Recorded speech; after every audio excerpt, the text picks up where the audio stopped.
Namaste. Hi. Can we have a big round of applause?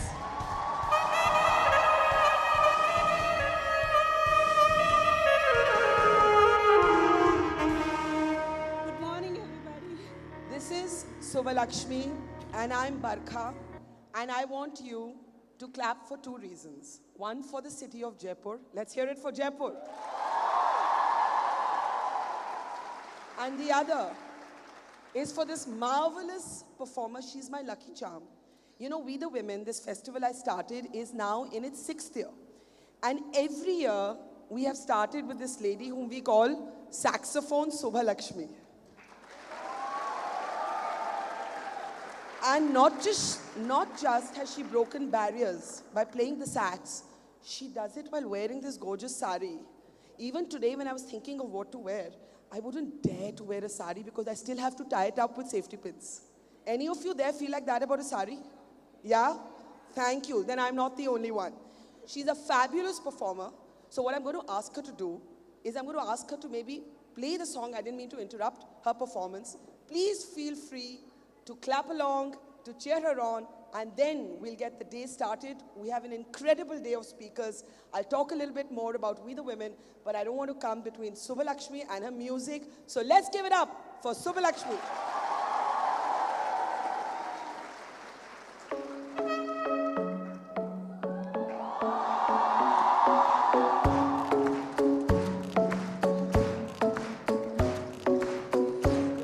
Dina tam tam tam, dina tam tam tam, dina dina dim dim dim, dina tam tam tam tam tak, kajanu tam tak, kajanu tam tak, kajanu tam tak, kajanu tam tak.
So do we want to hear one more number from Subbalaxmi?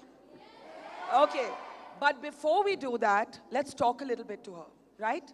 So Subbalaxmi, this is a new crowd for you. You haven't been to Jaipur, We the Women, before. So let me tell you all a little bit about We the Women. We the Women is India's largest, best, most unique festival of, for, and by women. But as we can see from the number of young men here, it is also inclusive for boys and men. We believe that all of you are a critical part of our conversation, and we look at men as allies and also people who are battling their own stereotypes just as women are. Now, We the Women is here on the ground in Jaipur, our first on-ground edition after the pandemic. But we're also online, so if you aren't in Jaipur, if you're anywhere in India, if you're anywhere in the world, you can catch our unprecedented 12-hour live stream on the Mojo Story platform. It's on right now. You know, like that Oscar nominee, everything, everywhere, all at once? We're a bit like that. We can be seen in any part of the world. Now, before we talk to Subbalaxmi, I just want to tell you a little bit about this red door that you see behind us. It's been a part of our set every single year. Any guesses, anyone, what the door symbolizes? Anybody? You know, we have this hashtag opening doors. So I want anybody to come up here. Come on, some smart, confident young boy or girl who's going to say, what does this door say to you today? What does this door symbolize to you? You want to come? Come up on stage. Come up on stage. What's your name? My name is Avni. Okay, so Avni, what does this door mean to you when you look at it as a young woman? I think opening to new opportunities, opening to new challenges. As women, we face new challenges every day. And not as women even, every person in their life face new challenges every day. So opening a door means a hope towards life and new opportunities. Well, I think that's well said. Opening doors is all about all of us. Thank you, Avni.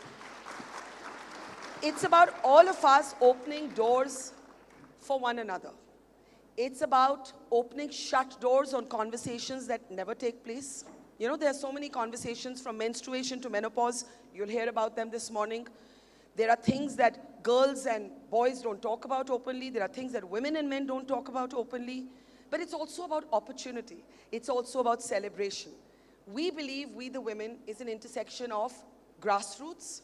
We see Sarmi Bai here. Sarmi Bai, jara khade hoye na. Jara khade hoye. Namaskar, ye Sarmi Bai hai. ये गांव की community worker हैं. आज आप इनसे मिलेंगे तो आप दूसरी तरफ हिलरी क्लिंटन से मिलेंगे 9 बजे रात को, right? So we travel the curve. We travel the curve from the grassroots to gravitas to glamour. And what we want today is to hear a lot from all of you. We've got brilliant speakers coming. So as I said, feel free to clap, to cheer, to whistle, and have your phones off and do not walk out in the middle of a panel because there's disrespect to the performer on stage. We'll be introducing our first speakers in just a moment, but first, Subbalaxmi, it's great to see you as always. Same here. How old were you when you decided you wanted to play the sax? I was 13, and it was very adventurous on that day because I have to please my dad first. You had to convince him? Yes, I want to. Many girls here have had to convince their dads for many things, which they keep saying no to, right? Yes. Yeah. They thought this is a very tough instrument for a girl to pick that early age. And they were thinking that I'm not able to continue it.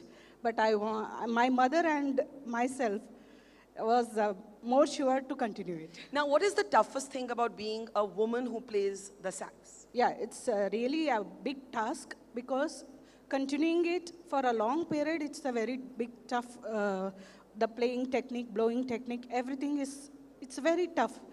As usual, to make the song type of performance, it's really tough to play instrument, wind instrument, especially a saxophone for a girls.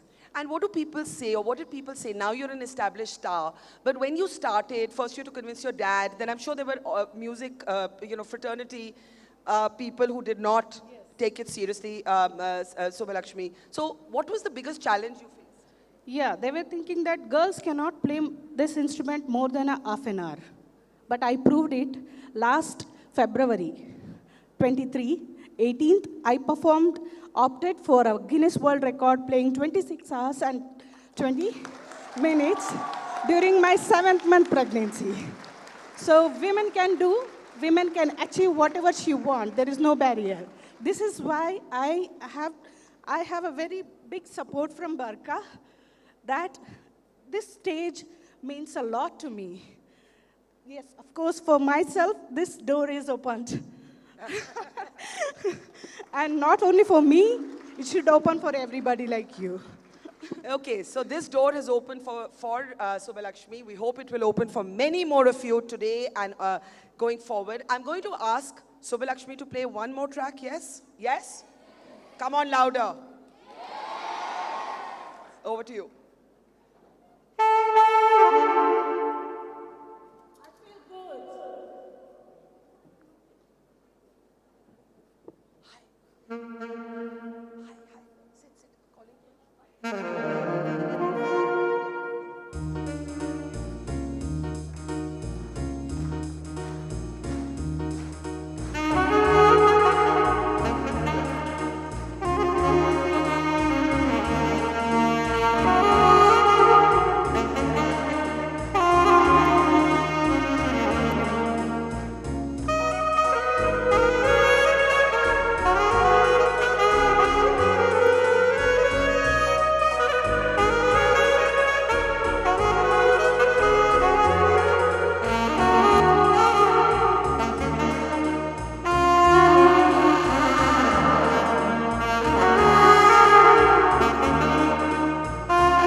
A lot more of Subbalaxmi through the day. We aren't done with her yet. She'll be back at about 1 o'clock for some more performances. But in the meantime, let's give it up for Saxophone Subbalaxmi.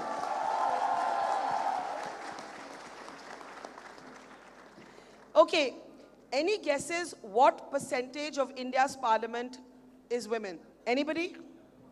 Any guesses?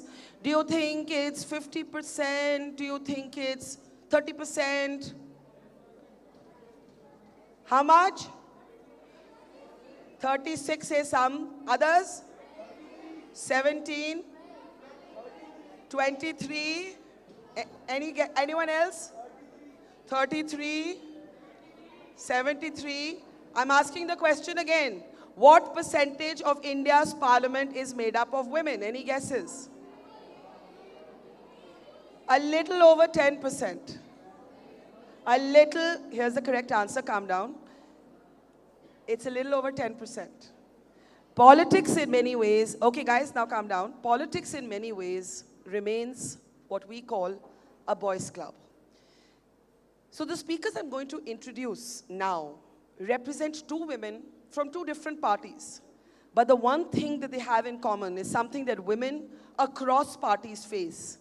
That to become a politician in a male-dominated world takes a lot of struggle. People say a lot of terrible things about you. And even when you succeed, they don't leave you alone. In fact, they say even more terrible things about you. So it takes an extraordinary thick skin and strength, right, to be a woman in politics. Opening the door first for we the women this morning, all the way from Tamil Nadu, the newly nominated member of the National Commission for Women and BJP leader and actor, Khushbu. Let's put your hands together for Khushbu as we welcome her on stage. Can we open the door for Khushbu? Okay, we are waiting. We are waiting. Can someone tell me where did Khushbu go? And there she is. Good morning. And also from your very own Rajasthan, also somebody known for being a spunky. The one thing that these two women have in common, I know them both personally, they're spunky, they're outspoken, and I'm also like that, and because of that, the three of us get into trouble a lot. Okay, opening the doors this morning for women in politics, Divya Maderna from Rajasthan.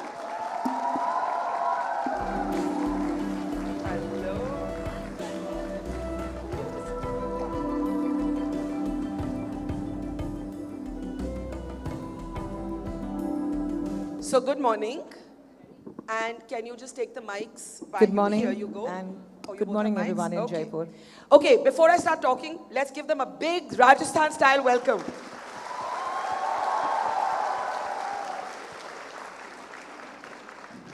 Khushbu, first, congratulations. You have become a member of the National Commission for Women. You're a woman of many parts. You've been an actor, you are an actor, you're a BJP leader, you're now a member of the NCW. But I don't know how many young people know here, you've also had to fight many battles along the way. Even as a young child, you were brought up essentially by your mother. You actually had an abusive parent at home, an abusive father. You've been brave enough to speak about it. I want you to tell all the young women here, what has been the toughest thing in your life for you to get to where you have today? Hi, everyone. It's a pleasure to be here. And thank you, Barkha, for having me. Always a pleasure to have you at We the Women. And pleasure meeting you too. I think the easiest way, first I would like to say, was my confidence. The toughest thing, which took me long, not forget, not forgive, but put it behind me and move forward, was the abuse I faced by my father as a child. Because I think when a child is abused, it scars the child for life. And it's not about a girl or a boy, any child for that matter. It scars them for life. And not many people are able to come out of that. And how old were you, Khushbu, when you faced and experienced this abuse? Your mother was abused by him as well. You were a little child. My mother has been through a most abusive marriage. A man who probably thought it was his birthright to beat up his wife, beat up his children, sexually abuse his only daughter. He thought it was birthright. Being a man, it was his right to do so. And when my abuse started, I was just 8 years old. And I had the courage to speak against him when I was 15. At the age of 15? Let's applaud that courage. How did you take him on? I mean, most of the girls in this hall are about 18, the school and college girls, the school girls are even younger. At 15, how did you take on this abusive father?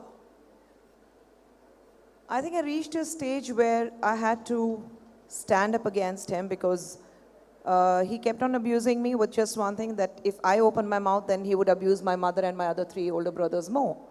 And that fear sets into that you don't want your other family members to be abused because what you're going through. And one fear which stayed with me was probably my mom may not believe me because I have seen her in that environment. Ki kuch bhi ho jaye, mera pati devta hai. You know, that kind of a mindset. But at 15, I thought that was enough. And when I started revolting against him, rebelling, at the age of, I was not even 16, and he just left us with whatever we had, and he left us literally in a lurch with, we didn't know where the next food is going to come from, and he just left us and went. So I think that courage, I got it because I was confident about myself that I could do it, and as a woman, as a young girl rather, I thought it was enough and I have to stand up against it. And I'm glad I did, because had he been part of our family, I wouldn't have reached so far. I wouldn't have had the courage to fight all the other odds what I have, because if I could fight against a man at home, I think I could manage the world very easily. Amazing.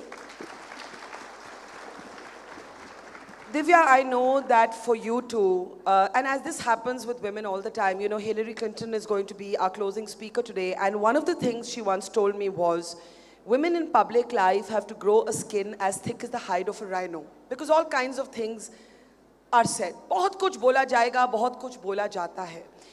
Even with you, you've had to battle all kinds of, for example, speculation. भाई उसकी शादी करवा दो. ये भी बोला गया, उसकी शादी करा दो, वो ठीक हो जाएगी. Divya, what has been the toughest thing about being a woman in politics?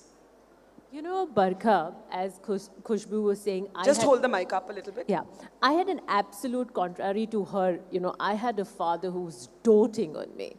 I mean, I had a family where I came, where everything came and I stopped at me. You know, you are the sun, you are the moon.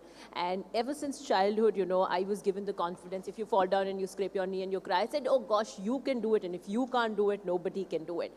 I think hats off to her confidence that she had, because parenting is also a very important thing that builds me. And I believe my parents, and especially my father, mother, and my father was the one who always said that, Divya, you can do everything in life. So I think that confidence is the one that drives me, you know, wherever that confidence comes from you, within yourself, or why, because of your parenting, it plays a very key role. Yeah.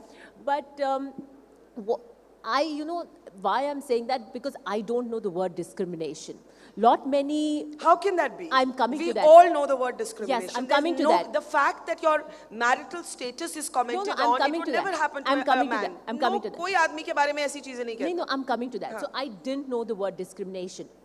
Entire childhood, my educational institutions. When I joined the party, my party opened me with welcome hands. When I contested an election, I was a young girl. They had seen stalwarts. My grandfather, my father were very big. I was a very young girl who stepped in. I don't know if the people would have, you know, ek nayi ladki aayi hai, but they said, no, you can do it.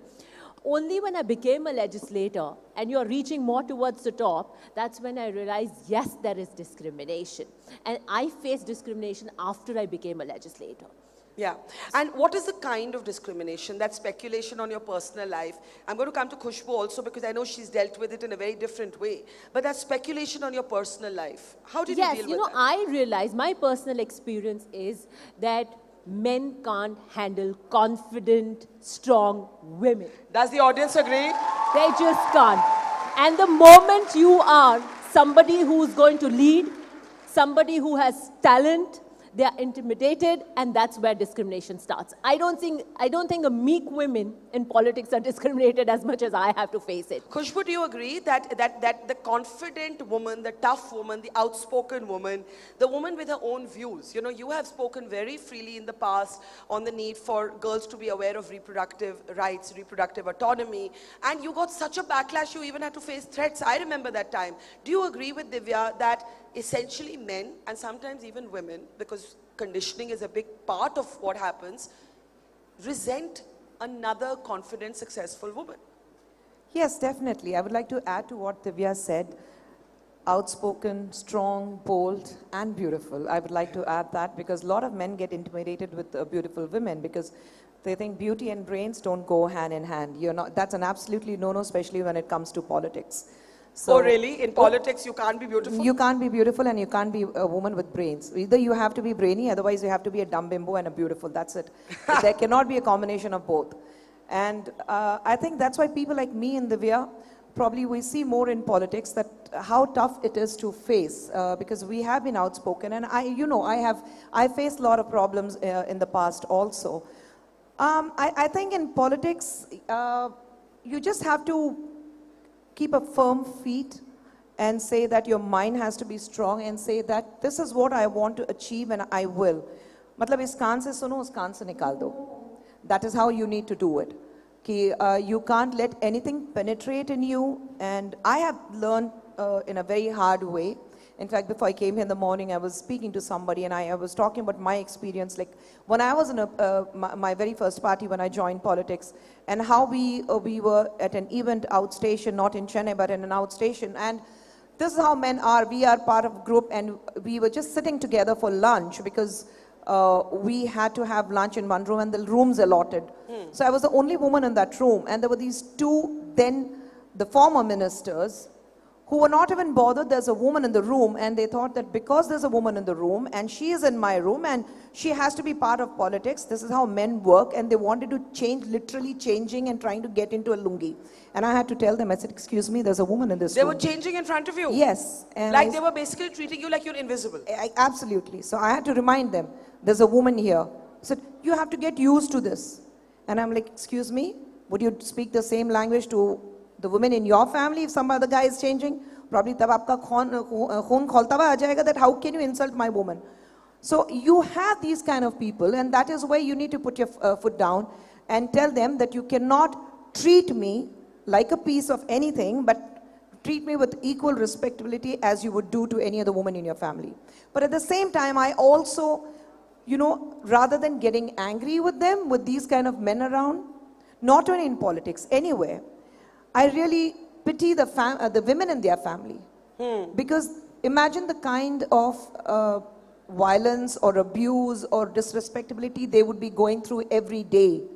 They have seen their mother being subjected to this kind of disrespectability. They know that they have stood silence and they have been absolute mute spectators to whatever is happening around, and they get used to that. They think it's their birthright to insult a woman. It's their birthright to show their misogynist attitude, their patriarchy mindset. Men think that this is how we are and this is how we are going to treat you, and you have to bear with it. And you know, I can't imagine how doubly difficult it is for you as a survivor of abuse, as a survivor of abuse by your father. And I have to again and again applaud your courage for the openness with which you come on public platforms and speak about what is so difficult. You know, young women, I'll tell you something, young girls, and particularly the girls here should know this, more than 90% of women and girls who face abuse in India know the person who's abused them. The circle of trust is where often the violation occurs. So Khushbu, I have to thank you, and we have to give her a bigger round of applause for sharing what she's been through. Barkha, it took me very long. It took me very long to come out in open. It took you very long? It took a very long time for me to accept and say that I need to speak about this, because as a mother of two young girls, and I think the first time I spoke about my abuse was on a show with you. That was the first time I opened up, and that was what? Just before pandemic? I think it was 2020 actually. Yeah, so just before pandemic, I think. It was on We the Women. Yes, so that's when I first opened up, because with my young girls, I think it was, of course my girls know about it. I have shared it with them.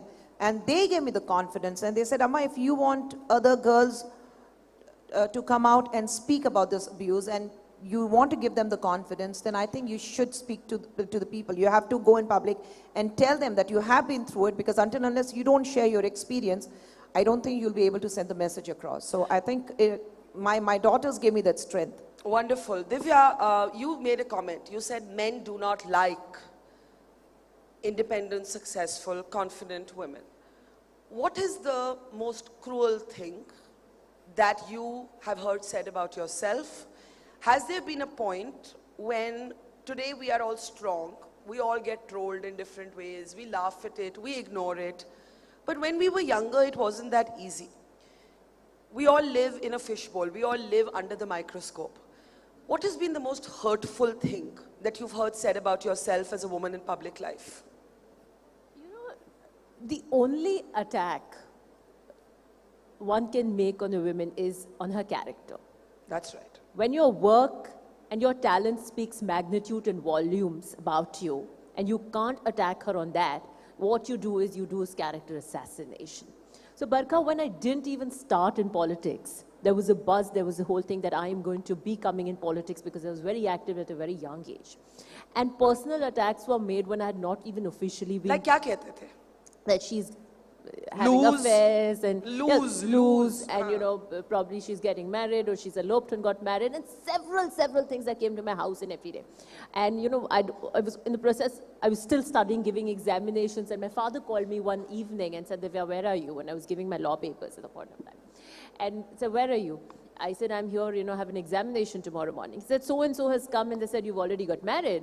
I said, then tell them good luck.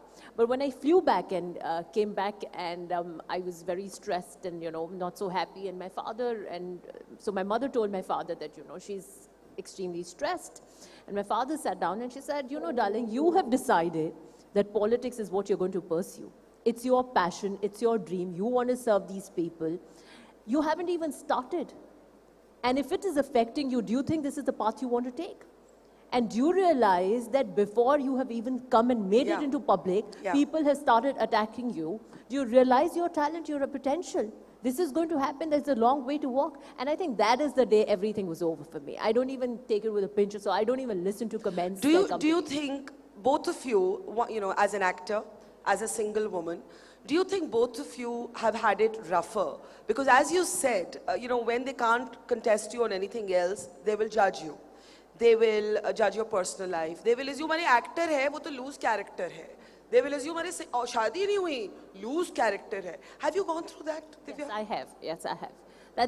That's something that is easy to attack, to say. You know, the first thing that they want to do is break you, dismantle you mentally, and that's the easiest thing to do to a woman. But I want to tell all these young girls, but when I started, you know, I've inherited politics. But it didn't come easy to me. Yeah. As you know, your father's launching you. I came from the absolute reverse story that I had to struggle, break my way through, where you had the entire force to stop you when I made it. So I want to tell all these young girls that if you have conviction, passion and confidence, betiyan bhi lad sakti hain swabhiman ki ladai.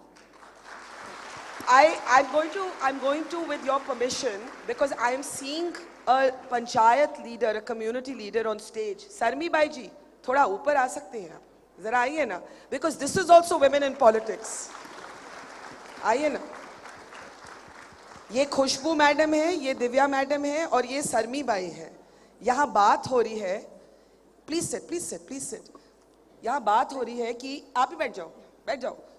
आप बात हो रही है कि एक औरत को राजनीति में आने के लिए या पब्लिक लाइफ में आने के लिए कितना मुश्किल, कितना कठिन होता है. आपसे पूछूंगी, फिर खुशबू मैडम से पूछूंगी. बहुत कठिन होता है क्या सरमी बाई? हाँ, शुरू में तो बहुत ही कठिन होता है.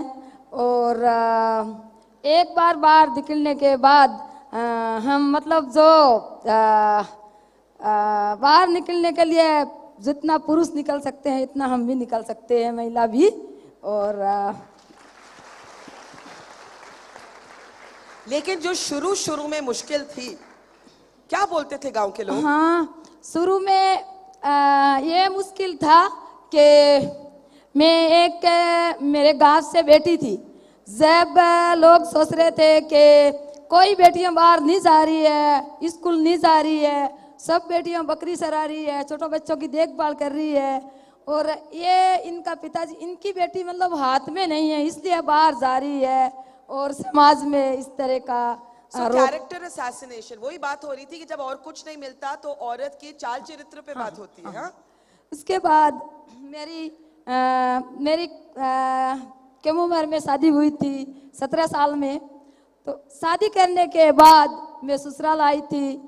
मैं ससुराल आने के बाद आपको मैं ये बता रही हूँ कि मुझे पढ़ाई का मौका पीआर में नहीं मिला था. मैंने स्कूल में मेरा एडमिशन भी करवाया था, बाकी कोई लड़कियां पढ़ने के लिए नहीं जा रही थी. मैं अकेली थी. मैंने फिर 1 साल भी पूरा नहीं पढ़ा. उसके बाद मेरी शादी हो गई थी 17 साल में. उसके बाद मैं ससुराल आई थी. उसके बाद जो साक्षरता नहीं, एनोप्सरी सेंटर चल रहे थे जी.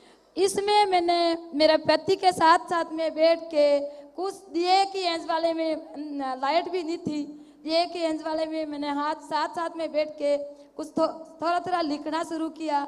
मैंने जो खेती के तरफ जाती थी तो मैं खेत में भी मिट्टी पे लिखना सीख रही थी। और मैं एक मिनट मैं यहाँ के जो खासकर बच्चे हैं उनको कहना चाहती हूँ कि ये शर्मी बाई हैं, ये बता रही हैं कि ये पढ़ी लिखी नहीं थी, ये खेती बाड़ी करती थी और इन्होंने खेत की मिट्टी में she learned how to write in the mud of the fields. So please remember our education. So many of you are from college and from schools. Our education is a privilege. There's so many principals and teachers here and I think they try and teach you this every day, but you have a living example here. So a big round of applause for Sarmi Bhai. एक minute शर्मी भाई, खुशबू, हम बात कर रहे थे how a woman always gets character assassinated. You're an actor. All kinds of assumptions. As you said, you know, if you're a woman in politics, you can't be beautiful. If you're beautiful, you must not have brains. If you're an actor, oh my God, kuch to, you know, they will just assume things about your intelligence. Has that happened with you? Yes, it still happens to me. In fact, when you were asking Divya, the worst... I want to ask you, what is the most hurtful thing that you've heard about yourself? The most hurtful thing I've heard about myself is when I joined DMK in 2010, I had a very different equation with the president of the party, the former chief minister, Dr. Kalingar. And it was more of a daughter and father relationship. Kanimori is just 1 year older to me. And he always said, you're my second daughter like Kanimori. And there, the people within the party and the people outside, they went on saying that I am going to be his fourth wife. And there were people within the party who said that I am actually seeing Dr. Kalingar. They did not see the relationship, and the reason why I also walked out of the party, because it started to become very nauseating after some time. Yeah. You know, you can't just, like I said, I can never ever compromise on my dignity. And when, you know, people within themselves, within people who are around you, they are different when they're in front of you, but behind you, when you speak this language, it becomes very difficult. So that was very, very hurtful. And I remember one magazine, in fact, carried a cover story of me and Dr. Kalingar like Periyar and Maniammai. And the first thing Dr. Kalingar did was he called me and he said, you don't speak a word, I'm going to deal with it. And he filed a case and he wrote one huge a write-up in his newspaper, and he personally wrote that forget I am touching 90 and you write about me, but here is a young woman who is as old as my daughter. She's a mother, she's a wife, she's a daughter, and you speak like this about her, which is absolutely uncalled for. So, but you know, that really hurt me a lot. Yeah. And I think everywhere character assassination happens because people think that when a man succeeds, nobody says that he had compromised his way up. But every time a woman succeeds, there is somewhere in the minds of the people, "Arey, wo to kahin na kahin compromise ki hogi yaar yahan tak pahunchne ke liye." So that is the mindset which all of us go through it. And I think for me, it's important that let people talk what they want to talk. Kuch to log kahenge, logo ka kaam hai kehna. Well said. Okay, I'm not sure how much time we have left, if the director can tell me that. But in the meantime, okay, we have a couple of minutes. So I want to give a chance to the audience to maybe ask some questions. If you have a question, raise your hand about women in politics, women in public life. Come aage, run aage.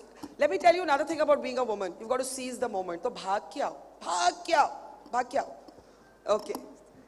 Come here. Come this side. Aapka naam? Muskan Gurjar.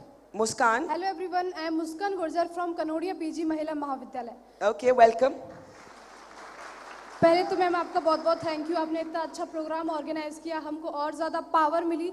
Actually मेरा question ये था कि women's politics में जाना चाहती हैं, पर कई जगह मैं देखती हूँ उनको किस तरह से पीछे ढकेला जाता है. अगर कोई वुमेन है, मैंने अपने गांव में और अपने उधर देखा है, जैसे कि कोई प्रधान बन गई, कोई सरपंच बन गई, तो उनके साथ क्या होता है कि वन तो वो गई क्योंकि उनको कॉन्स्टिट्यूशन ने राइट दिया है, तो ऑब्वियसली उनको बनना है, पर लेकिन उनके जो वर्क है वो मैन करते हैं। तो अच्छा ये बात बताओ, आप राजनीति में जाना चाहती हैं? Yes ma'am. अच्छा, और खुशबू जी, सरमी बाई, दिव्या को देखकर सुनकर इंस्पायर हुई आज? यस मैम, बहुत ज़्यादा इंस्पायर हुई आज, और मैं पहले से इंस्पायर्ड हूँ आपसे। तो मैंने पहले भी देखा है आप लोगों को, तो मैं ये जानना चाहती थी फिर क्या करें ऐसा कि लोग रोक ही नहीं पाए। लोग ऐसे बोले कि हाँ इसको जाना चाहिए, आगे से आगे ऐसे करें, विमेंस को पॉलिटिक्स में जाना चाहिए।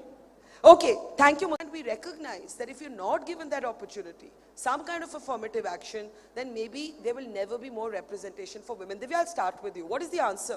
You know, Barkha, I'll tell you an incident. I was at the airport, I was wearing denims and a small t-shirt. And somebody next asked me, what do you do? And I said, I'm a legislator. And they said, अच्छा लगते तो नहीं हो. That's what Khushbu said, that there's an assumption कि नेता कैसे लगना चाहिए. कैसे लगना चाहिए. And I'm trying to break all those stereotypes. Good for you. So the next question is, how did you get into politics? I said, no, I inherited it. They said, अच्छा आपके भाई नहीं है. So, you know, the first assumption is when a woman gets into politics, it's a proxy. I know somebody's husband's expired, so the ticket's given to a wife, or if it comes to a daughter, then you don't have a brother. And I turned and I said, you know, I know for a matter of fact, yes, I don't have a brother, but even if I had the brother, I would beat the shit out of him. And I would still be where I am. There are no two ways about it. So it's again... Feel free to clap and clap loudly. Yeah. So yes, it is difficult. But if you have the courage and the confidence and you want to do it, I think God makes a way for people who are trying, as it's really said. You will have to pull your potential. Even, you know, with the legislators, and we're talking about the percentage of parliament, women are coming. How many turn out to be impactful or leaders? You're just proxy candidates, okay? 5 women, 22 women. That does not, you know, how many women have you inducted in the ministry? Okay, fine, 2 or 3, but are you giving them the space? Are you giving them the pen to take the decision? Are you making them leaders? Or if they are leaders, are you promoting them or giving them the stage and whatever they command for? So I think that's very important, Khushbu. How do we get beyond tokenism? Tokenism, you know, there's a patronizing sort of attitude to women कि भाई आपको जो दिया, आप खुश उससे क्यों नहीं है? इतना दे तो दिया. How do we get more women in power to hold and wield political power? And what is going to be your priority as a National Commission for Women member? First, I think it's important that we women stay strong in what we want to do. Like I just heard Muskan saying that हम देख लेते हैं कि प्रधान तो बन गए हैं, but then there's a male proxy which takes over. Most of the time I've seen when I see the elections, these women, they fight elections, but at some pretext, you always see, when I go for the, you know, most of the places where I have been for election campaigns, I don't see the women, though they are contesting, I don't see them during the election campaign. Unka bhai hoga, unka pati hoga, these are the people. And I'm like, where's the candidate? नहीं नहीं वो है आप हमारे साथ कीजिए because they want their faces to be seen. They want the people to know that अरे I am the one who's going to be running the business. Though it's my wife who's contesting, though it's my sister who's contesting or my daughter, but I'm going to run the business. तो मेरा चेहरा सामने रहेगा. Audience जो है मुझे देख ले. That is how they are. So this is where the women have to fight. That when you're contesting, make sure that you work. Contest कर लेती हैं. जीत भी लेती हैं, then they resign and they said, yeah, मेरे पति को दे दीजिए because I will not be able to manage घर और ये दोनों नहीं कर पाऊंगी. So I think we women have to stay strong. If we decide that we want to be in politics, we want to be the face of the nation and take the women forward in our country, I think we need to stand absolutely steady and absolutely strong and say, this is my world, this is my field, this is what I want to do, and I am going to do it. I am not going to let anybody take away what is rightfully mine. So I want to ask you all before we introduce our next speakers, and I actually want this panel to honor them. So if we can get our first Her Award ready backstage, please have someone ready with the award. I want to tell you a little bit about the award that I'm going to request Khushbu ji and Divya ji to present to our next speakers. The Her Award, and you'll see many of these awardees through the day, stands for Hope, Empower and Rise. हम यहाँ बात कर रहे हैं औरतों की और राजनीति की, public life and power की. But Khushbu, Divya और सरमी बाई, मैं थोड़ा सा हिंदी में बोलूँगी, so सरमी by can also a little bit engage and participate. Do you know that millions of girls still have to drop out of school because they cannot get access to sanitary pads? Do you know कि चाहे menstruation हो या menopause हो, these are taboo subjects. How do we get more women in public life when we can't even get enough girls in school because there's a culture of silence around menstruation, right? So I want you to actually, I want to introduce our next speakers and I want to request all of you to honor them. But before I introduce them, one thing very quickly that you would tell your 18-year-old self, because the average age of this room is 18. Sarmi Bai, अगर आज आप अपनी 18 साल सरमी by से बात कर रही होती तो आप उनको क्या बोलती? हाँ, मेरे से बोलो 18 साल में। हाँ, अगर आप 18 साल की होती आज तो आप क्या अलग करती? हाँ, मैं 18 साल की होती अभी। हाँ, तो क्या करती? तो 18 साल की मैं अभी होती तो मैं पुरुषों से 1-2 कदम आगे बढ़ती। Wonderful. Divya, what would you tell your 18-year-old self? No, I've lived my life fully, completely, and I have no regrets. I only want to tell these 18-year-old girls that if you think you can do it, you can do it. Safar mein dhoop to hogi, chal sako to chalo. Khushbu, what would you tell your 18-year-old self? I would say that you're on the right path, just continue the journey.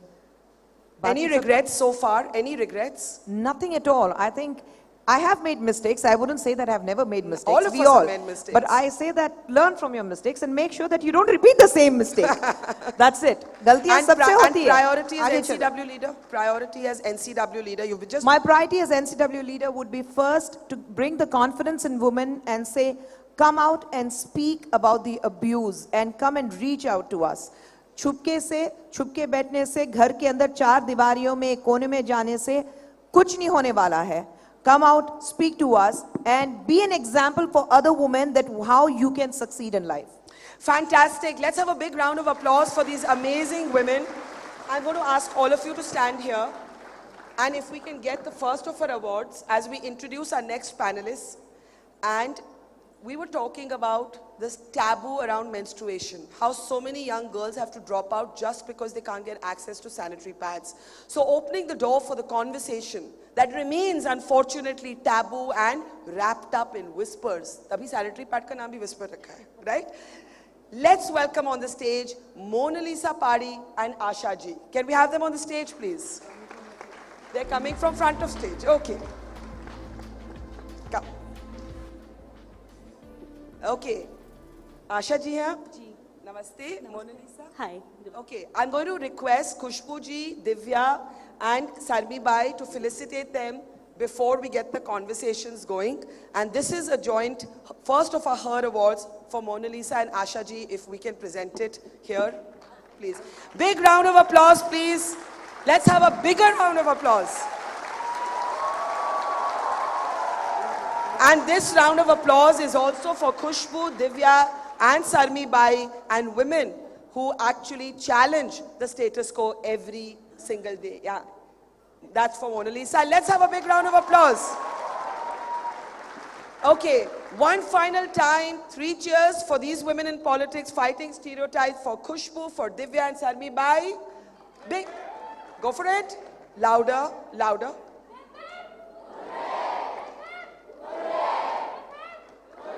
Thank you so much. Thank you so much. Thank you. Namaste Sarmi Bai, thank you. Aye.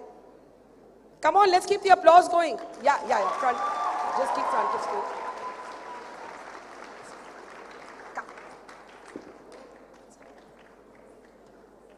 थोड़ा उधर Mona Lisa उधर चले जाओ उधर पहले 2 seat. Okay, I want to start this conversation actually with the audience. Is there any young girl here who's wanted to talk about her period but found that you're expected to talk about it in whispers? Anyone want to talk about how you can't talk about menstruation openly? Anyone? Come on. You can't be shy here. This is the whole point. I saw a hand go up. Come up, come up, come up. Run up. Run up. Good for you. Hi. What's your name? Yeah, I'm Ritika Gotwal. And how old are you? I'm 14. And how difficult is it, do you think, for a girl to talk openly, stand up on a stage like this and talk about her period? Yes. So actually, I got my periods when I was 11 in 6th standard, and I was the first one to get it in my whole class. So I basically belong from rural Rajasthan, where, girls are not educated, and even I'll be the first woman to even graduate in the future from my family. So,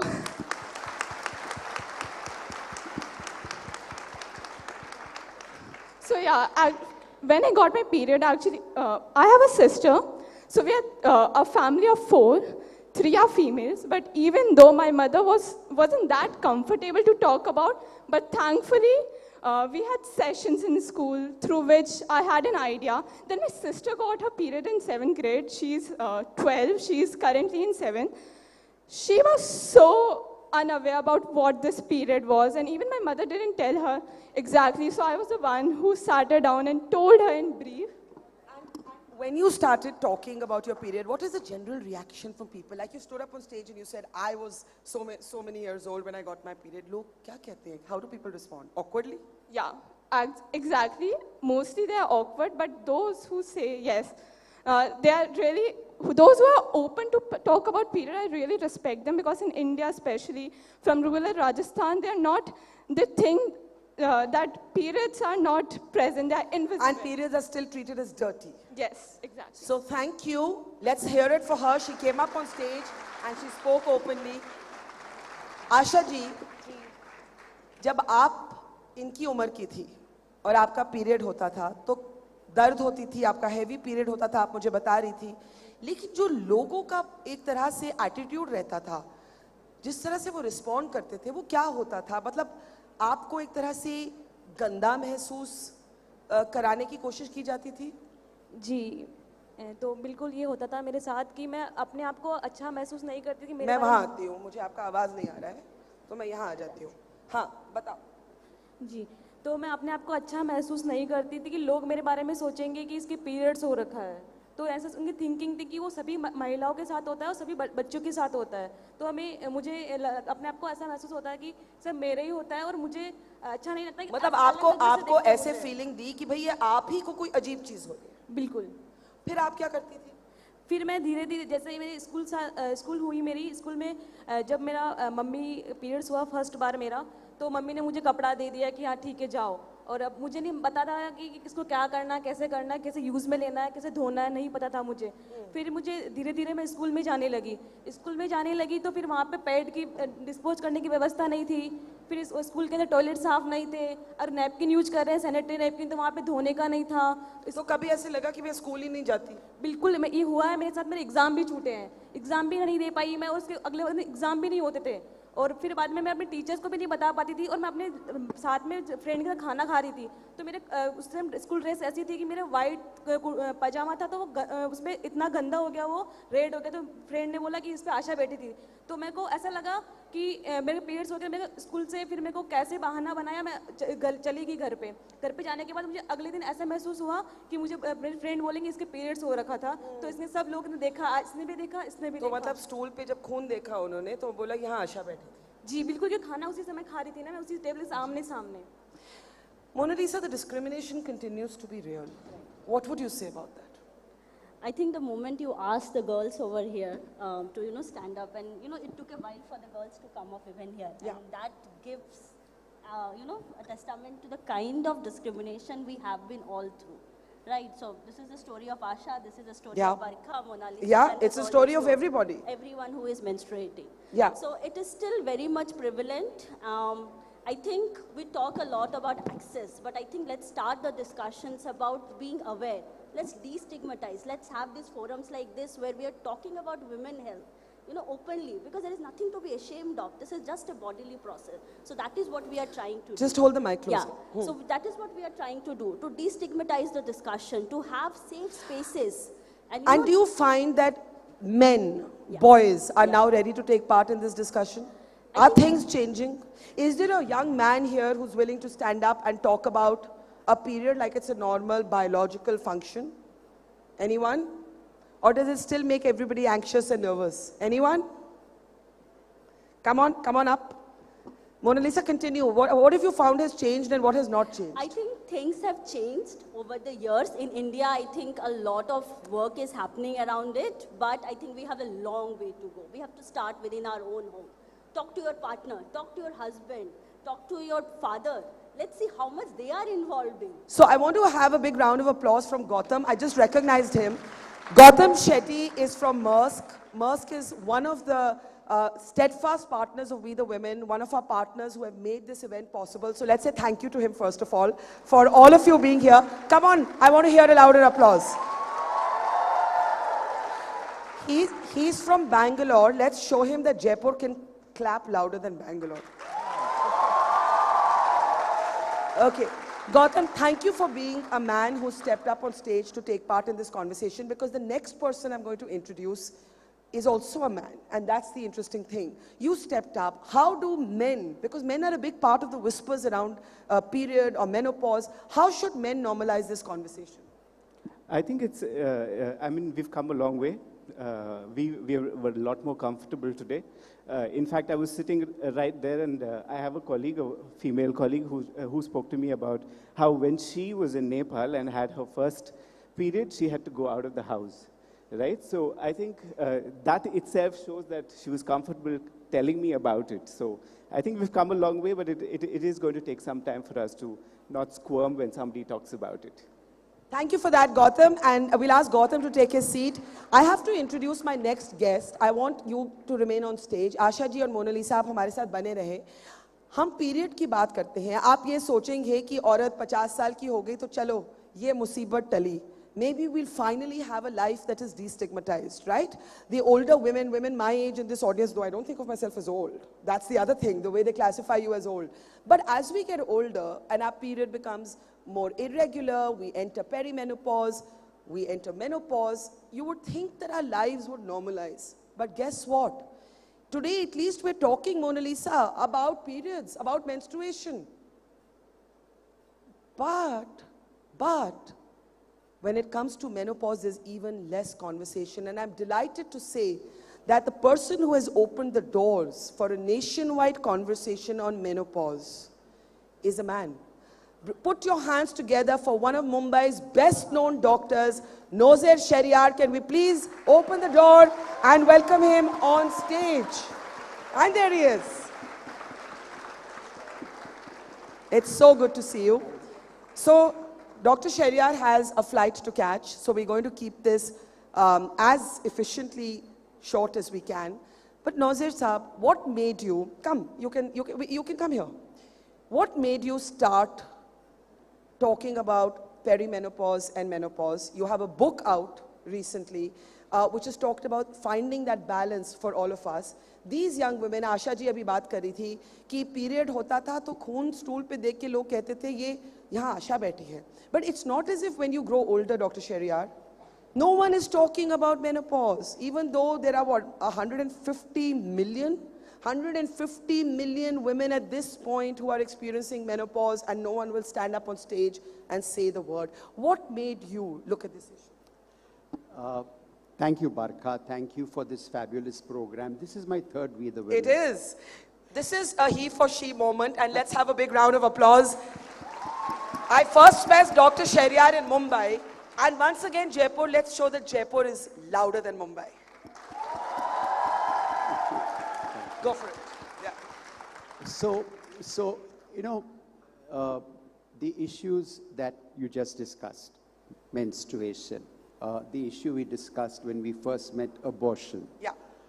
The next session was on infertility and surrogacy, Yep. are all extremely important issues. And I'm glad that many of these issues are now at least being spoken about. We need to do a lot more speaking, but they're being spoken about. But when this book came up, and I must give credit to a woman for inspiring me, because my co-author, Shonali Sabarwal, is a much published author, and she comes to me and said, could we do a book together? And we said, what do we do the book on? And what is it that at the moment is shrouded in silence? We went to the bookstore and there are tons of books on pregnancy. I'm so happy they are there. We are now having conversations and organizations doing menstruation.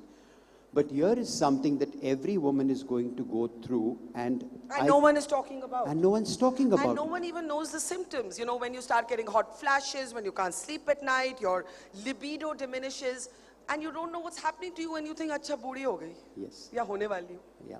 So this is a time in your life, And you know, the whole thing is it's all menopause. Here's a young audience and they'll say, why are these two talking to us about menopause? It's like decades away.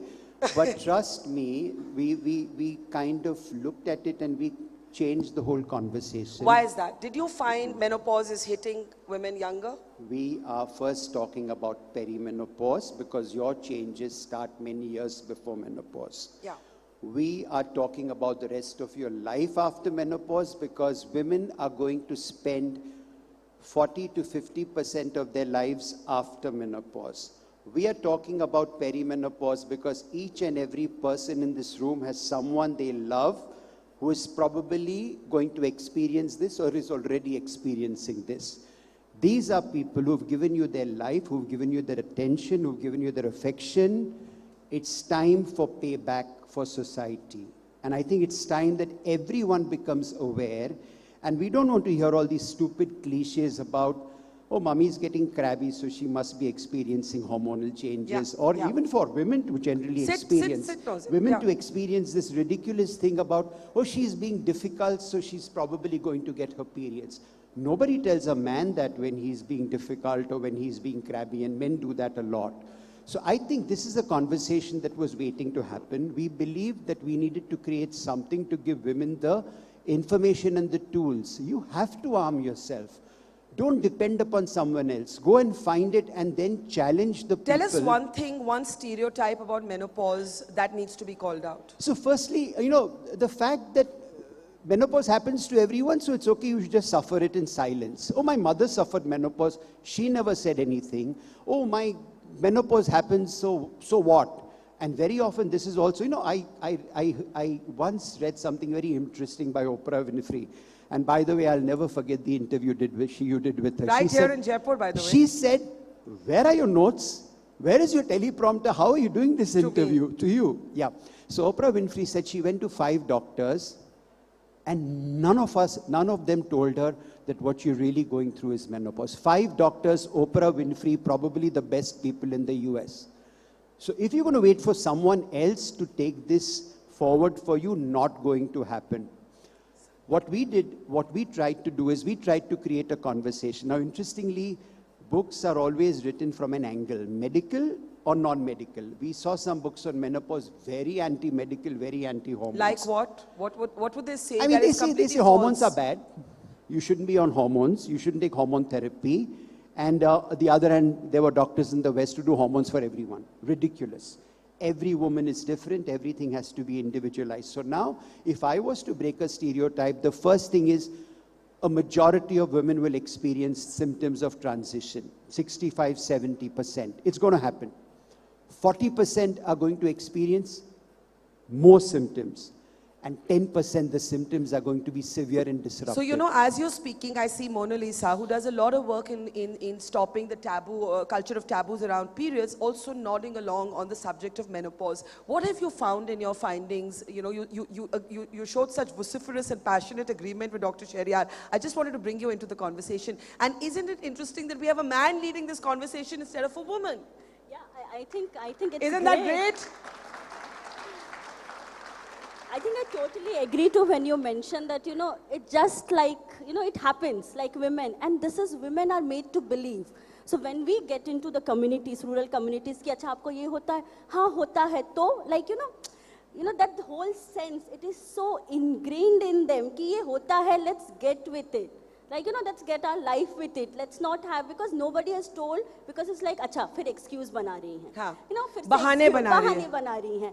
So these kind of things are there until they are given the information. No, this is again a transition journey for you. When you started menstruation, there was a transition. Now it's menopause. But look at it, what it means for women. When it's menstruation, you are judged. When it's menopause, you are judged.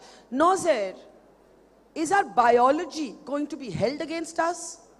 It's biology, it's stigma. With menstruation, I think it started with ignorance and fear. There was a time when people didn't understand why women bled every month. But I think part of it is also the fact that she didn't get pregnant at the end of the month. Fertility, infertility is stigma. So I want to bring up a cultural reference. Have you seen Bombay Begums? So Bombay Begums, anyone here has seen it? Bombay Begums? Ma'am, you've seen it. You would remember that at one point, that's the only mainstream cultural series I've seen actually talk about menopause. Because the main character is having mood swings, she's having hot flashes, she's cantankerous, she's angry. And it's finally sort of identified as the fact that maybe she's going through menopause. Is there anybody here in this audience? We had a very difficult time getting a young girl to come and talk about her period. Anyone here, before we actually we honor Dr. Sheriar, anyone here who wants to stand up on stage? Ma'am, please, and talk about menopause. Ma'am, can we get you on stage? Please. Thank you. Come. Hello. What's your name, ma'am? I'm Dr. Sunila Khandelwal, and I must congratulate Barkha. You are doing a wonderful job. And let me just give you a gist of my passion. I have. What would you want to say on what you've heard about menopause and what I'm saying. I'm so glad that I'm here. And the important thing is I have been working in this field exclusively on menopausal healthcare for last 26 years. And can you share with us, because we're on short time, can you share with us the one thing that women experience through in menopause or up to menopause or in the period leading up to menopause that no one understands? Koi samajhta hi nahi. Okay, so that's the worst part is suffering in silence. The समाज जो है हमारे लिए हर तरीके से मैं ये मान के चलती हूँ कि महिलाओं के लिए उदासीन है. We ourselves should come forward and say, this is a transition, this is what I'm going through, and the males should understand she is not irritable, she is not having any abnormal thing. It's a biological marker of the transition where the woman is facing some hormonal turbulence. And क्या कहते हैं औरतों को? Instead of understanding this, क्या कहते हैं? ये तो चिड़चिड़ी हो गई है, ये तो इसको तो बहुत गर्मी लगती है, ये तो दरवाजे खोल के बाहर खड़ी हो जाती है, इसको तो कांटेक्ट में इंटरेस्ट ही नहीं है, she is getting old. And बच्चे, मैं आज यहाँ पर बच्चों को देख रही हूँ. आप बच्चों, ये आपकी ड्यूटी है अपनी माँ को ये पहचाने कि ये एक शारीरिक बदलाव है, ये कोई बीमारी नहीं है, ये कोई अभिशाप नहीं है. देखिए उनमें जो बदलाव आ रहे हैं, आप खुद सोचते होंगे कि अब ये पहले तो ऐसे गुस्सा नहीं करती थी, पहले तो इसका मेंटल बैलेंस सही था, वो रात भर सोई नहीं है, उन्हें हॉट फ्लशेस हो रहे हैं, वो डिप्रेसिव एपिसोड्स में जा रही हैं. आपने बहुत अच्छी बात की, that some empathy for mothers at home. Absolutely. So ma'am, thank you for that. What I want to now do, because Dr. Sheriar has to fly back to Bombay and we'll keep the conversation going with all of you, request you to step down and thank you so much. And I am working for International Menopause Society for last 18 years. Brilliant. So keep doing what you're doing. Thank you so much for bringing me. Thank you. Thank you. So I have 2 mics because, do I need 2 mics? Can you all hear me? Okay. I was just trying to check the room temperature. Okay, here's the point. One of the things we love doing at We the Women is to celebrate ourselves, of course, but also to celebrate men who stand as allies. You saw Gautam stepping up on stage earlier. You have Dr. Sheriar here. And now we want to honor him as the man leading the menopause conversation in India. Instead of women, it's a man who's really triggered this conversation. And to present the next Her Award to him on stage is another man. Where is Sanjit Shetty? Where are you? Where are you? There you are. Can we please have a big round of applause for Sanjit? Bigger than that, Jaipur. Bigger than that. He's also from Bangalore. We've got to put the Bangaloreans down today. Another Shetty also. Another Shetty. So come on, bigger round of applause. Let me tell you about Sanjit. Sanjit is another man trying to have a conversation about menopause. His group Mirror is actually working on issues in particularly related to women in midlife, issues like menopause. And I'm going to, before I talk to him, ask our colleague here to bring out the next Hope Empower Rise Award. Dr. Sheriar, can I ask you to stand up on stage? And I'm going to ask you, let's have a big round of applause for these wonderful men here on stage. Louder than that, louder than that. That's wonderful. Tell us a little bit about why you decided to enter the space. We have 2 men on stage talking about menopause. Things are changing, right? Thanks. Thank you, Barkha. So I'm an engineer who has an MBA from Duke, executive MBA from Harvard. I was living in Germany and Switzerland. I came back to India to do renewable energy. I run hydropower plants, very comfortable life. 20 months ago, someone told me about femtech, where technology can be scaled up for women's solutions, studied about 300 companies, understood that some are doing for menstrual, some are doing for maternal, an eerie silence on menopause. And I'm like, the women here, 35 onwards, which is 1/3 of their life, are so independent, confident, so outspoken, but yet just remain silent on such an important topic. And I said, wow, this is something I need to get into. And I really must congratulate, and really I'm so proud to be sharing a stage with Dr. Nozer and you. And Thank you. Dr. Khandelwal came before. And there's so many doctors in India who are trying to do so. I'm doing a small bit. I am today launching my 2 communities on Facebook and Instagram. So I want women to talk, then we have, and especially when there are so many things that can be done, why are we staying quiet? When there are so many solutions, you have so many wonderful people trying to do. And Barkha, thank you so much for bringing this topic. No, thank you, and thank you for partnering us on this festival. Dr. Nozer, I'm going to give you the last word. Firstly, I really enjoy this moment. Actually, can we change his trophy at the back? We've given him Woman of Impact, and although we believe in gender fluidity, we need him to go home with the right award. Can I have it on stage, please? Can I have the right trophy on stage? But before that, Dr. Sheriar, I think this is an extraordinary moment. The fact that 2 men are standing here and we're talking about this.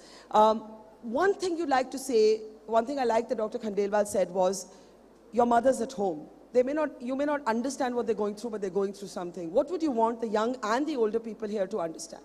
Yeah. So one of my favorite quotes is Anasuya Sen-Gupta, too many women in too many countries speaking the same language of silence. Yeah. Start talking. Start conversing, start shouting, start recognizing these areas which people don't normally talk about. As far as women going through menopause, women give so much to their families, to societies. They do it unconditionally. And I tell people, when my patients come to me with families, it's time for payback. And remember, there are many different things. One is the hormones. But don't blame everything on hormones. You also understand that at some point, women do reach a point in their lives when they say, you know what? I've now had it. And it's fine for someone to do that. She's not being inconvenient. She's not being difficult. She needs you to give her the same love and care that she's given you I can all see, her life. I can see a lot of the teachers and the older women in this audience nodding in agreement. I just want to present again to you the man of impact in 2023, from Sanjit to Dr. Sheriar. A bigger round of applause. Let Nozer take a flight home that he remembers. Bigger round of applause. Come on, come on, come on. Louder, louder. Thank you. Thank you. Sanjit, I'm going to ask you to join us on stage. Keep sitting. Nozer, I'm going to get you off stage because I know you have a flight to catch. Jump off and have a safe flight home. Thank you. Thank you. Okay. So, bye, Dr. Sheriar. Safe flight, safe travels.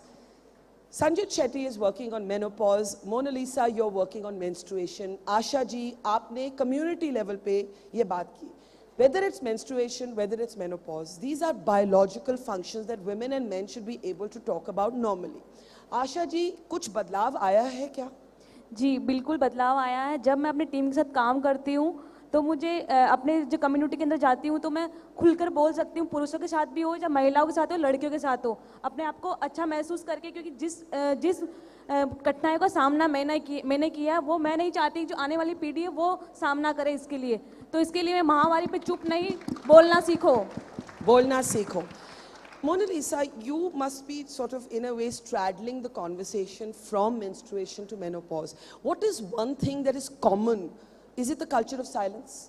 Definitely. It's the culture of silence, the taboo, the stigma. And it's like, get it with it. कि ये part of the biological process है, ये होगा. इसके बारे में ना बात करना है. जो जितने भी सारे myths हैं, stigma हैं, उसके बारे में बात नहीं करना है. That's a thread. Not menopause, menstruation, anything to do with women health. Yeah. It's the culture of silence, not enough information. Even if there are information, reliable sort of information. And in a way that is being disseminated. For example, my work is in rural communities. So how do you disseminate this information in a dignified manner? So that, and in a way that is, they can understand well and they can, really put it into their lives. That is really important. Yeah. So let me give you the final word, Sanjit. A man wading into this culture of silence, why?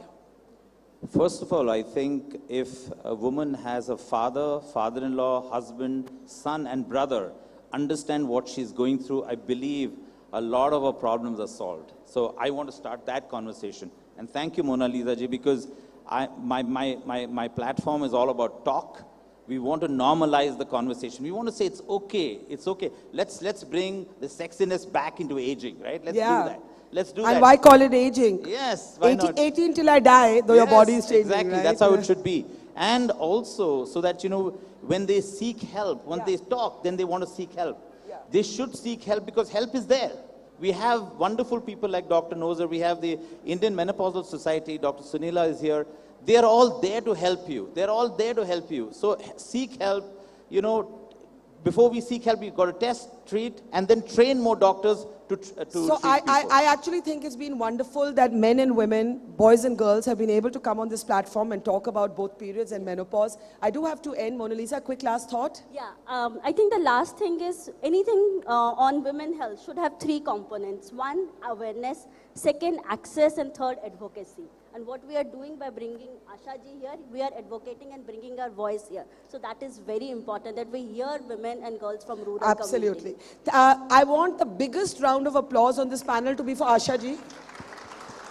Asha ji, who thought of not going to school because of her period. It happens to millions of girls and millions of women my age and above are actually battling another culture of silence around menopause. Thank you, Sanjit, Monalisa, and Asha. We ask you to step off stage now. Enjoy the rest of the day with us. Thank you so much. Thank you. Thank you, thank you, thank you. Please. Let's have a round of applause for them as they step off. Okay, we have a very exciting next speaker. How many of you have watched Shark Tank? Oh my God, that's the entire hall. Oh, wow. Do you love it? And you've been watching Shark Tank India? And would you like to go and present an idea before it one day? Okay. So then we have a very, very special, extraordinary woman of impact on the stage coming up, who I would like to call, any guesses? I like to call her the Mama Shark in the boardroom. Put your hands together for Ghazal Alagh. Big round of applause for Ghazal Alagh.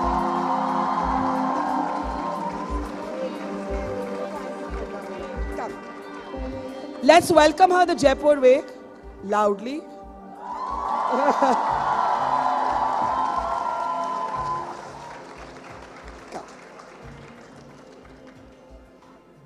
So Ghazal, just grab a mic. Before you came on stage, I did a kind of show of hands. I said, how many of you have watched Ghazal on Shark Tank India? And like 99% of the hall had. So they all know you. They all think you're a superstar. We think you're a superstar. And as I said, you're the Mama Shark who's going to tell us how you do it. So tell these young people, I mean, they're older people also, but there are a lot of young people here from colleges and schools. They all have dreams like you once must have had. How old were you when you knew that you were going to do something spectacular and something different? First of all, thank you for having me. And I'm so happy to see such young audience. I mean, this is our future and an equal number of men and women, boys and girls. A big round of applause to all of you guys. Thank you so much for being here. I think for me, the journey started very, very early on. I can't say that I knew what I wanted to be, but one thing which was very sure was that I have to become financially independent. How old were you when you thought of that? I think I was in standard 8. Wow. Yeah. That's the girls here, raise your hand if you're already thinking of becoming financially independent. Raise your hand, sure raise your most of hand. them. Look at Let's that. keep those hands up. That's excellent to see. Okay. Super. Wonderful to see all of those hands. I think this Okay, settle down in the back. Let's listen to her. Sense of independence only comes when you're financially independent was drilled into me by my mother very early on. And you know, when you're a kid, you're fighting, I need this, I want to do this, but there's a family budget and you have to suffice in that family budget. And that's when my mother just made this one statement. She was like, if you want to make your own choices, start earning your own money. And I think that just kept me awake till I figured it out. I took up my first job when I was in standard 11, which was taking tuitions because I could earn my own pocket money. Feel free to clap. I saw little claps at the back. Keep them loud. Yeah, so I did that. That got followed, and I wasn't satisfied. I did that. I thought the money was too little, and it was taking away my attention from my studies. Before I could complete my graduation, I actually went, applied for a job, faked that I was adult enough and I had my college degree, etc. Got the job. It was only after that when they asked for proof. What do you mean you faked your college degree? I just you went said in for an interview. degree. So basic eligibility was you have to be a graduate. I wasn't. I still went ahead. I gave the interview. So take your chances. Yes. So I don't know if I would have gotten through or not, but I said, let me give it a shot. And giving it a shot made all the difference because I got selected. And after that is when, you have to submit your papers and then you go, and I said, I don't have the same, but give me a chance. Convinced them to give me one training, which was like a weekend training.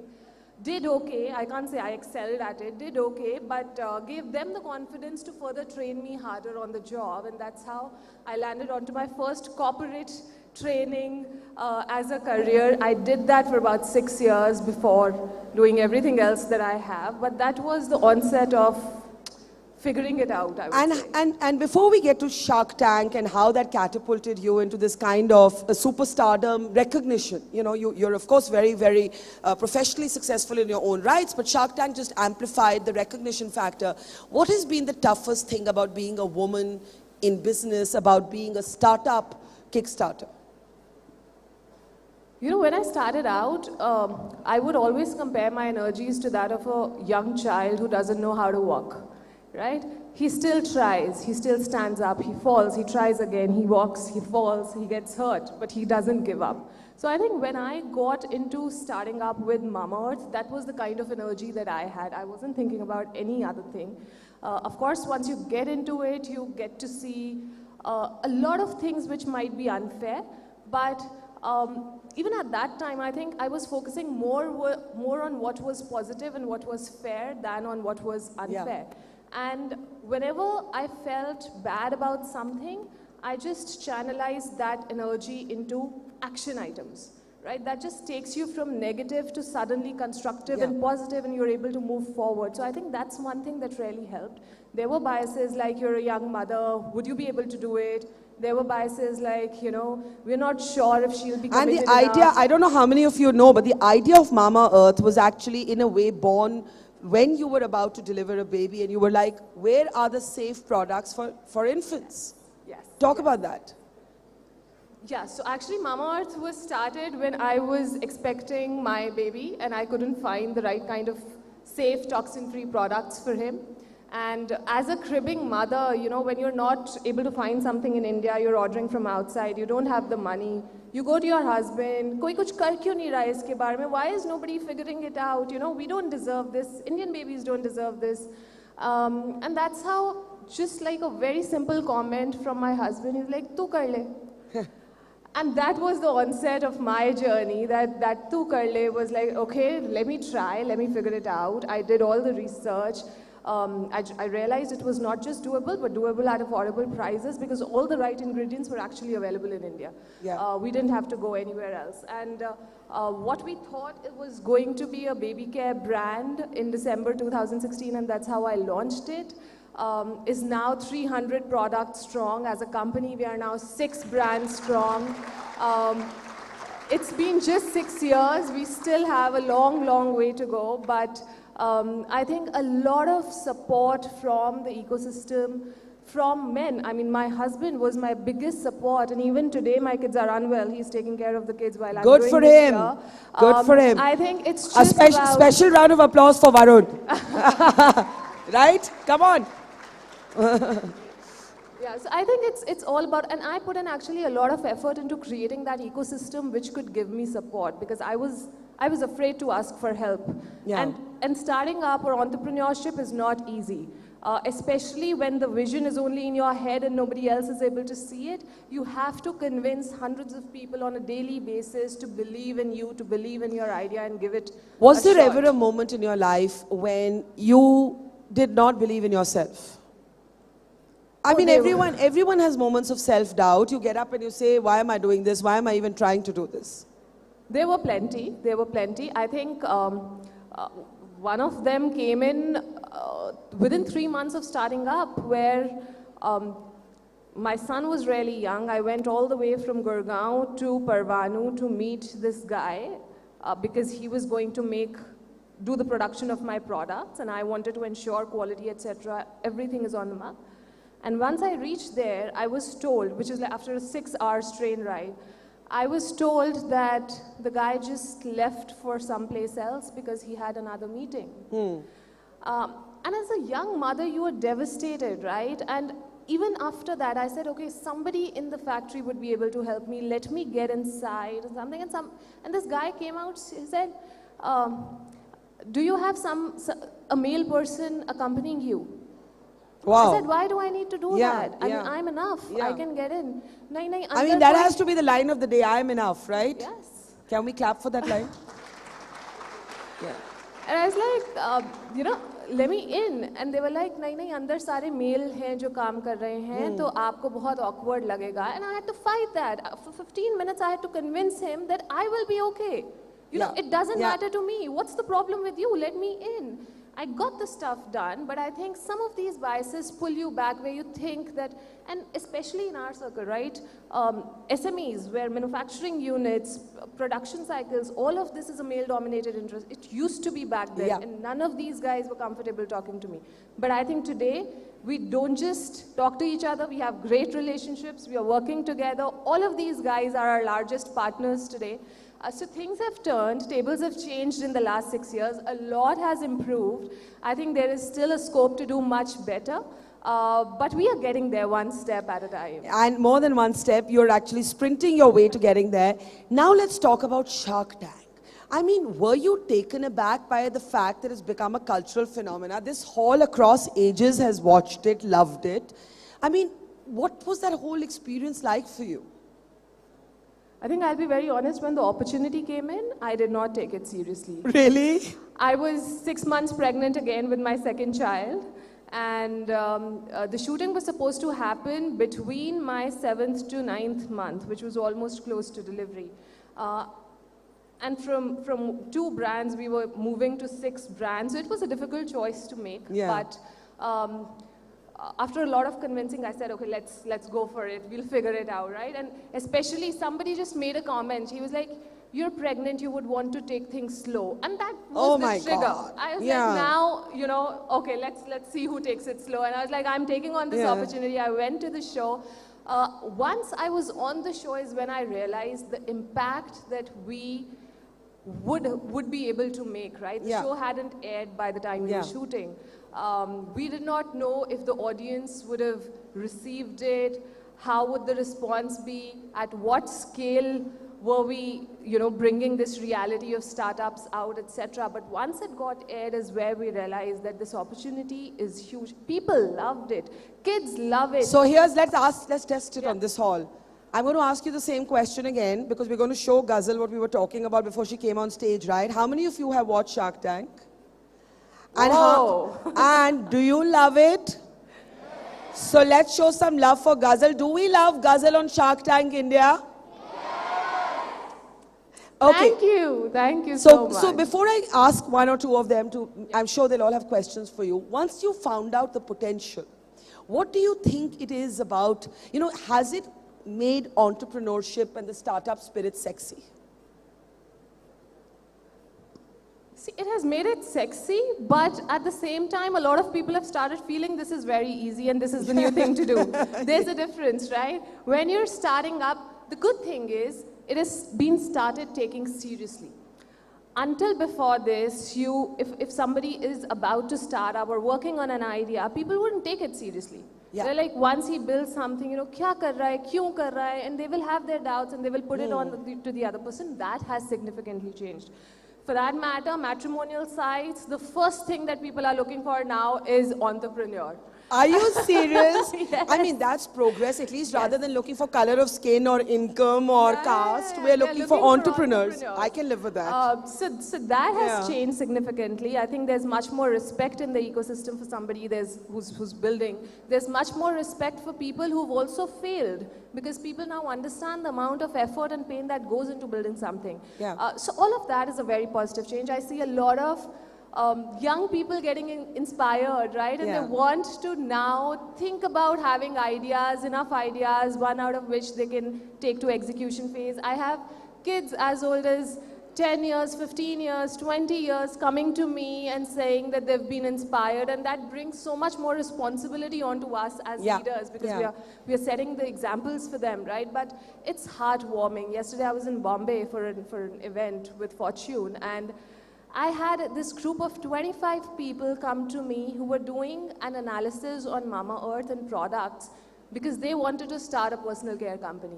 Wow. And they said, we would love to have you as mentors. And all of these kids were in grade 11. Well, there are a lot of grade 11s I here. was so happy. It was a heartwarming feeling to see that. You guys are the future. You guys are going to make the most difficult things happen. So let's give some of them a chance to maybe talk to you, because they've been waiting all morning to talk to you. Anyone has a question? Any young, budding entrepreneur with a dream? Okay, come up here, that young girl there. Come up on stage. And while she's coming up, let me ask you this. You came into this enormous but sudden fame, wealth, power. How do you remain grounded and real? I watch her, you must follow her Instagram feed. The one thing I love about Ghazal is she's a very senior and serious businesswoman, but she has a lot of fun. She's never stopped having fun, neither you nor your husband. So how have you kept yourselves real? But Barkha, I think that's who we are, and it's very difficult for us to move to the other side of it, which is the fame and the money. आज भी हम spend करते हुए ना पहले coupons ढूंढते हैं, 25% discount, 30% discount, and we take that on our clothes, on our food. That's who we are. And we come from the middle class, so we remain middle class. Okay, आपका नाम? Dr. Pratibha Upadhyay. And you're here to talk to Ghazal? Yes, especially one and only Ghazal. How sweet. आप क्या कहना चाहते हैं? First of all, I am a big fan of both of you. Thank you. And I'm a big fan of her. Yes, of course. Thank you. I have built, first of all, a comment and a compliment, first of all. I have been an entrepreneur of Bliss Vedasa Holistic Healthcare, and my inspiration is this lady. So please give a bland hand standing ovation to this lady, please. Thank you. Thank you. And let me say a short story. I was the... पहले मुझे बताओ, एक minute, क्योंकि मुझे बाकी लोगों को भी मौका देना है. ये आपकी इंस्पिरेशन क्यों है? Yes, वही मैं कहना. जल्दी से.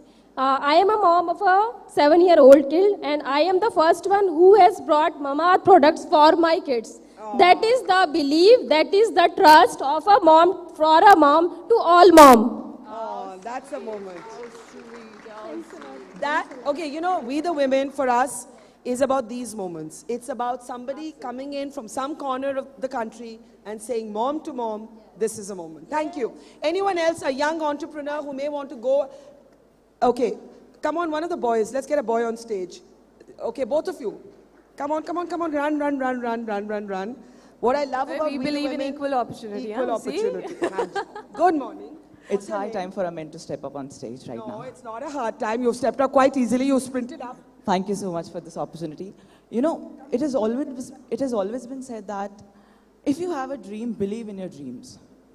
And if you're rejected, understand the fact that it redirects you. But I want to ask that how crucial it is to understand that rejections are a part of life.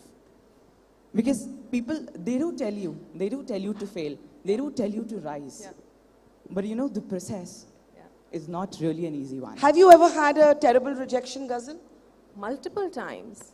By the way, if you look at my career graph, it's all over the place, right? And before Mama Earth, I had 3 more startups at which I failed.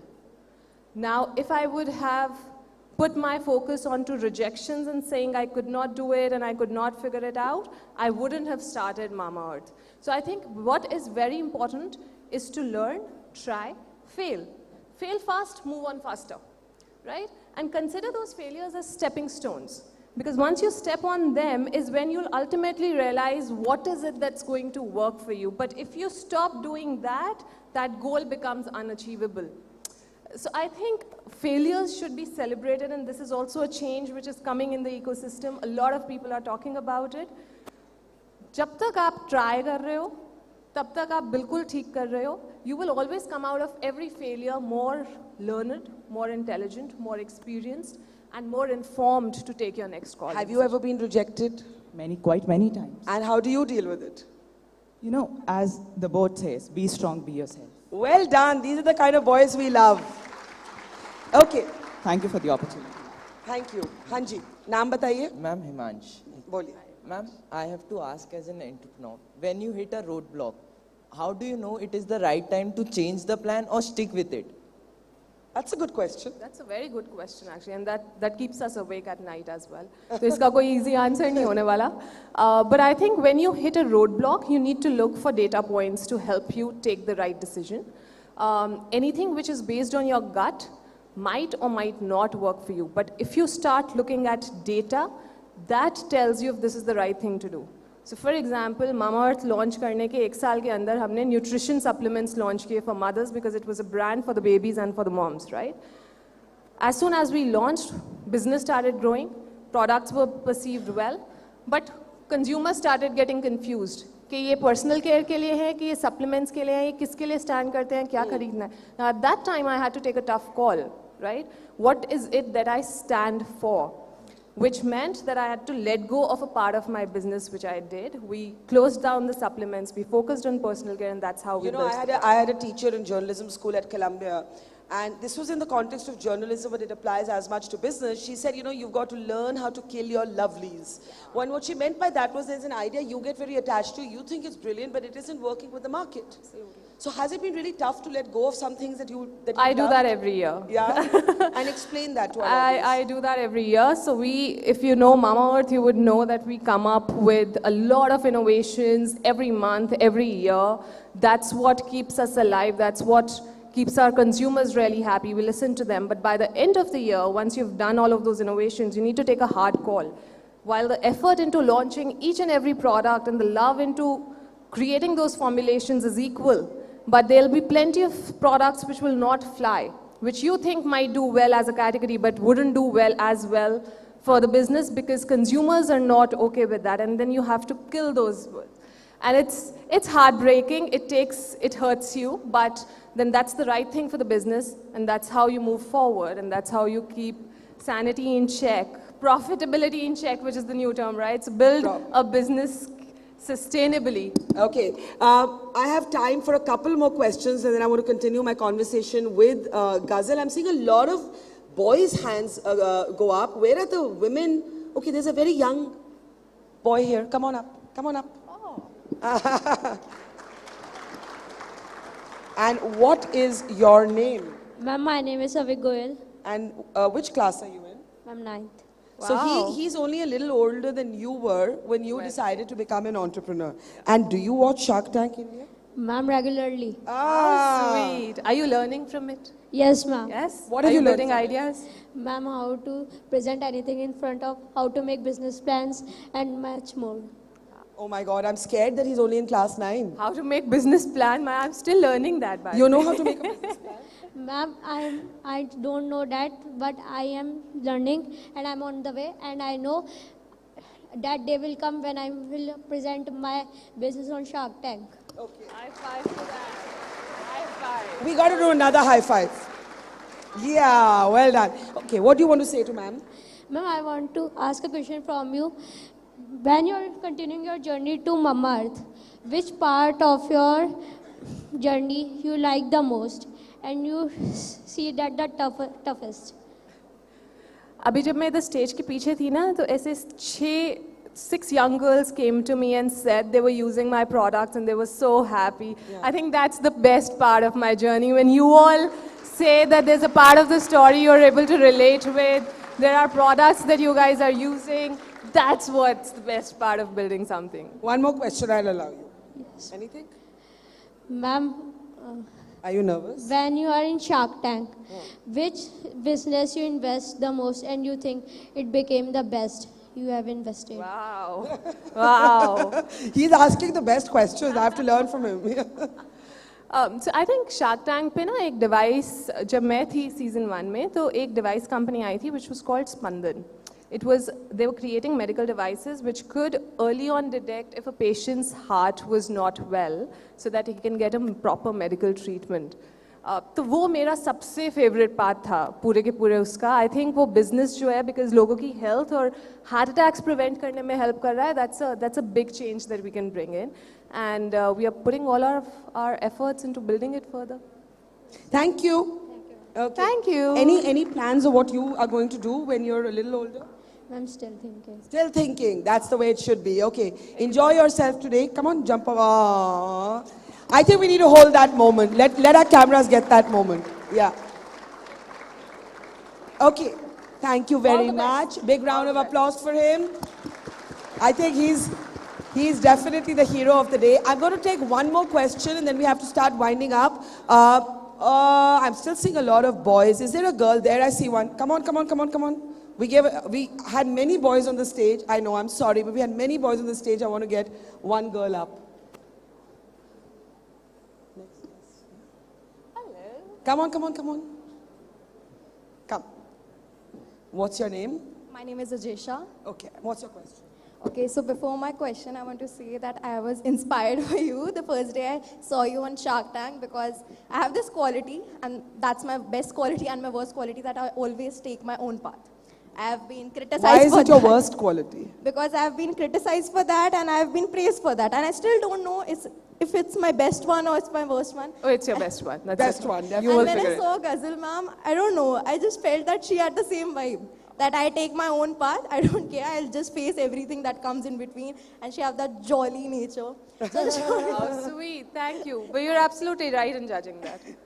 So I just want to ask, when you don't know that if it's wrong or right, what you did, as one of the members, I think, also asked about the rejections and all. You don't know that, people take you back because they are afraid of your full potential. And it has happened so many times with me as well. I was like, I'm at my worst situation. Why would you take me down? I'm already at my worst. Yeah. Then I think someone told me that, no, they are afraid of your higher potential. See, that happens to me till today. Mostly on a weekly or on a daily basis. So that feeling is not going anywhere. There will always be people who will have their doubts, and they don't shy away from talking about their doubts. And a lot of time, we feel that they are pulling us down because that's how we perceive the conversation to be.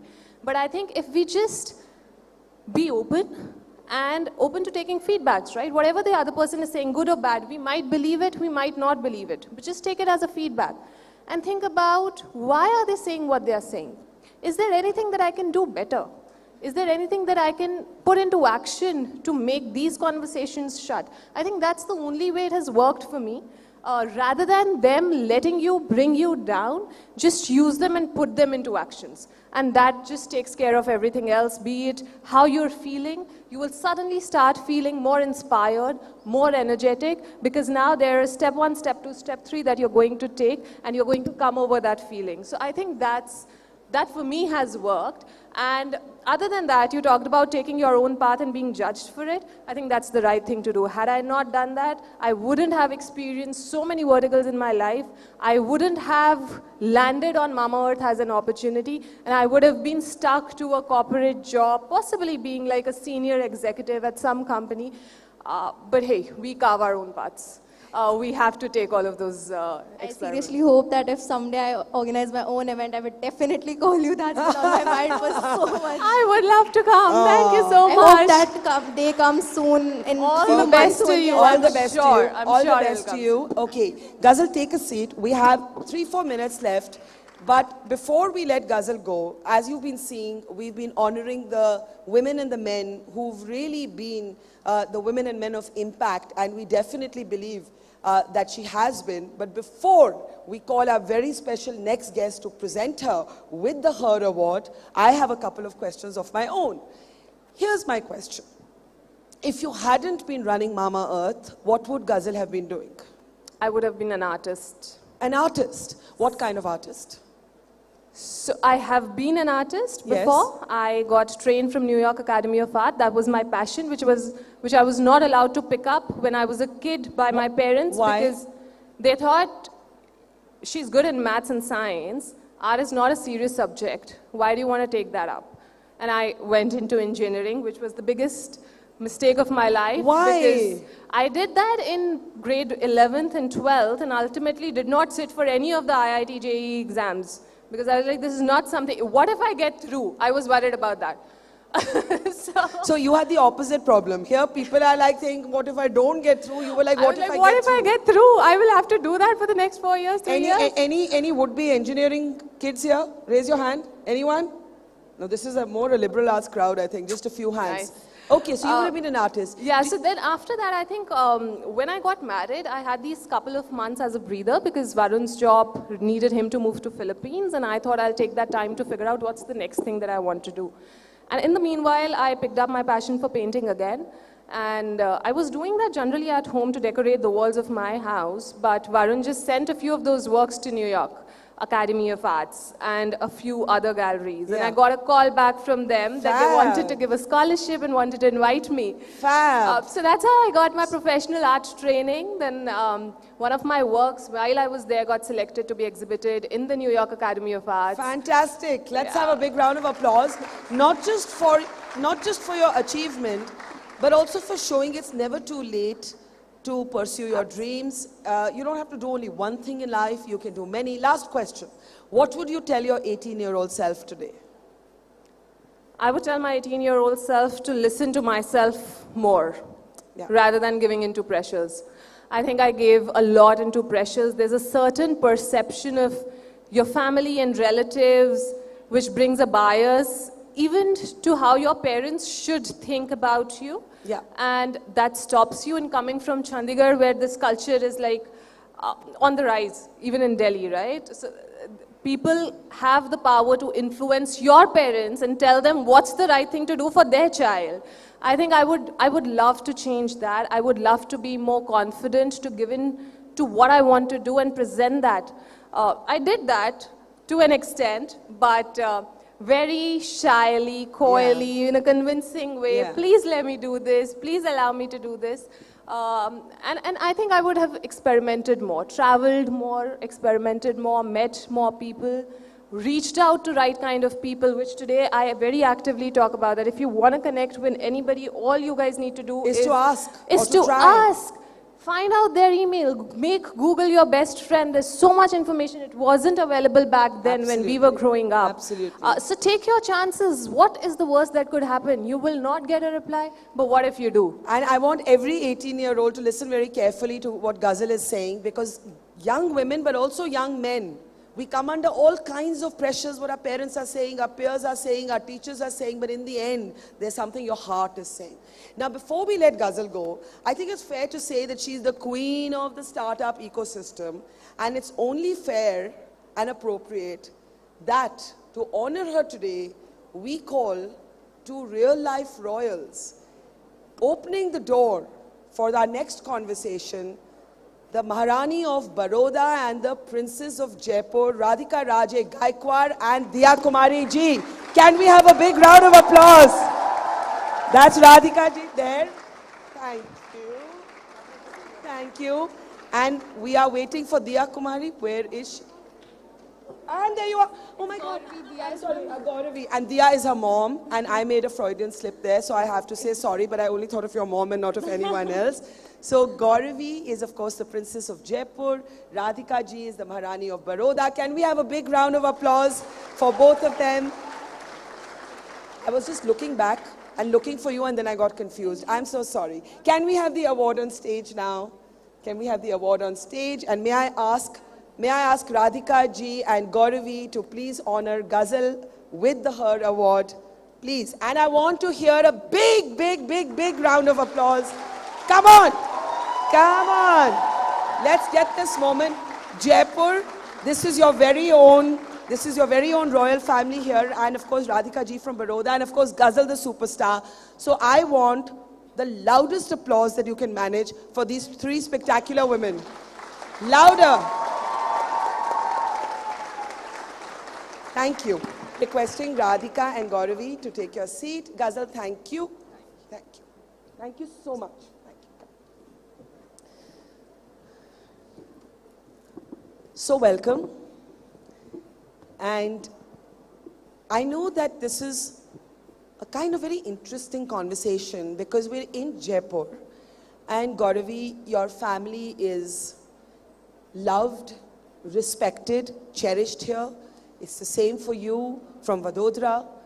You have so much love that follows you and your family. And once again, sorry for thinking of calling out your mom's name instead of you. That shows my age. But let me start with you, Gauravi, if I can, because we're in Jaipur. So we'll start with you. What does it mean today to be a princess? What does that word mean? Hold it closer. Yeah. Okay. I think it's a great privilege and I'm extremely grateful to be part of the family that I am. My forefathers, my ancestors, they worked really hard and they've left us with something. Having said that, I haven't done anything to achieve this. I've kind of inherited it from my family and I'm extremely grateful for that. But I think today, as a young member of the royal family, I feel it is my responsibility, it is my duty to kind of use my platform and use my position as a member of the royal family to talk about things, to do things that I feel passionate about and give back to community. It's the same thing what my forefathers did. I would like to use my position today as a young member of the family to kind of give back to communities and talk about things using my platform, talking about things that I feel truly passionate about. And so much of your family's work is in education. And that is so important because, there's so many young people from school and college here. Was that conscious or did that just happen organically? I think it's very organic because I will start with my great-grandmother, Maharani Gayatri Devi. She was a change maker of her times. She did things that were not common in her times and things that were not expected at the time. But absolutely. She was an icon. She was a rebel. Exactly. And similarly, my Nani, she also lived, she lived a life of an army wife. She also lived as the Princess of Sirmaur in Himachal and then as the Maharani of Jaipur. Similarly, my mother. So my mother is a multi-hyphenate woman. Today, she's doing so many different things. Yeah. So I think to me, it kind of came organically. I consider myself lucky to have such icons, such great inspirations in my life. But I would say that today, we all have to kind of make some kind of conscious effort to push the limits. What I'm currently doing, Barkha ji, please call me Barkha, no G's. I'm heading my mother's foundation. Yes, the Diya Kumari Foundation. Princess Diya Kumari Foundation. And their education is a big, big part of what we do. And I think it again comes down from what I have learned from the inspiring ladies in my life. So yes, it is. And Radhika ji, I'm going to say to you, okay, Radhika, what does it mean to be a Maharani? When I was listening to Gauravi, I was thinking that, it's so ironic. We're talking about women who bust stereotypes, challenge stereotypes, break barriers. But when we think of royalty, we think of a very regimented, traditional space. And yet, as Gauravi said, in her family alone, there have been so many trailblazers. So can royal women in particular break barriers? Can they challenge tradition? How has that journey been for you? Thank you for that question, Barkha. Just hold it up a bit, yeah. So coming to taking up from where Gauravi mentioned that about her grandmother-in-law, Maharani Gayatri Devi. Maharani Gayatri Devi's mother was Princess of Baroda. So just trying to... oh my God, those are quite lovely interwoven strands. And the very fact that what Maharani Gayatri did in Jaipur for education and women empowerment and leadership came, I believe, also as sanskars from what she received from her mother, who received it from Baroda. And when you speak about, ask me about being a Maharani today, I think what we, growing up in the traditional homes that we have, seen our grandmothers being Maharanis and then, you know, your mother-in-law and you passing it down, what we realize is that we are very, very exposed. You've traveled, you're exposed, you are meeting people of very high caliber. You're meeting people with moving stories, inspiring stories. And yet somehow you have to be able to propel yourself to do and act on what moves you in a traditional way, in a subtle way. And is walking that tightrope difficult? And let me ask you first, Radhika, and then I'll ask the same to Gauravi. Is it difficult? Because you'll have views of your own, there's tradition, there's legacy, you want to preserve legacy, but the world is changing. I mean, the royal family of England, their lives have become a soap drama, literally and figuratively. You have members writing books, you have the Crown series on Netflix, you have the tabloids writing about them. Both of you also live in the public eye. How difficult is it to be yourself as a royal, but also as yourself? So I'll tell you frankly, it is slightly frustrating because somehow you're in the eye as a minor celebrity. I wouldn't say like a film star, whatever, but you are a minor celebrity. People notice you, people, observe you, and yet they kind of expect you to be ornamental and yet also be of substance. I mean, that sounds like what Queen Elizabeth went through in the series that you must have seen. They expect you to be ornamental yet substantive. So, itna sa idhar udhar nahi karna hai, but be substantive. Yes. And that has to be tough. It is, because if you want to push boundaries and yet remain respectful, it is hard. And people have a preconceived notion because the families have been there generationally for hundreds of years, playing roles which were of leadership. However, in the recent memory of people, royalty have lived either very, very traditional lives or very, very decadent lives. And somehow it doesn't really match up to what royalty has done over these generations. So it's about keeping yourself relevant, and also, for me, I look back to the stories of my predecessors and always draw inspiration from them because they were also breaking barriers and boundaries. So I can't take the onus entirely onto myself. They were also path breakers and change breakers. And Gauravi, for someone, it must be especially tough because, you want to go out and do normal things. There's a section of the crowd who's looking at you as a princess. There's a section who's like, oh, come on, stop being a princess. And you have to find your authentic self in the middle of that. How do you do it? When I was 11 years old, I went to boarding school. Where was that? I went to Mayo College in Ajmer. Yeah. And in boarding school, everybody is treated the same way. Nobody kind of bothers who you are or treats you differently. Soon after that, I went to NYU in New York for my undergraduation. So again, in New York, people didn't know who I was, where I came from, and didn't bother. And that kind of course, every time I would come back home, I would, perform my responsibilities and, attend events and ceremonies, etc. But that really helped me balance who I am. I am a member of my family, but I'm also a young girl of the 21st century. Yeah. And that really helped me, being... And sometimes do those two identities collide, being a member of your family? And by the way, even if you're not royal, there are many young 20s, in their 20s, women today or girls today who don't agree with everything about their family. That's normal. Exactly. But for you, as Radhika said, as people in the public eye, when your identity as a member of your family and your identity as a young woman of the 21st century collide, how do you handle it? It's not, I would say, it has been easy for me. It hasn't been a big challenge. I think it has a lot to do with my upbringing.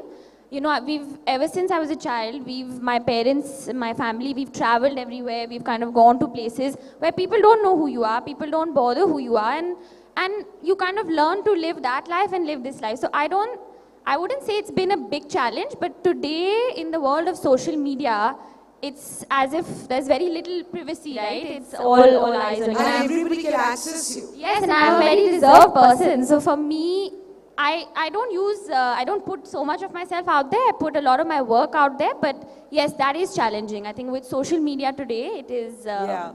Radhika, let me ask you this. You're a mother to 2 daughters, right? And one of the big debates in royalty everywhere is about who inherits the mantle. And if, you know, and it's still something that typically falls on the men of the family. As a woman, again, of the 21st century, is that something that you want to challenge, but tradition sort of stops you from doing so? How do you handle those kind of prickly questions where modernity and tradition collide? So for the longest time, that question, I mean, even today I get it. So when are you having a boy? People ask you, when are you having a boy? Yes. Today? Yes, or absolutely. Ever? Really? Well, some of them, I mean, all well-meaning, of course, because there is the concern of continuity of a family tree that is hundreds of years old. Yeah. And I think my husband and I consciously feel that it is time to bring change. And if I consciously am working for communities that are not having a voice and are being marginalized, am I willing to do that to my own 2 daughters to feel? Well said. I think that is really a modern thought and deserves a bigger round of applause. But how do you handle then, if your husband and you consciously feel there is an advocate for the girl child, there is a kind of conflict, Radhika, with the idea of the royal heir. How do you handle that?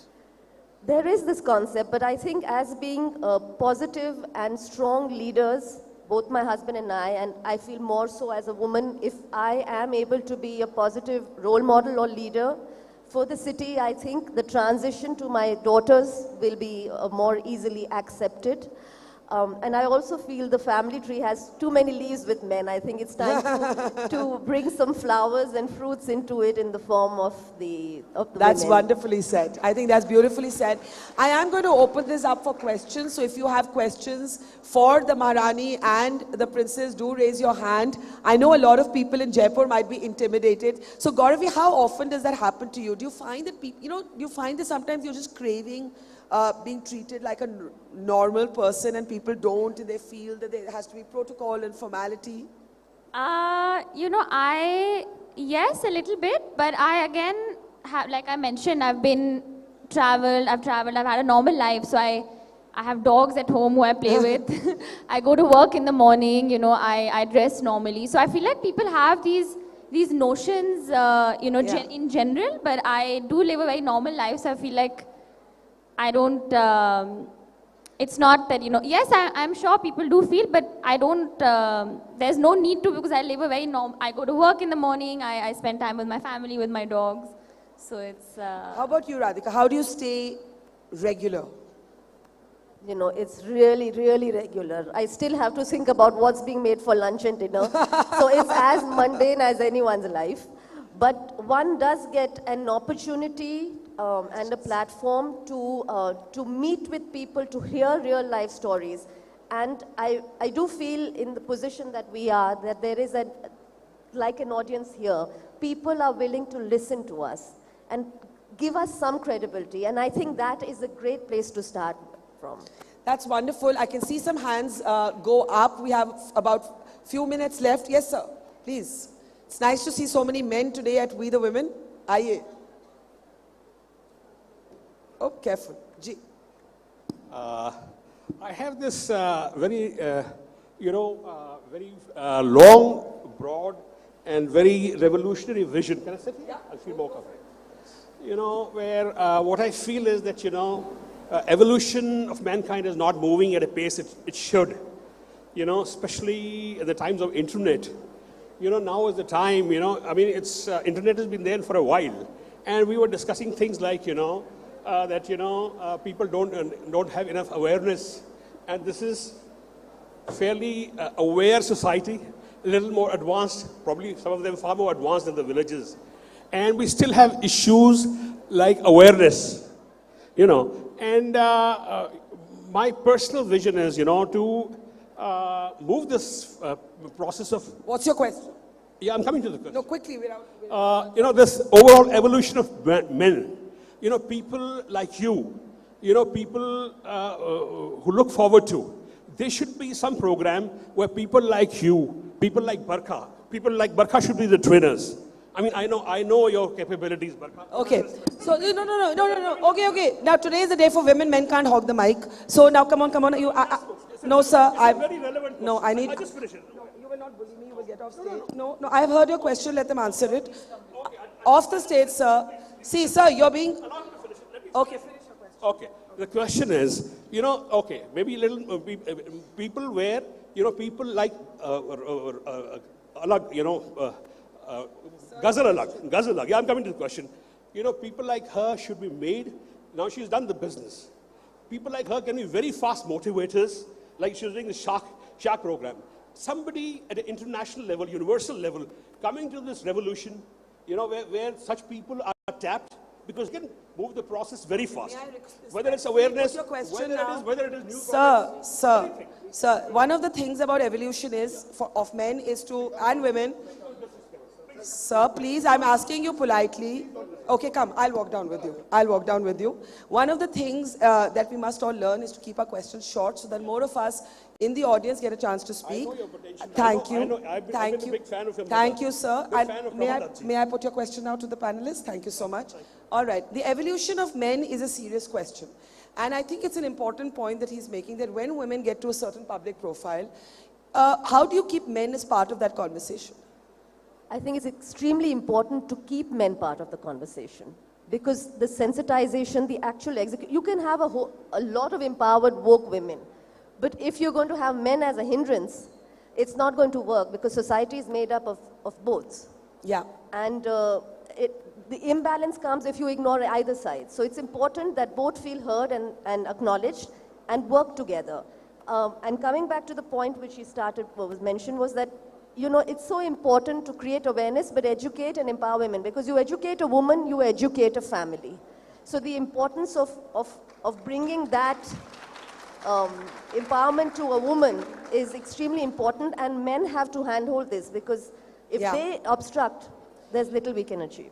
Okay, I hope that answered the gentleman's question. No disrespect was meant, but we do have to give other people a chance. Since a man had a chance at this question, is there any young woman? We have time for one question.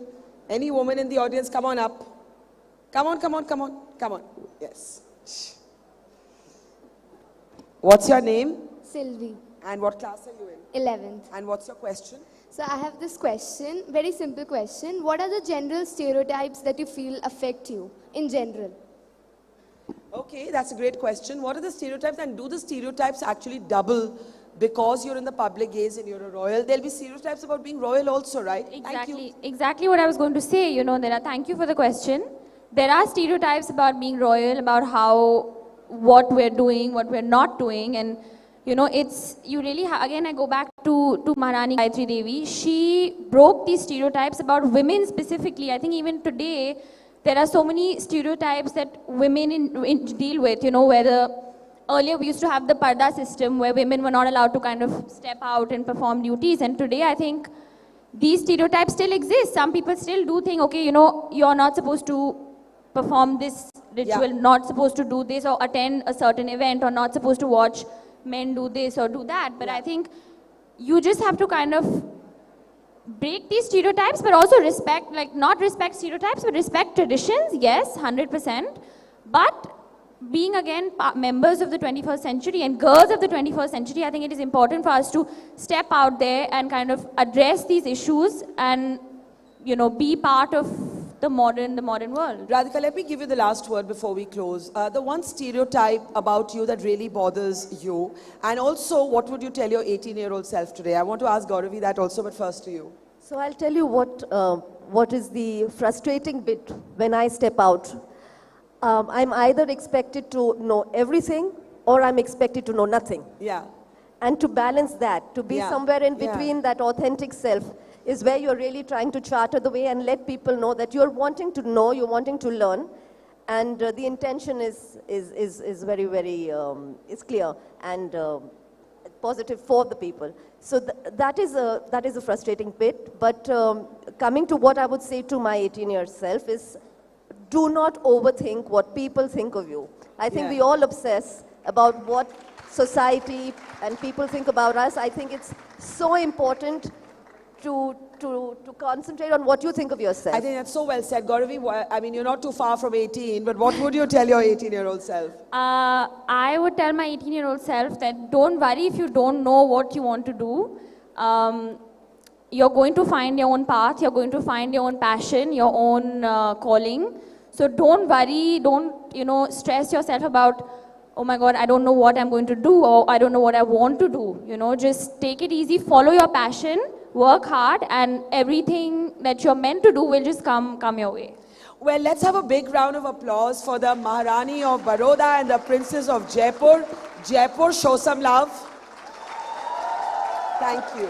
Thank you so much. I'm sorry again. That was a complete Freudian slip. Please say my hi to your mom and say I was remembering her. And by mistake also calling her name from the stage. Thank you. Let's hear it for Gauravi and Radhika. Come on. Thank you so much. Thank you. Okay, so I'm going to just wait for you all to settle down. Thank you so much. Bye. Thank you. Just waiting for the audience to settle down. Can I just get a glass of water, please? Guys, you need to settle down because we're ready to start with our next conversation. So I'm going to give you precisely a minute. And can we also get a Subbalaxmi backstage, please? Yeah. Okay, everyone settle down, settle down. You have exactly 2 minutes to settle down. We have a very, very important conversation coming up.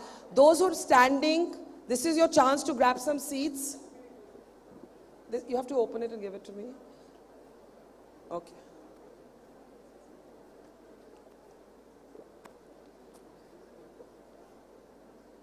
Everyone standing, please take a seat. Those who are standing, take a seat. This is your chance to get a seat. You may not get it in a while. Please, I'm waiting for you to settle down so I can start.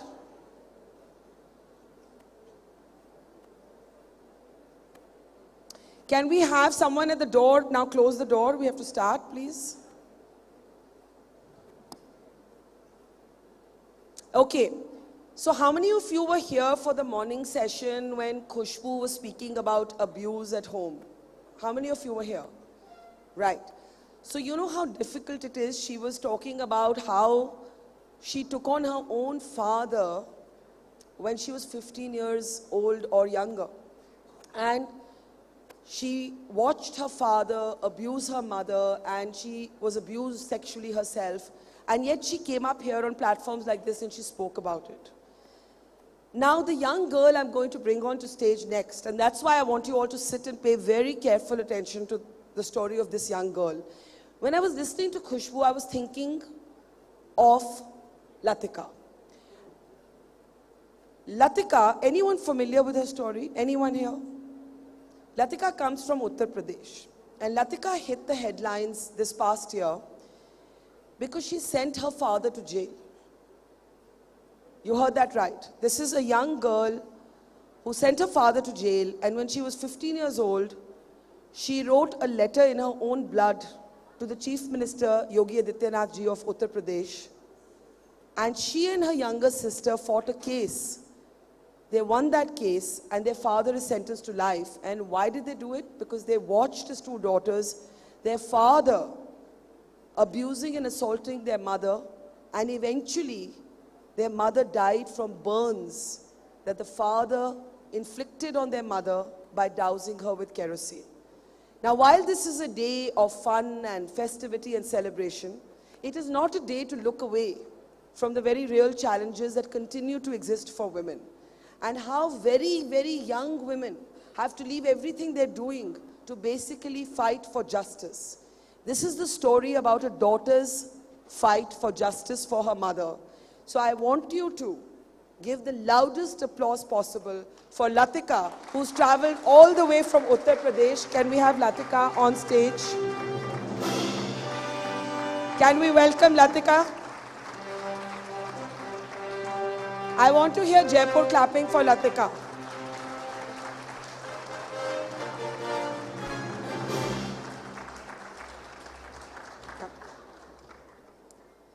Latika, मैं audience को आपकी कहानी बता रही थी, आपके struggle के बारे में बता रही थी, और आप में से जो familiar नहीं है, if you Google, you will find she made international headlines you know, it's a disturbing story, but she's also a very, very brave girl. तो मैं सबको बता रही थी, यहाँ दरवाज़ा बंद हो सकता है प्लीज़? मैं सबको बता रही थी कि आपके साथ क्या गुजरी. आप कितनी उम्र की थी, और आपकी छोटी बहन भी हैं, आप कितनी उम्र की थी जब आपने आवाज़ उठानी शुरू की? आपने खून में चिट्ठी लिखी मुख्यमंत्री जी को कि मेरे पिता ऐसे कर रहे हैं मेरी माँ को. आपकी उम्र क्या थी? First of all, thank you, ma'am. Thanks a lot. You invite me here. It's a pleasure for me. No, it is our honor to have you. I am only 15 years old when my father burned alive my mom because we didn't have a brother. It's only for that reason my mother burned alive in front of us. We didn't able to save our mom. You were 15 years old? Yeah. 15 साल बस. I am 15 years old. उस समय. At that time. When was this? Yes. 14 June 2016. That was the hilarious day of my life. It was 7 o'clock in the morning. My mom was screaming a lot. She's just burning alive in front of us, and we are helpless. We called the police, we called the ambulance, but didn't reach anyone. We called our maternal mama. So you saw this happening? Yes, ma'am. We are the eyewitness. That's why we get justice from the court after a 6 years battle. A live case which have two daughters who are eyewitness. It also takes 6 years long in the court to take justice. In between, we wrote a letter with our blood. I cut my finger. Why did you do that? Why did you feel? Because I don't want young girls here to be doing that, right? ये हमें कहना बहुत ज़रूरी है कि ये नहीं करना. कोई और मैं समझ सकती हूँ आपका दर्द, लेकिन लड़कियों को कोई और तरीका ढूंढना है अपनी आवाज़ उठाने के लिए. ये extreme step, why did you take? Ma'am, we tried to reach many times our CM. First of all, the basic thing is मतलब कोई सुन नहीं रहा था till हाँ, you did it. हमने FIR कराया. जो फर्स्ट प्राइमरी थिंग क्या होता है, अगर किसी के साथ अनजस्टिस हो उसको FIR फाइल कराना चाहिए, कॉप्स के पास जाना चाहिए. हमने वही किया. हमने FIR फाइल कराया, कॉप्स के पास गए, पर हमारा वहाँ पर कोई सुनने वाला ही नहीं था, क्योंकि जो मेरे फादर साइड की फैमिली है वो बहुत एक्सट्रीम रिच हैं, बहुत ज़्यादा पावरफुल हैं, उनकी फैक्ट्रीज़ हैं, वो बहुत अच्छा अर्न करते हैं, तो इसलिए हमारा कोई आवाज़ नहीं सुनता, क्योंकि बहुत ज़्यादा मिडिल क्लास है. So you had to take this extreme step of writing a letter in your own blood. उसके बाद 6 साल आप लड़ी, आप और आपकी छोटी बहन. जब ये हुआ तो आपकी बहन की उम्र क्या थी? मेरी बहन जब 10 years की थी. 10 years. A girl, I didn't think there is a 10-year girl here. She also do a lot of things. She go to court, speak in front of judge. At 10 years old? Yeah, ma'am. At the judge with eye contact that yes, my father, he is the man, he is the victim, he burned alive my mom. When she is 10 years old, a daughter who faces wrong things, she can stand her voice at the age of 10 also. So at 10 years old, your sister went to court with you, और आप दोनों ने court में खड़े होके, you were witnesses, आपने अपने father को life term के लिए imprison कराया. Yes, ma'am. Ma'am, in between, because जो अपोजिट पार्टी है, जो फादर साइड की फैमिली है, वो बहुत ज़्यादा पावरफुल है, तो उन्होंने हमारे अगेंस्ट ही केसेस फाइल करा दिए. पर मुझे ये बताइए, इतना कुछ घर में देखकर आपका चाइल्डहुड तो एक तरह से खत्म हो गया. चाइल्डहुड क्या होता है मेरे को पता नहीं है. चाइल्डहुड कहते किसे ये नहीं पता मुझे.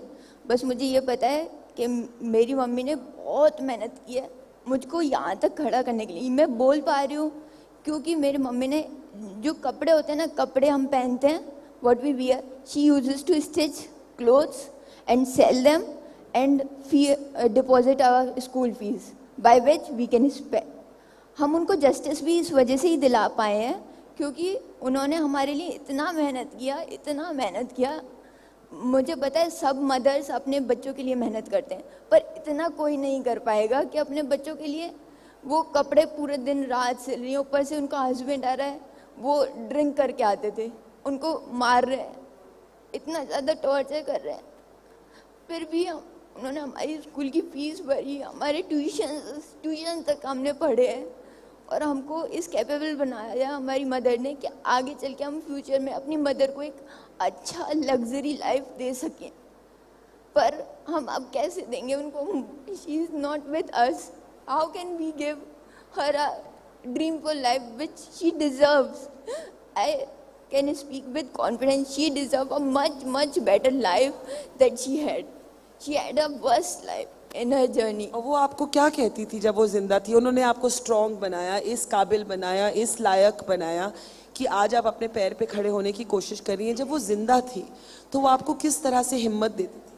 वो कहती थी, बच्चे देखो, मेरे लिए, तुम्हारे फादर के लिए मम्मी बेटा बेटी अलग अलग है, पर मेरे लिए तुम ही बेटे हो और तुम ही ऐसा कुछ करना कि मेरा नाम रोशन हो। पर वो अब यहाँ पर नहीं है तो उनका नाम कैसे? बहुत ज़्यादा पेनफुल जर्नी है मेरी। और हमें इस आपकी देखभाल कौन करते हैं? हमारी देखभाल नानी और मामा करते हैं। और नानी, ये जो अपोजिट पार्टी है, वो इस टाइम भी हमको इतना ज़्यादा टॉर्चर करते हैं। आज आपकी उम्र क्या है? इस टाइम मैं 21 ईयर्स की हूँ। अभी नानी को हार्ट अटैक आ गया था, सीवियर हार्ट अटैक, और वो आईसीयू में एडमिट थी 10 डेज तक। अभी कल ही वो घर पे आए हैं मैम। यस्टरडे माय नानी घर पे आए हॉस्पिटल से और आज मैं यहाँ पर हूँ। थैंक यू कि आप आई। For inviting us, we get a stage to speak. But still we are fighting because they filed us many cases against us. Thank you. Still we are in the court. Still we go to Moradabad for Latika, तो childhood, मतलब आज 21 साल की आज आप हैं, 15 साल की उम्र से आप ये लड़ाई लड़ रही हैं, तो कुछ जो ऑर्डिनरी लाइफ थी, जैसे जो लड़कियां होती हैं, कभी खेलने चली गई, कभी हंसी मजाक हो गया, आपके लिए वो कुछ सालों से तो कुछ नहीं हो? मैम, हमारे लिए है कि कभी कोर्ट चले गए, कभी पुलिस स्टेशन चले गए, पुलिस को देख लिया आप पास, कभी आईएएस ऑफिसर के पास चले गए, कभी सीएम साहब के पास चले गए। जैसे बच्चे खेलने जाते हैं ना पार्क, मॉल, हमारे लिए मॉल तो इज इक्वल्स टू कोर्ट, कि जैसे बच्चे मॉल इक्वल्स कोर्ट, जैसे बच्चे मॉल जाते हैं आप कोर्ट जाते हैं? जी मैम। और जैसे बच्चे बाहर जाके अच्छे लीडर्स सबसे मिलते हैं तो हम जजेस से मिलते हैं, उनके आगे अपनी बात कहते हैं, या कॉप से मिलते हैं जो हमारी सुनते नहीं है। पुलिस तो हमारी सुनती नहीं है। बहुत औरतें जो भी वो एक लड़ाई रहती है, सिस्टमिक लड़ाई रहती है। लतिका, जब आपकी मम्मी जिंदा थी, माँ जिंदा थी, तो वो आपको क्या बोलती होंगी ना कि लतिका आप बड़े होके ये जरूर करना? मम्मी को ये था कि बड़े होके बस एक अच्छा स्टेबल लाइफ हो, इतना हो कि खुद के दम पे खड़े हो, ये नहीं है कि हाँ कि किसी मैन से डिप्राइव हो। जैसे मेरी मम्मी अगर बहुत ज़्यादा वेल एजुकेटेड होती, जैसे अभी शार्क टैंक के गजल आए थे, उनको कोई नहीं दबा सकता क्योंकि वो अपना खुद के स्टैंड पे हैं। मेरी मम्मी का खुद का स्टैंड नहीं ले सकती थी, वो एक बहुत ही लो मिडिल क्लास सोसाइटी में रह रही थी, जो अपने हस्बैंड का कहना मान रही है, पिट रही हैं, फिर भी उनको छोड़ने का डिसीज़न नहीं उठा पाई। शायद अगर मम्मी ये डिसीज़न उठा पाती कि इसको मैं छोड़ देती हूँ अपने हस्बैंड को, तो आज वो मेरे साथ यहाँ पर बैठी होती और स्टेज शेयर कर रही होती। ये आपने बहुत ज़रूरी बात कही कि बहुत से टाइम औरतें डरती हैं, रिलेशनशिप अब्यूजिव भी हो तो सहती रहती हैं, और आपने बच्चियों ने बोला होगा मम्मी छोड़ दो उनको? मम्मी ने कहा है छोड़ दो, पर मम्मी कहते हैं इतना आसान नहीं है। यहाँ पर जयपुर में शायद आसान होगा, मेट्रोपॉलिटन सिटीज़ में आसान होगा, पर जहाँ से मैं हूँ Bulandshahr, there is a district named Bulandshahr in UP itself, तो वहाँ पर आसान नहीं है। वहाँ पर अगर किसी का डाइवोर्स हो जाता है तो उसको एक डिप्राइव नज़र से देखा जाता है कि इसकी ही गलती होगी, इसके पति ने इसे छोड़ दिया तो इसकी ही गलती होगी, इस नज़र से वहाँ पर देखा जाता है। तो इतना आसान नहीं था कि हाँ वो छोड़ के दूसरी जगह रह ले। एक इसमें और भी डायमेंशन है। मम्मी को तो आपने सफ़र होते हुए देखा, लेकिन एक फादर का प्यार ना मिलने पर और उनको इस रियलिटी के थ्रू देखने पर भी आप पे काफ़ी बड़ा इम्पैक्ट पड़ा होगा, to not have known a father's love. Ma'am, जब तक मम्मी जिंदी थी तो मम्मी ने माँ का प्यार और बाप का प्यार दोनों दिया, और अब फादर को मिस नहीं करते हैं, हम तो कहते हैं यार अच्छा है उस इंसान को ना इतना सजा, और मैं तो चाहती हूँ उसको उम्र कैद हो गया ना, उसको और ज़्यादा उसको टॉर्चर करना चाहिए। जैसे उसने मम्मी को जलाया ना, वो पेन उसको रियलाइज होना चाहिए कि क्या दर्द होता है, एक एक सेल बॉडी का जब जलता है ना तो क्या पेन होता है, वो उसको रियलाइज। और आप दोनों घर में थी जब आपकी मम्मी को जलाया? Yes ma'am, we are the eyewitness. Still police ma'am, eyewitness होने के बाद भी ये कितना बड़ा इंडिया में फॉल्ट है। पर सॉरी, मैं इसमें एक चीज कहना चाहती हूँ कि इसमें there is a horrible thing you experience, but it was also another man, Sanjay ji, जो आपके वकील थे। क्योंकि हम बात करते हैं, we must also remember the men who actually stand with women as allies and as supporters. तो संजय जी एक वकील थे, वो उन्होंने आपकी मदद की, वो गए आपके साथ कोर्ट, और वो आपको पहले से जानते नहीं थे? नहीं मैम, वो हमें पहले से नहीं जानते थे। He is the supporter, truly he is the supporter in court. वो हमारे एडवोकेट हैं मिस्टर संजय शर्मा, उन्होंने बहुत हमारे केस के टाइम पे बहुत सपोर्ट किया है। और जैसे बहुत सारी डॉक्यूमेंट्स फाइल करने होते हैं और सब होते हैं, उस चीज़ में वो अभी भी हमारी लिंक में और बहुत अच्छे से हमें सपोर्ट करते हैं। मैं आखिर में आपसे पूछना चाहूँगी कि आपका अब सपना क्या है? मैम मेरा सपना ये बस अब जो हमारी फैमिली है, मेरी नानी, मामा, मैं, बहन मेरी, कम से कम अब हम तो सेफली जी सके। पर फॉर योर सेल्फ, आपका अपना भी एक सपना है? मैम अच्छा लाइफ देना। क्या बनना चाहती है, काम क्या करना चाहती है? मैम पहले मैंने नीट का भी ट्राई किया था, पर अभी मैं लॉ कर रही हूँ, बीइंग अ लॉयर और and go for prepare for judiciary itself. So you want to be a lawyer or a judge? Yes ma'am. And get justice for other women like your mother? Yes ma'am, truly. यहाँ की जो young women और older women बैठी है, उनको कोई message last में? I'm so sorry Latika for what you've gone through. मतलब मेरे पास words नहीं, और मैं ऐसे ना झूठ मूठ के कोई words कहना नहीं चाहती कि वो जो खोखले लगे words आपको। तो मैं सिर्फ यही पूछूंगी आपसे कि आपने ऐसी हिम्मत दिखाई जो बड़ी बड़ी औरतें नहीं दिखाती। यहाँ पे जो भी लोग बैठे हैं, औरत आदमी दोनों, कुछ कहना चाहेंगी कि मैसेज ऑन स्ट्रेंथ, हिम्मत के बारे में क्या कहना चाहिए? कभी किसी को छोटा नहीं समझना चाहिए। आप बैठे हो ना यहाँ पे, आपके अंदर इतनी पावर है, इतनी पावर है, आप कुछ भी कर सकते हो, कुछ भी।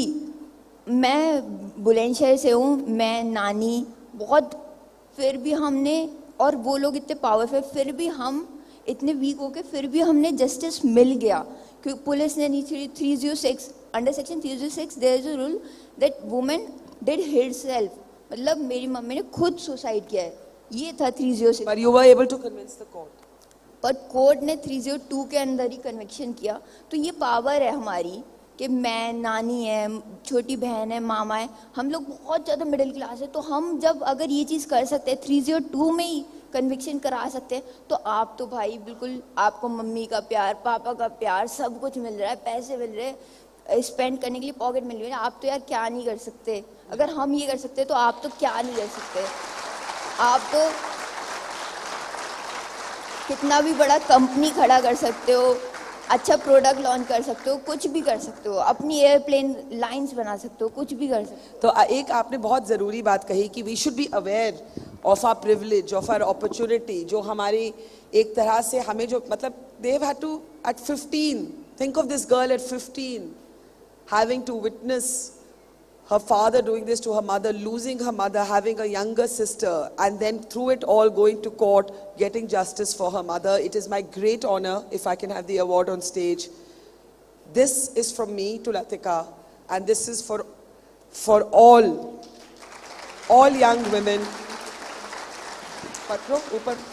Can we hear it for Latika? Louder. I think she deserves a louder round of applause. I think she deserves our loudest round of applause.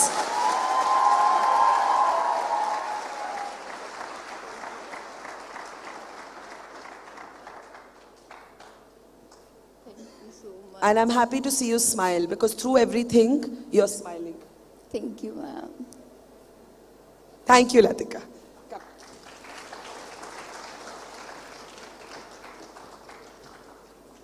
I don't know if our next guest is ready backstage, but let me tell you a little bit.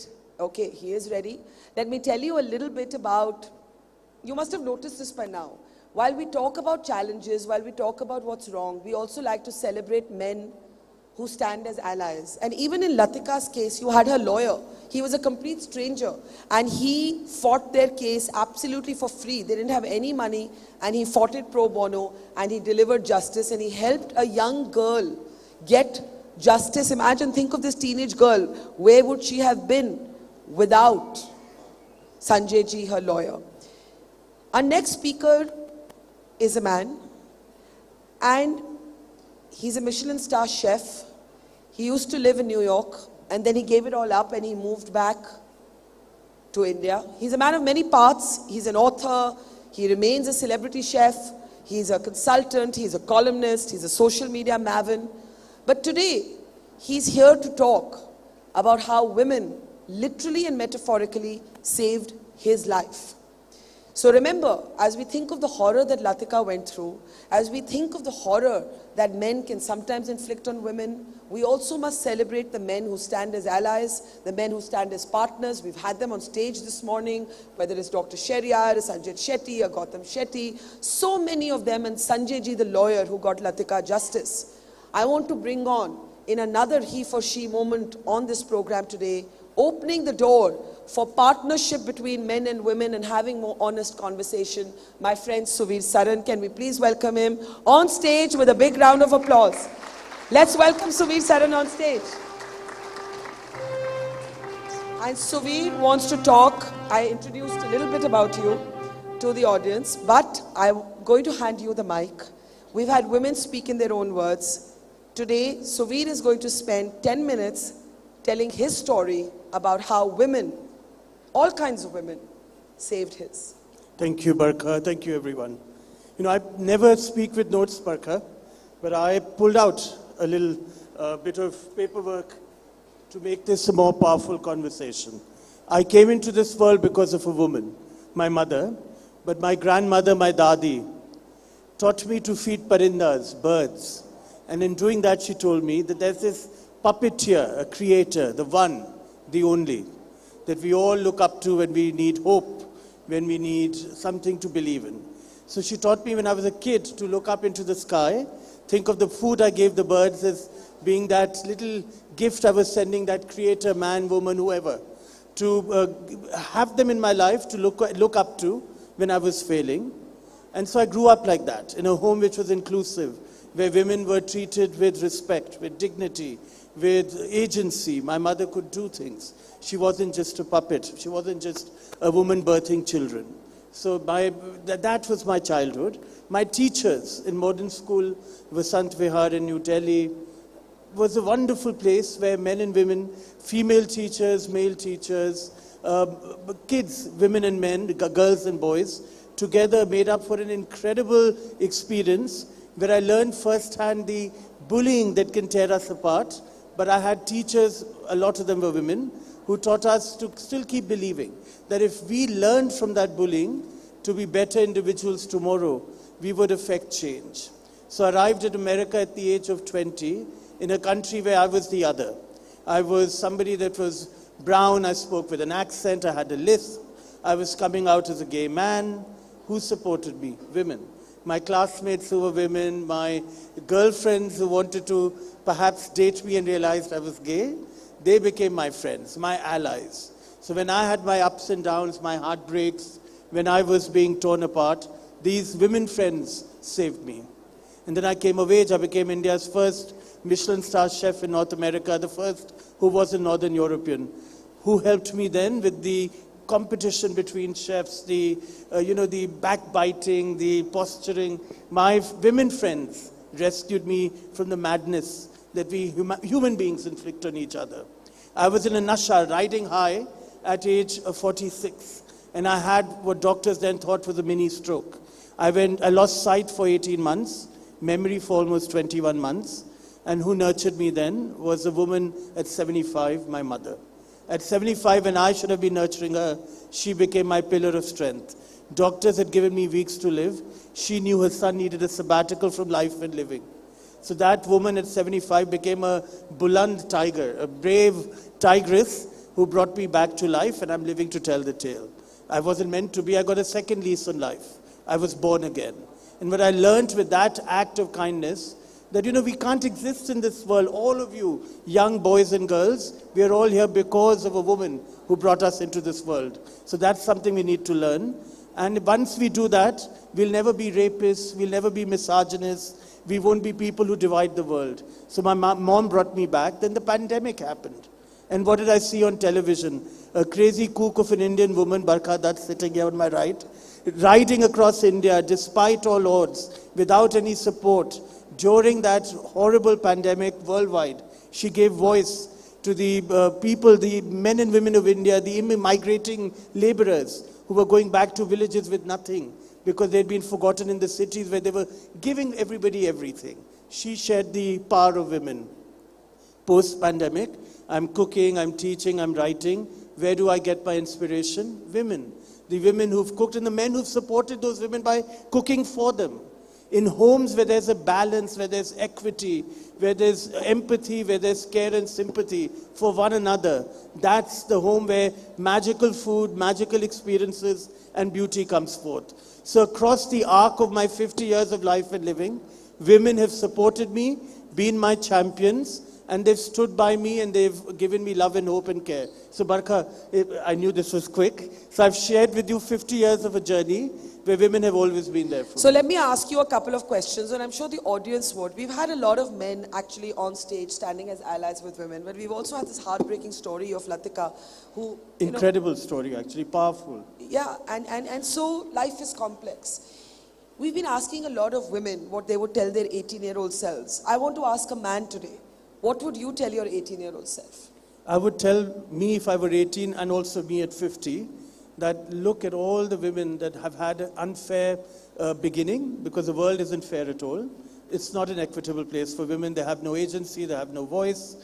Please, at 18, at 50, wherever you are in your life, you come from a woman, you are the brother of a woman, you are the son of a woman, you'll be the father-in-law of a woman, you'll be the grandpa of a woman.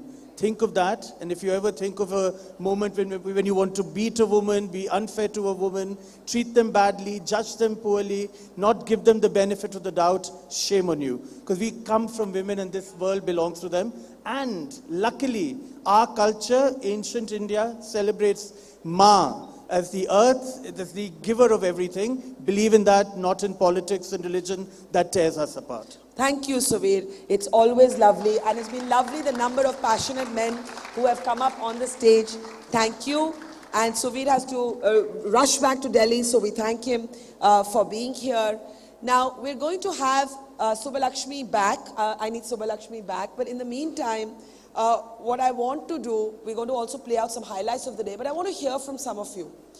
You've been listening to the session all day. Is there anything that you want to share about what you've heard so far? I see so many young men and women. Okay, I want to hear from any young woman, anyone who has dreams that you haven't been able to follow. You've had a chance at stage. So I want someone at the back. Come on, come. But you have to run up. If you want to be successful as a woman, you have to grab opportunities because nobody gives them to you. So come up fast. And I want to talk to you about your personal journey as we wait for Subbalaxmi. Tell us a little. Hi, what's your name? My name is Chaitali Chattopadhyay. I'm a homemaker. Okay, so tell me, have you had to, in a way, take a step back from your own dreams and make sacrifices for others? Yeah, actually my dream was very big. I want to become a doctor, then become a professor, but unfortunately I get married because my father was died. So I get married at age of 21 and then I have blessed with 2 daughters. But I have some dream, I want to do many things.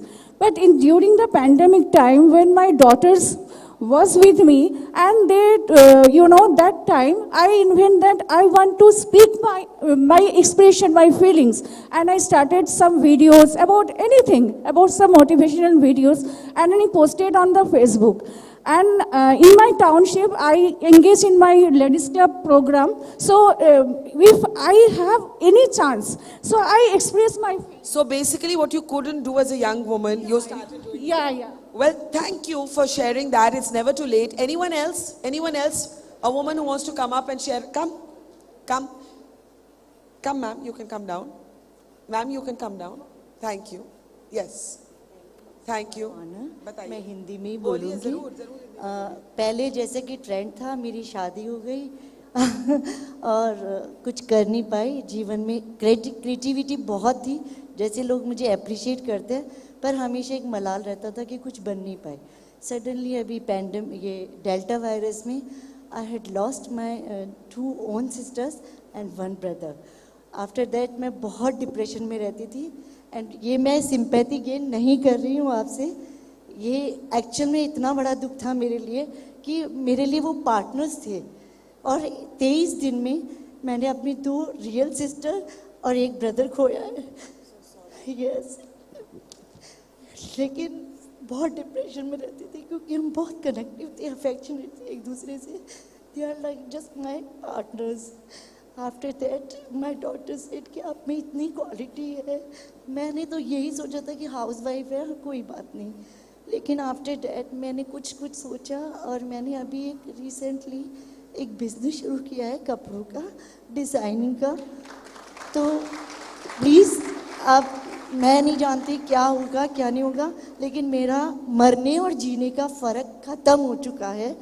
मतलब कोई matter ही नहीं रखता, आप जिंदा हो मर गए, कोई मतलब नहीं है, कब चले जाएंगे। मैंने बहुत, फिर भी आपने हिम्मत दिखाई और शुरुआत की। Thank you. I have time for one more real life story from anyone in the audience. Let's hear from someone younger. Come on. All right. Come. Hi. What's your name? I'm Lavina. Tell us about yourself. You know, people have been talking about what worst happened in their lives. But I really believe that it's not just about the bad things happening to you or maybe the family not supporting. But, you know, fortunately, I've had a husband, I have a family, right, who has supported me for each and everything, in fact. Where I am today, I'm working as a professor, right, working as a deputy director. I think the heights which I have reached is because of my family. So the only thing is, if you support your family supports you. Be it your husband, be it your mother-in-law. I have a very supportive family in terms of mother-in-law, husband and father-in-law. So it's just about what you deliver to them, you get back. Okay. What you deliver to your society, you get back from your society. So I think it's just doing what you can. And I'm really inspired by so many entrepreneurs who have turned up and these young stars who have, put forward their thoughts. Wish you all the best. Thank you. It's nice to hear an upbeat emotion. Now, what we're going to do right now is we were waiting for Subbalaxmi, but she's still on her way. So we're going to give you, to our online audience, remember there are millions of people across India and the world watching this, and some of them may have missed what happened in the morning. So we're going to play out some highlights of what we saw on this platform. We're going to give you precisely 10 minutes if you want to go get a glass of water, get a cup of coffee, get a bite to eat.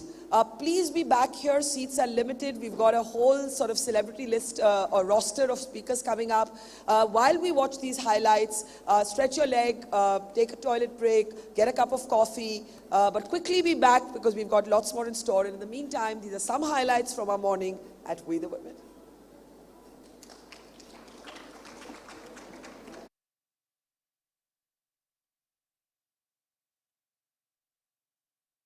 Any guesses what percentage of India's parliament is women? Anybody? Any guesses? Do you think it's 50%? Do you think it's 30%? How much? 36 say some. Others? 17? 23? Anyone else? 33? 73. I'm asking the question again. What percentage of India's parliament is made up of women? Any guesses? A little over 10%. A little, here's the correct answer, calm down. It's a little over 10%. Politics in many ways, okay guys, now calm down. Politics in many ways remains what we call a boys' club. So the speakers I'm going to introduce now represent two women from two different parties. But the one thing that they have in common is something that women across parties face. That to become a politician in a male-dominated world takes a lot of struggle, people say a lot of terrible things about you. And even when you succeed, they don't leave you alone. In fact, they say even more terrible things about you. So it takes an extraordinary thick skin and strength, right, to be a woman in politics. Opening the door first for we the women this morning, all the way from Tamil Nadu, the newly nominated member of the National Commission for Women and BJP leader and actor, Khushbu. Let's put your hands together for Khushbu as we welcome her on stage. Can we open the door for Khushbu? Okay, we are waiting. We are waiting. Can someone tell me, where did Khushbu go? And there she is. Good morning. And also from your very own Rajasthan, also somebody known for being a spunky. The one thing that these two women have in common, I know them both personally, they're spunky, they're outspoken, and I'm also like that, and because of that, the three of us get into trouble a lot. Okay, opening the doors this morning for women in politics, Divya Maderna from Rajasthan.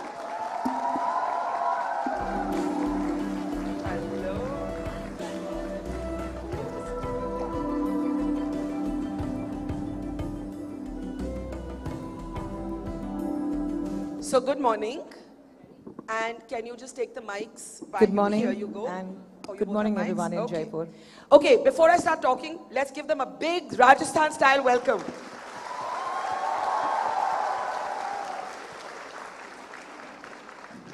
Khushbu, first congratulations. You have become a member of the National Commission for Women. You're a woman of many parts. You've been an actor, you are an actor, you're a BJP leader, you're now a member of the NCW. But I don't know how many young people know here, you've also had to fight many battles along the way. Even as a young child, you were brought up essentially by your mother. You actually had an abusive parent at home, an abusive father. You've been brave enough to speak about it. I want you to tell all the young women here, what has been the toughest thing in your life for you to get to where you have today? Hi, everyone. It's a pleasure to be here. And thank you, Barkha, for having me. Always a pleasure to have you at We the Women. And pleasure meeting you too. I think the easiest way, first I would like to say, was my confidence. The toughest thing, which took me long, not forget, not forgive, but put it behind me and move forward, was the abuse I faced by my father as a child. Because I think when a child is abused, it scars the child for life. And it's not about a girl or a boy, any child for that matter. It scars them for life. And not many people are able to come out of that. And how old were you, Khushbu, when you faced and experienced this abuse? Your mother was abused by him as well. You were a little child. My mother has been through a most abusive marriage. A man who probably thought it was his birthright to beat up his wife, beat up his children, sexually abuse his only daughter. He thought it was birthright. Being a man, it was his right to do so. And when my abuse started, I was just 8 years old. And I had the courage to speak against him when I was 15. At the age of 15? Let's applaud that courage. How did you take him on? I mean, most of the girls in this hall are about 18, the school and college girls, the school girls are even younger. At 15, how did you take on this abusive father?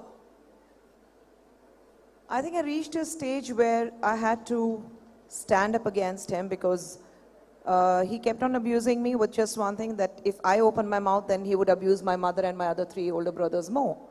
And that fear sets into that you don't want your other family members to be abused because what you're going through. And one fear which stayed with me was probably my mom may not believe me because I have seen her in that environment. Ki kuch bhi ho jaye, mera pati devta hai. You know, that kind of a mindset.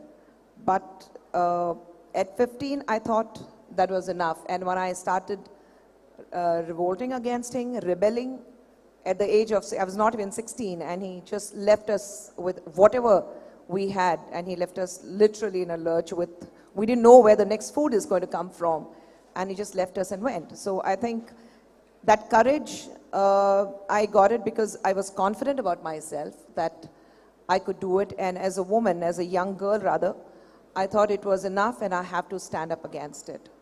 And I'm glad I did, because had he been part of our family, I wouldn't have reached so far. I wouldn't have had the courage to fight all the other odds what I have, because if I could fight against a man at home, I think I could manage the world very easily. Amazing. Divya, I know that for you too, and as this happens with women all the time, you know, Hillary Clinton is going to be our closing speaker today, and one of the things she once told me was, women in public life have to grow a skin as thick as the hide of a rhino, because all kinds of things are said. बहुत कुछ बोला जाएगा, बहुत कुछ बोला जाता है. Even with you, you've had to battle all kinds of, for example, speculation. भाई उसकी शादी करवा दो. ये भी बोला गया, उसकी शादी करा दो, वो ठीक हो जाएगी. Divya, what has been the toughest thing about being a woman in politics? You know, Barkha, as Khushbu was saying, Just hold the mic up a little bit. Yeah, I had an absolute contrary to her. You know, I had a father who was doting on me. I mean, I had a family where I came, where everything came and I stopped at me. You know, you are the sun, you are the moon. And ever since childhood, you know, I was given the confidence. If you fall down and you scrape your knee and you cry, I said, oh gosh, you can do it. And if you can't do it, nobody can do it. I think hats off to her confidence that she had, because parenting is also a very important thing that builds me. And I believe my parents, and especially my father, mother, and my father was the one who always said that, Divya, you can do everything in life. So I think that confidence is the one that drives me, you know, wherever that confidence comes from you, within yourself, or why, because of your parenting, it plays a very key role. Yeah. But you know, why I'm saying that, because I don't know the word discrimination. How can that be? I'm coming to that. We all know the word discrimination. Yes, I'm coming to that. The fact that your marital status is commented on, it would never happen to a man. I'm coming to that. कोई आदमी के बारे में ऐसी चीजें नहीं कहता. No, I'm coming to that. So I didn't know the word discrimination. Entire childhood, my educational institutions. When I joined the party, my party opened me with welcome hands. When I contested an election, I was a young girl. They had seen stalwarts. My grandfather, my father were very big. I was a very young girl who stepped in. I don't know if the people would have, you know, ek nayi ladki aayi hai, but they said, no, you can do it.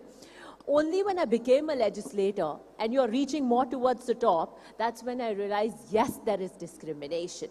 And I faced discrimination after I became a legislator. Yeah. And what is the kind of discrimination? That speculation on your personal life.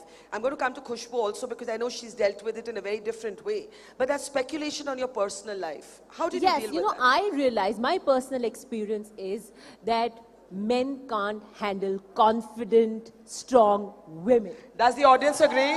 They just can't. And the moment you are somebody who's going to lead, somebody who has talent, they are intimidated, and that's where discrimination starts. I don't think a meek women in politics are discriminated as much as I have to face it. Khushbu, do you agree that the confident woman, the tough woman, the outspoken woman, the woman with her own views, you know, you have spoken very freely in the past on the need for girls to be aware of reproductive rights, reproductive autonomy, and you got such a backlash, you even had to face threats. I remember that time. Do you agree with Divya that essentially men, and sometimes even women, because conditioning is a big part of what happens, resent another confident, successful woman? Yes, definitely. I would like to add to what Divya said. Outspoken, strong, bold, and beautiful. I would like to add that, because a lot of men get intimidated with beautiful women, because they think beauty and brains don't go hand in hand. That's an absolutely no-no, especially when it comes to politics. So, oh really? In politics you can't be beautiful? You can't be beautiful and you can't be a woman with brains. Either you have to be brainy, otherwise you have to be a dumb bimbo and a beautiful. That's it. There cannot be a combination of both. And I think that's why people like me and Divya, probably we see more in politics that how tough it is to face, because we have been outspoken, and I faced a lot of problems in the past also. I think in politics, you just have to keep a firm feet and say that your mind has to be strong and say that this is what I want to achieve and I will. Matlab is kaan se suno, us kaan se nikal do. That is how you need to do it. You can't let anything penetrate in you, and I have learned in a very hard way. In fact, before I came here in the morning, I was speaking to somebody and I was talking about my experience. Like when I was in my very first party when I joined politics, and how we were at an event outstation, not in Chennai, but in an outstation. And this is how men are. We are part of a group and we were just sitting together for lunch because we had to have lunch in one room and the room's allotted. So I was the only woman in that room, and there were these two, then the former ministers, who were not even bothered there's a woman in the room, and they thought that because there's a woman in the room and she is in my room and she has to be part of politics, this is how men work, and they wanted to change, literally changing and trying to get into a lungi. And I had to tell them, I said, excuse me, there's a woman in this They room. were changing in front of you? Yes. And Like they were basically treating you like you're invisible? Absolutely. So I had to remind them, there's a woman here. I said, you have to get used to this. And I'm like, excuse me, would you speak the same language to the women in your family if some other guy is changing? Probably tab aapka khoon kholta hua aa jayega that how can you insult my woman? So you have these kind of people, and that is where you need to put your foot down and tell them that you cannot treat me like a piece of anything, but treat me with equal respectability as you would do to any other woman in your family. But at the same time, I also, you know, rather than getting angry with them, with these kind of men around, not only in politics, anywhere, I really pity the women in their family. Because imagine the kind of violence or abuse or disrespectability they would be going through every day. They have seen their mother being subjected to this kind of disrespectability. They know that they have stood silence and they have been absolute mute spectators to whatever is happening around, and they get used to that. They think it's their birthright to insult a woman. It's their birthright to show their misogynist attitude, their patriarchy mindset. They think, men think that this is how we are and this is how we are going to treat you, and you have to bear with it. And you know, I can't imagine how doubly difficult it is for you as a survivor of abuse, as a survivor of abuse by your father. And I have to again and again applaud your courage for the openness with which you come on public platforms and speak about what is so difficult. You know, young women, I'll tell you something, young girls, and particularly the girls here should know this, more than 90% of women and girls who face abuse in India know the person who's abused them. The circle of trust is where often the violation occurs. So Khushbu, I have to thank you, and we have to give her a bigger round of applause for sharing what she's been through. Barkha, it took me very long. It took me very long to come out in open. It took you very long? It took a very long time for me to accept and say that I need to speak about this, because as a mother of two young girls, and I think the first time I spoke about my abuse was on a show with you. That was the first time I opened up, and that was what? Just before pandemic? I think it was 2020 actually. Yeah, so just before pandemic, I think. It was on We the Women. Yes, so that's when I first opened up, because with my young girls, I think it was, of course my girls know about it. I have shared it with them. And they gave me the confidence, and they said, Amma, if you want other girls to come out and speak about this abuse, and you want to give them the confidence, then I think you should speak to the people. You have to go in public and tell them that you have been through it, because unless you don't share your experience, I don't think you'll be able to send the message across. So I think my daughters gave me that strength. Okay, welcome back everyone. We allowed you a quick 10-minute break, but we have such a packed schedule, and if you think the morning has been good, I can tell you that it's only going to get better and better and better and better. Now, as we wait for our next set of speakers, I think the morning started beautifully with music, and we thought we should liven up our spirits with some more music. All of you cheered on as Saxophone Subbalaxmi opened our festival. I really do consider her my lucky mascot, and she was sharing with us in the morning how much opposition she had to face when she told her father that she wanted to play the saxophone, and the fact that she actually plays it in a sari, the fact that people thought a woman can never hold a performance for as long as she can. So on popular demand, let's put our hands together again to welcome back Saxophone Subbalaxmi on stage. And we are waiting for her. Let me see. Come on then. Let's give a round of applause to Subbalaxmi. And she's going to, I think, regenerate our afternoon flagging spirits with some music. Go ahead.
Isn't she great? I think she wants to hear a little more from you how great she is. Come on. Subbalaxmi, what would you say to all the young women here? You have to achieve whatever you want, and doors are open always, especially here. All the girls, do follow your dream and achieve best what you want. Thank you. And we'll have Subbalaxmi back at 5 o'clock, Subbalaxmi. So please take a break, enjoy yourself, watch some of the conversations. Okay, so I have a small and a very exciting announcement to make. And you'll be able to catch a glimpse of our closing speaker tonight. Because of time zone differences, I had to actually have this conversation earlier. But we are very, very thrilled and proud and honored that the closing speaker at the grand finale of We the Women is one of the most powerful women in the world, Hillary Clinton. The most sexist or misogynistic leader you've ever dealt with? Well, you know, there have been some leaders whose names nobody would know, but Putin is a straight out misogynist and a what we call a mansplainer, someone who tries to dominate and intimidate women. Favorite Americans, Eleanor Roosevelt once said that, you know, women in the public arena need to grow skin as thick as the hide of a rhinoceros. And that's a great line. I'm sorry, I'm jumping in. Do you have a skin as thick as the hide of a rhinoceros? I do. I have to moisturize it all the time. When do you think America will be ready for a woman in the White House? Well, obviously, I hope it happens in my lifetime. I don't know how many more years I am given to live, but I would like it to happen then.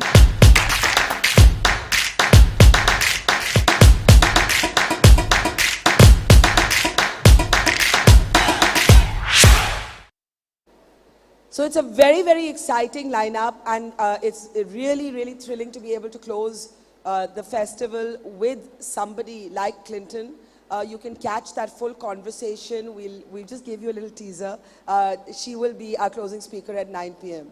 Now, the next speaker, before I play out her video, you know, when we think of brides, what do we normally think of? What's the assumption जब हम बात करते हैं शादी की या जिस औरत की शादी हो रही हो, we always think she's a coy bride. You often hear the word coy when it comes to a bride. Right? Wrong? But there was one woman in Kerala who decided that she was not going to be the bashful bride. And you know what also happens is the only people who do not have fun at their wedding are the bride and the groom. Everyone else has fun. So this bride decided, I'm not going to be bashful, I'm not going to be coy, and I'm going to have a whole lot of fun at my own wedding. And she, her father, and her husband decided, they're from Kerala, to play what's called Chenda at their own wedding in a video that literally made international headlines. Now, as you can see, we've been bringing you speakers from all parts of the country and the world here. And before I introduce our next speaker, I want the lights to dim and for you to just watch what happened at Shilpa's wedding.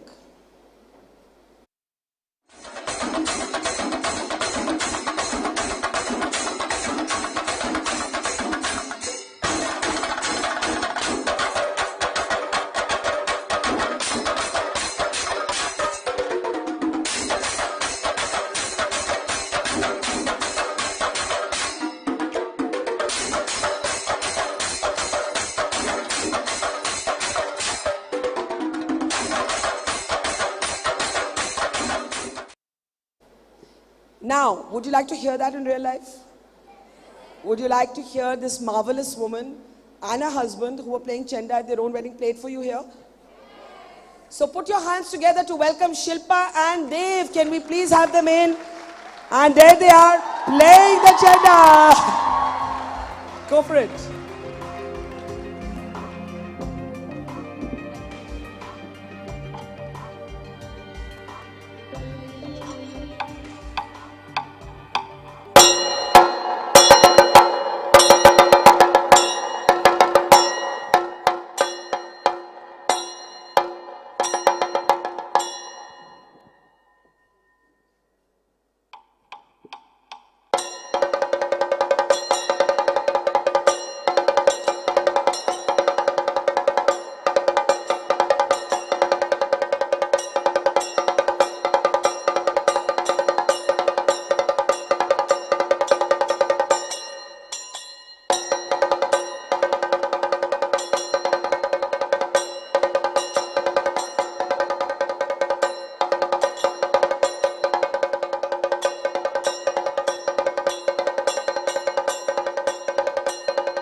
Fabulous.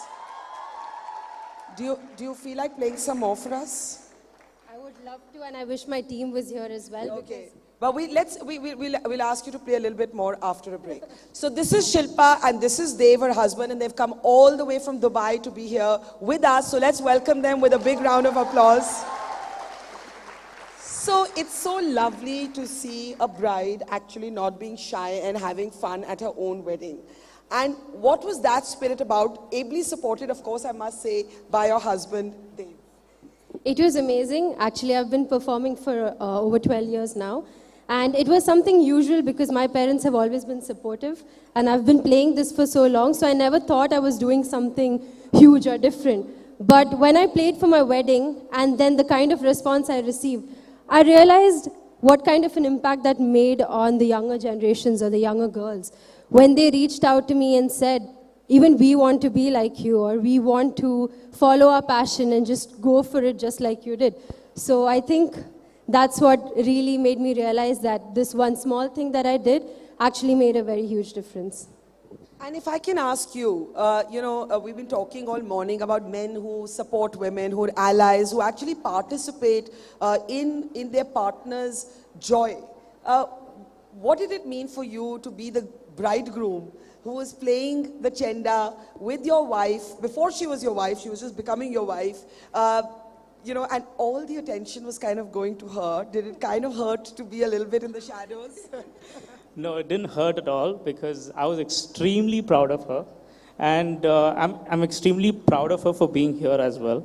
And I'm proud to accompany her and to be her backbone being here. She's always been a go-to person, and that's something that really attracted me towards her. And my mom always taught me, see the best in people, and that's what I saw in her as well. And during the wedding, I had absolutely no idea that she was going to do this because it was a complete surprise for me. So hats off to her. I had absolutely no clue that this was happening. It was on spot, and I saw her coming in, and I thought, okay, I can't be here now. Carry on. I'm just getting a mic. Carry on. So I was on the podium, and she was there. She was playing the chenda. And her father was also playing, a full family troupe. He wasn't planning to play either, by the way. I was supposed to be the only one just playing it as a surprise to him. And it was just supposed to be like a 1 or 2 minute performance, but it went on for 7 minutes. And the funny thing is, every time I turned around, there was one more person in addition to the team. So the first time I turned, there was Dev. Then when I checked, my dad was there, and it kind of made me feel so fulfilled or satisfied. I was just so happy to be there, the three of us just performing, and it made my special day even more special. So thank you so much for that. I tried to surprise them, and it kind of came back to me. So I want this audience to know a little bit more about both of you. You are an engineer by training? Yes, I'm a mechanical engineer, and I've graduated that, and I'm working with the facilities management for New York University in UAE. And you are also an engineer? I'm also an engineer. And who said engineers are boring, right? I head the engineering department in one of the underground constructions companies in Dubai. And we both met through the same university. Okay. We both are dancers.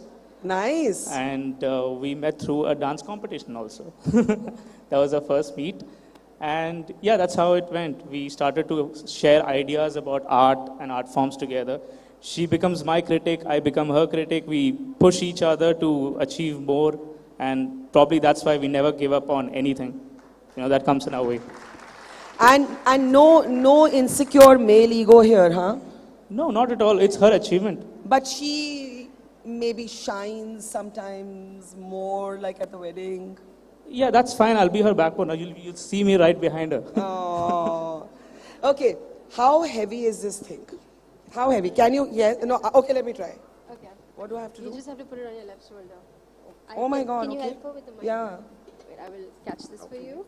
Okay, I'm going to tell you how difficult this is. On that shoulder. Okay. Yes. Okay. And your knee should be supporting. Yeah, your knee cap just comes over that. Okay. Now. You can hold this. Okay. Leave the chenda. Leave your elbow up maybe a little bit. And now.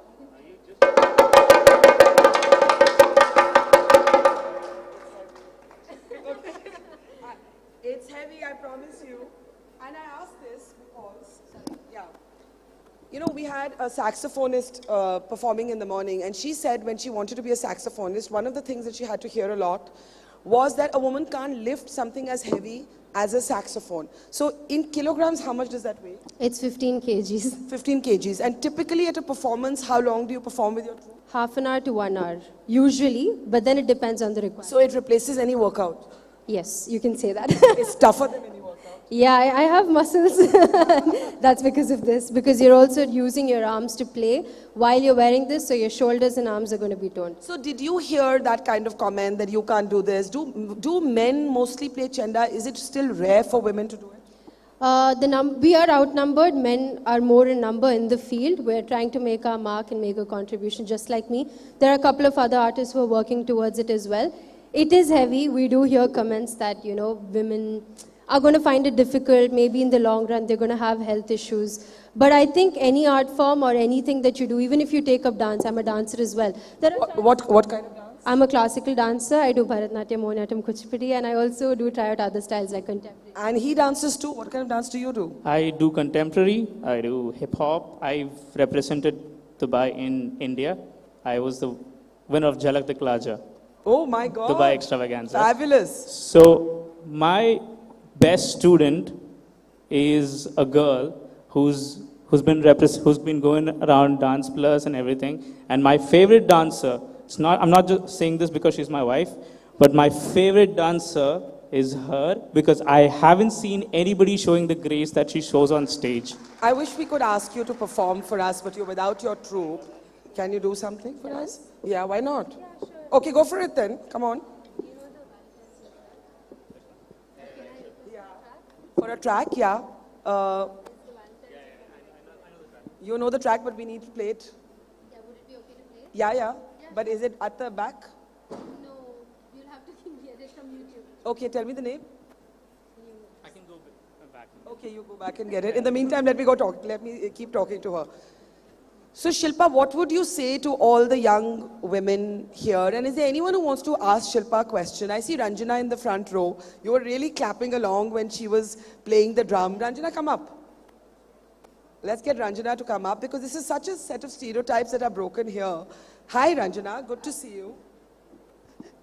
It was amazing. Thank you, Barkha. Thank you for the scintillating experience that you have put together for all of us. It's really amazing. It's like vibrating with, energy and everything. I would just like to ask you, because I have learned classical music myself, and what, did you face anything else, any challenges when you were doing it right from start? For Chenda, right? Yeah. Yeah, I did face challenges. Like I said, there were people asking my parents, why would you enroll her for such an instrument? Isn't it kind of heavy? Aren't you worried about her health that could, something could go wrong? But then I think I'm blessed to have really great parents. My dad and my mom, they've constantly motivated me and they've inspired me to continue doing what I love. And I think at the end of the day, whatever people say doesn't matter. It's what, when you have cheerleaders like them, my mom, my dad, my brother, and now my in-laws, my husband, they're all such a great bunch of cheerleaders. I don't think what anyone else says matters to me anymore. I think this is what I wanted to hear for all the young women out there. Don't give up on your dream. I think, we all have leaders like Barkha here, whom we have seen, on the battlefield, I think she's getting shy. I won't say anything much. So, no, I'm not the shy type. it is on the battlefield or, during the COVID times, I remember when all of us were scared to even come out of our houses, she was touring the whole of India and she got COVID, her father got COVID. I mean, you can't brush those off as armchair conversations. And I feel very, very strongly for Barkha and her team and everyone else. A big cheers for Barkha Dutt. Oh, thank you. Thank you, Rajna. Thank you. Please, Rajna will be with us through the day. Dave is back. They have the track. So we're going to allow you a bit of music before our very special next guest. Go for it.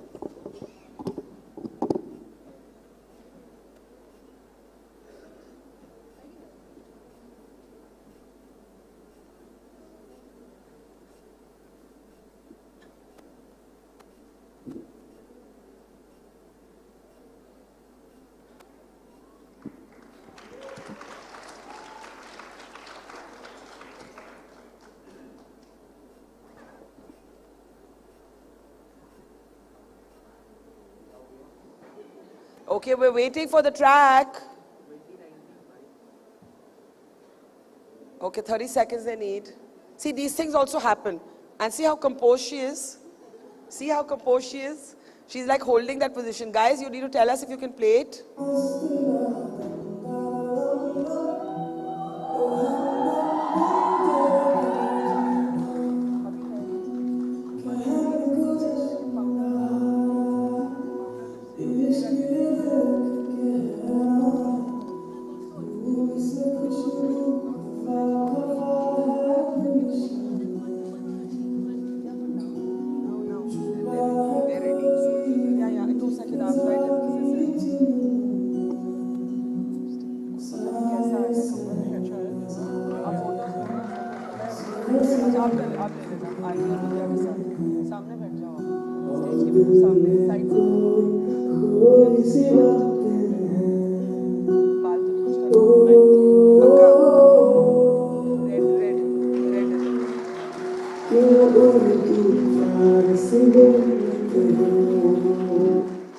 Thank you so much. What a lovely couple, Shilpa and Dev. A big round of applause for them. Yeah. Thank you. And we'll see you again in the evening. There's more in store. So don't vanish. Don't get lost. Don't get lost in the bazaars of Jaipur. And thank you for coming all the way from Dubai. Let's hear it for Dev and Shilpa. Okay, the next segment is very, very special to me. And before I bring our next speakers, can I just have a glass of water, please? I just need some water on stage. So, you know, when we were growing up, the entire romance used to be about men in uniform. You used to think of military men and you used to think, wow, they couldn't be, like just by virtue of being in uniform, they'd seem handsome and you know, commandeering and magnetic and all of that. But as I've grown older, I have to tell you that for me, what really gives me goosebumps and pride and honor, that sense of, you know, being Indian and feeling so proud of what women are able to accomplish, is when I see women in uniform. It's literally storming the final frontier. We are seeing women now doing things that 15 years ago you couldn't even speak about. And these barriers are breaking and falling down one by one. The NDA is now opening its doors to women. Remember the door on the stage? It's all about opening doors. No doors shut for women anymore. And it is my great honor to welcome on the stage two extraordinary officers of the Indian military, Colonel Anila Khatri and Major Abhilasha Barak. Let us put our hands together to welcome. Can we open the door for our two extraordinary officers? Thank you. Thank you. And that's a standing ovation. The first, ma'am, please come here. Can we hold that standing ovation? I want all our cameras to get it, because I want to tell you something. They didn't do this for anybody else. They didn't do this for anybody else. And I just want this moment to remain.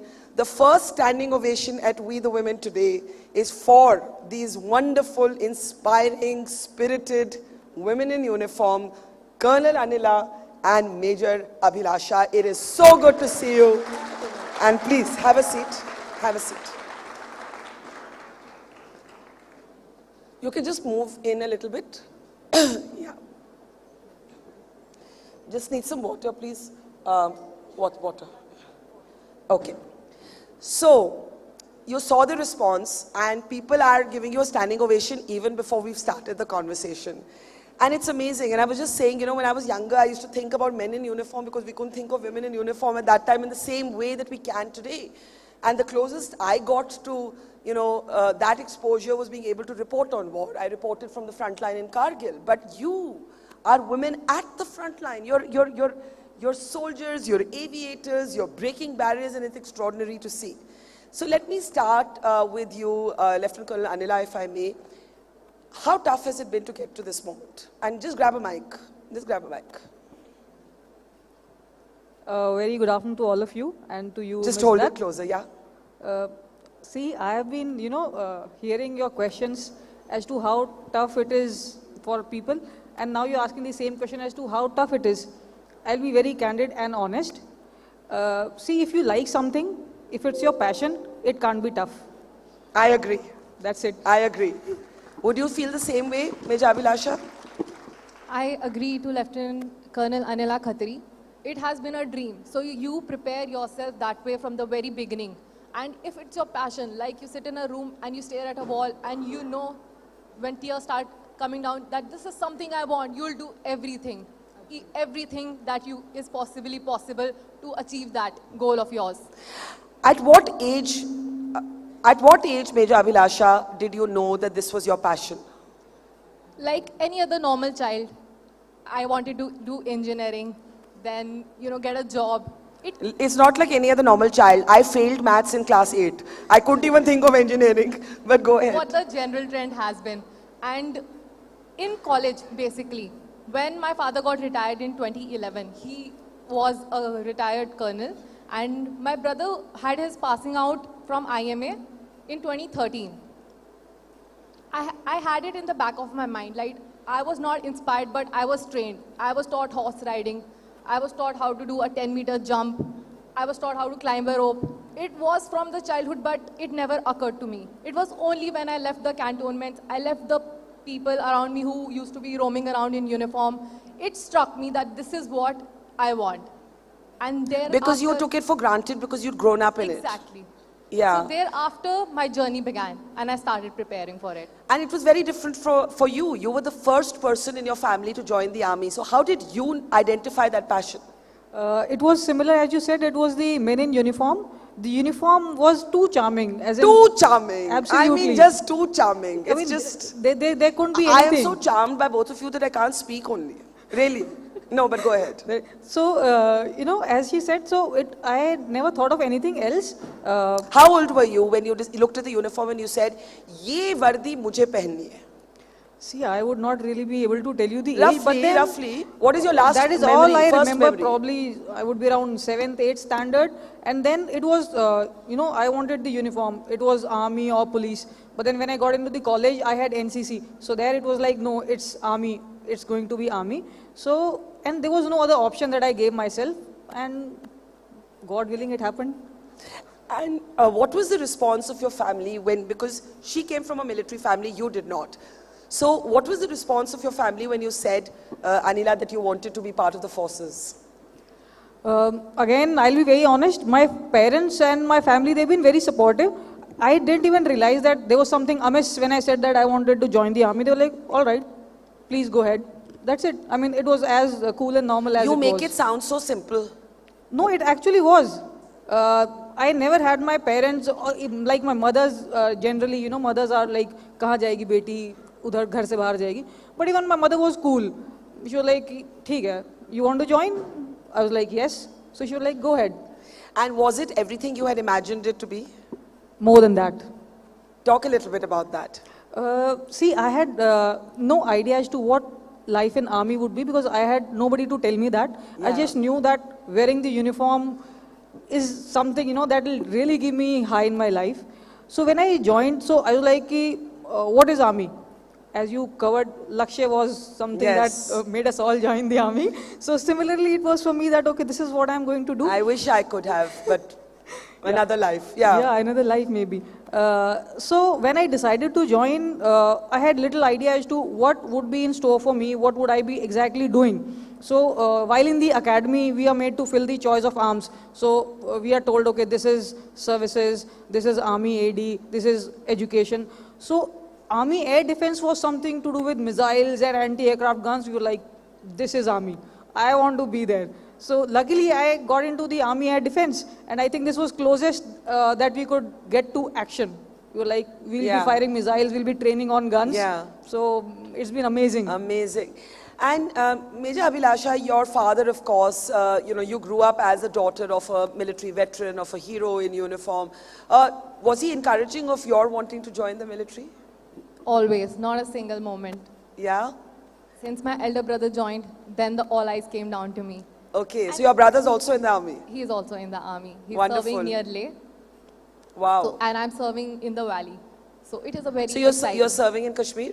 I'm serving ahead of Kashmir. Okay. For the- So you're a front line, basically, you're at the Yes. front line. We can clap louder than that, can't we? You know, when the conversation first started, Major Abhilasha, about, you know, ab to bahut kuch badal gaya hai. We have the NDA opening doors. We have people like yourself, soldiers like yourself, at the front line of conflict. We have, you know, Colonel Anila, you know, aviators as women, combat aviators. Everything is changing. My question is, you are still entering a space that numerically is dominated by men. Your Jawans are still all men. You know, in corporate India, a lot of discussion happens about women bosses. Do men take instructions from women bosses? And initially, when there was a resistance to women coming to the forces, they say, "Arey nahi nahi, bahut aadmi hai, aurat ki baat nahi sunenge." And now I know the army is built on discipline. It is built on the paltan. It is built on the regiment. But even so, if someone were to ask you, were you ever not taken seriously, either of you, because you were women, in an essentially male space, what would you say? Let's start with you, Colonel Anila. I'm in the Army Air Defense, so I stay with my regiment, okay? Right. I don't move to places, I move with my regiment. So when I joined the regiment, I am the first lady officer, I'm the only one till now in the regiment.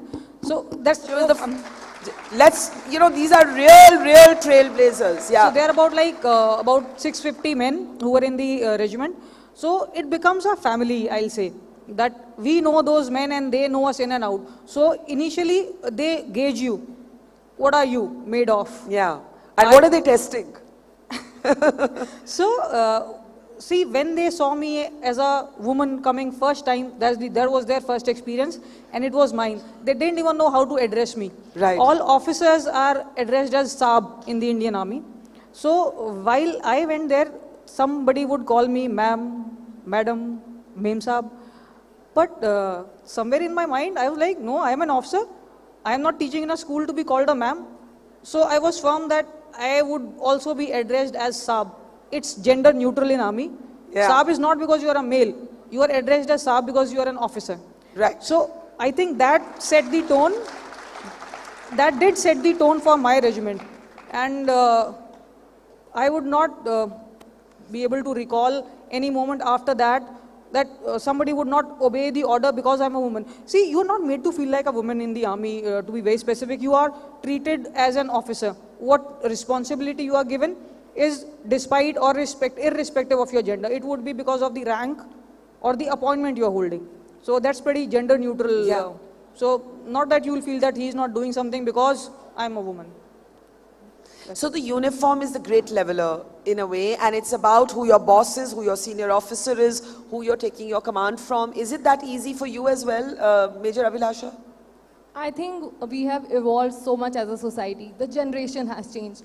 With me having 4 years of service, I have never come across, any discrimination. They treat a man or a woman officer equally. It is your grit, your will, how you prove how worthy you are. That is all that matters to them. They never distinguish whether to take, an order from a woman officer or a man. So share something personal about how being in the army has changed you. Because before you joined the army, one of you is from a military family, one of you is from a civilian background, but you don't fully know how your life is going to be consumed, and in a way all of your life is taken up.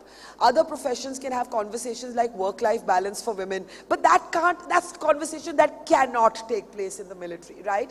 So there are things that are very unique to the military. So I just want to understand, have there ever been moments when, Colonel Anila, you've said, okay, I signed up for this and my life is not going to be like the life of other women? See, this never struck me as to, because I didn't draw comparisons with others. Yeah. But then my life was as it was of any other officer in the regiment. So it was pretty well going with the flow. And the only, landmarks I'll say in my life when I had to take a decision as a officer apart from the regiment was I had decided to undergo the para probation. I wanted to be a paratrooper. So from the air defense, it was going to the para air defense battery. So you wanted to be a special forces officer, basically? Yeah, I wanted to be a special forces. I wanted to wear the maroon beret. And you are wearing the maroon beret. And that is really spectacular. I want to hear this hall resonate with our admiration for these officers. So, different people, different experiences, they've enriched my life in the army or how I am today. I remember in the probation when I went there, I was like, I just wanted to be there, but that's a different world altogether, I'll say. But you learn so many things about life, not just army. You realize the difference between big things and small things in life. Life and death. Absolutely. You're like, okay, you didn't get killed, yeah. Small things. You are alive. That's the big thing. Amazing. And what about you, Major Abhilasha? What about you? Like, did you have, at some point decide that, listen, there's a part of my life that a man would say this too. This is not particular to women. When you wear the uniform, there are certain things you leave behind. And as Colonel Anila is saying, that you don't get killed, that's what you focus on. That's a good day. Small things that seem very big to us would seem very small to you. So talk about that. You miss out on the little things. Yeah. Like, I'm in the valley. I might not have seen even the seasonal fruits since like 6 months. These are the minutest of things. When I came back to Delhi this time, I see there's a new metro station which is coming up. I miss traveling by DTC buses. These are very small things. But what I'm doing in a bigger picture, every day we have to be battle ready 24/7. There is a casualty evacuation. You have to be airborne within 5 minutes. So all these things, at the end of the day, you're saving someone's life, and that is what matters, and you are satisfied. Yeah. And families, I was interviewing General Tiny Dhillon, who has this book, Kitne Ghazi Aaye, Kitne Ghazi Gaye. And he told me this story. He said that there was twice in his life, both times he was in the Kashmir Valley, that he was declared dead. And one of those times, his wife, who was not a soldier, was 8 months pregnant. And he said that the families of soldiers are the bravest people on the planet. And what I want to ask you is that it's great that your families encouraged you, they supported you, but they must worry about you. And that's an emotion that you can't address when you're at the front line, when you're in, combat situations, when you're a special forces officer. You have signed up for a life that is dangerous, that is fatally, potentially dangerous. How do you keep your families calm, or is that something you can't afford to think about? Colonel Anila. Yeah, I think I would choose the latter. Latter, yeah. Exactly. I mean, you just can't, pacify them, or, you can't do anything about it, rather. You can just tell them that if it has to happen, it will happen, and there's nothing much we can do about it. But then, not that they make it too obvious to us. At least my family doesn't. I have a little daughter, she's 7. All that she asks What's her name? She's Aditi. So all that she is concerned is, when am I coming back home? So who looks after her? Okay, that's a good question. I have my family. Family support system. Yeah, my mother or my mother-in-law, even sometimes my father has been around. Had it not been for them, it would have been absolutely difficult. So I just want to underline what we've just heard, that Colonel Anila Khatri has a 7-year-old daughter, and she goes to the final frontier, as it were, being a proud soldier for this country, while her daughter is brought up by her family. And I think that is something extraordinary to applaud. Sorry, did you want to add something to that? I would not say extraordinary. Because I think it's extraordinary. You all are too modest. No, not modest, because I am guilt-ridden sometimes. You are, of course. Because I am, like I was on the firing ranges now, just before I came here. I want to tell them a story. We were trying to call her to the show. And every time one of my producers would call her, she would say, I'm in the firing range, I'll call you back. And I just did a post on LinkedIn. I said, I just love this message. I mean, that you can call a woman today and she'll say, I'm in the firing range, I'll just call you back. But completely, isn't it? But go ahead. So, like, when I had to go for the ranges, so I had to leave my daughter with my husband and my mother-in-law. So and your husband's a military person? No. He is, yeah. He's commanding a regiment right now. He's an armored officer. Wow. So I had to leave Aditi to him. And this is like the third transfer in 1 year for me. So it's the third school she's changing. So that is what I feel, she's not living life of a normal child. A normal child would have one school, a set of friends. In 1 year, she's like, mera koi friend nahi mama is school mein. Then I'm like, okay, I mean, that's how she has to live her life. So these are some little things which make me feel guilt-ridden, because I'm living my passion. So this is the price that she's paying for me living my passion. So it does make one feel a bit guilt-ridden sometimes. But then at the end of it, I say, if I can't be a happy person, I can't have a happy family around. So for me to be happy, this passion has to stay alive within me. So I try to balance it out. Sometimes I am guilt-ridden. Sometimes I feel that it's all right. Things will take care. Well, you know, I just want to tell you that that's a very human side to being a soldier. And I am sure even fathers in uniform go through that. Their kids move around. And I don't think women should carry the burden of guilt. You are an extraordinary officer, an extraordinary human being, an extraordinary woman, and that Maroon Beret, you're a special forces paratrooper, and we admire you. And I know that your daughter loves you and admires you. I don't know her, but she has to. What an amazing mother, what an amazing soldier, right? Major Abhilasha, how have you navigated some of the sacrifices that a soldier has to make, and that perhaps sometimes women in other professions, you know, what happens is, and we've heard some of those stories today, that sometimes women give up their careers. Why sometimes? Often for their children, for their husbands, because of pressure. And then later they have these unfulfilled dreams. We've had women on stage come up and talk about how then later in life they've tried to revive those dreams. Have you experienced something like that, or is it just smooth sailing for you? Till now it's been very smooth. Like I knew I signed up for this, and nation and duty will always come first. And there's nothing I believe till now is not Nation and duty manageable. will always come first. Amazing. Sorry, I didn't mean to interrupt you, please. Everything else is manageable, I think. Everything else is manageable. Okay, we have about 10 minutes with the officers, and of course we're going to honor them, and that will come in a moment from now.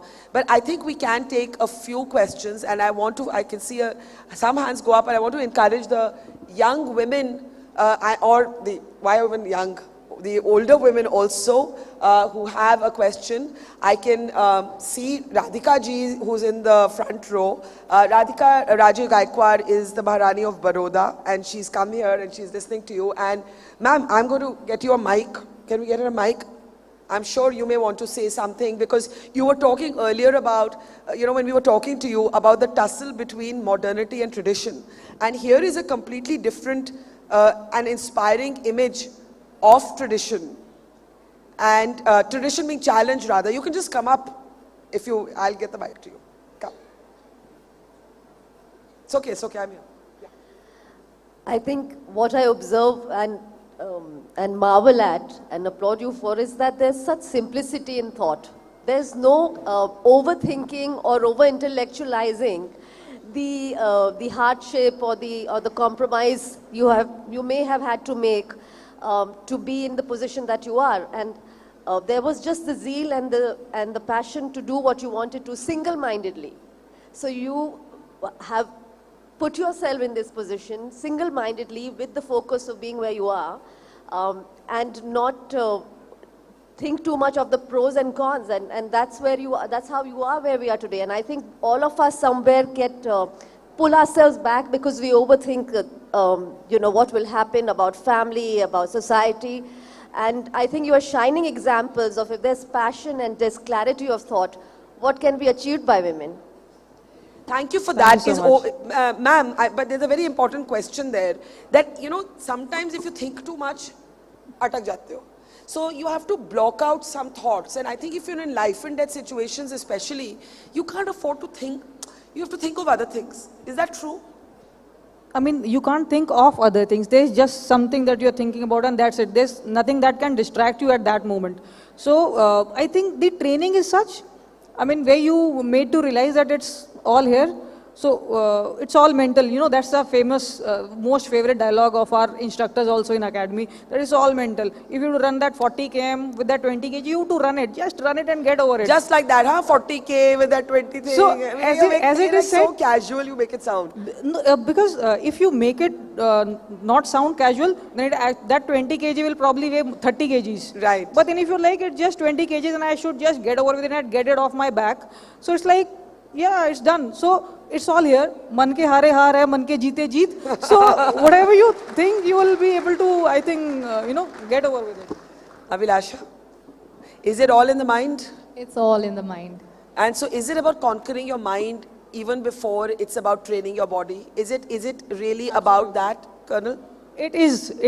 Your body might give in. I'll give you an example. I was instructor in the Officers Training Academy, wherein we were training the women and the gentlemen cadets. So, you see, women like us, 5 feet nothing, and this, so we also do the same thing. But then, we know that there are some people who might just give in. But I'll tell you, in the run backs, these 40 camps that I'm talking about, there has never been a lady cadet who has backed out of that run. There have been gentlemen cadets. Really? Yeah. So it's all here. So when there are male officers who've not had an experience of serving with women and they come to the academy and then they realize, yeah, actually it's all the mental strength, I think, that's taking them along. And how come this little petite girl is carrying the same load and she's not giving in, wherein this 6 feet tall gentleman cadet, he just says, I can't do it. Because it's all here. It's all in the mind. Yeah. And are there assumptions or stereotypes that you've had to battle, Major Abhilasha? Colonel Anila says it's been easy.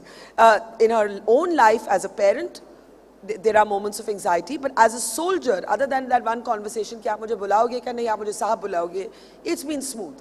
But for you, has it been as smooth, Major Abhilasha? Stereotypes as in which? In the sense that of fitting in a male-dominated work environment. Like I said before, never. Because it is the duty and that's what gets you the respect. The duty and work you do. It is never a male or a woman officer. So you don't ever think of your gender? We are never made to. Exactly. It's an officer. It's a aviator, a combat-ready aviator. So would you hate being called a woman soldier? You think of yourself... Yeah, soldier is a gender-neutral word. Soldier is a gender-neutral word. I just feel so proud.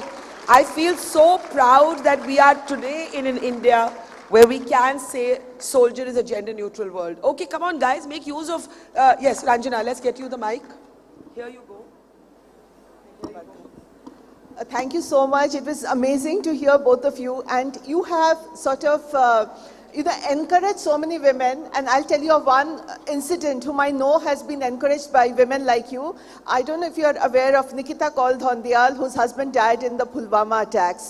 She was in TCS, she left the corporate job, and she joined the army to fulfill her husband's dream. It's for women like this that she said, that who are in the army, I said, I can do it, and she did it. So they are inspiring so many women. I just wanted to add. Thank you for sharing that. Anybody else? I saw hands go up. Come. Come on stage where we can see you. It's easier to get the mic. Yes.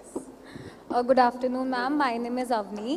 So, as military personnel, you have seen death very closely. So, and still you are so calm. You have that calmness in your personality. So, how do you get that? Yeah, everybody has to die one day. But... that's all right. I mean, there's nothing great about it, but why die every day? We'll die one day. We'll see when it comes. But, we can't die every day. We have to be alive every day. So, ma'am, when you see death coming towards you, so don't you think about family and that gets you in a panic mode? See, how do you see death coming? I don't know. I really don't know how you see death coming. But closest I have seen somebody dying along with me was while it was on a... Yeah, in that... So that was unfortunate. But then it had to happen, it happened. Now you have to take care of his family, that we did. But should it, scare us down? No. It can't scare us down. We'll be doing injustice to that buddy of mine who has laid his life. So... I don't think we have to really overthink, as you said, about death. That is something surely going to happen to each one of us. So how you live life, I think matters more. Thank you, ma'am. But there's a valid question about training your mind to be calm. Because if you get emotional, then of course it can cloud your judgment. And that's true for all professions, but it's especially true for the kind of frontline work that both of you do.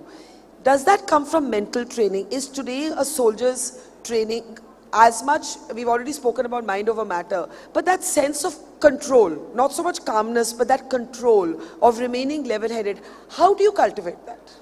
And I'll tell you why I'm asking. Because one of the assumptions जो औरतों के बारे में कहते हैं ना बड़े emotional है. Women are much more emotional than men. To be a soldier, whether you're a man or a woman, as you said, a soldier is a gender-neutral entity, you have to master, you have to be the master of your emotion. The emotion can't be the master of you. So talk a little bit about mastering emotion. It's not as a woman, but there's a stereotyping of women as the more emotional gender. I think a soldier is very emotional. Emotion doesn't mean shedding tears. See, if you're not emotional about your passion or your organization, I don't think you'll be able to give you 100%. You do feel for it. What about you, Major Abhilasha? Operating in the valley, I see deaths every day. It is a active field area. So the people we are evacuating, sometimes gunshot wound, the valley, a snowflake turns into an avalanche any moment. So we are evacuating those kind of people. And there are counter-insurgency and counter-terrorism operations every day. And even flying, what I'm flying, Dhruv helicopter.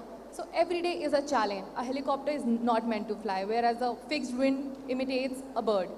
So we are working against nature every time. And that is just your own grit and will that you overcome such emotional feelings. I was listening to you and I was just lost for a moment because you said a snowflake can turn into an avalanche. And I think every day is a reminder of what the kind of risks that officers and jawans, all our soldiers take. I have time. You want to add to something? Yeah. Not add, but there's so many young girls here and otherwise too.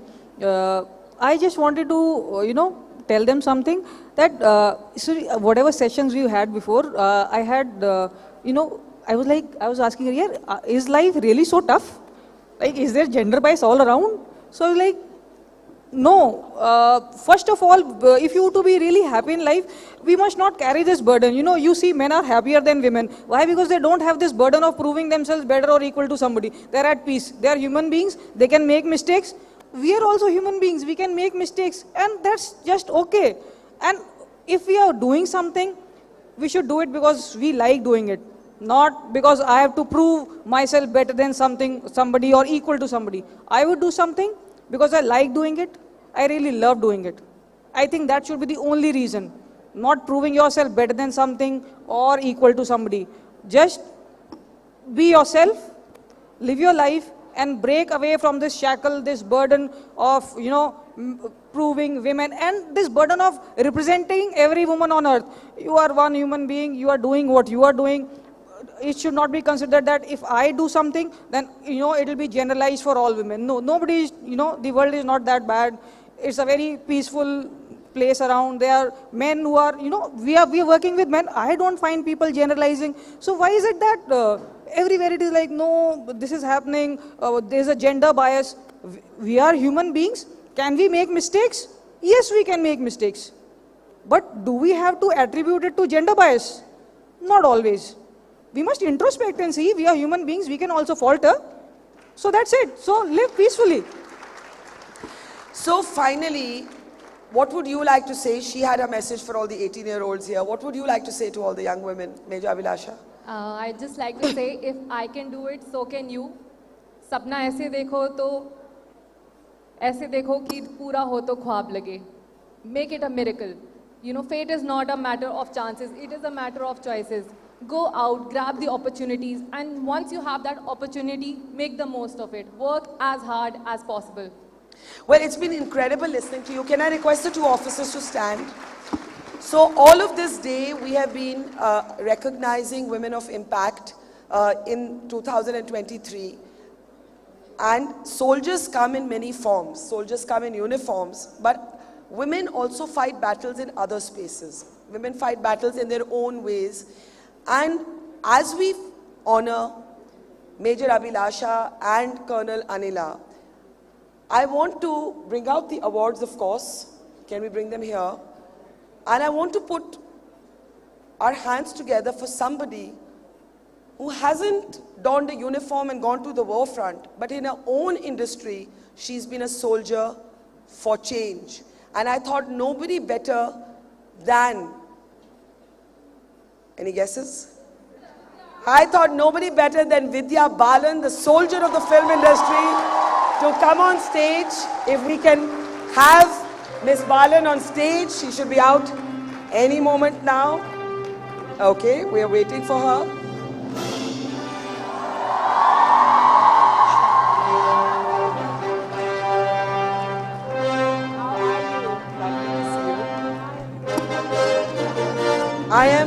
I'm going to request you, we were listening to these two wonderful, inspiring soldiers, and before we talk to you, I called you out as a soldier of your industry, battling many different barriers and redefining the terms for women in the industry. So if I can request you to please honor Colonel Anila and Major Abhilasha with her award before we get started and say a few words to them. Come, ma'am, Colonel. And if I can, okay, there you go. Let's hear it for these wonderful three women on stage.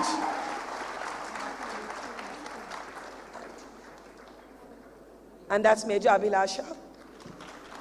And can I request all three of you to come here? Come, Colonel. Please, don't be, yeah.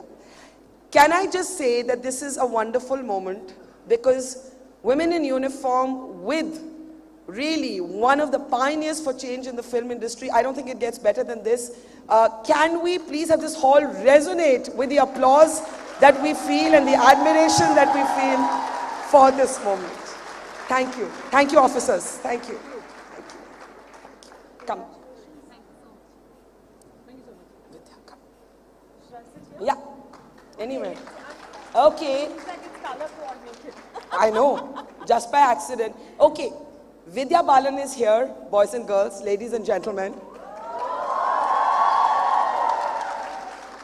And it isn't just Jaipur. Millions have tuned in to watch this live stream. Can we show her some love before we start talking?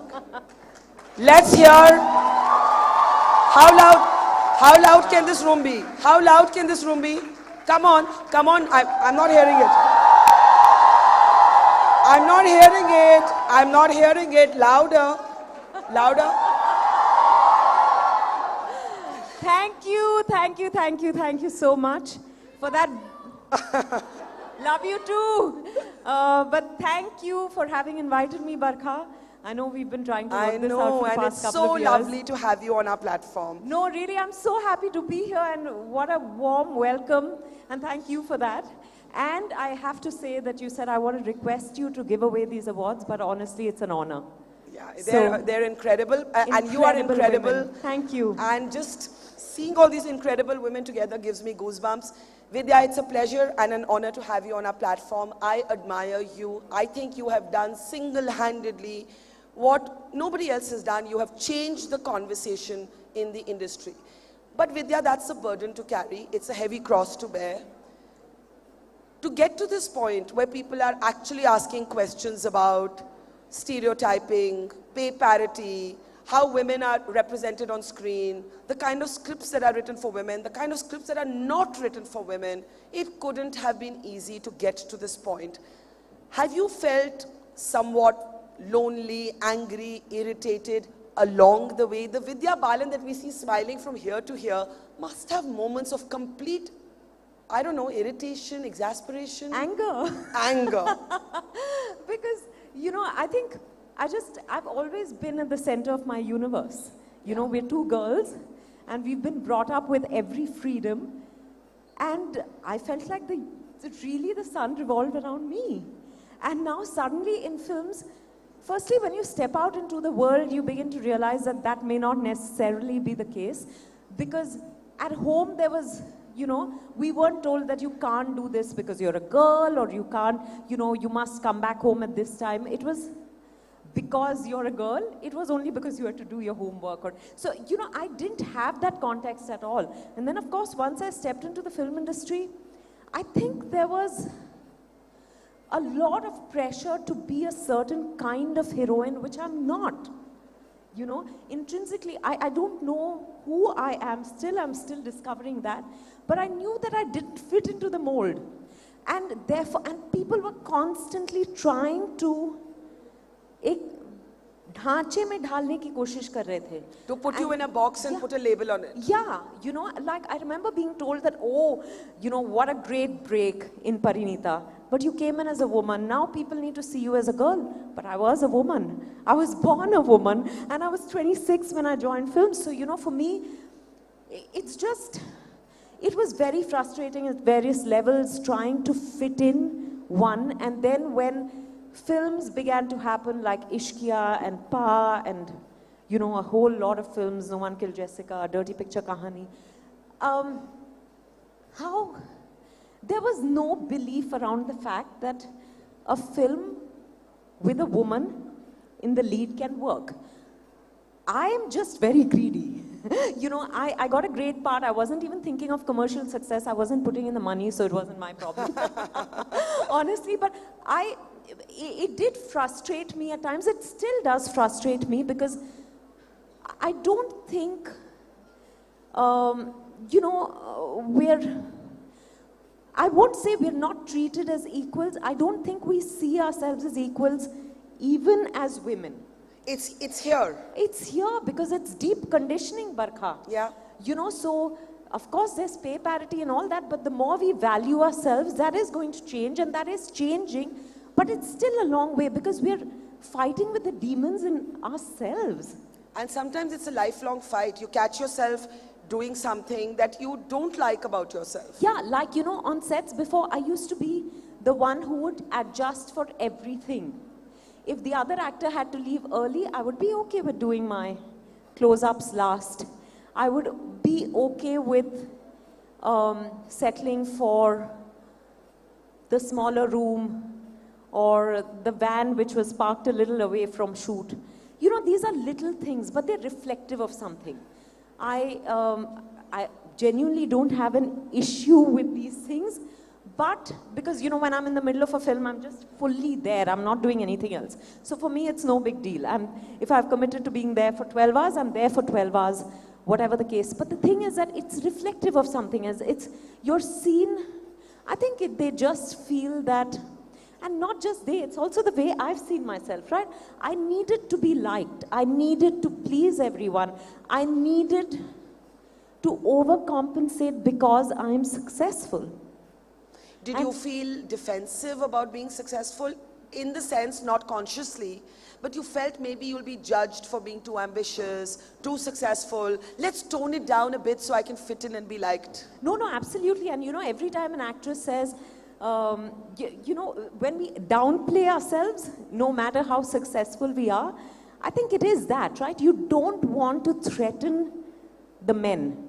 You don't want to threaten the status quo because that's what you've grown up learning. And is that particularly complicated in a professional relationship or in personal relationships as well? I think everywhere. I think I think it's actually so tough to be successful, but it's that much tougher to receive success. Yeah. You know, to actually own it, to live it. Because we're constantly, I think we're everywhere.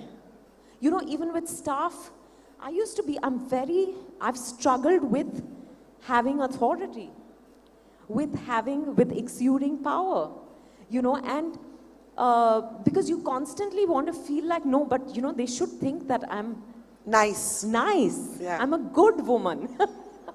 That's very important. No matter my accomplishments, finally it boils down to that. So I think it's been frustrating, it's been angering, and you know, we were talking about films at this time, when films are not doing great at the box office, the one to take the beating is the women-led films. Really? Yeah, that is because, you know, immediately when I think there's a certain perception that, okay, all said and done, there's a bigger chance that the male-led films will work compared to the women-led films because that is still a new phenomenon.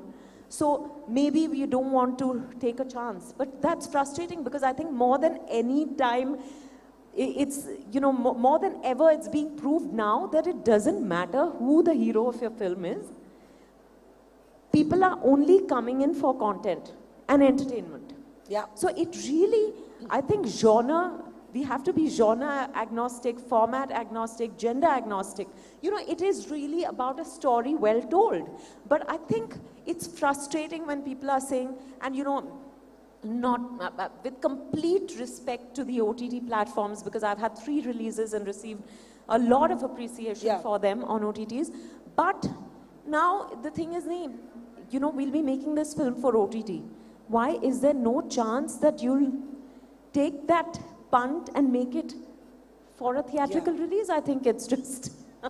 But you know, I was interviewing Sharmila Tagore the other day, and she quoted a Wow. lot. She quoted a lot of your movies. You know, she was, and she was speaking a lot about you. And she said, you know, she was talking about herself, and she said, I used to keep getting asked this question: how did Tiger Pataudi allow you to work after marriage? And she said, today it's different. A Vidya Balan will never get asked that. My question to you is, do you still get asked really dumb, misogynistic questions? Of course. Share some. Share some. Firstly, for the longest time, I was getting pregnant every month. So God knows how many children I've birthed. I don't know. And I'm like, you know, for God's sake, they posted pictures of mine and said, oh, she's looking pregnant. And I'm like, this is my body, dude. I don't know how I look when I'm pregnant, but this is who I am. You know, haven't you now realized that I'm not skinny and I'm not a size 0? And this is, it's just, I think it's the unwillingness to think. The unwillingness to, but you know, soon after my marriage, even now actually, when I do interviews for film promotions, I get asked that, you know, so does Siddharth have a say in what you're choosing? I said, I don't have a say in what he's choosing. He doesn't have a say in what I'm choosing. It's as simple as that. And Barkha, I'll tell you, it comes from a very selfish place. Because I value this relationship. But I love what I do. Tomorrow, if he suggested something and it didn't work the way I wanted it to, there will be hell to pay for it. And that's how it should be. You know, if there's always an assumption that women will privilege their personal lives over their professional life. That assumption is not made about men. But you know, you were talking about this is my body, dude. You didn't always have that comfort. You didn't always have that ease. When you did not, what would you struggle with? Oh, I think the struggles with my body deserve a book, honestly. Write it. Yeah. But I think it's been lifelong, and I came to make peace with it around the dirty picture, but it's still work in progress. You know, I think it would devastate me, it would destroy me, it would shatter me. Every time someone said something, you know, something unflattering or I mean, they would say it to your face, they would say it behind your back. Yeah, you know, like for every film, Barkha, since the beginning of my career, I've been asked to lose weight. Really? You know, and it was around 6 years ago that when a certain director asked me to lose weight, and I've had a history of hormonal issues, I found it close to impossible to shed weight, and that's also the peace I've had to make, right? I'm a certain body type, I have certain, whatever. My body's needed support in various ways, but today I'm calling it support. Previously I'd be angry with my body. I was angry with my body through most of my life. It's only in the past 5-6 years that I've begun to say that, you know, this is what's keeping me alive. All it deserves is gratitude, and what are you giving it? Anger. But about 6 years ago, when someone spoke to me about my weight, I let the director leave home, and then I called up the producer, and then I said I want to do a joint meeting with the director and you, and they came over home, and I said I'm opting out of the film. Because if you wanted a different body, you shouldn't have come to me. Yeah. You know, I can, as an actor, I have the faith, and you have to have the faith, that I can do whatever you want convincingly. Doesn't matter the size of body. I can feel my sexiest, I can make you feel whatever I want you to feel. I love it. Really, size no bar. And I said I'm opting out of the film because I will not let anyone talk about my body anymore. Yeah. You know, and I'm telling you that the moment I stopped letting someone comment on my body, I just felt so free. I just felt like, you know, what is stopping me from feeling like I'm the best version of myself? Just this judgment that I'm not the body that everyone else wants me to be. Because growing up, I thought, oh, so cute, you know, people would say, they would pull my cheeks and I was getting all the attention and I didn't mind it. But soon that became, oh, you're so pretty, why don't you lose some weight? And then, of course, it's carried on forever. And when I stood up for myself, even today when someone says, oh, you've shed weight, or, you know, I always just smile. I don't say thank you. What is the silliest thing someone has said to you, which they don't even realize is silly? 2 days ago, I was somewhere and this lady walked up to me and said, oh my God, you're skinny.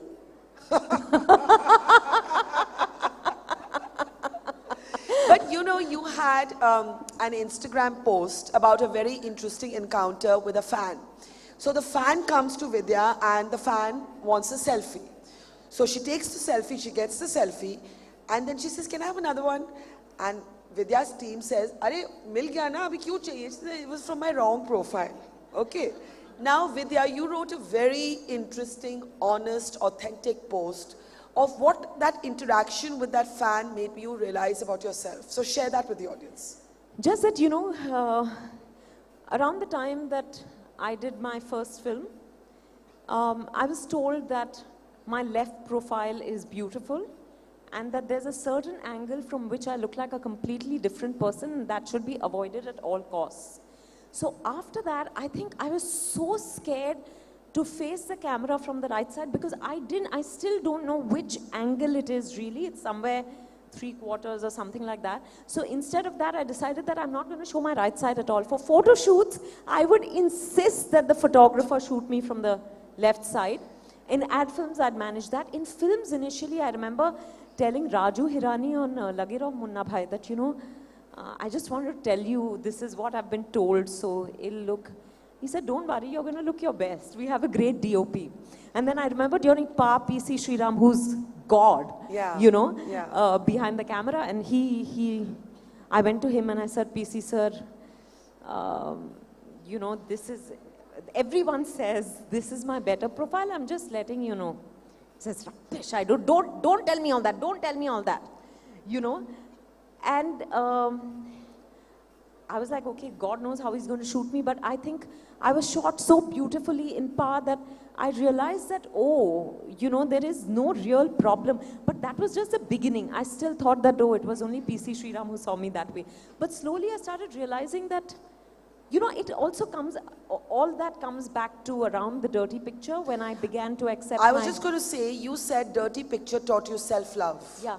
Yeah. And it's been, what, more than 11 years now since Dirty Pictures. So that's many years of self-love, so well done.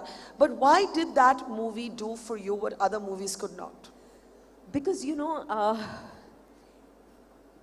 on the Dirty Picture, I'm someone who never was sleeveless. I was a fat girl who was always shy, who wanted to be hidden and invisible.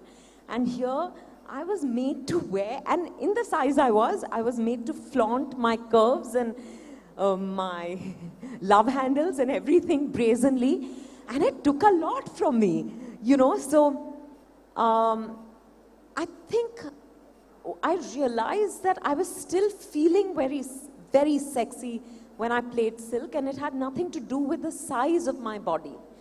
It had everything to do with what I can do with my body. So I think that shift happened, and then, you know, the kind of it went on to become a huge success, and people were, I felt my sexiest best at my biggest, or biggest until then. So I think, because there I had the liberty to, flaunt my bigness, and then I was still feeling sexy, so I realized that there's no one way to feel sexy or look sexy.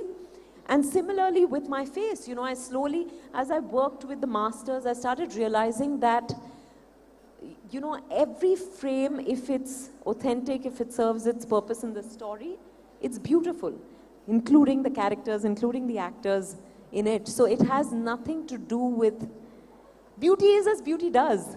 So as simple as that. And I have a lot of questions about feeling sexy and sexuality on screen, but since we've spoken so much about self-love, and there's so many, I mean, there are women and men from all age groups, but young girls today, Vidya, especially in the age of Instagram, they constantly feel, even if they're absolutely beautiful, and I think everyone is, a kind of battle with themselves. So I just want to ask the audience, I can't take too many questions because there are too many of you to take questions from. But is there any young person here who has wrestled with body issues and then not liked yourself for it? Because I want you to come up. I want you to come up, and because there is no better person, I think, who has shone the light on how manufactured the idea of beauty can be. What's your name? My name is Dipali Sharma. And what issues have you dealt with or wrestled with? Ma'am, as you can see my face, I have many acne issues, and I've seen dermatologists, and they told me that it is like your puberty, and they will go away when you will grow up. So at some point of time, when of course I'm 18 years now, and at that time I was 15 and 16, and I used to feel like, oh my God, none of my classmates has got such dirty acne, and I was not able to look at my face in the mirror. But I talked to my mom, and she consoled me. She told me that what is inside you matters the most. It is not your face. And I was like, Mummy, please. अंदर कोई नहीं देखता है, सब लोग बाहरी चेहरे को देखते हैं. तो मुझे उस टाइम रियलाइज़ नहीं हुआ था. लेकिन मैंने फिर ऐसे लोगों को देखा जो बहुत ही मतलब मेरी क्लासमेट्स जो बहुत ज़्यादा ब्यूटीफुल है. लेकिन जब मैंने उनसे बात की तो मुझे लगा कि अंदर से बिल्कुल खोखली है, कुछ भी नहीं है इसके अंदर. तो मुझे लगा कि I am much better than that, a hollow person. It is better to be a person who is not that beautiful.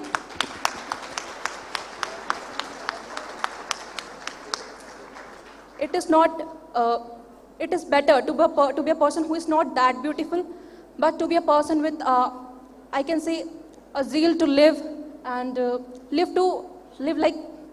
मैं सब कुछ कर सकती हूँ इस एटीट्यूड के साथ जीना ये बहुत इम्पोर्टेंट है. Firstly, I just want to give you a hug because it takes a lot of courage to come up here and just say what you did. You made her day. No, really, this is amazing and more power to you. And can I tell you, you don't have to, you have a beautiful mind and heart, I'm sure about that, but you are beautiful even physically, even your face is beautiful. That's what makes you distinctive. So let's not diminish the way we look because we don't fit into a certain mold. You are beautiful the way you are. I think, and there's only one of you. So you need to celebrate who you are. Because if we don't, no one will. Thank you. Yeah. I'll take one more comment. Latika ma'am here. She's a principal of a leading college. Wow. Yeah, come ma'am. And, those are her students. Okay. Thank you, Barkha. Hi, Vidya. Hi.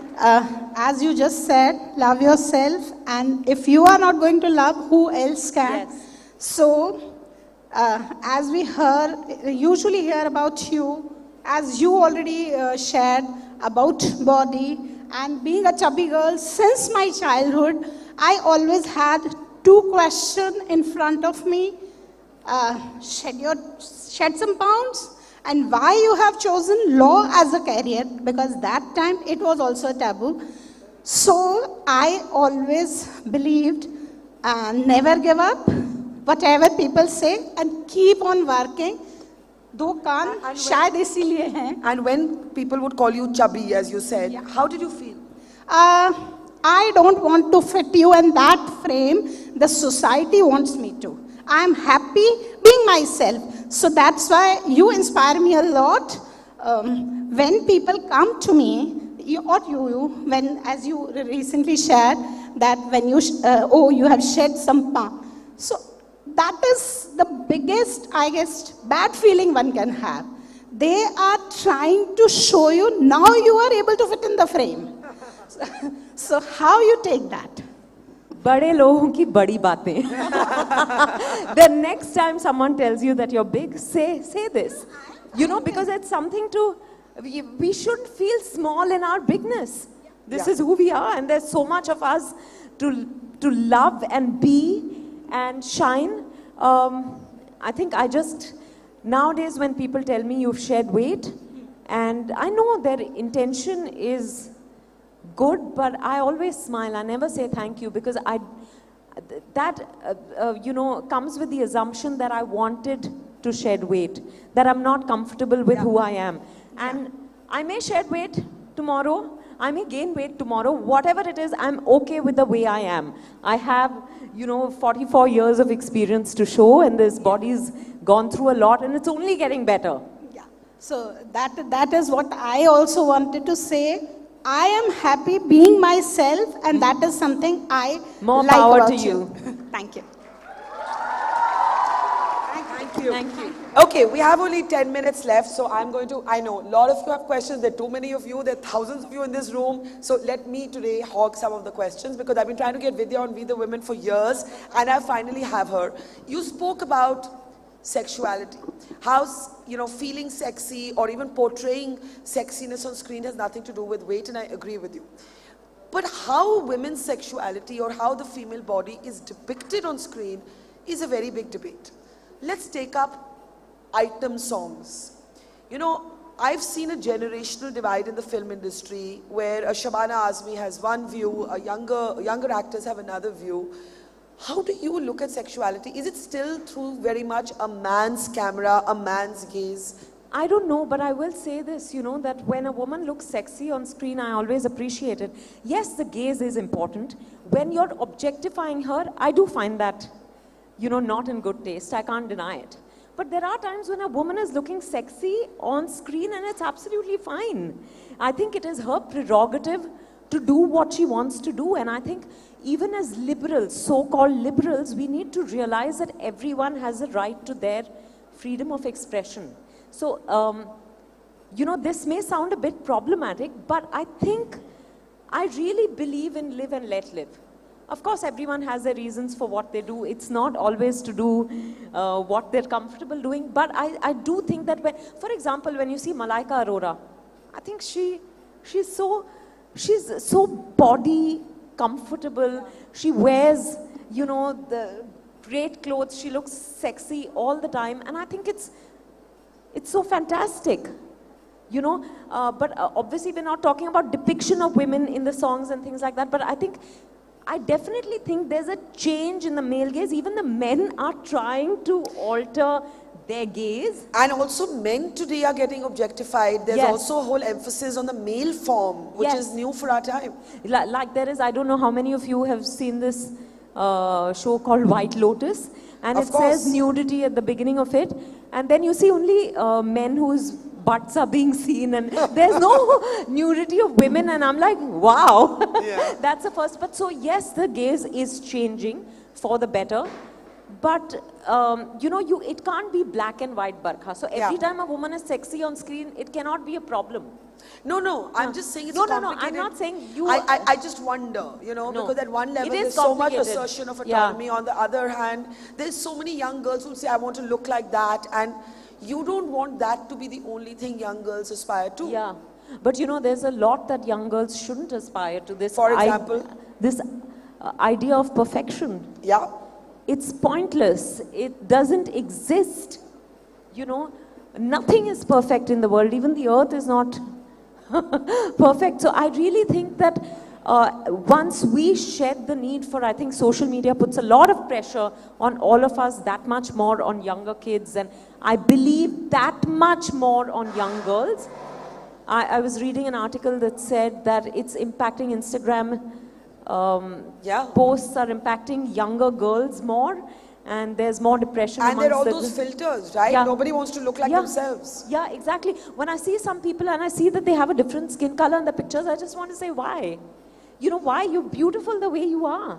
Yeah. And I'm not just saying this. I find beauty in everyone, Barkha. Because sorry. But are there roles of films that you may have taken or accepted 10, 15 years ago, thank you, that you would not today? Is there a role or a song or a, do you pay more attention? We all change, we all evolve. Yeah, but not really.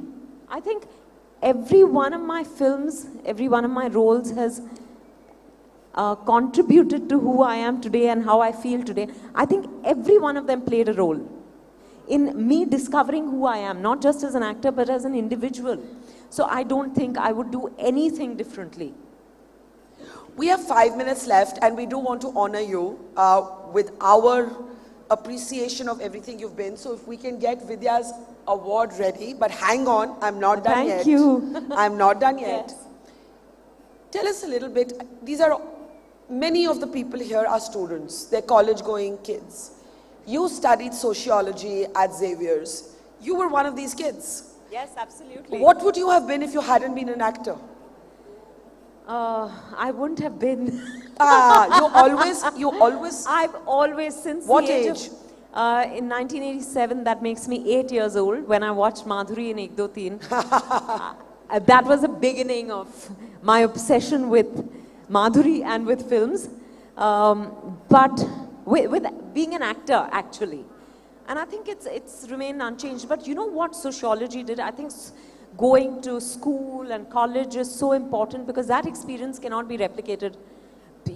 I remember at one point, I was getting a lot of work on television and my parents said, no, you're going to complete college. I said, I'll do it through correspondence. And they said, no, because you can work for the rest of your life, but you can't go back to college at any point in life. And this is an experience. It's not just what you're taught in classrooms, right? It's the experience of college life. And I'm so grateful they, of course, it came from, the South Indian mentality. Which is what? Which is education above everything else. Exactly. Yeah. So, but I think what I realize is that sociology also has helped me as an actor because it allows you to see the possibility in possibilities. Or am I saying this correctly? To explore the possibility of possibilities. Yeah. To realize that there is a world beyond me, beyond my world, where, what I believe in or the way I see things may not hold, but it doesn't make it any less. I think that sort of empathy, understanding I developed even more. Yeah. Because of sociology and because and it is a sort of a training ground for how to look at the world and how to look at yourself. Oh, absolutely, absolutely. And tell me this, how do you keep yourself real in a vanity industry? You are, when we put out your creative and we said Vidya Balan is coming to the festival, the first word I used after pioneer and change maker was authentic. Thank you. Right? You're real. How do you keep yourself real? How do you remain real in this fishbowl?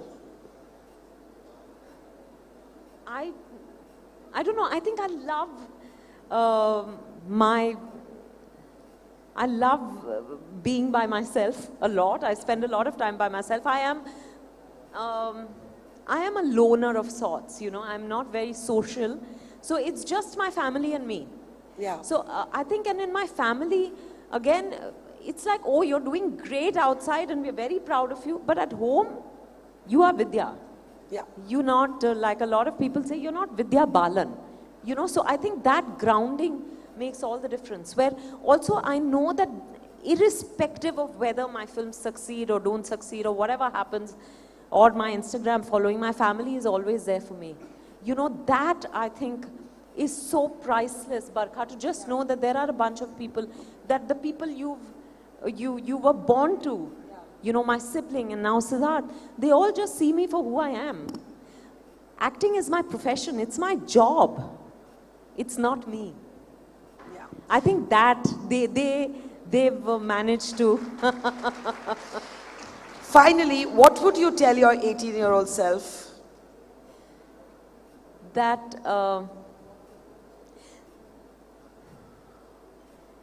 you are worthy of love. That doesn't matter what size you are worthy of love. There is just one of you in the world. And you have the choice to be the best or worst version of yourself. So you choose. Thank you, Vidya.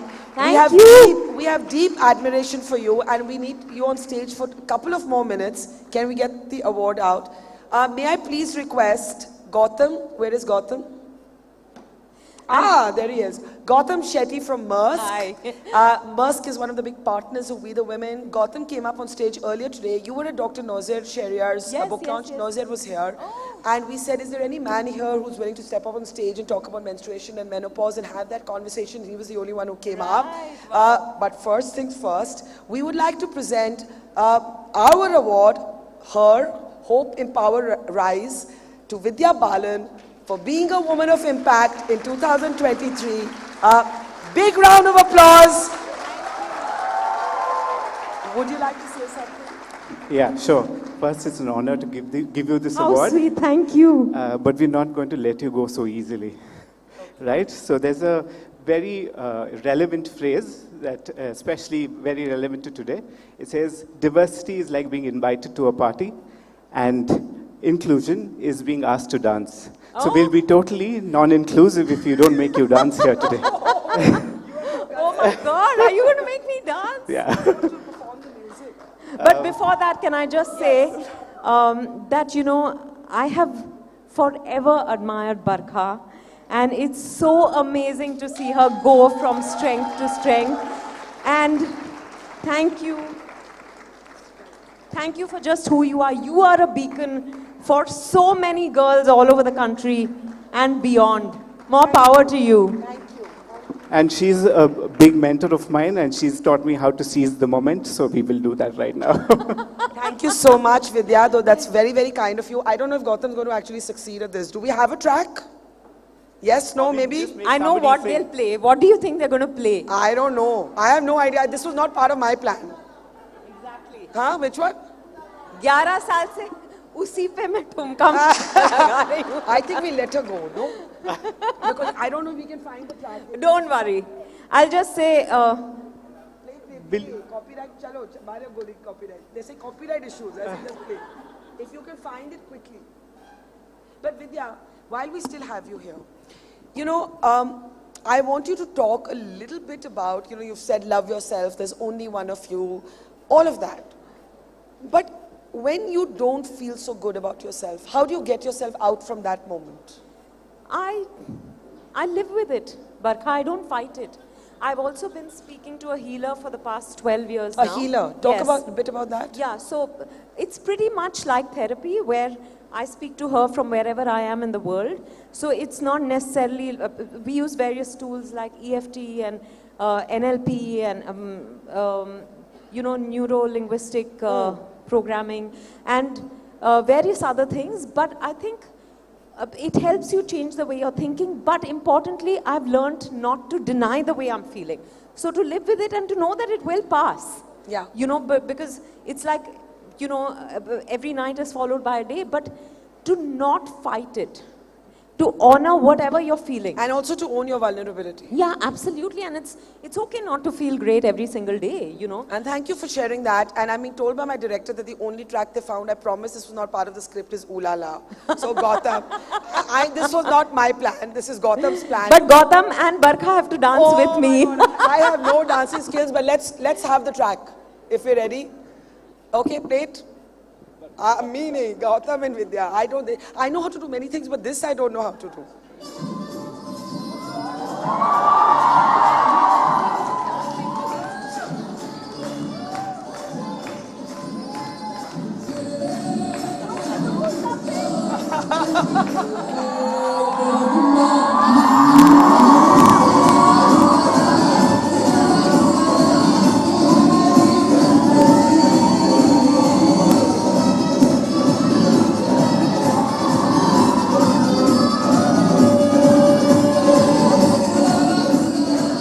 You're a good sport.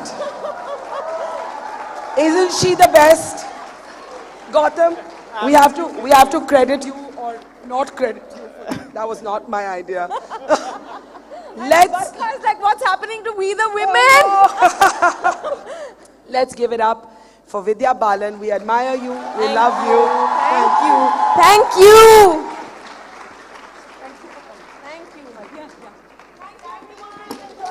Take her this way. Vidya. Careful, this way. Of course, it's for you only. Thank you. Bye. Bye. Okay, everyone, don't. Sit down. Everyone keep seated. Settle down. I know there's a lot of excitement in the room, but settle down. Okay, so as we just saw, Gautam from Maersk was able to get a little moment on stage. But now we have someone else from Maersk coming up in a conversation we've called He for She.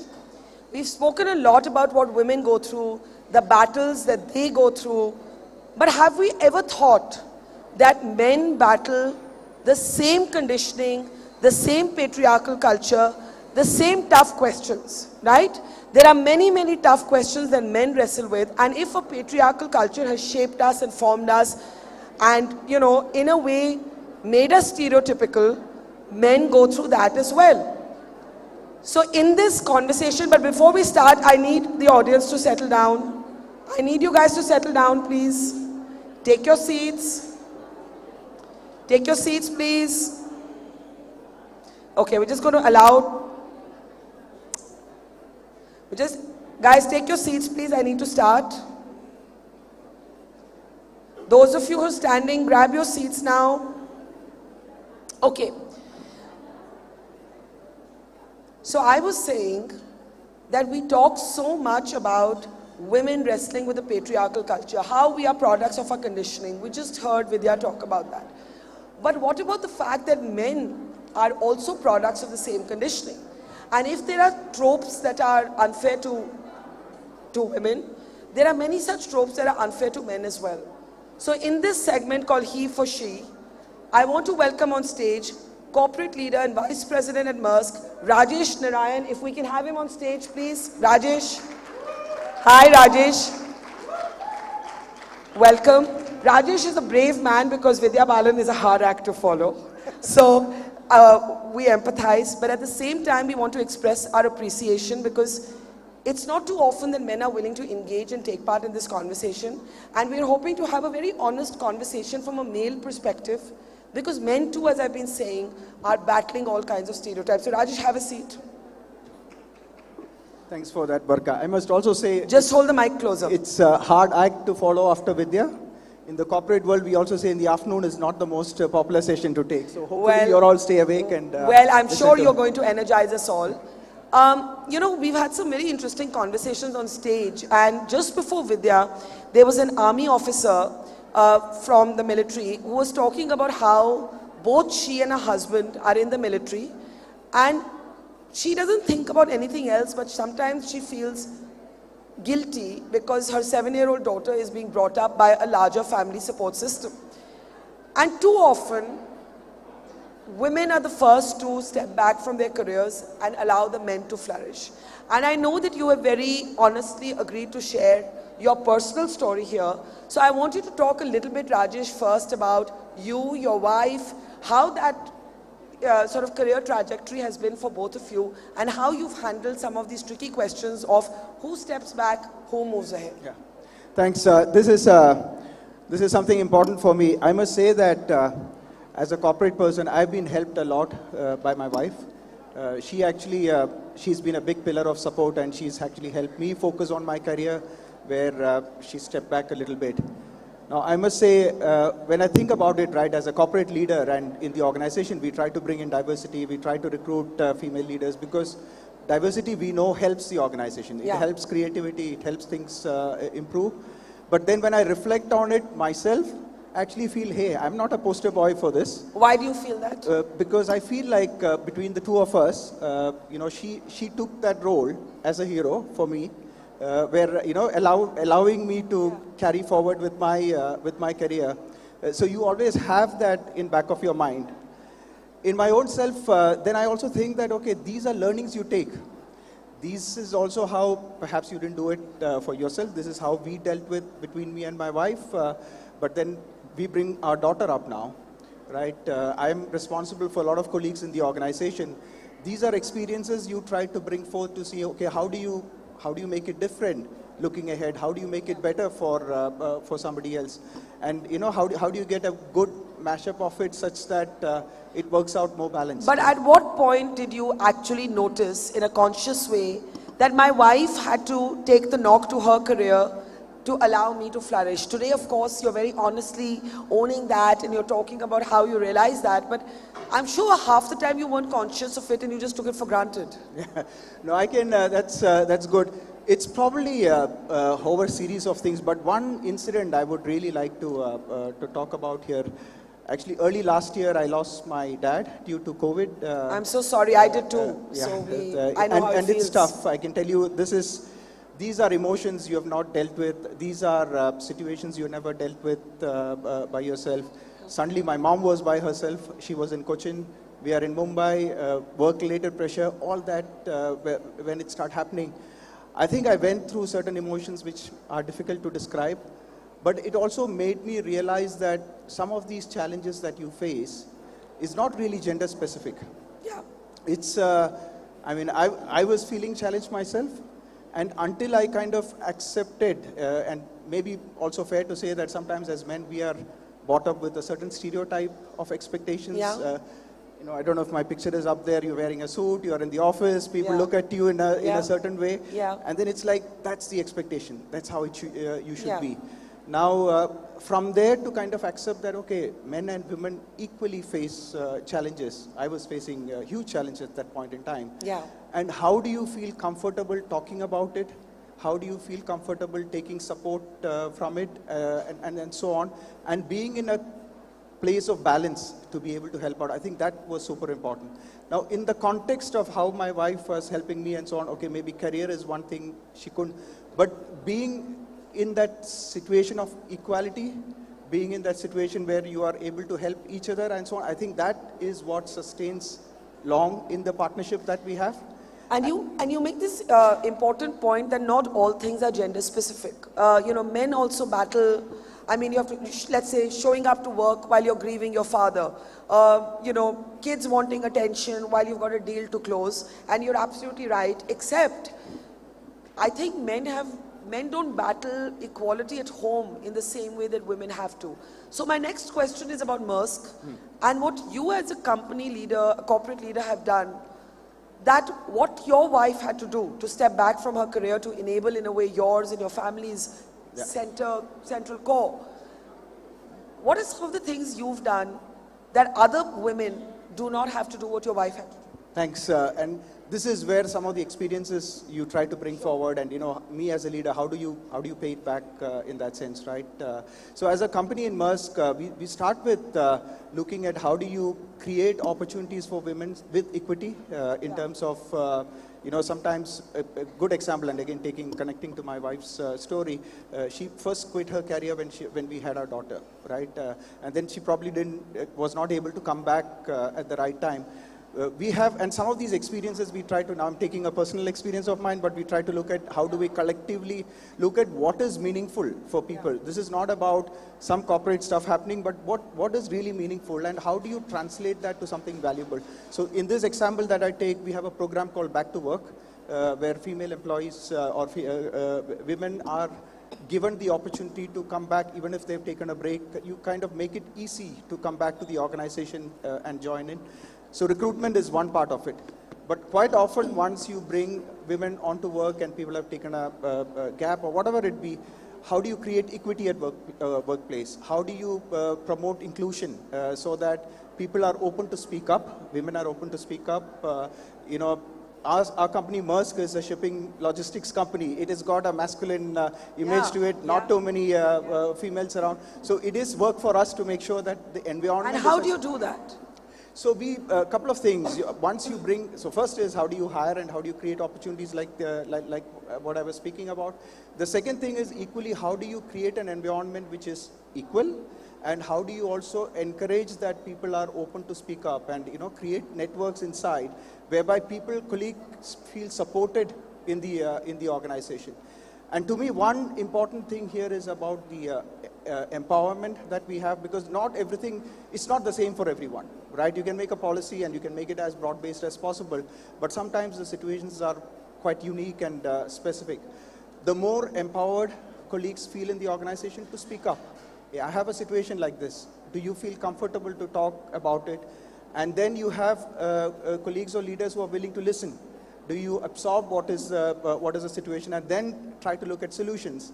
And when you have common themes coming up, look to see how do you make policy. So in some ways, it's not a top-down, here is a policy and let's all follow, versus how do you bring it a bit bottom-up. But let's also talk, from a male perspective. I mean, as a man, you have spoken about recognizing the sacrifice your wife had to make.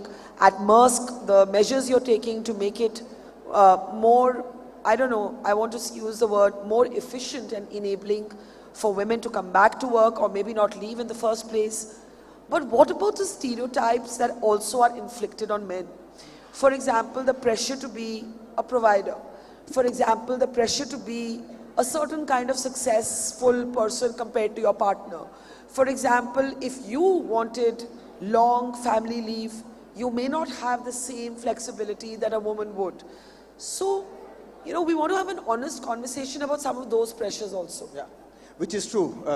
And here, Barkha, I think what really makes a difference is the equity with which we kind of create policies or arrangements whereby people feel similar in the organization. I give an example of, you took the example of holidays. You know, is there more pressure on men to take holidays? We're actually on a small break right now in Jaipur. Oh, really? Yeah, so we've got this, we had to attend this conference, and then there is a holiday coming for Holi a couple of days later. Yeah. So why not combine it? So my wife is here with me, and we said, okay, why not combine it? Is she here in the audience? She's here in the audience. Where are you? Come on, we have to get you up on stage. Because we've heard all about this person who had to give up her career to enable, you know, your husband's career. I think we must have your perspective. Okay? Come on, audience, you can do better than that. Hi.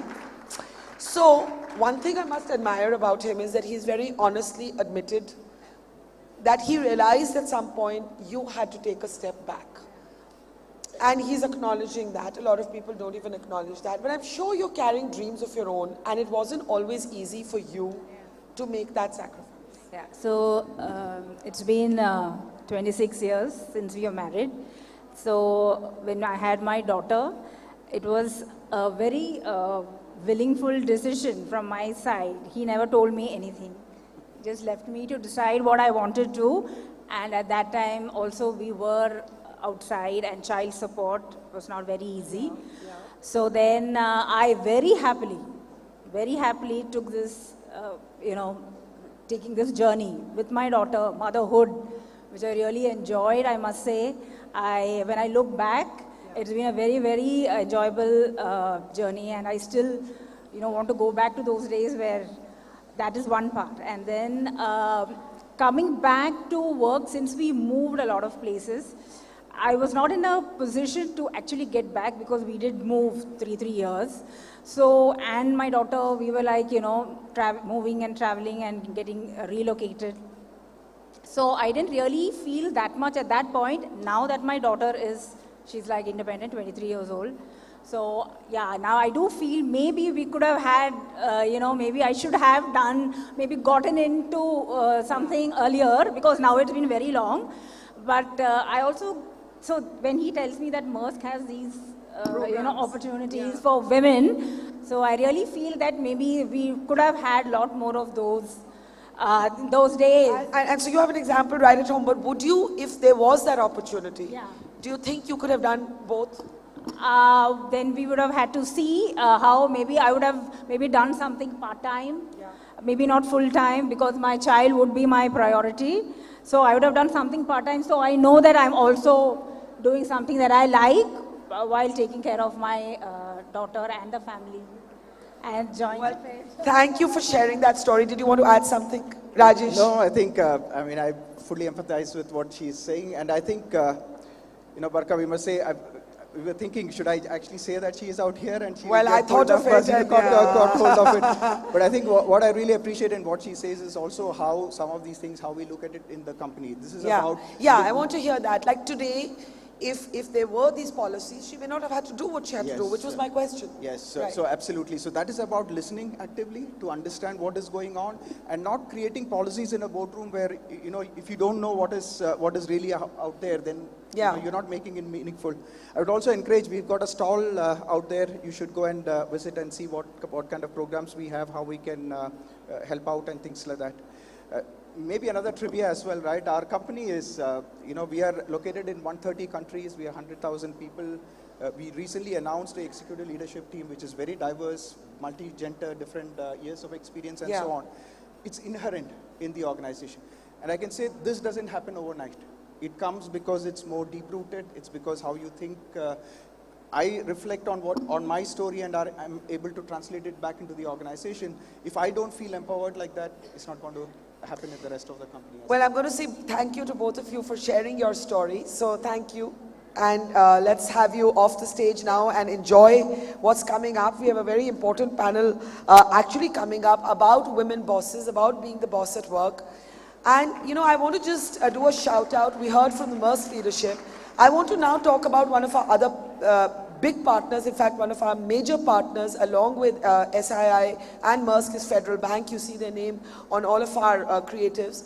Now, Federal Bank, please, anyone from Federal Bank, please correct me if I use the wrong data point, but Federal Banks, 43% of Federal Bank employees are women. And that is the largest percentage, for any organization. And over the next few hours, we're going to hear from the leaders of Federal Bank on how they have achieved this. I mean, when you think about it, for a company to have nearly half of its employees being women, how do they retain them? How do they manage attrition? We just heard a real life story of a wife who had to step away from her career to make her husband's career possible. How has Federal Bank achieved this? That's one of the things that we are going to hear from their leaders as they come on to stage. So we have a very, very special panel that I'm going to introduce, and a moderator as well who has written a book called Equal Yet Different. Is it time to move from talking about gender equal to gender friendly? How do you move beyond stereotypes? How does an organization like Federal Bank achieve a 43% female employee status that, you know, what can other organizations learn from it? Are women bosses still stereotyped? There's so much to talk about. And I'm just going to actually call for the guests, the speakers to come first, and then I'll introduce the moderator. So I'll just call out the names because there are 5 people on this panel and I just want to call all of them out. Lakshmi Potluri, if we can please have Lakshmi on stage. There she is. It's great to see you. Lovely It's to meet great a to see fellow you. Columbia alum. I know. Lakshmi and I are both from Columbia, and we were just. Thank you. Any thoughts about what you've heard so far before we introduce our other? Should I take the other mic? Okay. Oh, thank you. No, so I've had the pleasure of listening to several sessions. Of course, the most current is the last 2 sessions, how men also are subject to conditioning, and Vidya Balan's session post-lunch. I've been very, very touched with the conversations. They're hitting the nail in the head, and I'm also seeing that a lot of the audience are, children who can take away so many of the lessons. We never had some of these opportunities, to learn and listen to people who've gone through a journey. And of course, I think I could relate to loving yourself a lot, especially as women. I think we tend to be very compassionate towards others, but self-compassion is something I've seen in my experience that most of us deny our own selves. Well, have a seat. Thank We're you. ready for the panel now. I'm just going to introduce the other guests. Rohini Iyer, if we can have Rohini Iyer on stage.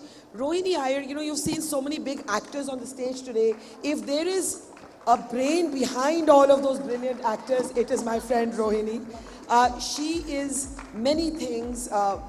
She runs her own media, publicity, communication company, and a lot of the reasons that the big stars are here today are because of Rohini. So say a special thanks to Rohini.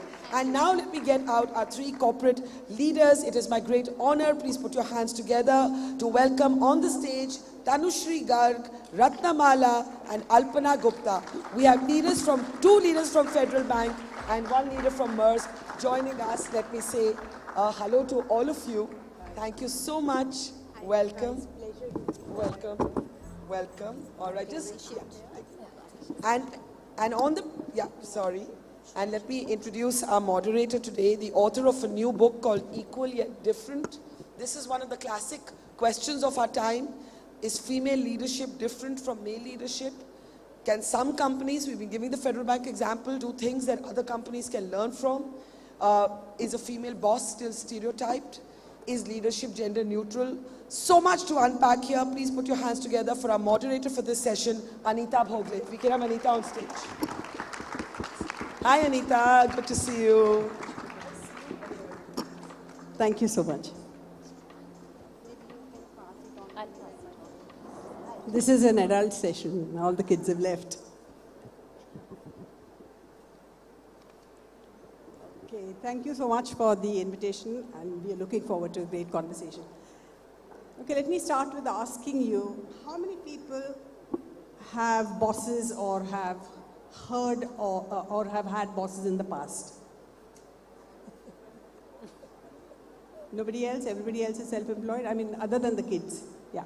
So almost everybody, right? So when you say boss, what is the image that comes to your mind?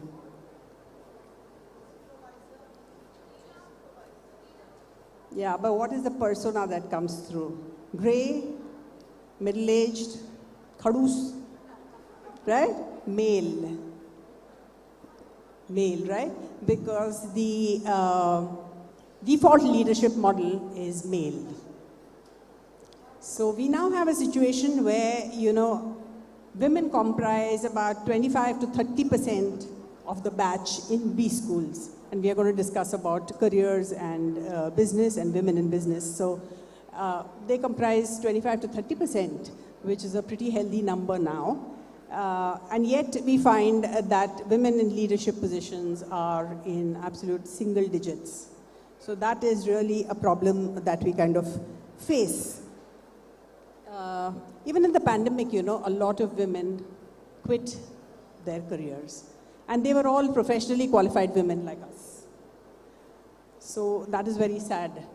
And during the pandemic, I wrote my book, as Barkha mentioned. It's called Equally Yet Different, because I truly believe that, as professional women, we are equal on ability and on ambition, which is why we went through the grind, we qualified, right?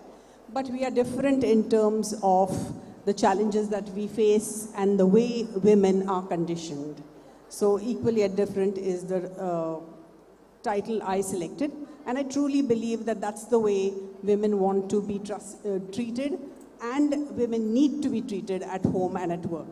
So today, I'm particularly happy that I have this panel of 5 lovely and strong women. And lovely and strong are words that sit very comfortably with each other. Make no mistake. Yeah. So I'm going to ask them, they are all super women. I'm going to ask them, I throw my first question at them. How has your journey towards becoming a boss or a leader been? Has it been, happy, not so happy, challenging, compromise, successful, fulfilling? How was it? Should we start with you, Ratna? Yeah. See, definitely the first experience as a boss was not so easy. It's not a cakewalk. I don't think that made anything, that has anything to do with me as a woman, but it is more because you have been an individual performer and you are responsible for your own work, and suddenly you become responsible for others' actions, and you tend to either micromanage or protect or completely on the other side. So that way it took some time, but then what after actually, in fact, during that course, what I have realized is, I also had, because of maybe the inherent nature of me being a woman, I could also had a open conversation. I still remember my first reportee when I became a boss. I was obviously doing a lot of micromanagement, and the person was feeling suffocated. Maybe because of my nature as a woman, so I could call her and had an open conversation. Why is this happening? Why is it not working well between us?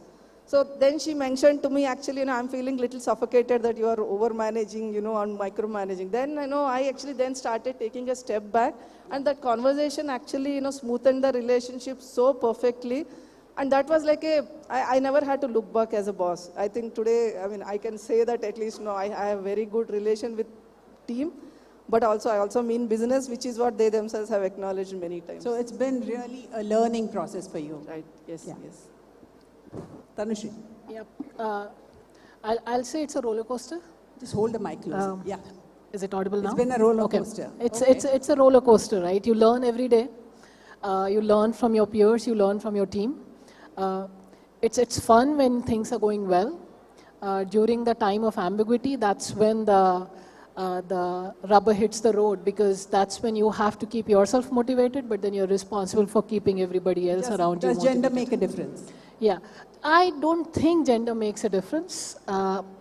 And each leader has their own leadership style. I don't think gender comes in play there. Most of the So time... you say that there are just good leaders and bad leaders?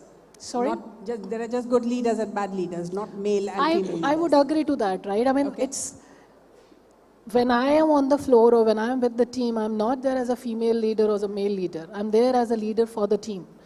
Now, if somebody sees me as a female leader, that's in their head and not in mine, right? And because, I mean, I'm not there that I'm going to do this as a female leader while a male leader will do something else, right? So I would not say gender makes a difference there. It doesn't. I completely agree. I feel you should leave your gender at home when you go to work. Neither should you feel entitled, nor should there be any discrimination against you. Rohini. Hi everyone, this is Rohini Iyer and it's a pleasure to be here. This conclave is like home for me. It's one of the most inspiring places where you can learn and I'm happy to see everyone here. Big hello to everyone. Okay, you just asked me what being a boss means or what my journey is. How's the journey been? Has it been easy, So difficult? firstly, I won't call myself a boss because I think a boss is someone who tells you what to do, tells the employees what to do. A leader is someone who inspires them to do it. So I want to be a leader and I've always aspired to be one and trying to be there, trying to get better as each day comes. The journey, well, it's been crazy. Like I always say, I'm always looking to manage crises, or I'm always looking to see where is the fire and where can I help. It's almost like being a superhero. When I was growing up, I never wanted to be Cinderella. I never wanted Prince Charming to come and, come in this big carriage and give me a glass slipper and rescue me. I mean, a lot of the girls here, I'm sure, are thinking the same. I always wanted to be Wonder Woman in combat boots and make sure that I'm a superhero who saves the day or maybe a Wonder Woman who saves the day. That's what I do. Have you ever been reminded of your gender, or you chose to be the Wonder Woman and reminded yourself? I just wanted to be, like they say, I wanted to be a hero, and always. And why not be your own hero? Why not change the ending? The princess always saves herself. That should be the ending. Okay, yeah, of course. Thank you, Anita, for the great question. And I want to thank everyone for patiently listening to me. Very happy to be here. And so coming back to the question, I started off as a leader straight from being an associate at Goldman. So for me, it was actually a lot of learning and unlearning. I had never led a team before I started as a founder at Jabong. So I had not worked in India, I had not led a team, I had not been in retail. So there was a lot of learning. And I had to leave a lot of what I'd already learned living in the US. For example, I was always used to being a very direct person, and I realized that there's something I have to change the way. Being direct is not wrong, but the way a Western American style of direct is really different from how you have to discuss feedback and be very constructive. So that was one of the biggest takeaways, but I've always also left gender, outside the boardroom and never let that dictate. But there are instances where you are seen as a woman, and that has changed the behavior of, in fact, some of the women co-workers in my experience. So that's something that I have seen and learned and also figured out how to handle different personalities. But the bottom line is, at the end of the day, there are good leaders and bad leaders, and I think a good leader will figure out how to even handle some of these biases that we face. And it is something I have encountered. Yeah, it's interesting you spoke about learning, right? And a lot of learning comes from, talking to other people or learning from other people. And typically, I think women fall short a little bit because they are not that well networked, or they are slightly inhibited and awkward. And so, how did you manage that? Maybe you didn't have that problem, but no, have you seen so others actually having I it? wasn't so well networked because my network was very different industry outside. So that is one of my biggest takeaways, that I needed to build a network of friends, network of peers who will give me more open, honest inputs where I can also be bare and give all the facts as they are. I don't have to sugarcoat stuff, because there's also, I carried an imposter syndrome for a long time. And, I don't want to expose my vulnerabilities. So I had to overcome a lot of that to learn. Yeah, interestingly, even in my book, I found that women leaders find it very difficult to say, I don't know. And the way the world is going, there are many, many occasions when women have to say, or any leader has to say, I don't know, I'm not sure of the answer, maybe I should think about it or figure it out. And somewhere women, anyway, because they feel inadequate in a way, the imposter syndrome, they find it very difficult to say, I'll get back to you on this. Yep, I dealt with a lot of that. It took me a while to get over all of this. Alpana. Thank you, Anita. Good afternoon to all of you. I must congratulate the team that we are discussing this topic for women to play a pivotal role in this emerging economy. I'm Alpana, working with Federal Bank, and I'm leading a team of approximately 200 people. But the best part about my team is it is 50% women in the team. So this is sort of rare, where the bank's average is 42%, it is 50% in my region. Sheer fact that we are discussing this topic, being the boss, women mean business, says that we have traveled a bit.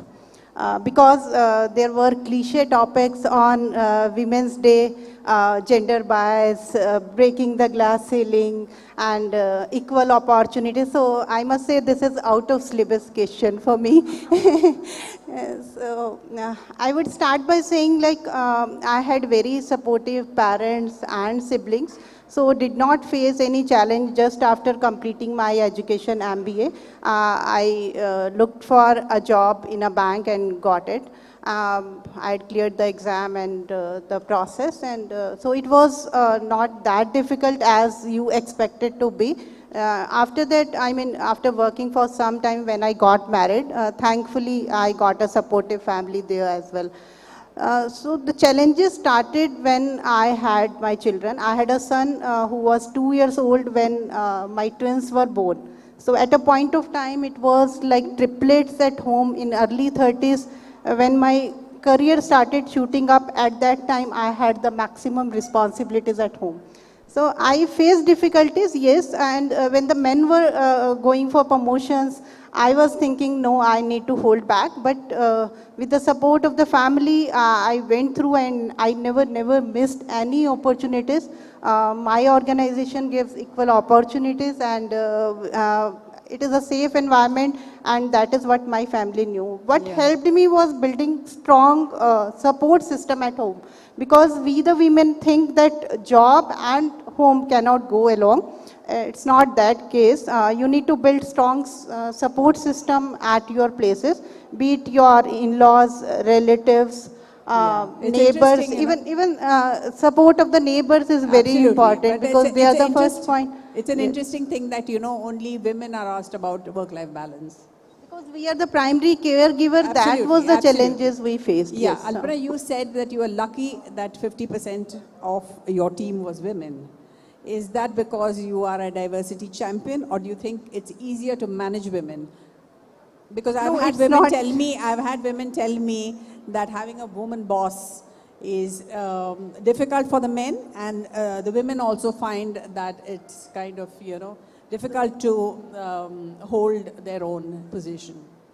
Answer, I mean, my team can say it better, and having 50% women is not my choice, but I don't know, maybe they prefer working with me and put a choice over there, so I'm taking this on me. But yes, I would say that working with women boss, I think is not difficult. That is the kind of feedback I am getting it from my team. They say I am a go-to person. So what additional values we'll come back to leadership styles. Yeah, we'll come back to leadership styles. Tanushree, I want to ask you a question. You are in technology, right? And typically, we don't have enough women in technology. So do you feel that it's a place where equal opportunities are available? Or do you believe there's a glass ceiling? Or is the glass ceiling real? Or is it more an issue of self-selection? So maybe 10 years back, probably there was a concept of glass ceiling in technology, but looking around me, looking where our company is going, I would say glass ceiling is being broken, and it's being broken time and again. The challenges, yes, there are challenges. To your earlier point where you were talking about ability to tell the team that I don't know the answer and being vulnerable about it, I would say things have changed, right? Today, when I don't know the answer, or maybe a lot of times I don't know the answer. What has changed according to you? Maybe the command and control leadership, which was considered as the way of working in the past, right? The next generation male leaders are also moving a little bit towards transformational leadership and not necessarily just the command and control leadership. So when I look around me, there are more male leaders who are moving towards participative leadership, a little bit of transformational leadership, and they do tend to go back to the executive decision model. Why do you still have a few women? I would say it's the pipeline, right? I mean, there is a lot of effort going on. One of the trends which I have seen in, we call it leaky pipeline at a certain level, certain stage, right? Which is when the major family changes or the bigger life-changing events happen. And that's when... So you have enough to start off with? And then there is a leaky pipeline? Or yeah, we have enough to start off with, right? Because when we go to engineering colleges, we get, like last time when I hired our internship program, we had 60% females coming in that batch. So we have a good pipeline coming in at an engineering level, but the life-changing events, and there is this misconception which we need to continue to break, wherein the female team members feel they can't cope up with the amount of knowledge they have to acquire through the journey, right? Because as you grow in your individual contributor role, you have to continue to upskill yourself. And there are times when people, the female colleagues, they feel the fear of, I won't be able to stand by the same individual who is a male next to me and has spent more time learning. So I think that's the place where we have to make the flip and continue to make an effort to help them, not just by saying that's not the case, but also by helping them with right kind of tools and trainings. So I would say, yes, there is a leaky pipeline. Yes, we have a problem at a certain career stage, but there's enough which is happening at this stage. I'll just add one more thing, right? It's also a lot about what's in our head, right? What kind of support system we have, but what's in our head. How much of it can you endure, and how much of you say, you know what, let me just back off. Okay, Lakshmi, you are an investor, right? Another investor like you told me once that, you know, we give all entrepreneurs, all startup people 30 minutes to make their pitch. And I find that, you know, I have to push the women to consume all the 30 minutes. You know, they are shy of talking about themselves. I had another interesting case, you know, after my book was released, somebody called me and she said, you know, she had an IIT, IIM and a major consultancy experience. And yet when she, you know, started her own business and she again, you know, pitched to some VCs, she put this background as point number 7 in her deck. And everybody laughed at her and said, you know, that, you know, the team, the founder, the team, their background, their experience is really what we back. And you should have put that up front. You know, given that of all the VC money that goes to startups, there's a minuscule amount that goes to startups with women founders. So what is it? I mean, is it our own self-doubt? Do we come through as weaker candidates? Or is it that, you know, we are underestimated by the system and people don't take women seriously? What's the truth? So there are, I mean, obviously there's a lot that's changed over the decade when it comes to investing itself. A decade ago, there were just so few entrepreneurs to start with, and the pipeline itself is so different today. So we see so many inspiring women entrepreneurs. Even this morning we had, you know, Mr. Alagh out here. So it has changed. I think what we see as the glass ceiling and why there are so few women at the top, even in the corporate world, is also because many women tend to drop out mid-career, right? And that's no different in entrepreneurship. So if I see 10 pitches, there might be at best 1. You know, I mean, if I scale to 100 pitches, there'll probably be 5 or 8 which are sole women founders. So that, I think, is the beginning of the problem. We see far fewer women who may not want to be entrepreneurs for a variety of reasons. It could be because they don't have the bandwidth to give what an entrepreneurial lifestyle requires, which is give it all for 4 or 5 years. It depends on where they are in their life journey, what they want to do. I think that is one of the primary problems as far as I see it. What we're trying to encourage people to do. Correct. Yeah. So I think that pipeline has to first increase. The second thing is, I think the mindset has shifted. Perhaps it might have been true in the past, but like I said, I've always left my gender outside the boardroom, so I've never felt that discrimination when I've presented or been on the side of an investor either. But to a large extent, I think the investors today are investing on the idea, on the entrepreneur, right? Are you solving a real problem? Is that problem scalable? And is this a team that I can back? So I think this is the criteria. The gender criteria has significantly dropped. There might be questions, like I think we heard in one of the other panels, even celebrities face certain questions about whether it is body, whether it is certain other discriminatory things. And there are certain questions about women, whether they will really carry forward the entrepreneurial journey, because their life happens. You know, what happens if someone gets pregnant? And, 2 years maybe, they are not going to be able to give it all for that particular business. What's the backup plan? Perhaps that they have a strong team, that it doesn't matter if the founder has a situation. I mean, these are real problems, right? As an investor, that's what they're thinking. When men take a break for a hobby or, do something like that, it's okay.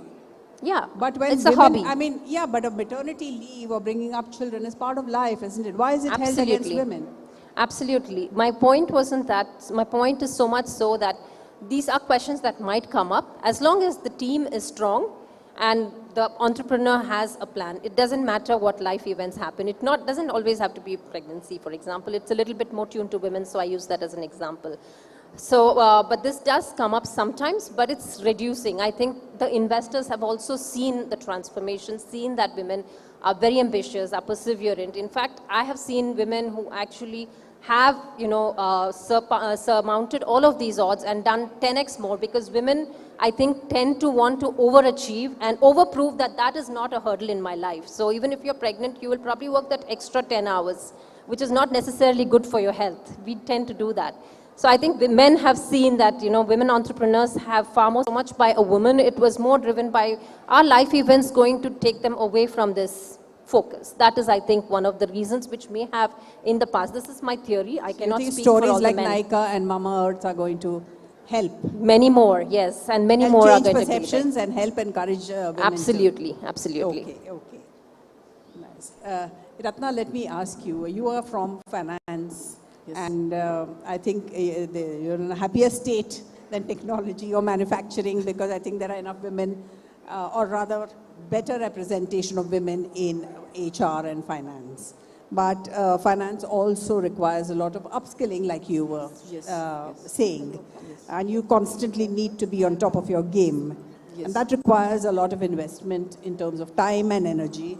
And somehow there are a lot of women who seem to complain about burnout, or they are so burdened by the dual responsibility of work and home that they don't find enough time.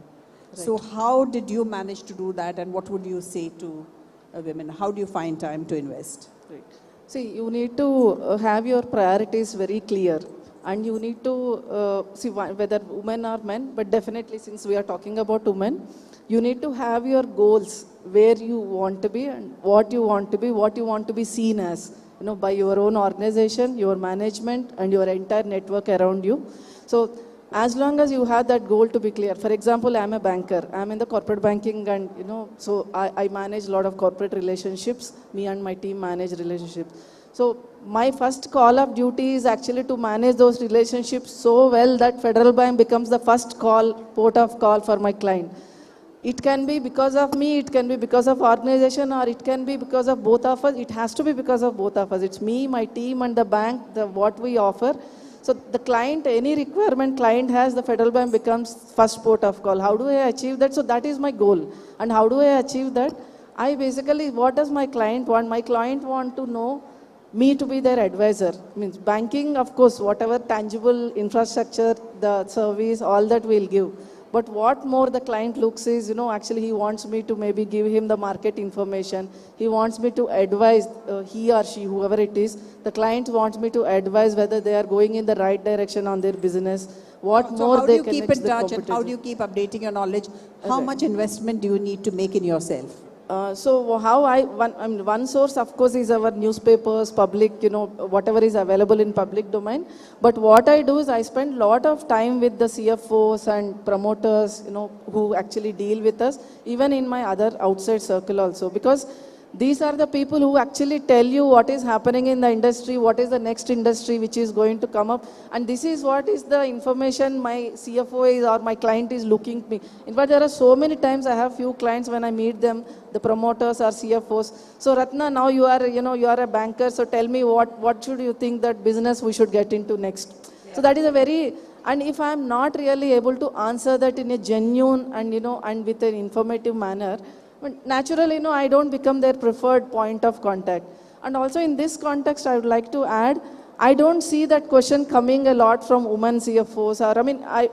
The number of CFOs unfortunately are very less, but the women whom I interact in my field, in the finance especially, I encourage everyone to have a macro level thinking and a long-term thinking, because I see most of these questions. In fact, there are some CFOs or there are some promoters who actually call me for a cup of coffee only to know what is happening in the industry. It's an effort to be on top of your game, and you need to do. I think if women can Right? also put in the Yeah, same of effort, course. I'm sure we can Of actually course, scale of course. Let me ask the superwoman. Thank you. A lot of times I find that women are very caught up in trying to please everybody around them. Keeping everybody happy. They don't want to rub anyway the wrong way. Is that something that comes in the way in the way you lead? And how do you see that?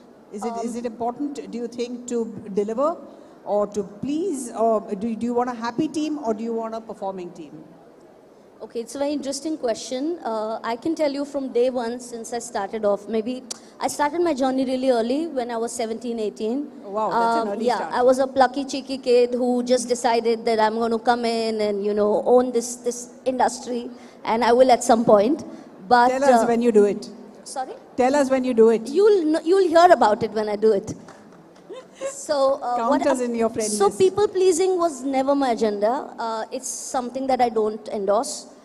Because if you have to build a successful business or you have to be successful, all you need to do is make sure that you're winning all the time, and winning takes a lot of work. It does not take people pleasing. I've never towed the line. I've worked with a lot of powerful people. I've dealt with a lot of powerful people, men in boardrooms, and many situations that I've been part of for the last almost 12 to 15 years I've been working. And I've been known to be a rebel. My Twitter bio, in fact, reads "rebel without applause," because that's what I think I am. And that's why I don't believe in people pleasing. And that's where I think I have reached where I am. And I would tell every person in this room that if they want to get somewhere, or they have a dream, then they need to just look at making sure that they make the impossible dreams possible. And that can only happen by winning and working, and not by people pleasing. Sometimes when you chase your dreams like you were trying to do, you make your family unhappy, or you're really going against the norm or the social expectations that people have. Have you faced a situation like that? Any challenges that way? Yes, absolutely. I mean, I was ambitious. I am ambitious. I think every woman should be. And there's this entire conversation about work-life balance, which has happened, and it happens more for women. It never happens for men, if you see. I mean, men always seem to have it all, but it's always us that needs to have this work-life balance conversation that happens. And I know many people in this room will hate me for this, maybe some of them too, but I don't believe in work-life balance. I just feel that there is a time to work, and there is a time when you feel you want to enjoy your life, and if you want it both, then you get both 50-50. But if you want it all, then you have to choose what you want, and that's what I've chosen to do. And which is why my family understands that extremely. Like when she said about the choice of being an entrepreneur. I mean, a lot of women in senior positions don't want to be an entrepreneur, like she's pointed out. It's because they don't want to give that kind of time and effort and maybe sacrifice a lot of their personal time. And it's not necessarily a woman. I think even for a man, it's the same. He's never home. There are choices to be made, The choice has to be made, and life is about choices. But interestingly, I found that there seems to be a construct as far as women are concerned, that, somebody who is a successful person at work, people assume that she's probably not a good homemaker or a good mother. So it's a either or kind of a construct, not an and.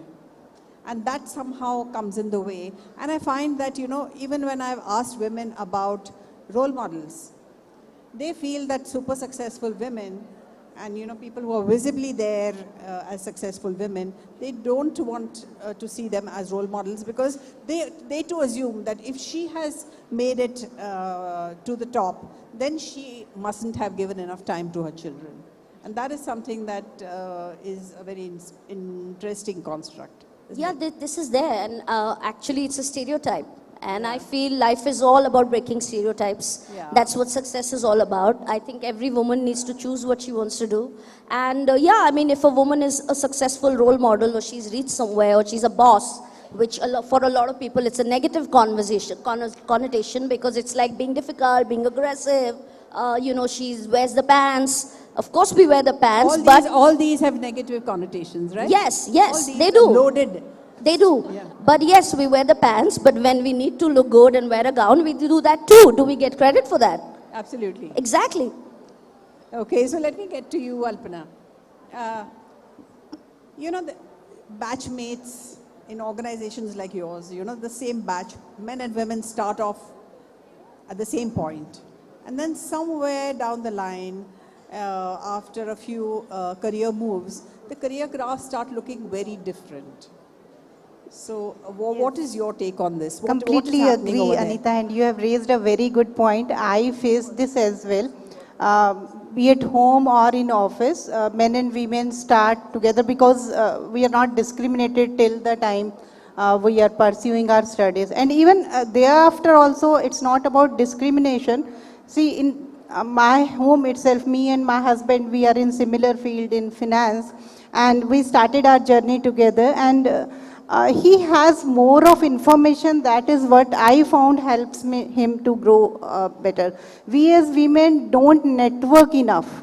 So once we finish off our work, we think that that's enough, and we want to go back home and do our household work. So networking, I think, is one, because by the time I used to get some information through paper, some journals, some public domain, my husband already had, because he had friends who are CFOs talking to each other. So they get early information. As Ratna was telling, we as banker has been looked as advisors to the customers. So subsequently, like later in initial phase, I was just working for my performance and continuously thinking that the performance is enough. But subsequently, I came to know that it's only a percentage of the total package. So as I grew in the career, started talking to more and more people, spending time with CFOs, promoters, and in family also talking to the people more about the information available and not missing on networking opportunities. So that's a message to the women present here. I think networking. I completely agree that, although there is a lot of unconscious bias in the system that goes against women, I think women themselves display a lot of behavior that limits their own growth, and they don't network enough, or they can't showcase their work or stake a claim to, you don't see women saying, why have I not got this promotion, or why have I not been included in this kind of a project, whereas I deserve to be there. You don't find women doing that, and a lot of times we also downplay, yes. Yes, and also in the name of work-life balance, we seem to choose softer options, softer assignments. And I think unless you've done the hard yards in the beginning, you don't really qualify to be, good candidates to be leaders. So I think there's work to be done everywhere. While you need to kind of reduce the bias. It's Women more also of need to see themselves as equal. That is something like, Vidya was saying on the earlier panel. I completely agree. Vidya Balan said, I am not sure we even see ourselves as equals. What do you say? So I will say there are two aspects, right? One is our grooming from the childhood, right? Lot of times it depends upon how you've been brought up. You have to look nice, you have to be nice, you have to please everybody, to your earlier question. There is another aspect which is about perfection. And my observation goes a little bit different way, right? When an opportunity surfaces itself and an option is given to a male and a female at the same time, what I have observed is that the female colleagues will end up giving it a thought. How will I do it? Maybe getting a little bit further out, thinking about how will I solve it, right? Versus, and then they will go and say yes. And by the time the same opportunity has been taken up by a male colleague of theirs. And this is where the change starts, right? Like, how much of risk will I take, which is calculated, and how much of the risk which I will take, which is not. And it happened with me at a point in time wherein I was given an opportunity. I had no clue how to do it. I said no. I came home and I told my husband, I'm like, you know what? There was this opportunity given to me and I've said no. And he's like, why? But I don't know head or tail of it. He's like, you are anyway planning to leave. You might as well leave after failing. Big deal about it. I'm like, makes sense. I went back and I asked the leader who was giving me that opportunity. I'm like, hey, is this still available? And she goes, yeah, it is. And I took it up and one thing led to another. So maybe just dreaming big and having a little more confidence. It's the courage. To be able to, don't say I will bite only as much as I can chew. Yeah, so I'll say it's the courage and a little bit about losing that aspect of perfection. I've seen a lot in my peers and in my team members wherein they go after perfection than making small progress, right? Since we are kind of running out of time, I just want each one of you to say, one thing that, one bit of advice that you'd want to give young women today. What should they do to be successful and become leaders? I would advise everyone to mean business, which is the title of this session. So as long as you are genuine, authentic, and you are doing your call of duty, whatever you are supposed to do, just don't think anything else. Rewards will automatically come over a period of time. This is my advice. Okay. Don't overthink. Don't overthink. Okay. That was actually what I was thinking. I would say be yourself. That's it. Be yourself. Don't try to be somebody else. And I think that just leads to... And is that good enough to take you all the way? Okay. I think so. But otherwise you will be faking it. Well, my advice would be dream big, dream impossible dreams, make them come true, be audacious. Yeah. Because that's something that a few women do, because they're very, very apologetic about asking for things. I think you should never be apologetic for who you are and what you bring on the table, because sometimes you buy the table, So you cannot be apologetic about it. You need to own it, and you need to also know what you're worth. What I see with many women, and especially young women when they're starting out, they're very, very scared to put a value to their worth. They always feel, no, maybe we're not worth it. I mean, come on, you're like L'Oreal, you're all worth it in this room. And every woman who's successful and wants to be successful needs to have that belief. There are times when you don't feel it, you can fake it. Fake it till you make it, but you will make it someday. They say about women on boards, that, if you get a seat at the table, don't ask which seat, just grab it. Yeah, or build a folding table, bring a folding table, yes, just manage somehow. Or be the table. Yeah, be the table. So my advice actually, I have two. One is always raise your hand, even if you don't know the ABC of it. I have seen so many times women refuse opportunities because they're like, I haven't done this before, like she mentioned earlier. But I've seen so many men, on the other hand, they would have no clue what to do, but if it's an opportunity that's going to get them visibility, they're the first to raise hands and they'll figure it out. And I'm sure that you can figure it out. So raise your hand and don't be afraid of failure, and don't let that be the reason you don't take up opportunities. and find a sponsor / mentor wherever you're working, if it's an organization. That is going to be very critical for you to understand, grow, and succeed in whatever you want to do. Absolutely. Couldn't agree more. I would say follow your passion, be unapologetic.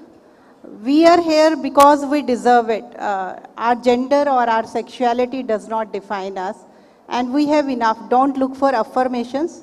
If you like, it's fine like you fail, but learn from the failures, go ahead, don't give up.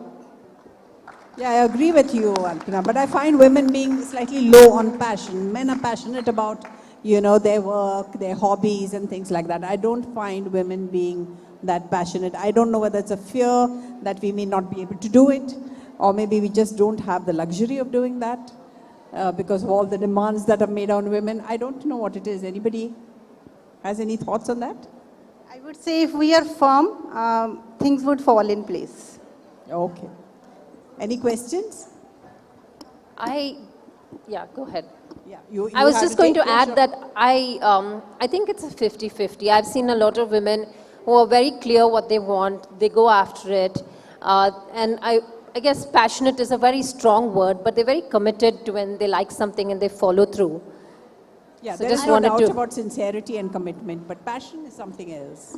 I'd like to interrupt with just one short line, but I do believe that if you can't see it, you can be it. So see it, believe that you'll make it, and just see it, and at one point you'll realize that you've done it. And stop being so introspective. I find women to be extra introspective and self-critical so much that when it adds up to all this losing of opportunity. So I think just, like I said, I repeat, don't overthink. Just believe and go ahead and do whatever you want to do. Okay. Nice, nice. Thank you. Any questions? Yeah. The lady in red. Yeah. Just 1 minute. She stood up first. We'll give you another chance. I hope we have time. Yeah.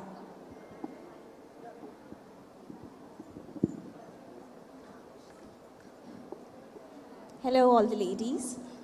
So my question is, I am in HR by profession, and I'm in this industry since last 6 years. So my question is that mostly what happens is in an organization, we see a lot of work politics happening. And when a woman, so suppose if you are very, very much deserving and your boss appraises you very often. So there is something which happens around you in your work environment where people try to pull you off by telling that maybe why this boss is favoring this particular woman. Why are you getting this kind of promotions? Is there something which is brewing between both of them? So how to deal with such kind of issues when you are really deserving and you get the chance, you get the opportunity, but still these things somehow it makes you that no, maybe something is brewing between both of them. So how to deal with these things? Can I answer that? Yeah, please. In my favorite Priyanka Chopra's words, haters will hate, potatoes will potate, rotis will rotate. Who cares? Absolutely Just do it. right. Absolutely, absolutely. I think it's about the noise, right? Why do you have to focus on the noise? Because if you know that you've got it because of the hard work you have done, that noise will just come and go. I mean, I would again say, yes, it happens for females, it also happens for males. And there are different reasons given for different types of the water cooler conversation, as you may say it, right? But I agree. I mean, there's no need to spend your energy and time in something which is not worth it. Why? Yeah, a lot of times in life and in your career, you are going to require a thick skin. So the earlier you develop it, the better it is. Because so many people have this way of making you feel inadequate,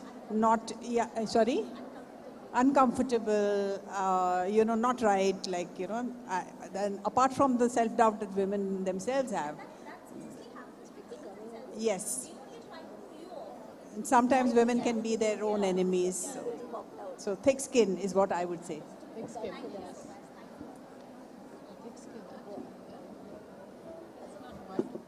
First of all, thank you to all the inspirations to us and to all of us also. And I have got so much punchlines for me to absorb in my mind and to repeat it day by day. Thus, I belong to a health sector. So I just want to ask you, you are looking gorgeous and beautiful. How you maintain your beauty and your health? Anyone else? Anybody? What is the आपकी खूबसूरती का राज क्या है? See, I think health definitely is a universal subject and not really only for women, but women definitely because of our own maybe responsibilities and all, we tend to lose focus on it. So it's just that you have to be conscious about it. You have to feel responsible for yourself. And like somebody said in today's, one of the speakers, that if you are happy, I think the soldier mentioned actually, if you are happy, then you make others happy. So same thing applies here. If I am healthy, I'll keep my entire network around me healthy. So I think it's about mental peace or mental state, right? Health comes if you're, like, you can try as much going to the gym as possible if you're not mentally at peace. So you have to figure out what's your unwind method. Sure. Each of us have our own ways to unwind, and that's where it goes, right? What makes you feel at peace? I talked about investment. I think it's a huge investment that you need to make in yourself and prioritize yourself, your life, your career, your health. Have something to say? Yeah? Yes.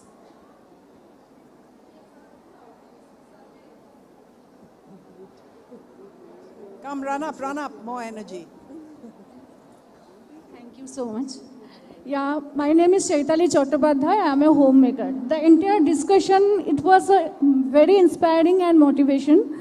And first of all, and I have got so many answers from the entire discussion is about the professional field. I am a homemaker, but I could find many questions about myself.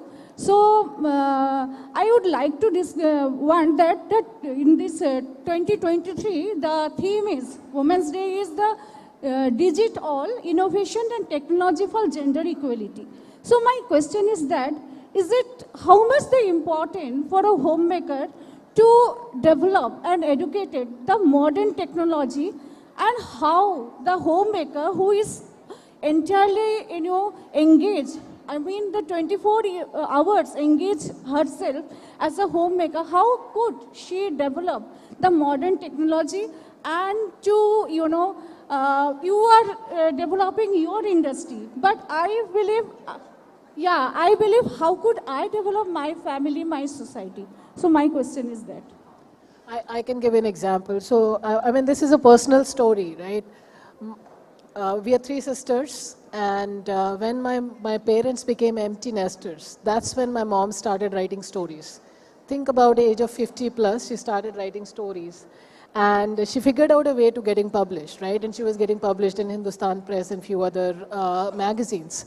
She was sending this through handwritten mails, right? And she will write the story, she'll send it via, my dad will post it, and it will go. At a point in time, we realized when it was getting published more often, we said, you know what? I think it's high time you start learning a little bit of technology and you start using emails.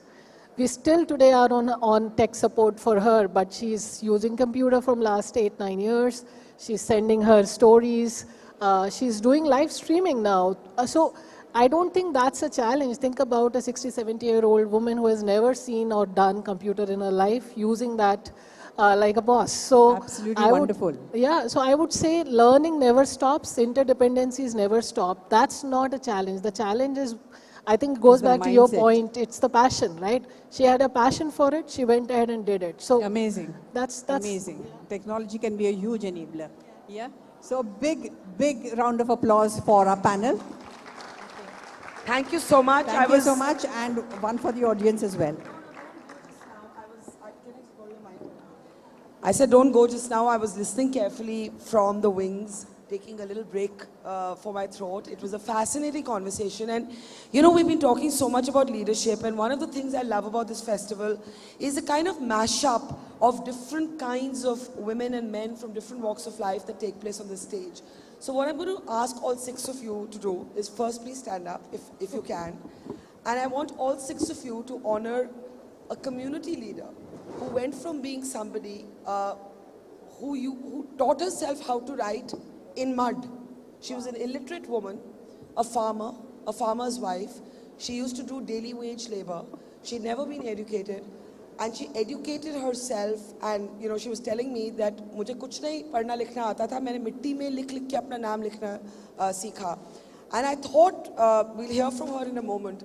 But you know, we've been giving these awards all day, the HER Award, Hope, Empower, Rise.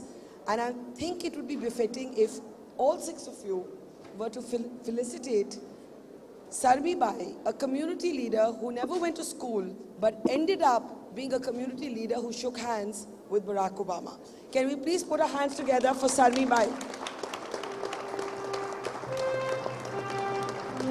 आइए आगे आ जाइए. Can I ask all of you to come here? Sarmi Bai, आगे आ जाइए. Not going in. Come here. So these are really the moments we live for on this stage. And if I am going to just ask all the ladies here to felicitate Sarmi Bai ji. Come. Can we have a big round of applause for Sarmi Bai and all these wonderful women? एक सवाल मैं पूछूंगी. Please, everyone come. Yeah. Come, everybody come. एक सवाल. बहुत leadership के बारे में बातचीत पूरा दिन हो रहा है. आप कैसे बन गए leader? ये आप हम सबको सिखाओ. ठीक, मैं पूरी बात बताऊँ आपको. मैं लीडर ऐसे बन गई थी कि मतलब शुरू में लोग बहुत रोकने वाले थे कि मैंने पहले से बताया था कि मैं शादी के बाद की बात बताऊं कि मैं वार्ड पास बनी थी 2005 में. सबसे मतलब मैंने वार्ड पास बन के एक हैंगर प्रोजेक्ट के साथ में मैं 3 दिन का करके कार्यशाला किया. उससे मैं मुझे लीडरशिप का मतलब मैं इनको बता रही थी कि आप मिट्टी में अपना नाम लिख के कैसे आप पढ़ना लिखना सीखे. मैं मिट्टी पे नाम लिखना सीख रही थी और फिर कागज पे. उसके बाद मैंने साक्षरता से 5वीं की, उसके बाद 8वीं की. अभी इस साल मैंने 10वीं पास की. That is a fabulous story. That's amazing. बहुत congratulations. A big round of applause to all our panelists. Sarmi Bai, आप stage पे रहिए. Thank you very much, ladies. Thank you. Thank you. Come. Thank you. Thank you. Thank you. Pleasure meeting you. Thank you. Thank you. Thank you. Come. Thank you. बैठो. अभी आप अपना purse लेके कहाँ जा रहे हो वैसे? मैं क्या निकल रही हूँ? I mean, this is such a thing. She's carried a purse to the stage, which is something we all do, है ना? मैं कह रही हूँ हम सब औरतें जो है ना अपना बैग के बिना कहीं नहीं जाती, है ना? Okay. In conversation with this extraordinary woman who has went from being illiterate to clearing her class 10 exam this year, एक सवाल मेरा, अभी आपकी कितनी उम्र है? मेरी अभी 52 हो गई है. 52 साल पे आपने क्लास 10 एग्जाम क्लियर किया. बहुत इंस्पायरिंग स्टोरी है. मुझे मेरे बेटे भी बोल रहे थे कि मम्मी क्या करना है, अब हम सब कुछ हम कर रहे हैं, आप इतना क्यों कर रहे हैं. मैंने ओपन स्कूल से फॉर्म भरवाया और मेरे गांव के आसपास के टीचर अध्यापक के उन्होंने सारा मुझे सपोर्ट किया था कि सरी भाई आप मतलब जरूर पास हो जाओगे. मतलब आप तो फिर ओबामा जी से भी मिला है. मैं 2010 में अमेरिका राष्ट्रपति बराक ओबामा जी आए थे बॉम्बे. मैंने मतलब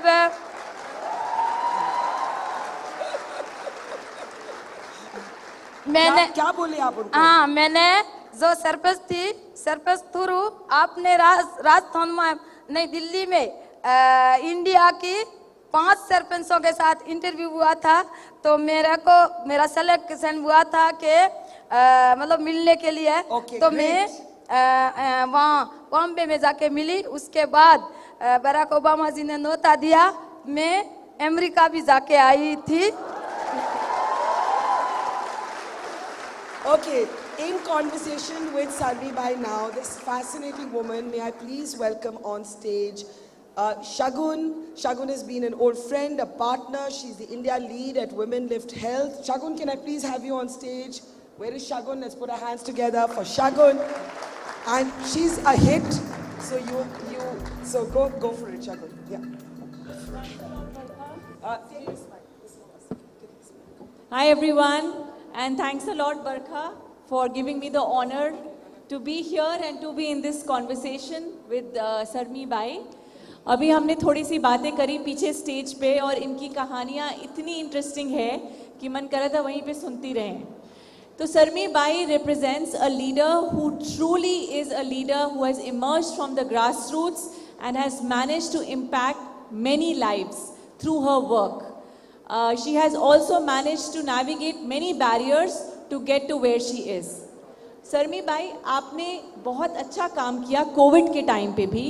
जब कोविड वैक्सीन निकली थी तो गांव-गांव में काफ़ी डर था कि इस वैक्सीन से हम लोगों को प्रॉब्लम हो जाएगी और लोग उस पर तैयार नहीं थे. तो आपने वो कैसे लोगों को कैसे इकट्ठा करके सब किया? हाँ, ये कोविड का टाइम था, इसमें क्योंकि हमारे वहाँ तो आदिवासी लोग हैं, वो तो बहुत से डर रहे थे और बहुत डर रहे थे और ज़्यादातर लोगों की मृत्यु भी हो रही थी. बाकी वो मतलब हो सकती है कि कोविड का लहर थी, उस लहर में फंस के मतलब मृत्यु हुई थी. उस समय पे हमारी एनएम को, हमारी आशा को लोग मतलब घर जा रहे थे ना, तो बोलने के लिए जो राम राम करने के लिए अभी राजी नहीं थे. उस समय मैंने सबसे पहले मतलब लगाई थी कोविड की इंजेक्शन और फिर टीका लगाने के बाद मैंने कहा मैं भी तो आपकी पंचायत डेलीगेट हूँ, तो मैंने भी तो लगाया है, मैं भी मरूंगी तो आप भी मरो. आप ऐसे नहीं, अपन ज़बरदस्ती किसी को नहीं की थी, राजी खुशी से मतलब हमने वो ये लगवाई थी और लोगों ने, अच्छे लोगों ने मतलब फिर कोविड का टीका लगाया था. धन्यवाद. नेक्स्ट मेरा अगला क्वेश्चन होगा आपके विमेन लीडरशिप के ऊपर. So we all know that women do excellent work, they are great performers, they are no less than men, and yet when you look at leadership positions we find that women often don't occupy very senior leader positions where decisions are being made. सरमी भाई, मैं ये पूछना चाहती हूँ आपसे कि एक महिला लीडर के बनने के लिए आपको किस टाइप का आपका जर्नी था, किस टाइप की आपको रुकावटें आई, आप कुछ उदाहरण दे सकते हैं और आपने उनको कैसे ओवरकम किया? हाँ, ये मतलब जो भी मेरे साथ दूसरी महिलाओं को मैं साथ में लेके जा रही थी कहीं, तो मतलब सबसे पहले तो मैं रहती थी सही, बिल्कुल मतलब कोई गलतियाँ होने कह रहे हैं ऐसे, मतलब उसके साथ में कोई काम था वो ऐसा काम कर रहे थे कि सभी कम्युनिटी को लिए मतलब फायदा गुणदार काम था, ऐसा काम कर रहे थे. और बाकी लोग शुरू में बता रहे थे कि मतलब महिला को तो ज़्यादा हमारे समाज में बहुत ज़्यादा घूंघट लेते हैं, तो महिला को घूंघट लेना सही है. मैंने बहुत ही सरपंच बन के मतलब पंचायत में बिल्कुल भी नहीं उठा दिया. मैं हल्का से घूंघट, इतना से घूंघट ले लेके मैं पूरी बात कर रही थी, पूरा काम कर रही थी. तो फिर मेरे जो ससुर जी लोग थे उन लोगों ने मुझे कहा कि आप मतलब काम करते वक्त इतना घूंघट मत लो, आप कम कर लो, आप मतलब हमारा को सामान देते हो इसलिए आप ले रहे हो, आपको काम में मतलब रुकावट आ रही है. तो मैंने कहा कि मैं अकेली ऊपर लेने से क्या होगा, अपने पंचायत में अपने संसार में बहुत ही समाज की महिला हैं, तो ये मुद्दा लेके हमारे समाज की बैठक होती है, उसमें हम ये मुद्दा लेके उसी में भी कहे थे कि बहुत ज़्यादा घूंघट हम नहीं लेंगे. और मतलब समाज की बैठक में जो डायन कह के मतलब कहीं कहीं जलाया जाता है, ये मुद्दा भी हमने समाज में रखा. और हमारे जो आदिवासी समाज में बेटियों का मतलब सगाई करते हैं, ससुराल भेजते हैं, तो बेटियों के मतलब उनके ससुर सास से पैसे लिया जाता है. ये बात भी हमने समाज में रखी. अभी हमारा बिल्कुल कम हो गया है कि जो दापा प्रथा है उसका मेरा बेटे का मतलब बारात गई थी तो उन्होंने 16 रुपये लिए थे. 16 रुपये मतलब जो किसी का नहीं तो लेना है, नहीं किसी को देना है. तो आप मान लो कि हमारे समाज में मतलब लीडर मुझे मानते हैं, पेंच पटेल पंचायती करते हैं, मैं भी साथ में बैठ जाती हूँ कि हमारे महिला के प्रति आप कुछ गलत तो नहीं कर रहे हैं ना, तो झगड़ा भी नहीं करें उनके साथ अच्छे से बात करें. और एक आगे निकलने से कोई नहीं होता कि पीछे की महिलाएं अपनी वो भी अपने साथ में होनी चाहिए. ये मैं वायदा करती हूँ. और बाकी मैडम ने कहा कि लीडरशिप बनने के लिए रास्ता है, अपन को रास्ता भी ढूंढना पड़ता है और अपनी जो सावधानियाँ हैं वो भी रखनी पड़ती है कि कहीं गलत उपयोग नहीं हो जाए, इसको भी अपन देखते हुए आगे बढ़ेंगे तो अच्छी लीडरशिप महिला भी बन सकती है और पुरुषों के बराबरी में भाग लेना है देना है। Very good, I think we should have a round of applause. आपने इतनी अच्छी बातें बोली। She emphasised the importance of taking everyone along, of also ये जो आपने घूंघट का किया, ये कितना बड़ा बात है कि आपने अपना एग्जाम्पल किया और आपने कहा कम्युनिटी के लिए भी वैसे ही करना है। तो I think we she deserves a more louder round of applause. अब मैं आपसे नेक्स्ट ये पूछना चाहती हूँ कि आपने हंगर प्रोजेक्ट में भी काम किया था और इसीलिए the president of the US आपको आके मिले, आपको अमेरिका जाने का भी मौका मिला। तो आप हम सबको थोड़ा सा बताइए कि आपने कैसे, आपने मुझे बड़ी अच्छी स्टोरी सुनाई कि आपने कैसे स्कूलों में मिड डे मील स्कीम में क्या प्रॉब्लम हो रही है, उसको आपने कैसे ढूंढा और सबके सामने पेश किया। हाँ, मतलब जो हमारे, मैं वहाँ की सरपंच थी, मैं वार्ड पंच थी सब, तो मतलब ये था कि स्कूल में जो एक कोऑपरेटिव द्वारा सामान खरीद के लाया जाता था मिड डे मील का, दाल गेहूँ वगैरह चावल ये चीज़ों, ये एक खट्टा खरीद के लाते थे। उसमें मतलब जो बारिश का टाइम था उसमें हवा के उसमें कीड़े पड़ गए थे। तो वो मतलब जो खाना बनाने वाली बाई थी उस बाइयों ने मुझे कहा, तो मैंने जाके स्कूल में देखा तो अध्यापक लोग मतलब मानने के लिए तैयार नहीं थे कि नहीं शर्मी भाई ये तो बनाते हैं तो हम मतलब साफ करके बनवाते हैं। फिर बच्चे तो जो कटोरियाँ थी ना, कटोरियों की कटोरियाँ बाल्टी के बाहर फेंक देते थे। तो उस समय मैंने जो सामान खरीद के लाया था वहाँ मतलब जाके ताला खुलवा के वहाँ से मैंने देखा और दाल और चावल का मैंने नमूना था वो रुमाल में बांध के मतलब रखा और 5 दिन गर्म सभा थी, उस गर्म सभा में रखा। जब मुझे वहाँ मतलब ठीक तो हो गया, बहुत सारा मतलब वीडियो साहब गर्दन जी आए उनके सामने रहा तो वो ठीक तो हो गया। बाकी मैं वार्ड पंच थी, सरपंच साहब ने इतना संघर्ष किया था कि मुझे मतलब जो पद से हटाने के लिए। उनके बाद मैंने मतलब वार्ड पंचों को इकट्ठा रखा, विश्वास प्रस्ताव नहीं लिया, वार्ड पंच सब मानने के लिए तैयार नहीं थे, सरपंच साहब जबरदस्ती कर रहे थे। उसके बाद लोगों ने मुझे सरपंच के रूप में देखना चाहते थे, तो मतलब उन्होंने बहुत ही प्रयास किया गांव वालों ने कि जो मेरा प्रचार चल रहा था, कुल 5 जने खड़ी हुई थी महिला, बाकी मेरा प्रचार था वो महिला ही ज़्यादातर कर रही थी और मैं बिना खर्चे से मतलब जीत कर आई थी। उसके बाद मैंने काम मतलब ये काम हाथ में लिया था कि जो वृद्धावस्था पेंशन है, दिव्यांग लोगों का पेंशन है, विधवा भाइयों का पेंशन है, ये मुद्दा मैंने अच्छा से मतलब मेरी पंचायत में लिया था। खाद्य मंत्री महोदय ने हमारे जिला लेवल पे मतलब हमारा को सम्मानित किया था।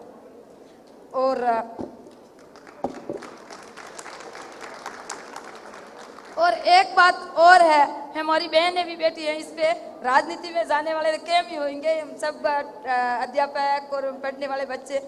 आप जहाँ मतलब नेता के रूप में आते हैं उभर के, जो सरपंच, खास करके सरपंच, मैं सरपंच बनी थी, एक दिन मेरे घर वालों ने मतलब ऐसे सपोर्ट नहीं किया था कि मेरे 2 बेटे हैं, दोनों बेटे सरकारी नौकरियों में थे और मेरा पति है वो आपको बता रही हूँ कि मैं वार्ड पंच थी जब मतलब उनका एक्सीडेंट हुआ था 2005 में, यहाँ से पूरा पैर कटा हुआ है, दोनों गोरियों पे चलते हैं वो।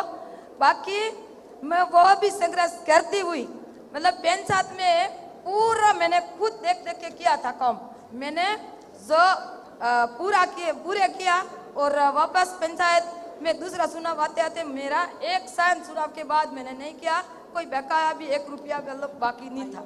मतलब सही बैठ के काम करना चाहिए, जो कर रहा है उसको सही बैठ के करना चाहिए, वास्तविक सरपंच है उसको। इसीलिए मेरा सिलेक्शन हुआ था अमेरिका राष्ट्रपति मिलने के लिए।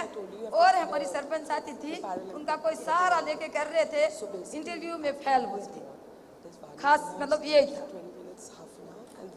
बहुत अच्छा, बहुत इंस्पायरिंग है आपकी सारी stories and they tell us that being a woman leader is difficult, but when you get there then you also have a perspective where you try to do better for other women who may not, whose priorities you may not be hearing. So unhone, she worked for the widows to get them their pensions. She took up many different causes which are often ignored. which is why हमें आप जैसे women leaders की बहुत ज़रूरत है. अब एक मैं ये क्वेश्चन पूछना चाहती हूँ कि ये जो आपने किया, आपने बोला कि आपके बेटों ने भी आपका सपोर्ट किया, आपके पति ने भी सपोर्ट किया, एंड ये भी ज़रूरी है कि हम मेल एलाइज, मतलब जो आदमी है वो हमारी मदद करें, हमारे फ्रेंड बने और हमें वो मौके दें ताकि हम लोग भी आगे बढ़ सकें. तो जहाँ आप जिन विलेज में आप हो, जिस गांव से आप आते हो, आप कुछ इसके बारे में शेयर करना चाहते हो? कैसे कि मतलब जो मेन हैं, हाँ, आदमी लोग हैं, उनको क्या करना चाहिए ताकि और विमेन भी आगे बढ़ें? ये मैं ये कहना चाहती हूँ कि ऐसे तो अपन को सपोर्ट करें, रुकावट का सपोर्ट करें, जो अपना काम है उसमें अपन सेम करें, जब अच्छा रहता है. आगे का मतलब करने का मजा आता है कि आगे का काम पूरा किया, दूसरा काम करें, दूसरा पूरा किया. नहीं तो अपन जो राजनीति में तो ये है, सरपंच वगैरह फिर उनकी कार्यकाल पूरा होने के बाद कई मतलब पता नहीं है बेटा क्या कर रहा है, पति है तो वो पता नहीं क्या कर रहा है, वो सरपंच महिला है ना, उसको पता नहीं होता. इसलिए मुझे ये लगता है कि अपन इस बातों को सेम करें, काम और पीछे से बेटा है, ससुर जी है, ये मतलब सपोर्ट करते रहे, अपन को मार्गदर्शन देते रहे कि अपन को रुकावट नहीं आनी चाहिए, बस अपन कर लेंगे, रुकावट से आगे बढ़े. आपने बोला मार्गदर्शन, ये बहुत अच्छा है. वी नीड विजन एंड वो देना चाहिए. बाकी इससे पहले वाला जो सेशन था उसमें ये बात बहुत भी आ रही थी कि जो घर के काम होते हैं वो ज़्यादातर महिलाओं पे पड़ते हैं, और अगर वो बाहर के काम भी करना चाहें तो उनके ऊपर ज़्यादा बर्डन होता है कि घर का भी करो, बाहर का भी करो. तो उसमें आपने कुछ चेंज देखा है क्या आपकी सोसाइटी में? हाँ. उसके बारे में बताएंगी आप?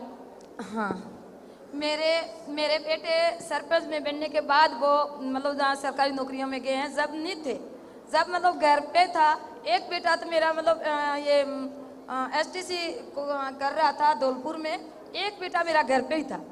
तो मेरा मतलब मदद करने में कुछ काम थे, उसमें मदद कर रहे थे. मेरा पति की बात तो क्या करूं कि एक्सीडेंट नहीं हुए थे, जब हम दोनों जने साथ में कर रहे थे. बाकी ऐसा मेरी मोहब्बत आई, अब वो काम करने लायक नहीं है, दोनों गोरियां से चलते हैं, तो उनको संभालने का तो हमारा कोई करना पड़ रहा है. इसलिए मेरे ऊपर तो ज़्यादा बोझ आया है. नहीं तो मतलब साथ में एक जना सब्जी बना रहा है तो एक जना रोटी बना रहा है, एक जना झाड़ू निकाल रहा है तो एक जना बर्तन साफ कर रहा है. हमने शुरू से शादी के बाद से मतलब ये काम बांट के लिए थे और बांट के कर रहे हैं. और बेटे हैं उनको भी मैं तो यही कहती हूँ, मेरी बहू हैं दोनों, उनको भी कहती हूँ कि बहू को जाना है जल्दी से. एक बहू मेरी कांस्टेबल है यहाँ उदयपुर में, और एक बहू मेरी CMF में काम कर रही है. बाकी साथ में बेटा सपोर्ट कर रहे हैं, उनको भी. Very good. अभी हमारे पास बस 1 ही मिनट है, तो आप कोई मैसेज बताना चाहेंगी सबको? कोई विमेन, यहाँ इतनी सारी यंग विमेन हैं, सब हैं, क्या मैसेज देना चाहती हैं आप अपनी तरफ से? हाँ, मेरे तरफ से मैसेज ये है कि जो अपनी बेटियां हैं, बेटियों को भी, अपन उम्र वाले हो गए हैं कि अपनी बेटियों को भी मतलब आगे की बात ये समझाएं और बेटों को भी समझानी ज़रूरी है. नहीं तो अकेली बेटियों को ही समझाएंगे तो उनको शादी के बाद मार भी पड़ सकती है. बेटों को भी समझानी ज़रूरी है.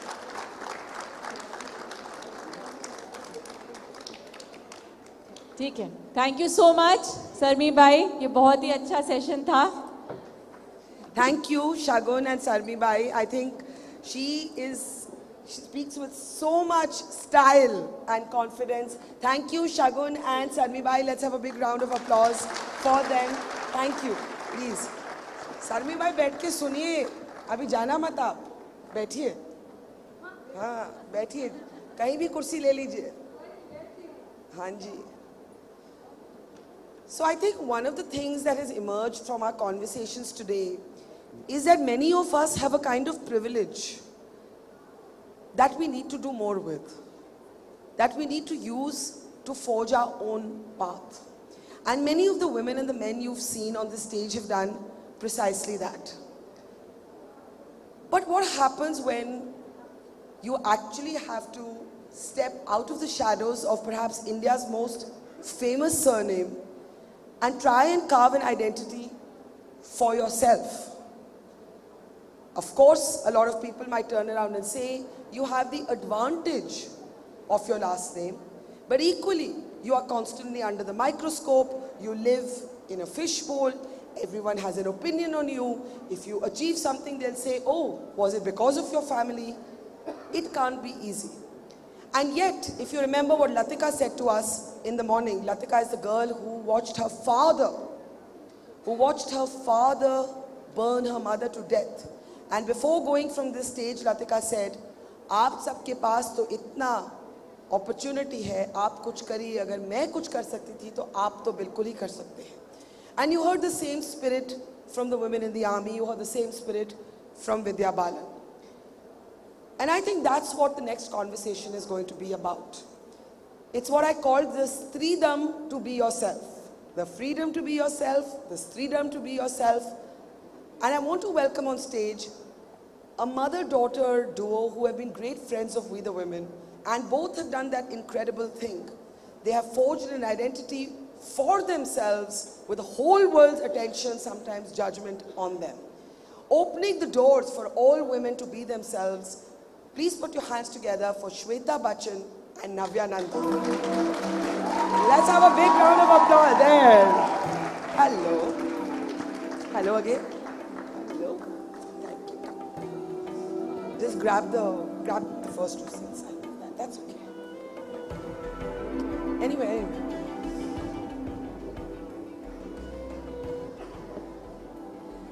Thank you for coming. Thank you for having us.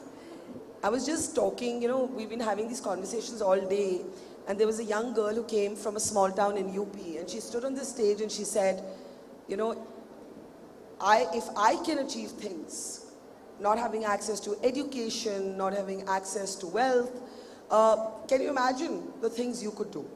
And yet if you flip the question around, for you, Shweta, and for Navya, in many ways you'll always be tagged with your family's name.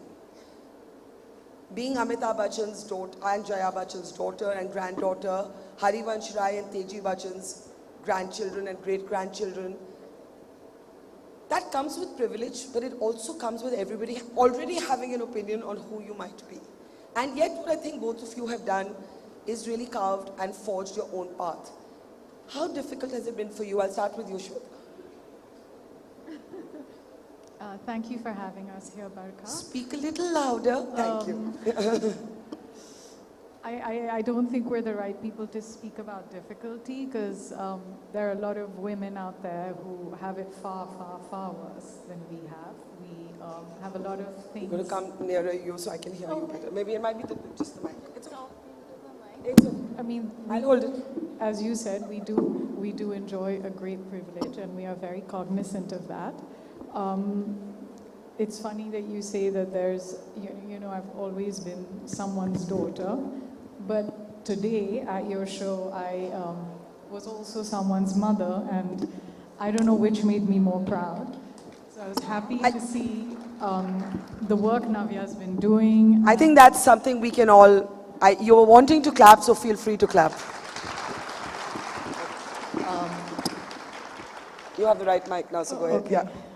So I think I'm going to let Navya do all the talking, because she's also done most of the achieving. I seem to be the chaperone. I don't think Navya would take well to a chaperone. Navya, how's that going? No, firstly, thank you so much for having us here, and hello to everyone who came out here today. I don't think that I've done most of the achieving. I think being a mother is probably the hardest job that anyone in this room can have. So I give all the achievement credit to her. But thank you. Shweta has that expression which is like kind of, okay, Navya, really? I say this a lot, and I've said it many times, and I keep emphasizing on how important a mother's role is, and I think that that achievement is not something anything I can do or anyone else sitting in this room can take away from. So I just want to let you know that you've done all the achieving here. To answer your question, I don't really know how to answer that as well. I agree with everything she said, but even when we talk about last names and, when you talk about living up to the last name, I think that... Both living up to it and then living parallel to it? I won't say away from it, but like being your own person. I think, you know, in terms of living up to the last name, I think everyone in this room has a last name, and it's not just my responsibility to live up to mine, but I think all of us here to live up to the names that we've been given.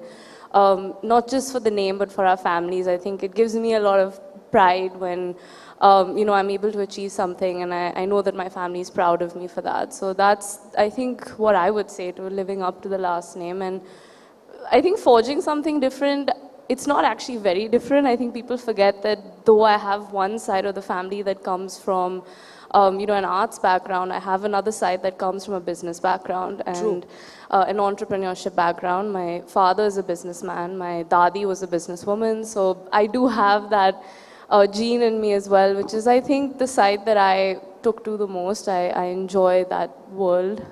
So yeah, I think it's not completely different, but yeah, something that I'm doing by myself and something that I've been doing myself for 3 years. And I think it's great. I think everyone should forge their own identity. And being a woman, I think that's even more important to do. But you know, in a way, Shweta, I mean, your son is the person who's decided to go into acting, and your daughter is the one who's, you know, taking on the mantle of the business. And oh, I see Radhika there. Radhika Raje Gaikwad, who's from the royal family of Baroda, was on the stage earlier, and she was making the point that she's the mother to 2 daughters. And even today, people will walk up to her and say, you know, why don't you think of having a son? Because the son can inherit the legacy. The reason I'm raising this example is, you're running, or you know, among the many million things that you're doing, one of the things that you also do is to sort of partner your father in running his business. And typically, even in very, very educated families, it is the boy, if there is a boy, it is the son, if there is a son, who is tasked to do that. So, Shweta, I'm wondering as a parent how you look at that. Was the gendering of your children ever something you thought about? I mean, obviously you were mindful. I'm sure you wanted your daughter to have certain freedoms that so many daughters don't. But how did you ensure as a parent that you were bringing them up with the same freedom without the urge that so many have to corset a girl more than a boy? Interesting question. I don't know if it was something I consciously did. I would like to thank my mother for anything that I may have, you know, carried forward in bringing up my children, because I think she was very free and open with me as a parent. And I think that then directed my parenting style. But from the beginning, I was very clear that both the children, you know, I mean, we were very clear when bringing up our children that they both had the same education, and they actually did. And there was never any discrepancy. And even as far as their careers went, we just assumed they would both work in the business. And then Agastya surprised us. And you didn't really want them to act? It wasn't the first thing on my mind. And why is that? I'm not an actor. I'm not an actor. And when you're not an actor and you belong to a family that is full of actors, you do have a little bit of anonymity, and you do see a grittier, darker side of that life, which most people do not see. And it's also a lot more personal. So, you know, someone may write something nasty. It doesn't mean anything to 100 readers who are going to press a like button, but to someone's daughter or sister or wife or mother, it's hurtful. So I come from that sort of prejudice, and you know, you never know where destiny basically takes. You just have to toughen up, I think, Barkha. I'm like, I always tell my kids, I'm very thin-skinned. I don't want to read all these comments. So, you know, so basically, if you read something horrible, as is often the case these days because there are trolls everywhere about your children or your family, you can't ignore it. Or you find it tough to ignore it. Oh, I'm an ostrich. I just put my head in the sand, and I think these young kids are very good today at dealing with this. I'm sure it's taking a terrible toll somewhere, and that is something, you know, that needs to be addressed. But I just put my head in the sand. I don't go looking for all of this. How have you dealt with all the attention? You want to obviously be in a sense, looked at for your work, for what you're doing in business, for what you're doing with women and health, your podcast show, What the Hell, Navya, your entrepreneurial spirit, which is, so many different things, juggling so many balls in the air, so much creative energy. But in the end, there might be somebody there'll be a pap at some airport and they'll write about something you're wearing or not wearing, or they'll have some speculative comment about your personal life. And you're much more, unlike your mom, social media friendly or used to that kind of in-your-face culture. But there must have been times when even you've been kind of hurt or disgusted or angry as a young woman at the kind of speculative and sometimes even cruel commentary that you may have confronted. Yeah, I think everyone on social media today probably has had their fair share of trolling or negative comments, and I think I keep telling myself that I chose to put myself out there, whether that's for my work, whether that's my podcast, whatever that may be. I chose to put myself out.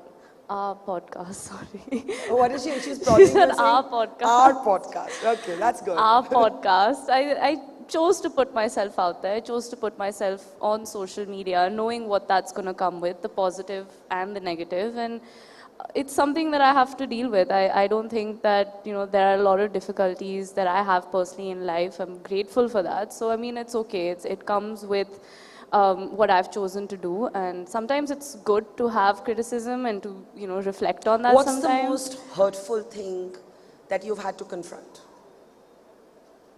I don't know, I have to really think about. I mean, there are people who will comment on your appearance, on your weight, on your the way that you speak, the way that you walk, and sometimes, when people come. Also that you're not qualified to do the things. Yeah, that was one actually of the big, big things that I got a couple months back, that I wasn't qualified to do what I was doing because I'm too young, and at 25, I don't know about the state of women, and I don't know about healthcare or any of these issues enough. Who said this to you? Somebody on Twitter, and then it became a thing. And actually, I never really addressed it because I just kind of focus more on my work. But I think in some other platform, you said, I don't have to wait to be 70 to change things. Yeah, because, I mean, my logic is that, majority of the population in our country is young, and I don't think that, what I'm speaking for is anything wrong, and I don't think that there's a right age where somebody decides to start speaking against something or for something. And if I believe in it, then why should I not be able to speak for it? And if I'm 25, that does not matter, because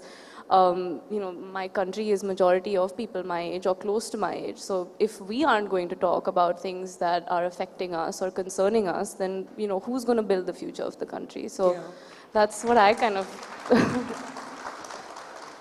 How did you get interested in the issue of women and health, in particular breaking the taboo around subjects like menstruation? We had I don't know if Asha ji is still here. Is she still there? Asha ji, thoda stage pe aiye. Because I know you've done so much work, especially in access to menstrual hygiene. Asha ji, मैं इनको बता रही थी कि आओ आप मेरे साथ बैठो भी, you can sit. मैं इनको बता रही थी कि सुबह आप कैसे कहानी हमें बता रहे थे कि जब आप छोटी थी तो जब आपका पीरियड आता था और कैसे आपको लोग ताने देते थे और आपको समझ भी नहीं आया कि सैनिटरी पैड क्या है, और आप अपने ही लफ्ज़ों में बताइए क्या हुआ? जी, तो मेरे साथ ये हुआ था कि मैं फर्स्ट बार पीरियड आया था तो मैं स्कूल गई थी तो मेरे जो स्कूल ड्रेस था तो वो वाइट कलर का पजामा था, तो उसको ऐसे करके बैठते हैं तो पीछे स्टूल पे जो टेबल था उस पर बहुत सारा ब्लीडिंग इतनी थी कि वो पूरा स्टूल ख़राब हो गया। तो मेरी फ्रेंड सामने बैठ के खाना खा रही थी, तो उन्होंने जैसे पता चल गया था उसको कि मैं सामने ही बैठी हूँ, तो उसको पता लगा कि आशा बैठी थी यहाँ पे। तो फिर बाद में फ्रेंड ने बोला कि आशा को पीरियड्स हुआ है। उस समय मेरा एग्ज़ाम भी था, मैं टीचर को बोलने में झिझक रही थी कि क्या बोलूँ, तो मैंने पेट का बहाना बनाया और मैं घर चली गई। फिर दूसरे दिन मुझे वापस से झिझक हो रही थी कि मेरी फ्रेंड क्या बोलेगी मुझे, किसके पीरियड्स हो रखा था, मतलब उस दायरे में मैं नहीं जाना चाहती थी, तो 2 दिन छुट्टी भी ले ली और एग्ज़ाम भी मेरे छूटे इसकी वजह से। और फिर बाद में मम्मी पापा पापा वगैरह मम्मी थी तो पीरियड्स में बताया नहीं कि क्या होता है, तो मैं सिर्फ कपड़ा दे दिया कि हाँ ले लो इसे। अब कैसे इसको डिस्पोज करें, और स्कूल के अंदर डिस्पोज करने के वो नहीं था, टॉयलेट साफ़ नहीं थे, पानी नहीं था, नैपकिन था ले तो नैपकिन में पानी से कैसे वॉश करें उसको, तो ये हुआ।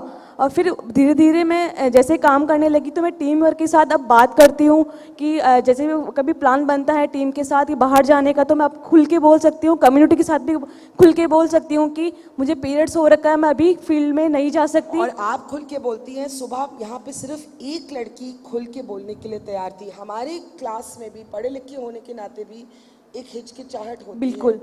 तो मैं नव्या से पूछने वाली थी, क्योंकि वो इस स्पेस में बहुत काम करती हैं, कि घर में भी तो थोड़ा भेदभाव होता था जी, वो क्या होता था? जी, तो घर में भी यही था कि मम्मी नीचे सुला देती थी, दरी बिछा दिया और सो जाओ, पर वो मैं पता नहीं था मेड में नहीं सोना था।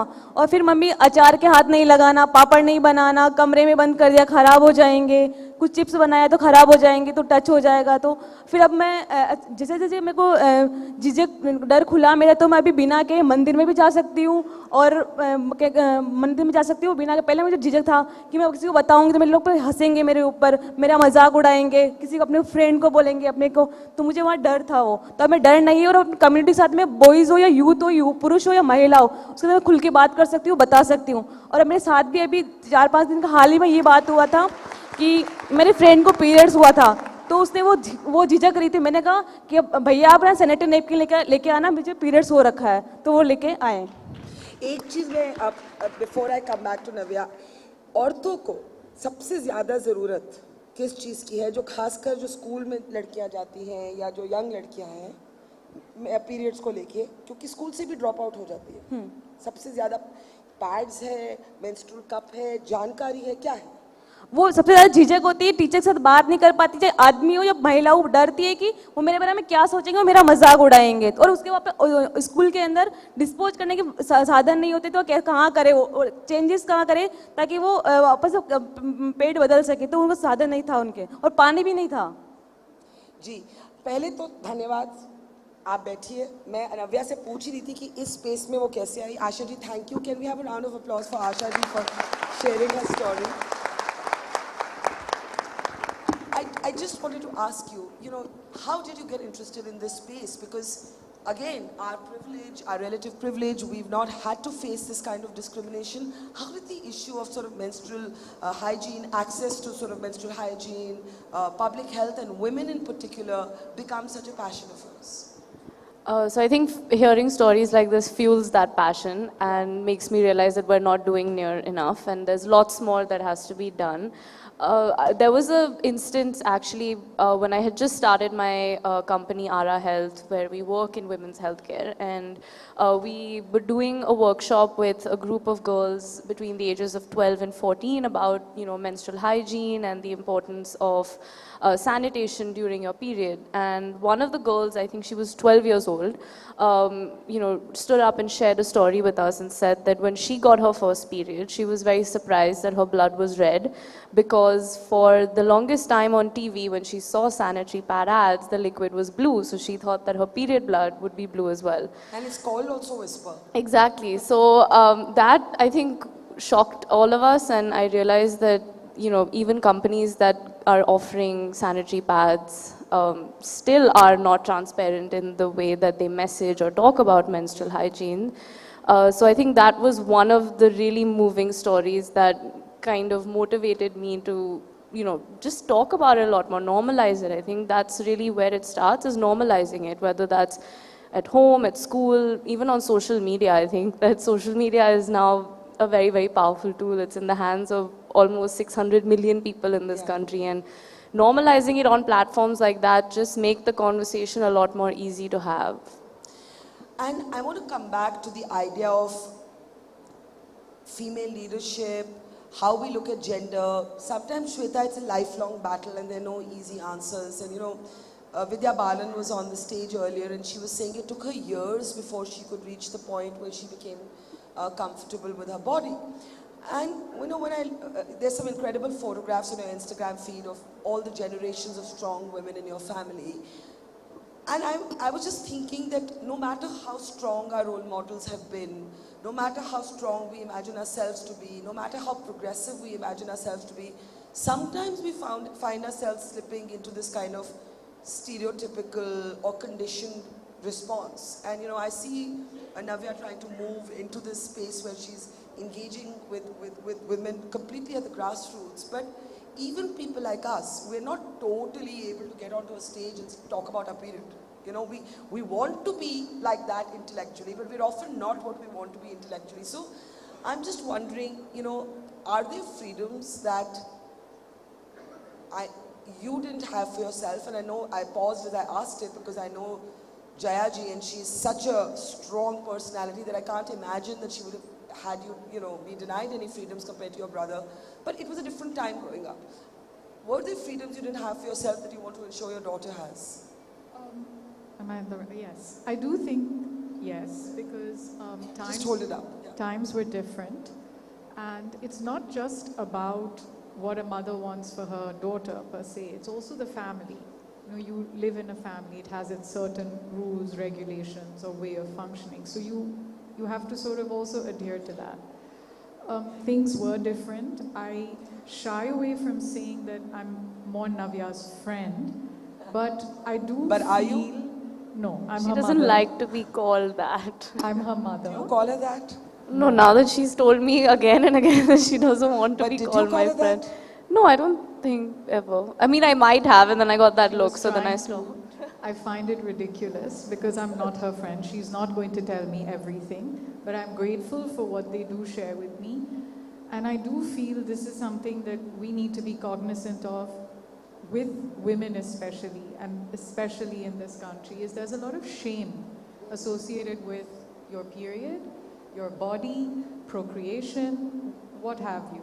And I think the only way to break out of that is to be able to talk freely and openly, like the lovely lady just said, that there's no one to talk to and speak about these things. And I think when you're a young girl, who's the first person you can talk to, who's another woman, is your mother. And I think just being open and not judging is perhaps the best thing you could do for your child, especially your girl child. Well, I was going to say you're a parent to a boy and a girl. And how even-handed have you been in bringing them up? I've been tougher with Navya. Why? Because I feel the world isn't easy on women. And you have to be that much stronger and that much more vigilant and careful, and you have to think twice. And how have you been tougher? She's having a good laugh. Not about deadlines and stuff like that. Yeah, not curfew hours or whatever. No, nothing like that. I feel also their personalities are very different. I would like to think Agastya is a bit of an old soul. Navya is a little naive.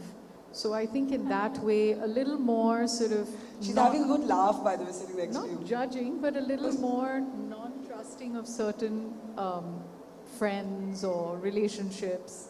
These things I would be a little more careful about and talk to her about. But I mean, of course, she has the liberty to live her life the way she wants.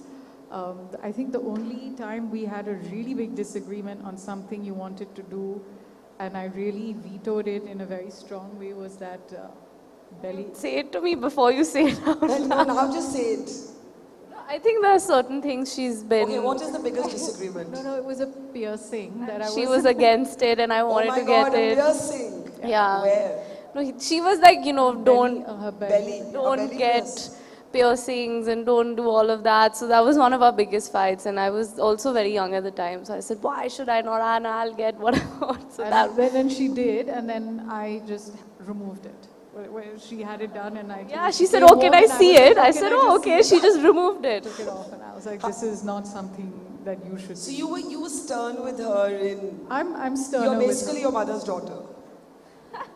There's these lovely videos. I love Jayaji. There's these videos when Navya's walking with her and Jayaji's firing some paparazzi or the other very deservedly, may I add, for just thrusting their cameras into And her then face. recently she was very nice to them actually. She posed with, I don't know if anyone saw that, but she was, really flipped the switch few days ago. The funnier videos are where you have this grin and she's scolding somebody or the other, and they're also like kind of. I was just like, walk, just keep She's walking. amazing. I think, that's why when I introduced you, like, Amitabh Bachchan, yes, but Jaya is a legend and an icon. So I think Navya has a lot of my mother in her. Really? How? I think she has a lot of conviction, and I don't think it's easy to shake that. She's passionate about a lot of causes and is vocal about them. She's a lot more comfortable to come on a stage and talk about things she believes in than someone like me. I'm very shy and not good at all this. And it's actually amazing to see the way she's managed to do all this, because I'm not that person. I'm more introverted. But you did, you wrote a book. We had you at We the Women previously, just when your book was out. You've been a designer, you've had a column. Don't you think you're too self-effacing? I think this was in our podcast. I'm really not good with pushing myself at all. I Yeah, really don't know how to do that. It's just so awkward and embarrassing for me. And Navya told me before we got on, please don't be awkward. Please, Is and she then, being and awkward? then No, I mean, whenever she stumbles, she says whatever she said. And I'm like, what did I say?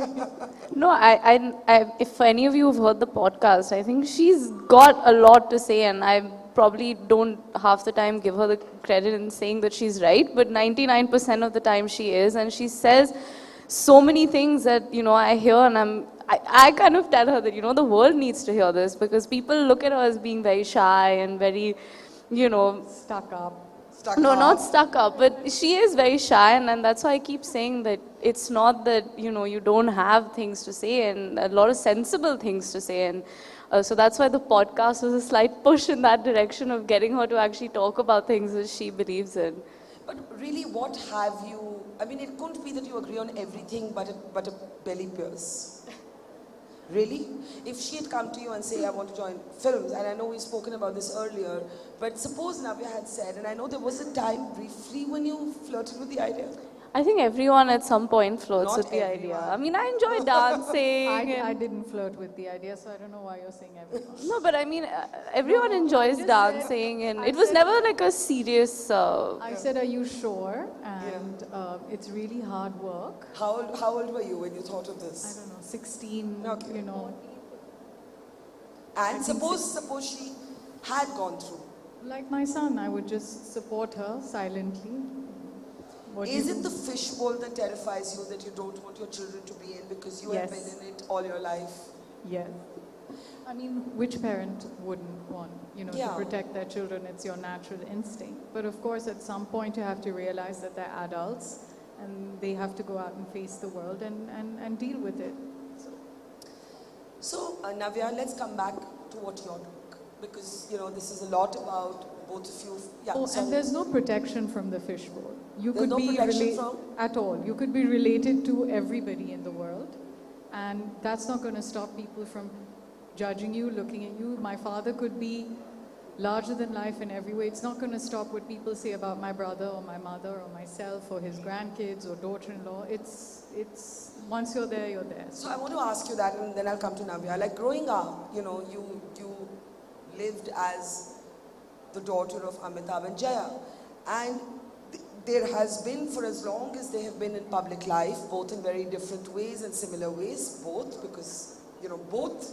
Mr. Bachchan also, at one point, kind of was briefly in politics. Jayaji has stuck to it. I ask you this because of the nature of their jobs. There is a constant commentary on what people think they know, what people opine on, judge on. How was that for you growing up, for you and Abhishek? When we were younger, we had a very protected upbringing. No magazines at home, no film magazines, ever. Really? They sort of banned my father and he banned them back, so we never bought them, we never read them. It was sort of, we never had them at home. So we didn't know. And it was only when we got older and like around Navya's age that, these things started filtering down to us. And I think we've learned to just roll with the punches now. You get used to it. I mean, has there been anything particularly hurtful? There are lots of hurtful things, but now you just take it as I said, and I said it on her podcast, there's so many perks that come with being my parents' daughter. That these are the few things that you have to deal with, and you just have to deal with it. So you deal with it as gracefully and quietly without drama as you can. What next for you?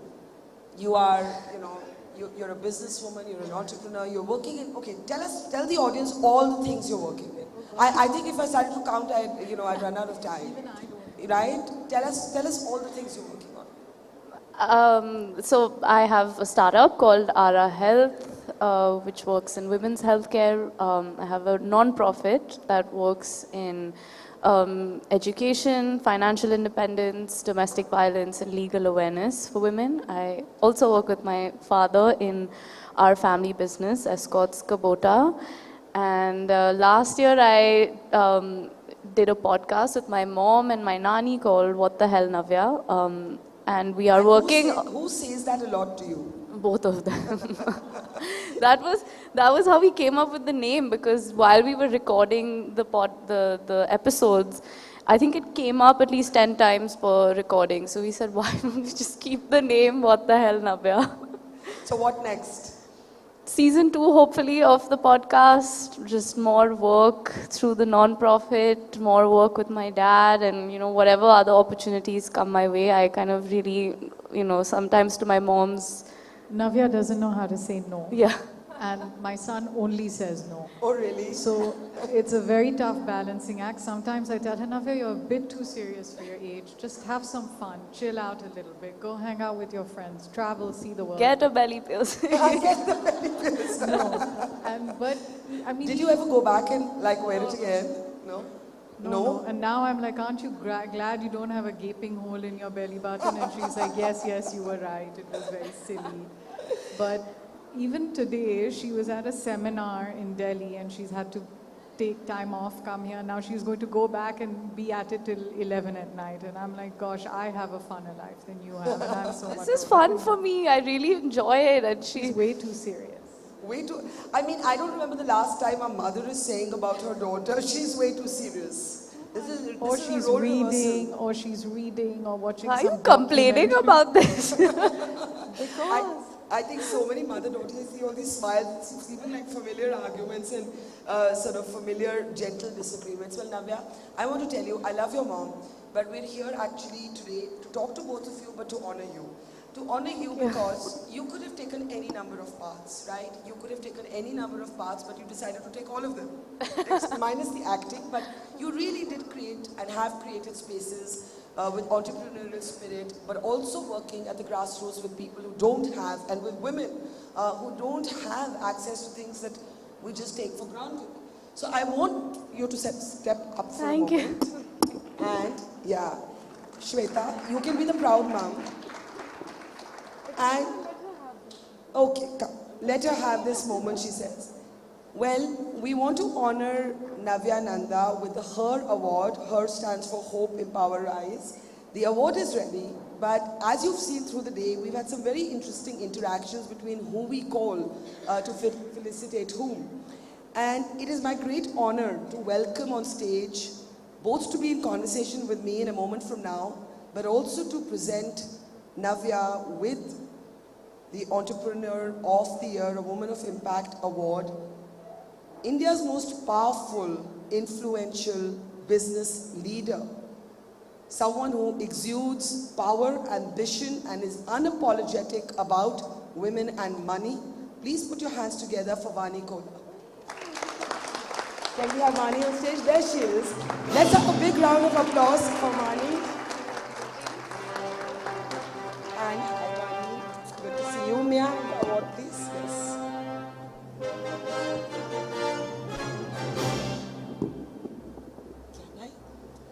And can we hear it for Vani and Navya? Louder, louder, louder. Let's hear a big round of applause here.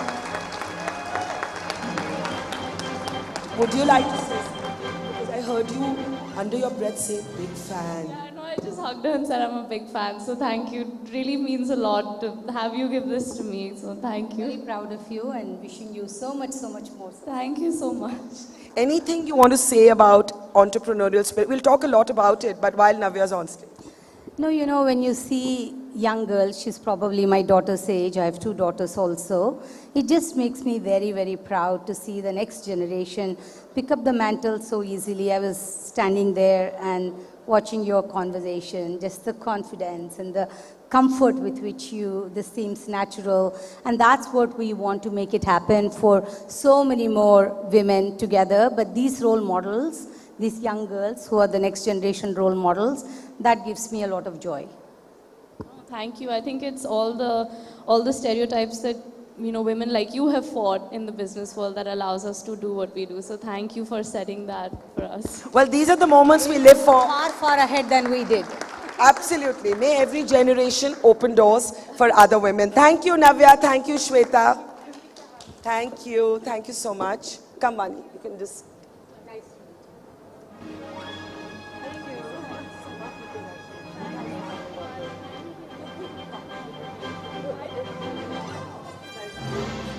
They'll take you around. Mayank, take them around. Yeah.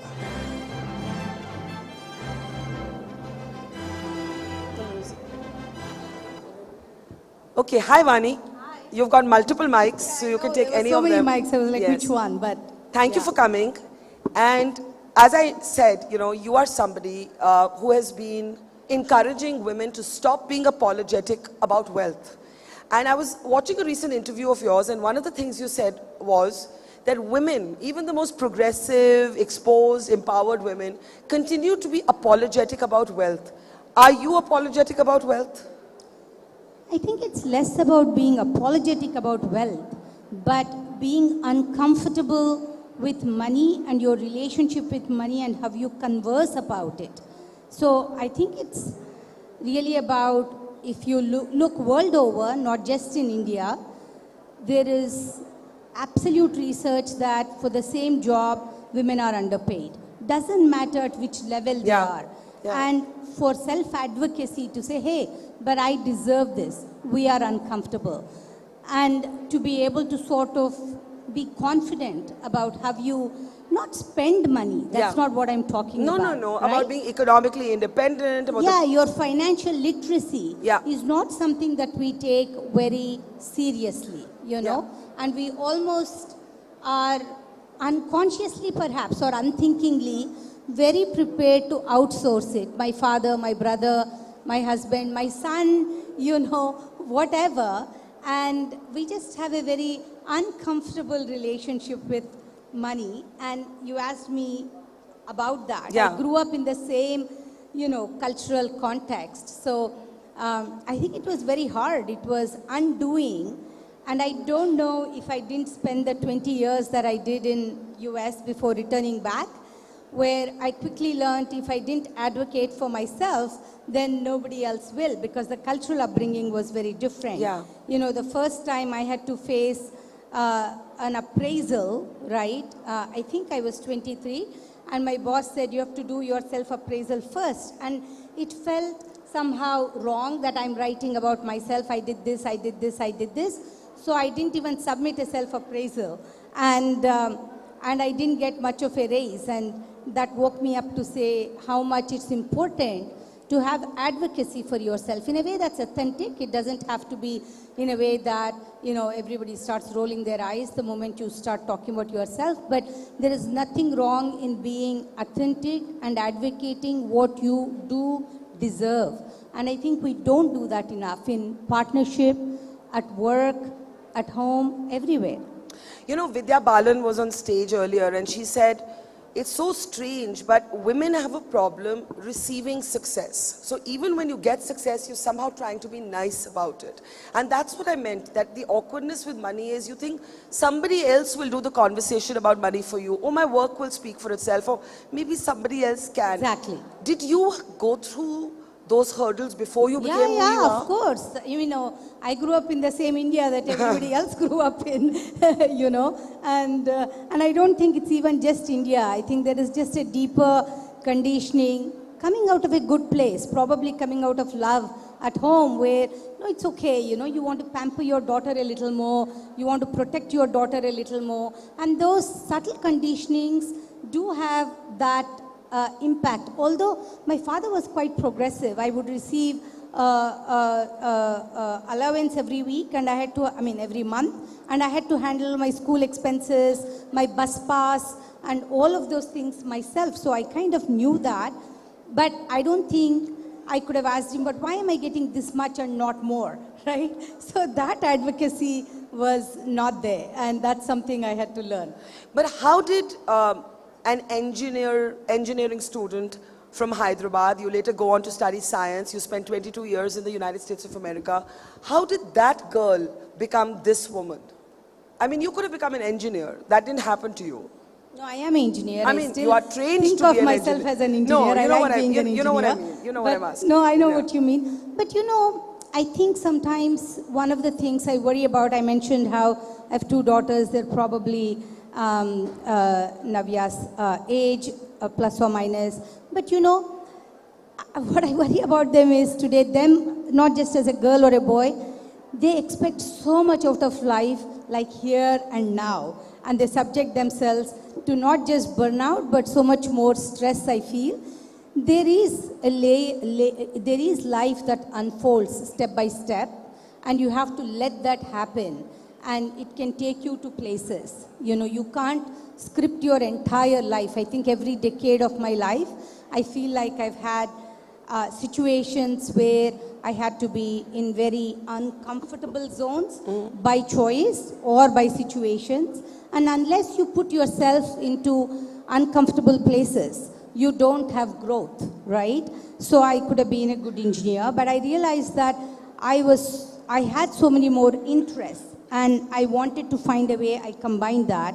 I grew up in Hyderabad, which then was more provincial, not so cosmopolitan, was a smaller city at that time. And but I realized that in my family, business was a bad word, okay?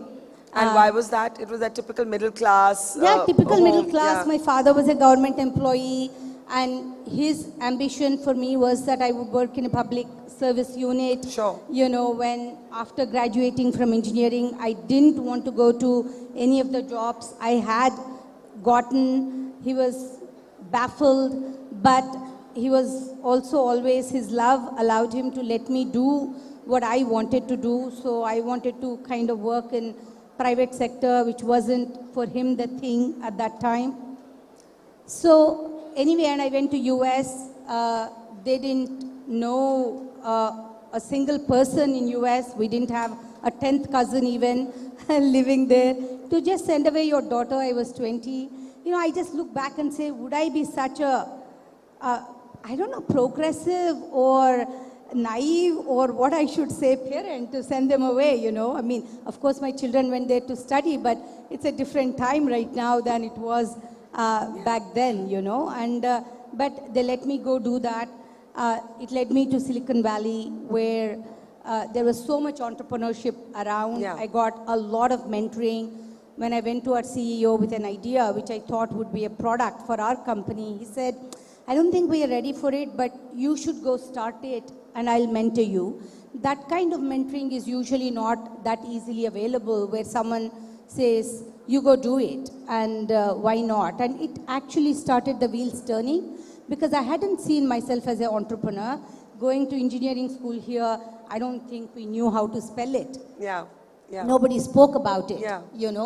And like I said, business had a little bit of an unsavory association by and large. The notion that you had to do something wrong to make money, because that's also some of the relationship with money, right? But because I was in the valley, it helped me to become that. And then that led one thing to another. In 2005, I was back on a visit to India, and something India kept calling. I hadn't been, I had visited, of course, many times, but I hadn't spent serious time in India. And you came back after 22 years. Huh? You came back after 22 years. Yeah, I came back after 22 years, and it was a different India. It was this young, confident India where anything was possible. And I left a very timid at least that's how I saw it, right? Yeah. And grateful for the opportunities that you got, but not so much demanding, you know, I have so much more I can do. And this India really, you know, excited me. And it was again putting yourself into an uncomfortable zone because you pick your family and, you know, transplant them, right? And you don't know, I had never worked in India. You don't know if you'll succeed or not, right? Yeah. India had become smaller for me because I'd been gone for so long, my family, but that's about it, right? Yeah. So then to say I'll come here and I'll do something, but you have to put yourself into uncomfortable places. You might fail, but for every 8 times you will fail, 2 times you will have phenomenal success, and you owe that to yourself. So to be able to put yourself in situations where you might fail, I think that's important that you pursue that. Now, I know a lot of you will have questions. I can already see hands. Ranjana, I can see you there. Why don't we start with you? Come. Just come up on stage. That's easier than finding the ushers at this point. Yeah. Thank you so much, Barkha. Thanks, Barkha. Thank you very much, ma'am, for giving your insights. I have a similar story. Like, I studied in the US, and my parents sent me when I was the only Indian girl in my university at University of New Haven. But I came back and worked in TCS and Wipro for 28 years, so I didn't sort of be there for a long time. But when you said about money, that's very true, and I'll tell to the young women out here also that women have a different equation with money. Okay, like for example, I was handling a $400 million P&L, but my wealth advisor would come and ask me that, is your husband not going to be around when you are discussing this? And I said, it's my money. I think I know how to handle my finances. So, but they would... you are very few. Most people would not do that. Most women would not do that. Okay, I learned it later that that's the way it goes. So. Yeah. So I just wanted to tell all the women, and like Barkha is such a, you know, such a strong woman whom I really admire. Thank you. She's one of my greatest mentors that I can talk about.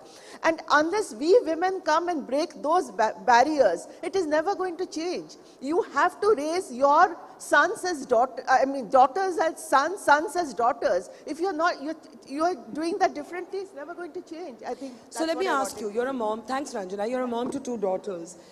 Did you feel like you wanted for them to have some freedoms that you, because it was a different time, despite your parents being progressive, you couldn't have because, you know, girls just didn't have that kind of freedom at that time. Has that impacted your parenting? First of all, I had a lot of freedom from my father. He just always said, I've taught you everything I know. He was a very simple man. So I think many complexities were beyond his comprehension. So he said, I've taught you everything I know, my values, and I trust you. There's no bigger responsibility than trust, you know. And so it was easy for him to give freedoms. He never questioned. I said, oh, I'm going to this debating competition, or there is a school event, we have to go out of town or whatever. You know, he didn't double check. In some ways, I look back and I say, I think I would have been, because I feel like I know more of the world or whatever it is, to let my children go that way. As much as he gave me freedom to do, I think I was 13, there was a huge cyclone. My school was organizing this relief, and he let me go alone for that with the school, right? Wow. I don't know if I would have, I gave those freedoms, but there are many other kinds of freedoms, okay? I think today the opportunity is more. I think my children, by nature of where we are in the world today, they have far more opportunity they can pursue, and they also have a different safety net, right? So I think it gives them the freedom to do far more with their life than my mind allowed me to do. I probably had the same freedoms, but I don't think I had the exposure or the confidence to go do that. I don't know how many people know, but you're also a trekker, a mountain climber. Is that a kind of metaphor for all the mountains you've climbed? I mean, I know you actually climb mountains, but how did you get into that? And is there something about that adventure, the need for adventure, the risk-taking, that actually there's a correlation with, you know, betting on companies? I think there is a strong correlation. I like nature. I like being out in nature a lot. That's sort of my therapy, if you will, right? But when you want to do but I'm not an athletic person because, you know, again, growing up, PT period in school was sitting under the mango tree and chatting with your friends. You know, that's what we did in PT period. The once in a week PT period we had. So there was no conscious understanding of physical fitness when I grew up, which by the way isn't the case for my children, right? They have had lots of exposure to athletics and so forth. But so when I started, and my love for nature, fortunately my husband also shares that. So we, from a long time, from a very young age, did a lot of trekking, lot of backpacking and things like that. But the more difficult things that I've done, like marathons and all that, was really metaphor for setting some unachievable goals or what feels a bit unachievable today, but working on that step by step, having a plan to get there. I think when you do that in any aspect of your life, it changes you to be less afraid, and it allows you to be more willing to go after your goals and be more willing to sometimes have setbacks, because you don't always get there when you want to get there. You may get there a second time or a third time, but I think it does allow you to kind of work on things which don't have a guarantee of success. And sometimes we are looking for those guarantees, and there's no such thing in life. The best things come without, you know, a warranty of outcome. Now, finally, Vani, the CXXO forum that Kalari Capital is not just backing but promoting. What made you do this? Because, you know, in a way, there's so much talk about how to get more women in the boardroom. Diversity and inclusions are slogans in every company. Why the CXXO forum? So, I mean, what do I do 50 hours, 60 hours a week? We are looking at very young tech companies, entrepreneurs with ideas, and how they're going to transform the world with technology. That's the work I do, and hence the engineering part of me is, or the technologist part of me is very much alive. Obviously, the ideas have to translate into meaningful businesses. We do that. We actually released a report yesterday, which is on our website, so on the CXXO website also. But you know, of course, everybody knows Startup Nation, Unicorn, everyone knows these words by now. The billions of dollars of venture capital funding that have gone into these tech companies. Kalari Capital, early stage venture capital fund that I founded in India and run, does the same thing.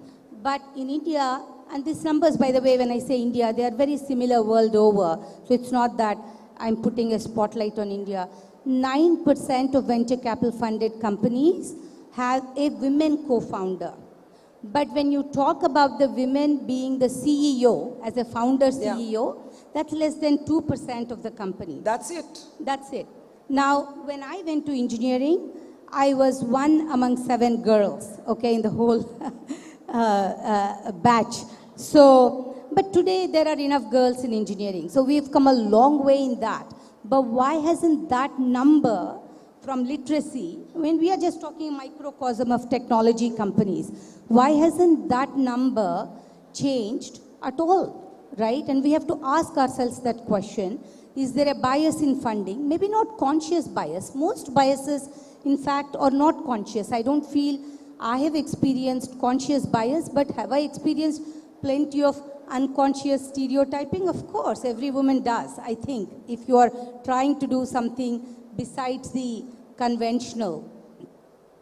So, you know, it's a statistic that just kept bothering me, and I'm tired of, oh, what can we do, what can we do? I don't know what we can do, but let's do something, right? If we all do just something, like you're doing here, we women, and we don't know the ripple effect of it. There's a girl sitting there, you know, at 16 or whatever, and 20 years from now, she may be running the most powerful company. We don't know that today. So we create those ripples, right? So what can we do? So we pledged to fund women. We pledged $10 million, 80 crores or whatever per year to fund women-founded companies. So obviously, they are and have to be technology companies, because that's what we know, where we can help, where we can mentor. And also we wanted to create a community for these women, because I know how much I struggled asking my board when I was a CEO even for a raise. I felt like I was cheapening myself. I'm not, but just to even ask that. But after 3 years of nobody giving me a raise, I said, oh, I better go ask, You take care of everyone, but who takes care of you? Yourself, absolutely. Yeah, you have to take care of yourself, right? Yeah. So that's very important. It's important at home also, right? Yeah. You do everything for everyone, but it's and we never talk about equality at home. We keep talking about equality at work, but equality at home is as important.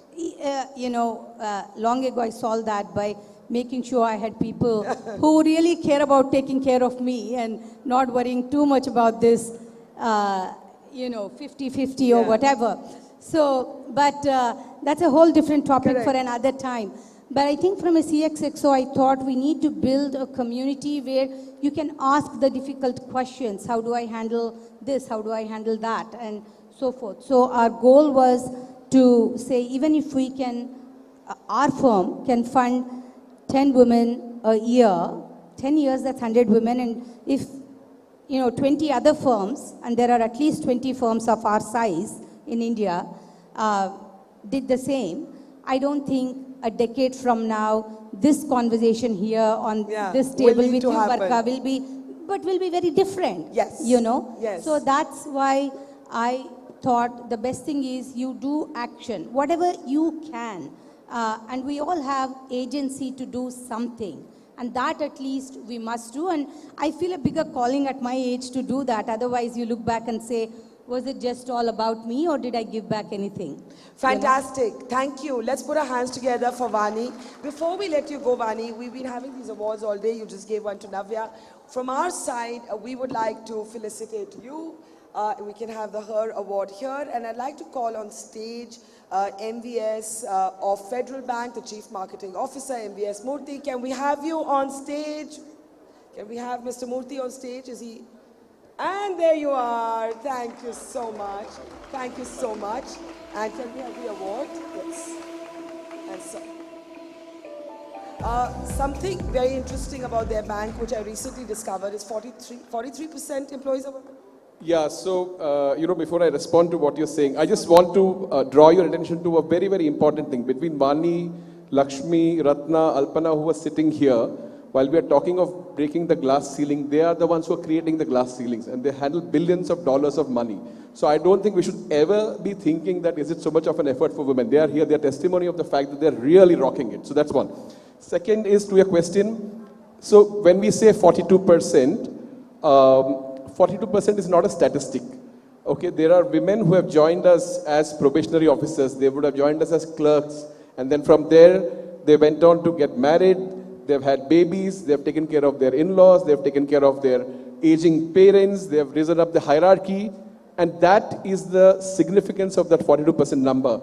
And I'm absolutely proud to tell you that there has never been an effort to create a workplace in Federal Bank which is, there is an effort to make it gender neutral or gender centric, but it has happened naturally. And we are super proud. I mean, when I look at 4 of them, they are really raising the bar, Binsi, Alpana, Ratna and Sabina. So it's just, I just thought I'll bring this to you. And if you'd like to say anything to Vani and presenting her this award, then we'll let her go. No, so Vani, I must confess that I have been a failed entrepreneur myself, and one of the VCs we pitched to was Kalari Capital.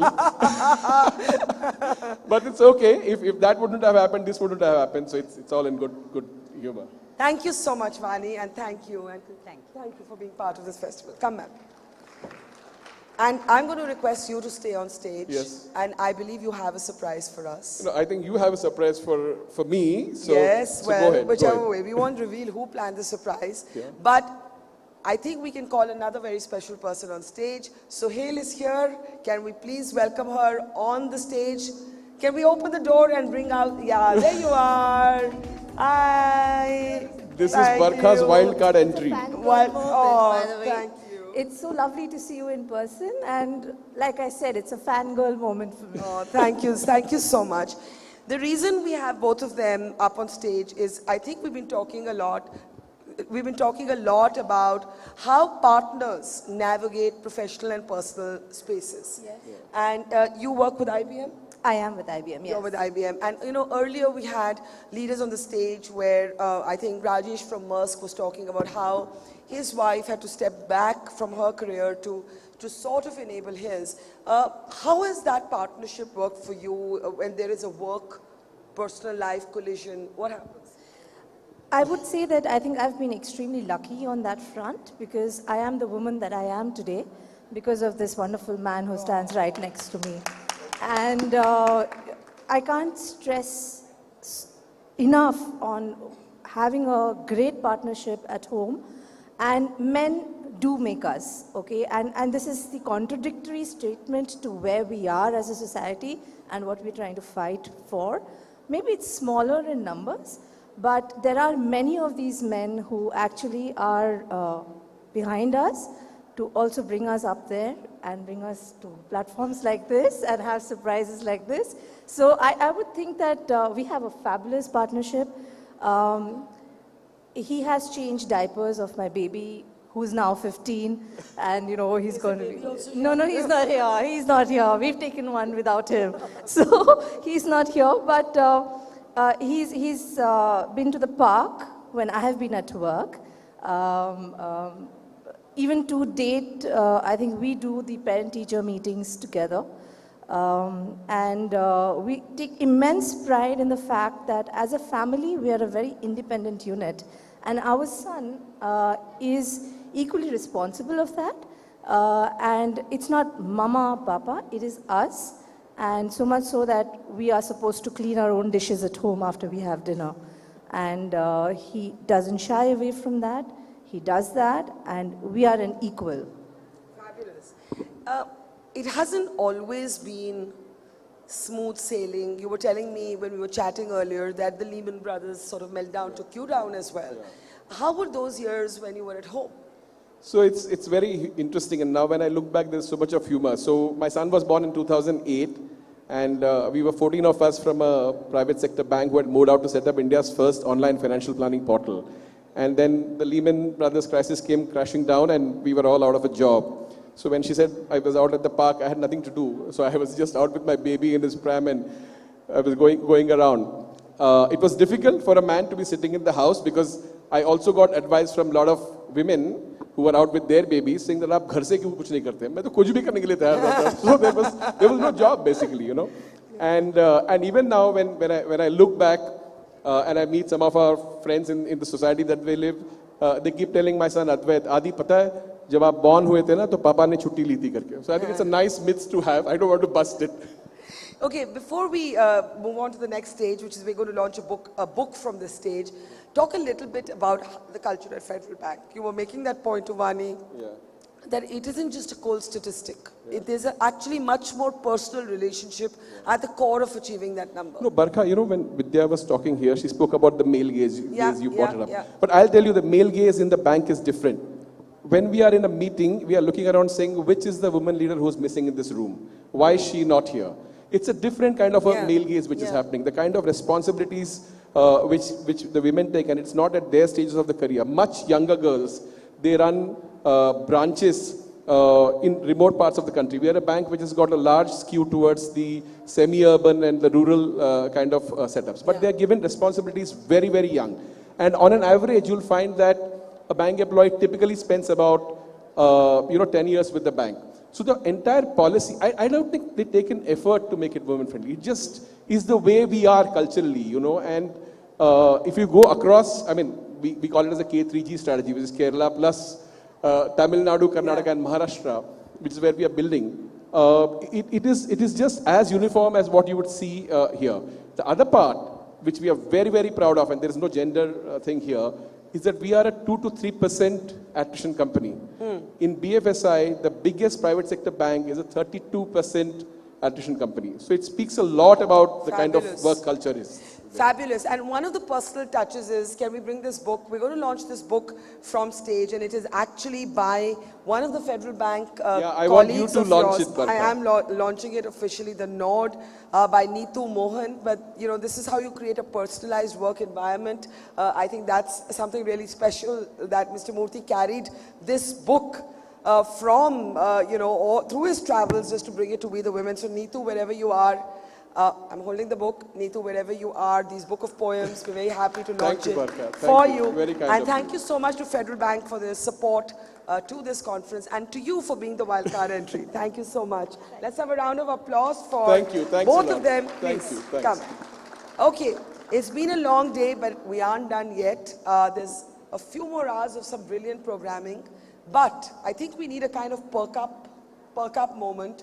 And who better to do that than our favorite saxophonist, Subbalaxmi? So I'm just going to ask her to come back on and just, in a way, energize all of us before we move on to the next set of conversations. So Subbalaxmi, on popular demand, can we have you back? I think we're waiting for her track to play.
Thank you.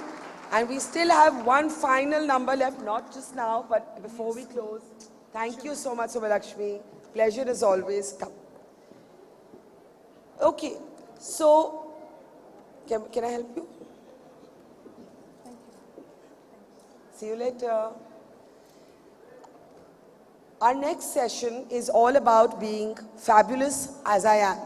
This whole day, you know, all the speakers have had one sort of resonating theme.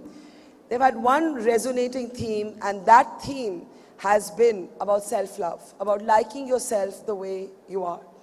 And you're going to meet in this segment three very, very interesting, three very, very different women, but all in a way exemplifying that spirit. I first want to bring on stage a very, very special guest, because we want to sort of honor her at the top of this conversation. Shatabdi Awasthi is from Jaipur, from your city. She's a Paralympic. She's turned crisis into championship. And there she is. Thank you so much. Thank you. Thank you. And Shatabdi, मैंने आपको आपके बारे में बहुत पढ़ा, पर मैंने आपको फिर KBC पे भी देखा. आप उस एक्सपीरियंस के बारे में थोड़ा कुछ बोलना चाहेंगी? एक्चुअली कुछ ऐसा होता है लाइफ में जिससे हमेशा के लिए ज़िंदगी बदल जाती है, एक नया रुख ले लेती है. तो वैसे मेरी लाइफ का सबसे जो मैं बोलूँगी कि लाइफ चेंजिंग मोमेंट था, वो था जब मेरा एक्सीडेंट हुआ था. मैं छत से गिरी और उसकी वजह से स्पाइनल कॉर्ड इंजरी मुझे हुई और मैं हमेशा के लिए व्हीलचेयर पे आ गई. बट उस टाइम पे चीज़ें इतनी डिफ़िकल्ट थी कि आपको नहीं समझ में आता कि आपको अब क्या करना है. लेकिन मैंने सिर्फ ये सोचा था कि मुझे हार नहीं माननी है. जो भी है, जैसी भी सिचुएशंस हैं, इन्हीं सिचुएशंस में खुद को प्रूव करके दिखाना है. तो वही मेरा स्ट्रगल चल रहा था जब मैं अपने आप को साबित करने की कोशिश कर रही थी. उसी बीच में KBC मेरी लाइफ में आया और जो मैं चाहती थी वो हो गया. मेरी लाइफ सच में चेंज हो गई. उसने एक फेम दिया, नेम दिया, एक पहचान दी इस शो के अंदर. और जैसा कि मैं चाहती थी कि मैं दुनिया के सामने अपने आप को लेके आऊँ, इस वजह से नहीं कि मैंने बहुत कुछ, मतलब मैंने कुछ बहुत बड़ा किया है, सिर्फ इस वजह से कि मैं लोगों को ये बताना चाहती थी कि मैंने ज़िंदगी से हार नहीं मानी. जो भी सिचुएशंस मेरी लाइफ में आई, जैसी भी परिस्थितियाँ आई, मैंने यही कोशिश की कि मैं अपने आप को साबित करूं. तो उसके लिए KBC ने मुझे एक बहुत बड़ा प्लेटफॉर्म दिया जो कि मुझे चाहिए था, और उससे फिर हमेशा के लिए ज़िंदगी बदल गई. इसीलिए हम आपको बात आगे बढ़ाने से पहले हमारा जो अवार्ड है उससे आपको ऑनर करना चाहते हैं. If we can get the award on stage. और आपने KBC के बारे में बात की कि कैसे उसने प्रोग्राम ने आपको एक फेम दिया. तो मैं चाहती हूँ कि अगर श्वेता बच्चन और नव्या नंदा स्टेज पे आए और आपको इस पुरस्कार से सम्मानित करें. Can we please put our hands together for both Shweta and Navya, but of course, what a pleasant surprise for Shatabdi, who says KBC changed her life. Can we get the award here? Can you please? Okay, Shweta. Come on, let's hear it for Shatabdi. Let's hear it for Shatabdi. कुछ कहना चाहेंगे? मुझे ये award लेते हुए बहुत खुशी हो रही है, और ये इसका मतलब इस अवार्ड के मायने इसलिए बदल गए हैं क्योंकि जिस शख्स से मेरी ज़िंदगी बदली थी, Kaun Banega Crorepati, the man of millennium, the great great great Amitabh Bachchan ji, उनकी डॉटर के से मुझे ये अवार्ड मिल रहा है. तो इसके मायने बहुत ज़्यादा हैं, क्योंकि अमिताभ जी एक ऐसी शख्सियत हैं जिनसे मिलना, मुझे नहीं लगता कि शायद हम लोगों में से उनसे मिलना तो बहुत दूर की बात है, शायद हम लोग सपना भी नहीं देखते कि हम उनसे मिल पाएंगे. लेकिन वो सपना मेरा पूरा हुआ अमिताभ जी से मिलने का. और इससे भी बड़ी बात यह है कि जो उनका नेचर है, जितने डाउन टू अर्थ वो हैं, आपको तो बहुत अच्छे से पता होगा, आपको तो मतलब बहुत खुशकिस्मत है कि आप उनके साथ में रहते हैं.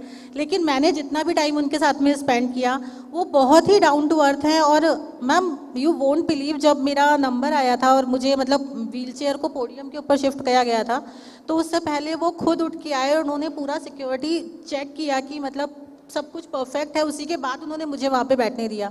और जब भी ब्रेक होता है तो वो आपके पास आ जाते हैं, आपके हाथ पकड़ के बैठ जाते हैं, और उनके वो जो एकदम रूई जैसे मुलायम हाथ है, मैं उस एहसास को मैं आज तक नहीं भूली हूँ. और जो एक मतलब एक पॉजिटिविटी हम बोलते हैं ना कि मतलब इतने बड़े आदमी के सामने बैठ के खेलना, और हम जैसे एक आम इंसान जो हम लोग होते हैं तो कहीं ना कहीं हम नर्वस फील करते हैं, लेकिन वो ऐसे व्यक्ति हैं जो आपको कभी नर्वस नहीं होने देते। वो इतना फेमिलियर फील कराते हैं कि आज 10 साल हो गए मुझे KBC में भाग लिए हुए, लेकिन फिर भी उनके साथ स्पेंड किया हुआ एक एक मोमेंट मेरे पास में अभी है और मैं पूरी लाइफ उनको चैलेंज करना चाहती हूँ। happy that we were able to get Shweta and Navya. And शताब्दी आप रहिए स्टेज पे, हमारी बातचीत जारी रहेगी. Thank you again. Thank you. Thank you. Thank you, Shweta. Thanks. Thank you. Thank you. Thank you. Thank you. Okay, so as I said, this session is called Fabulous As I Am, and it is in partnership with one of our other partners on We the Women in Hammer. But I want to introduce, we have a little very interesting video for you to play out, but before that, I want to introduce the other two speakers. As I said, these are three fabulous women from very different spaces, but all exemplifying the same spirit. I think any of you who are on Instagram and are interested in fashion and style have to know the next speaker I'm about to call on stage. Please put your hands together to welcome Sakshi Sindwani on stage. Sakshi, oh, there you are. Thank you. Good to see you. Good to see you. Come, have a seat. There are many mics, just grab a seat anywhere. Aapko main... Can you come? Great. And finally, you know, we've had many unconventional brides on this stage today. You saw the Chenda playing Kerala drummer girl. We also have somebody who decided to get married in a pantsuit. She just wanted to make a statement, and she's been making many, many important statements about body positivity since then. Can we please have on stage Sanjana Rishi? Come on, let's Jaipur. You're flagging in energy. Let's put your hand. Hello. No, thank you for coming. Just, why don't you sit next to Sakshi there? Yeah.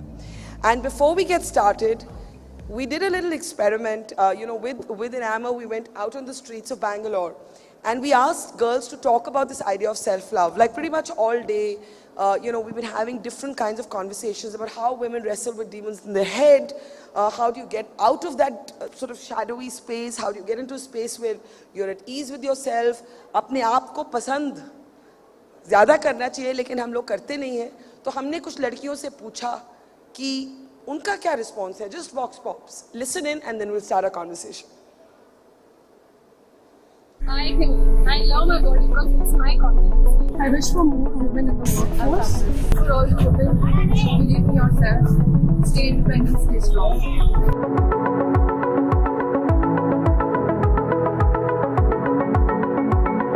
What are your views on body positivity? I feel that everybody should accept themselves as they are, and they should feel comfortable in their own body. So if you accept yourself and if you feel that you are beautiful, then everybody is going to feel that because of the confidence that you are giving out. There's no other way. We have to love our body. All women should love their body, and only then you can be happy. I think, you know, women is actually blessed with, you know, beautiful body, and one is, you know, beauty, and one more thing is like, I'm a mother. For me to even have that, you know, bearing the child, you know, that really, you know, I really feel proud about it. Do you think your body is beautiful? I think my body is beautiful because it has helped me give birth to two beautiful children. I feel I'm unique. I'm made only me. As such, I love myself and I love my body. I am fabulous as I am. I am fabulous as I am. I am fabulous as I am. I'm fabulous. She's fabulous. She's fabulous.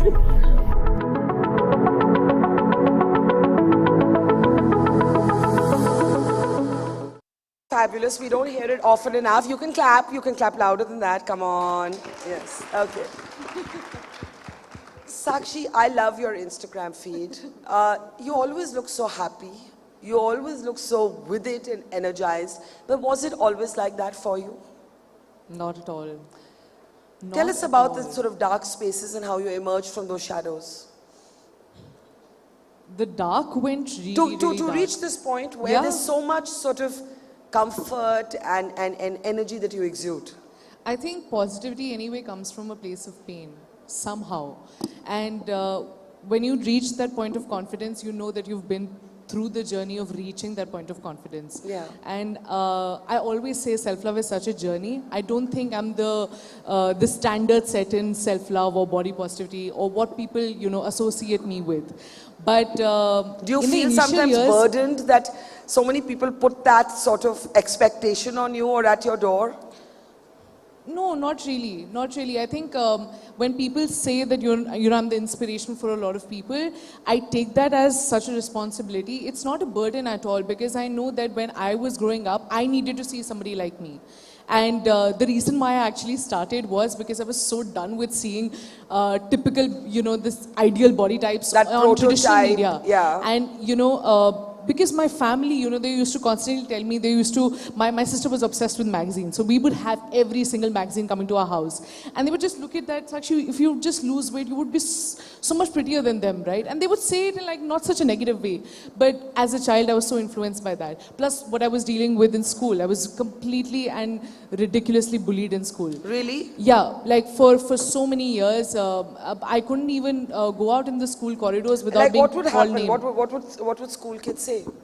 Everything mean. I tend not to go in that space because it's taken me so many years to actually heal from that space, but just very negative comments, you know how people are. And the worst of it all was that, you know, as much as boys would bully me, girls would bully me as well.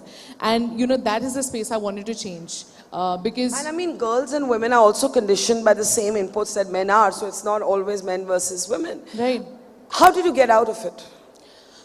It took years of hard work, and I think more than anything, the community actually helped me. When I started on my journey on social media, on YouTube specifically, I never started with the intention I'm going to change the world or I'm going to become this. I honestly just wanted to create fashion videos. It was as simple as that. But I started getting comments on how my body type and a regular body type is actually inspiring other people. And that to me was so fascinating because I used to not see myself as that. I was still so underconfident. And slowly and steadily, when people started putting me on, you know, another pedestal, I started gaining a lot of confidence. So it was actually the community that built me up. And then, you know, I don't know, it's just the opportunities that come your way, and then the industry was changing and the people were changing and more conversations were happening. I was starting a bunch of those conversations as well in my areas. And it was just such a journey. There was no one point where, you know, that change happened. I don't think that change has truly, fully happened also. I don't think it has, because, you know, the same Instagram or social media spaces that offer you that space to love yourself, also Sanjana can create a kind of as prototypical idea of beauty. There's so many filters now. You can, you know, Vidya Balan on stage was saying that sometimes people don't look anything like what they look on social media. And so are we really sort of embracing the idea of self-love? Now, you got married in a pantsuit. I remember talking to you there. What was that about? Tell our audience. It wasn't really about anything, kind of like Sakshi. I wasn't setting out to accomplish anything. I wore what I felt I looked good in. There were exactly 12 people, including the Pandit, at my wedding because it was in the height of the pandemic. And, you know, don't get me wrong, I love lehengas, I love saris. It just didn't seem like a 10 kg lehenga was appropriate for that occasion. And so I ended up wearing a pantsuit. I didn't expect it to blow up the way that it did, and I definitely didn't expect the kind of like vitriol and hatred that came out of it because... You got hatred for your own wedding sort of sartorial choice. I mean, people were like, oh, you're anti-Indian, hamare culture ko badnaam kar rahe ho, and all of this stuff, go back to Pakistan. I mean, just random stuff that doesn't even really make any sense. Yeah. But then there were a lot, and I didn't really realize my privilege until I had posted about it, and then it became this story because there are so many women in India that would not, and elsewhere, that would not have the freedom to wear what they want to wear at weddings. And so many people wrote to me saying, you know, my mother-in-law would never let me wear this, or, you know, because I saw this, I decided to wear a different color even. So we live in a much, you know, Sakshi and I live in a much different world than most Indian women do, where we are allowed the privilege of wearing what we want. And I just, yeah, that's really a privilege to me. And since then, you've been talking about what women go through after delivering a child and the pressure on them to lose your stretch marks, to lose your weight. I mean, I know you've just delivered. How long back? She's 13 months now, so it's old news, as my mom likes to say. But I delivered, and I realized that, again, like pregnancy is also quite glorified. you know, you have this perfect looking belly bump and then, you know, you lose all the weight, you bounce back, and just this bounce back culture is just really toxic. And in that moment, in that first year of your baby's life, all you're focused on is the baby, right? And so I had a lot of, when you're pregnant, you lose a lot of your body autonomy. Yeah. And when I had this baby, I was like, I am getting my autonomy back. I'm going to eat whatever I want to and just like spoil myself in a way that I hadn't before, because my whole life, especially as a woman, you are told to be so controlled, right? Yeah. And you have to be on top of everything all the time, especially the way that you look. So this for me was my year of like losing control over that aspect so I could keep control over, you know, my parenting. And I mean, just speaking about it on Instagram, I think is, again, because I get so many negative comments about it, I didn't realize how uncomfortable the reality of women's bodies can make not just men, but also some women. And now, a very different perspective from Shatabdi, क्योंकि यहाँ पर हम लोग बात कर रहे हैं body positivity, self-love, what our weight should be, हमारे कपड़े कैसे होने चाहिए, हमारा skin कैसे होना चाहिए, and you're a Paralympic, you're wheelchair bound. तो आपके लिए ये जो space है, अपने आप को comfortable महसूस करना, to love yourself, to not be bitter, to not be angry, to not look at yourself through the eyes of others, ये किस तरह की आपके लिए journey रही है? जब मेरा एक्सीडेंट हुआ तो ये कब की बात है आपकी एक्सीडेंट? 2006. थोड़ा माइक ऊपर पकड़िए. 2006. When I just completed my graduation, I was preparing for armed forces. I wanted to be in armed forces. Oh, you wanted to be a soldier? Yes. Okay. बचपन से सपना था ये, but something else destined for me. जब graduation complete हुआ और मैं preparation कर रही थी तभी एक्सीडेंट हुआ और complete मतलब lower portion में sensation loss हो गया था spinal cord injury की वजह से. तो शुरू में तो I don't know what exactly doctor said, but मुझे तो यही बोला गया था कि आपको ग्रेजुअली इम्प्रूवमेंट्स होंगे. पर जैसे जैसे टाइम निकलता गया, 2 महीने 4 महीने 6 महीने, तो फिर ये समझ में आने लगा था कि अब शायद कुछ चेंज नहीं होगा. और वो एक ऐसा टाइम था जिस टाइम में सब कुछ देख लिया. कुछ लोग ऐसे थे जो आपको घर पे आते हैं पूछने के लिए, वेल विशर बनते हैं, बट लोग ये तक बोल के जाते थे फेस पे कि ऐसे बच्चे तो माँ बाप के लिए अभिशाप होते हैं, इससे अच्छा तो मर जाती तो अच्छा रहता. मतलब ये सब चीज़ें हाँ सुनी है मैंने. तो और ये कौन बोलते थे? जो लोग घर पे आते हैं, रिलेटिव्स होते हैं, नेबर्स होते हैं, आपके मतलब जानने वाले ही होते हैं. वो आते हैं कि नहीं जीना चाहिए था, अब कौन इससे शादी करेगा. सबसे बड़ी बात लाइक शादी, हाँ शादी सबसे औरत को लेके शादी एग्जैक्टली, हाँ कि शादी नहीं होगी तो कुछ नहीं होगा लाइफ में. वही चीज़ थी. तो बट मुझे कभी भी इन चीज़ों से निगेटिव इम्पैक्ट नहीं मिला, बल्कि कहीं ना कहीं एक पॉजिटिविटी मिली कि हाँ ये चीज़ें हैं, लोगों की मेंटालिटी ऐसी है तो you have to change it. और मुझे लगता है कि शायद भगवान ने मुझे चूज़ किया, उनको कहीं ना कहीं मेरे ऊपर ये कॉन्फिडेंस था कि ये लड़की लड़ जाएगी. तो जब ऊपर वाले ने भरोसा दिखाया है तो फिर मुझे तो हार नहीं माननी थी. तो हाँ डेफिनेटली बहुत मुश्किल था, क्योंकि आपको नहीं समझ में आता कि अब आपको क्या करना है. एकदम से भागती दौड़ती ज़िंदगी एक बिस्तर के ऊपर आके सिमट जाती है. और शुरू के 3-4 साल तो ट्रीटमेंट में ही निकले. हम लोगों ने बहुत ट्रैवल किया सब जगह, जिसने जहाँ भी बताया हम लोग ट्रीटमेंट के लिए गए. बट जब ये कंफर्म हो गया था 1-2 साल के बाद में कि अब शायद lifelong you have to stay on wheelchair, तो सबसे बड़ी चीज़ यही थी कि अब आपको क्या करना है, कैसे अपने आप को प्रूव करना है. तो क्योंकि मैं ग्रेजुएट थी, मतलब एजुकेशन मेरे पास में थी और मैं एलिजिबल थी कॉम्पिटिटिव एग्ज़ाम्स में अपीयर होने के लिए, तो मैंने घर पे बैठ के पढ़ाई शुरू की. मैं लेट के पढ़ाई करती थी पूरे टाइम, क्योंकि सिटिंग उस टाइम अलाउड नहीं थी. फिर 2010 में मेरा स्टेट बैंक ऑफ इंडिया में सिलेक्शन हुआ एज ए प्रोबेशनरी ऑफिसर. वहाँ से एक कॉन्फिडेंस आया लाइफ में कि हाँ अभी आप कुछ कर सकते हो. और फिर जो एक सपना था अपनी कंट्री के लिए कुछ करने का, वो कहीं ना कहीं अधूरा था. तो I wanted to serve my nation. And that's how you became a Paralympic. Exactly. Amazing. I mean, I think that's the point, that when we talk about self-love, everyone's struggles are so different, aren't they, Sakshi? And then we have this trope called body positivity. It doesn't actually explain or cover anything. Is there a danger of it becoming a kind of new cliche? How do you take the conversation beyond it to make it more meaningful? I don't think I recognize with the term body positivity anymore. Yeah. I don't like... But it's used for everything. No, but it's also, I'm not body positive all day, every day. I'm more body neutral. And let's be realistic. That. Body neutrality essentially means that there are going to be days, some days that you will love your body. Some days you're not going to be okay with your body, but you still will appreciate and accept your body. But you'll still work on growing and just becoming the fittest version of yourself. You know, and that's very important. Even body positivity in that sense is not being okay with however you're looking. You should love yourself, but you should never stop working on yourself. It's not an excuse for you to not work on your... Yeah, to not work. Yeah, definitely.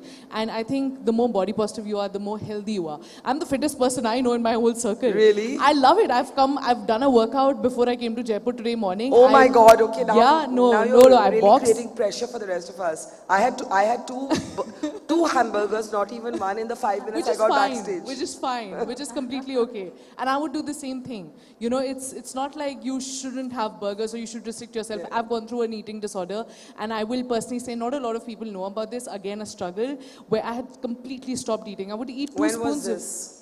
Because I was completely insecure. No, and when was this? When I was in 9th grade, 9th, 10th grade. You had an eating disorder in class 9? Yeah. And I didn't know what a therapist was. Was it the bullying at school that led to it? 1000%. 1000%. And what happened? Actually, it was not just the bullying. I think it was also, I got dengue and I had severe dengue and I lost a lot of weight. So when I went back, it's not the best thing to do, but the principal called me to the office and I was an A-grade student. Why would the principal call me to the office, right? She called me to ask me how did I lose that much amount of weight. And everybody was appreciating me so much that I'd lost weight. And I'd not lost weight because I worked on it, because I was seriously sick. I was hospitalized for such a long time. And I think I sort of got addicted to those compliments and I thought like I'm accepted now that I've lost weight. And then the cycle started and the eating disorder started where everybody would just... So what would you do? You would not eat? You would be bulimic? What happened? Completely. I just stopped eating. For about 6 months, I would, like I said, I would survive on like 2 spoons of rice and that's it. I'm not kidding. Like I would only have salads and like this much rice and that's it. I was barely eating. I was eating maybe like 500 calories a day, maybe something like that. And again, I would fall sick twice a month and finally somebody saw it in the house. And my house it's a very loving family. But you know, they were also, I think, like all families, they are also set with those notions कि लड़की पतली होनी चाहिए, तभी वो सुंदर लगेगी, तभी उसकी शादी होगी. शादी पे आ गए वापस. Same conversation happens in, I think, pretty much every household. This is something that we all relate with. Yeah. And that was also a conversation for me. So when I lost weight, people appreciated me so much. Yeah. Like I'd seen that losing weight through not eating enough. During boards, when I was so stressed, I started stress eating and I gained all that weight. And I gained so much weight in like 2 months that people were just like, now she's ugly again. And that term was so... Unbelievable. You know, like I would hear those terms where they would start a diet conversation in the house. We were sitting for dinner. Why do you need to start a diet conversation in the midst of it all? And those were really, really hard. But then I just realized slowly and steadily that this is something which does not matter. Like I think I grew up. Yeah. I started adulting and I saw that there are much bigger things to focus on than... I mean, Shatabdi, look at her. Exactly, right? So. Exactly. And at the end of it, I think people who bullied me or saw me as a lesser human being back in the day appreciate me and are fans of what I do. So I think we... it turns full circle. It turns full circle. Okay, anyone here who wants to come up and share their story? We've had some stories on stage today, how you wrestled with your own demons to reach a place where you got comfortable with who you are. Anyone? Come on. It's tough to get people to say what they're actually going through. It's often very personal, so we have to admire these women for doing it. Yes. Good evening to all and to lovely ladies. Actually, I am a cancer survivor and I have gone through the breast cancer, through surgeries, chemos and a bald head. Then after that I got the confidence. The beauty lies within. मैं बिना sir के बालों पे घूमी हूँ सबके सामने, तो उसके बाद से जो कॉन्फिडेंस आया और आज मैं एंटरप्रेन्योर हूँ, डॉक्टर हूँ, वो सब वहाँ से turning point like ma'am. Thanks a lot. And you all are inspiration to all of us. Thank you, ma'am. तो आप जब सेल्फ लव ये फ्रेज सुनती हैं, आपके लिए ये क्या मायने रखता है? सबसे पहले आपकी हेल्थ है. It's the only spirit that can, agar aapki health hai, you can do anything. That's the self-love. Well, thank you for sharing that. Anyone else? Yeah? And that physical and mental health. Yeah, why don't you say that before we health take... is more important. आप कुछ बोलना चाहेंगी? बोलो, बोलो, बोलो, Shweta. I'm just saying mental health is more important. And Sakshi and Sanjana, you want to add to that before I take the next question? Yeah. Thank you, Barkha. It was very inspiring, all three of you, and of course, Barkha, the way you make it sound. I mean, I have never had a more energetic day than I've had today. And I'll tell you, I won't name that person. She's a friend's daughter. She's an MD doctor. She got married. She went to the US. And can you believe it, that her husband's friends body shamed her. And she was crying all the time. And she's an MD doctor. I'm like, you are so educated, and why are you doing that? So that's one instance. And about me personally, I'll say something which I usually, now I'm more comfortable saying that because I've attained my menopause or whatever. I married late. I didn't change my maiden name. That was way back because I had very progressive parents.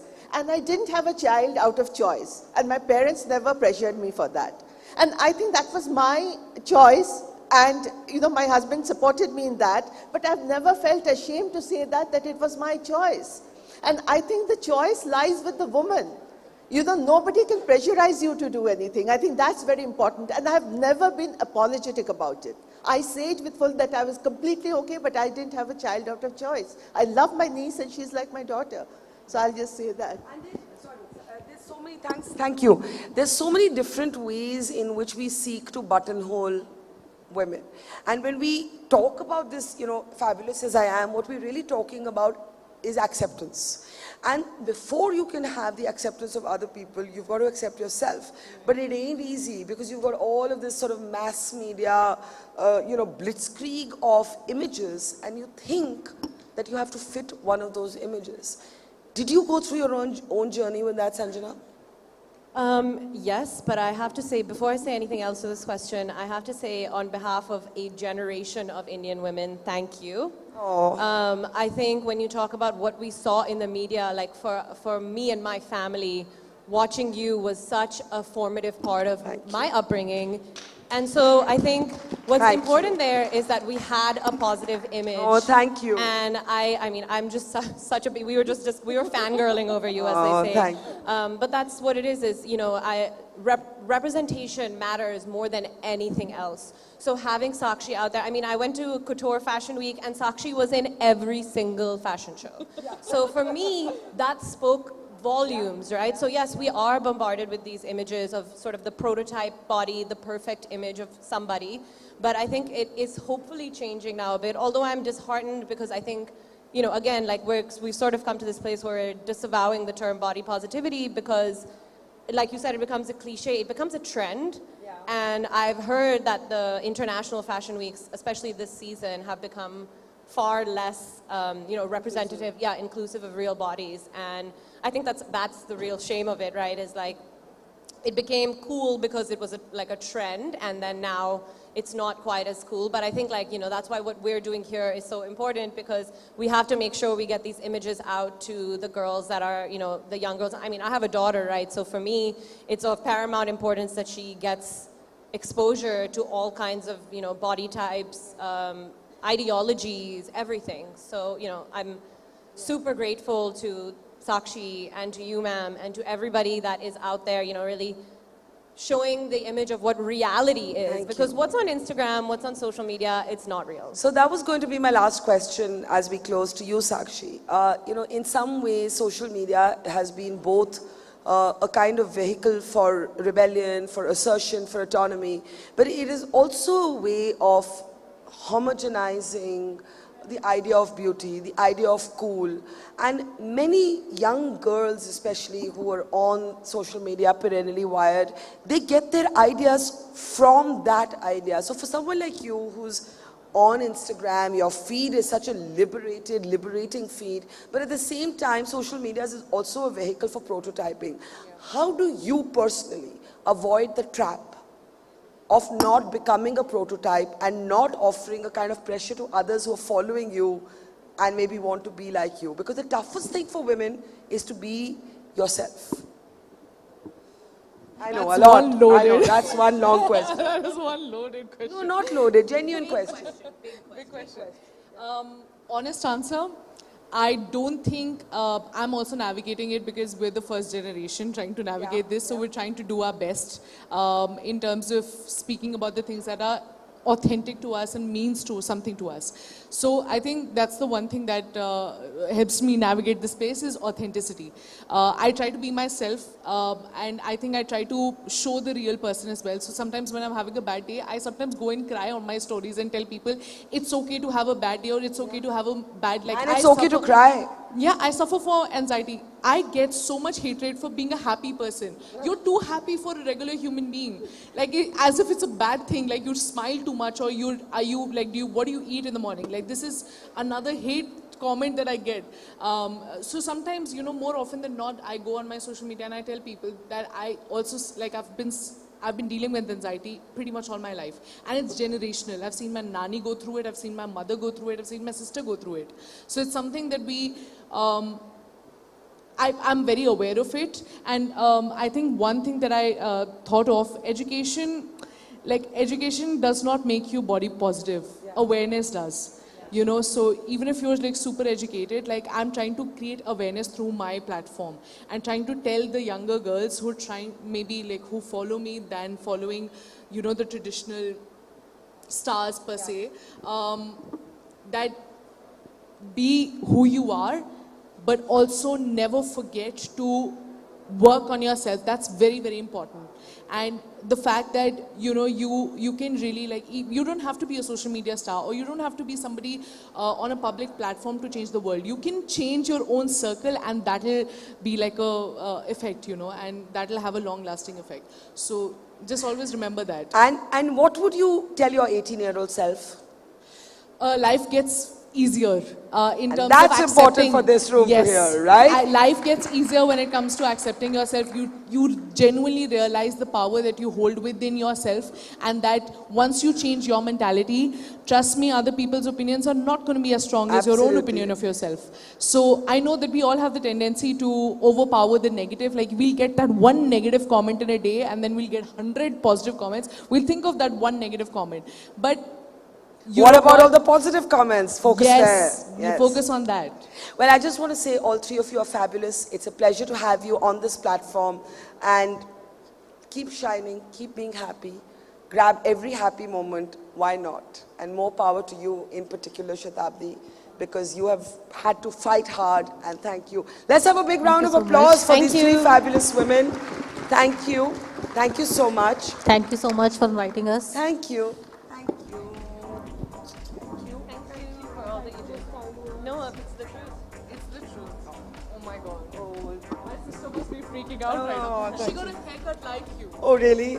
I know, mine is grown right now, so I have to tie it up. But she used to look up to you so much that she ended up getting a haircut like you, and my parents freaked out. Oh, give her my love. Give her my love.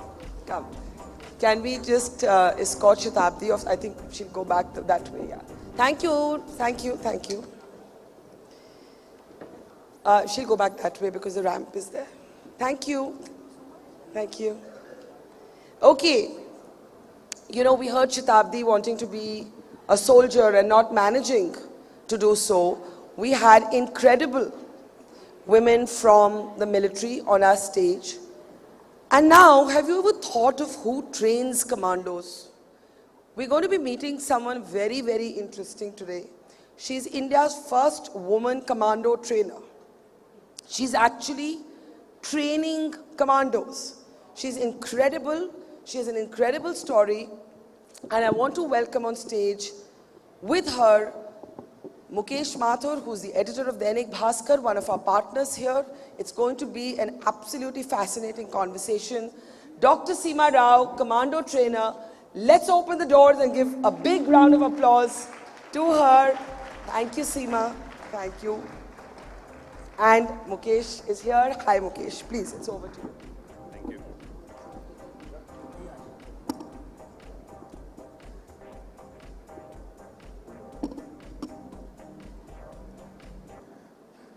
Welcome to Jaipur, Seema ji. Thank you so much. A very good evening to everybody present over here. तो सीमा जी, आप commandos को training देते हैं और आप HMI में medal winner हैं, military martial art में 7th डिग्री की ब्लैक बेल्ट हैं और करीब 15,000 सैनिकों को शायद आप ट्रेन कर चुके हैं। तो मेरी कुर्सी पर्याप्त दूरी पर है कि मैं कोई ऐसा सवाल पूछूं जो आप भड़क जाएं और नहीं ना? Don't worry about that. अच्छा, ठीक है। तो ये आप पहली महिला कमांडो ट्रेनर हैं हिंदुस्तान की। ये एक प्राउड का विषय है या ये एक चिंता की बात है कि इस फील्ड में महिलाएं कम क्यों आती हैं? सबसे पहले मैं ये कहूँगी कि let me say that I think in English, so sure. I would be comfortable talking in English, but I will try to speak in Hindi. I am India's first and only woman commando trainer.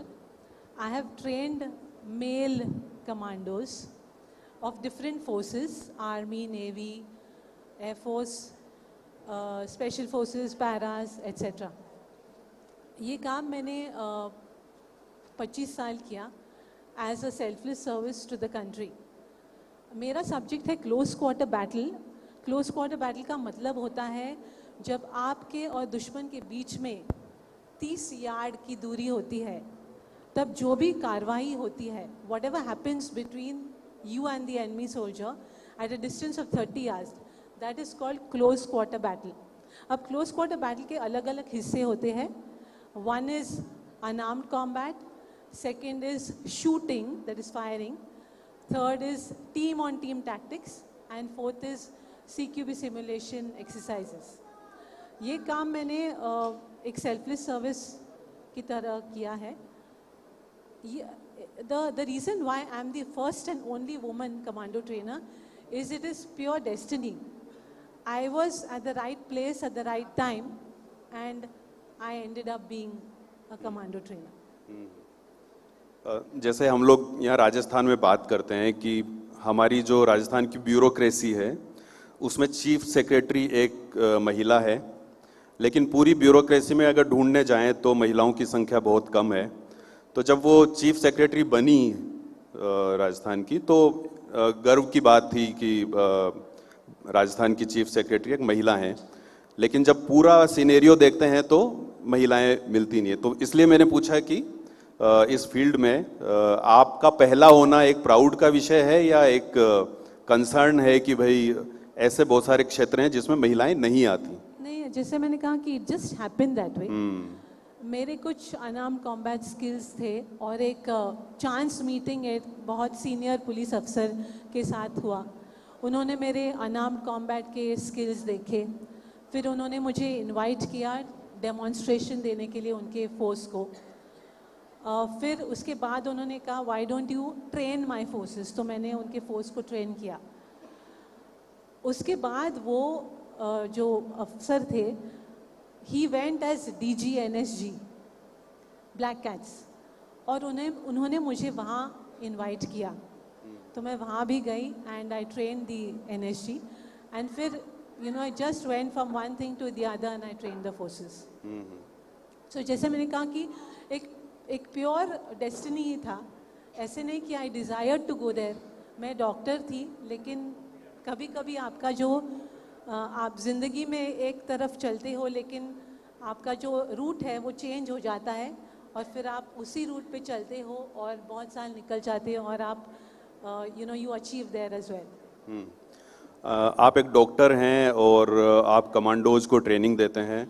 आप एक beauty pageant में भी मेरे ख्याल से आप world wide एक global एक इवेंट था उसमें होकर आए थे आप। तो अभी कुछ लाइफ में कुछ और करना बाकी रह गया है? मैं आपको ब्यूटी पेजेंट के बारे में बताती हूँ। एक इंटरेस्टिंग स्टोरी है। मैं यूजुअली मेरा जो काम है उसमें हम कैमोफ्लेज फटीग्स पहनते हैं और दिन भर आप धूप में हो, कभी फायरिंग रेंज पे हो, तो फेस पे धूल, मिट्टी, गन पाउडर ये सब होता है। अब कुछ साल पहले, बहुत साल पहले Mrs India world pageant introduce किया था, तो तब हमारे कुछ फ्रेंड्स ने कहा कि why don't you go for missus India beauty pageant. मैंने कहा no, I am very comfortable in my combat shoes and my fatigues. मैं एक एक्शन वुमन हूँ, I can not do anything like beauty pageant. मेरे husband ने जाकर चुपचाप मेरा नाम उस लिस्ट में डाल दिया और मुझे फ़ोन कॉल आया कि प्लीज़ कम, एलिमिनेशन राउंड्स है तो प्लीज़ कम देयर. तो मैं वहाँ गई एलिमिनेशन राउंड्स के लिए और मुझे लगा शायद वो मुझे कहेंगे ठीक है आप वापस घर जाइए. लेकिन सरप्राइजिंगली उन्होंने मुझे कहा कि you are selected, come for the training. तो एक 10 दिन का ट्रेनिंग था for the beauty pageant and उसमें there were missus, there were married women, अलग अलग पार्ट्स ऑफ इंडिया से आए थे वहाँ. अच्छा लगा, हम लोग सब साथ में थे और हमें बहुत अलग अलग चीज़ों में ट्रेनिंग दिया, कैसे चलना, कैसे ब्यूटी करना, मेकअप करना एट्सेट्रा. और जो लास्ट डे पे मैं जब रैम्प पे चली तो मुझे लगा मैं कुछ अलग ही करूं. तो जैसे मैं रैम्प के एंड तक पहुंची, मैंने मेरे बाइसेप्स ऐसे फ्लेक्स किए and the audience gave me a huge applause and I was a runner up. लेकिन ये जो मुझे लगता है कि ज़िंदगी में बहुत अलग अलग कलर्स होते हैं और एक ज़िंदगी होती है, उसमें आप अगर बहुत सारे कलर्स एक्सपीरियंस करें तो अच्छी बात है. लेकिन मेरा जो बेसिक मकसद था, जो गोल था कमांडो ट्रेनिंग का, उससे मैं कभी हटी नहीं. That was my work, profession, everything and I didn't move away from that. आपने अपने हस्बैंड का उल्लेख किया, मेजर दीपक राव, ऑनरेरी मेजर दीपक राव. तो उनके साथ मिलकर आप ये कमांडो ट्रेनिंग देते हैं, तो ये कैसे शुरू हुआ आप दोनों का, आप दोनों कैसे इसमें आए? मैं ये कहूँगी कि मैं उनको मेरा हस्बैंड नहीं कहती, I call him my life partner. मुझे लगता है कि हस्बैंड वाइफ रिलेशनशिप में अगर like we always say this, 1 + 1 should not be equal to 2, but it should be equal to 11. इसका मतलब यह है कि आप आपके जो लाइफ पार्टनर है उनको encourage कीजिए to reach his maximum potential and he in turn should help you to reach your maximum potential. तो हम जब कोई भी कोर्स के लिए जाते थे to train commandos, तो कुछ टॉपिक्स, सब्जेक्ट्स उनके थे और कुछ मेरे थे. ऑब्वियसली मैं कमांडोज़ को सिखा रही थी तो the job was a very challenging job और मुझे बहुत बार लगता था कि ये बहुत डिफ़िकल्ट है, मैं नहीं कर पाऊँगी. इसलिए क्योंकि जो भी कार्रवाई थी सबसे पहले मैं करती थी और जब मैं वो डिफ़िकल्ट टास्क करती थी तो ऑटोमेटिकली मेरे जो ट्रेनीज़ थे उनके दिल में एक respect, there was respect in them and then they would follow suit. लेकिन जब ये फ्रस्ट्रेशन होता था कि मुझे और भी स्ट्रॉन्ग होना है, मेरे जो स्किल्स हैं वो और भी बिल्डअप करने हैं, तब मेरे हस्बैंड मुझे इनकरेज करते थे. He was very supportive and I think वो मेरे लिए एक एडवांटेज था कि एक इनकरेजिंग सपोर्टिव हस्बैंड जब आपके साथ हो तो you can reach your goal faster. मैं ये नहीं कह रही हूँ कि you always need a supportive husband. There are women also who can do it without support, वो भी अच्छी बात है. But nothing is wrong in taking somebody's help. बचपन में आप अपनी माँ का हेल्प लेते हैं, माँ और पिता का, तो same way this is a form of help and I am always grateful to him for that. And he और एक बात बताती हूँ मैं कि he is a achiever himself. उनको ऑनररी मेजर रैंक प्राप्त हुआ along with MS Dhoni and Abhinav Bindra. So the three of them got the rank honor together. तो आपके हस्बैंड इसमें साथ थे तो एक पूरा सपोर्ट सिस्टम होगा और पूरा आपका घर का जो एनवायरनमेंट होगा वो ऐसा होगा. लेकिन फिर भी कहीं से परिवार से या कहीं समाज से कोई स्टीरियोटाइप, कोई ऐसी बात, कोई ऐसी मेंटेलिटी या कोई ऐसी बात, कभी कोई कमेंट कोई हुआ या कोई किस्सा इस तरह का?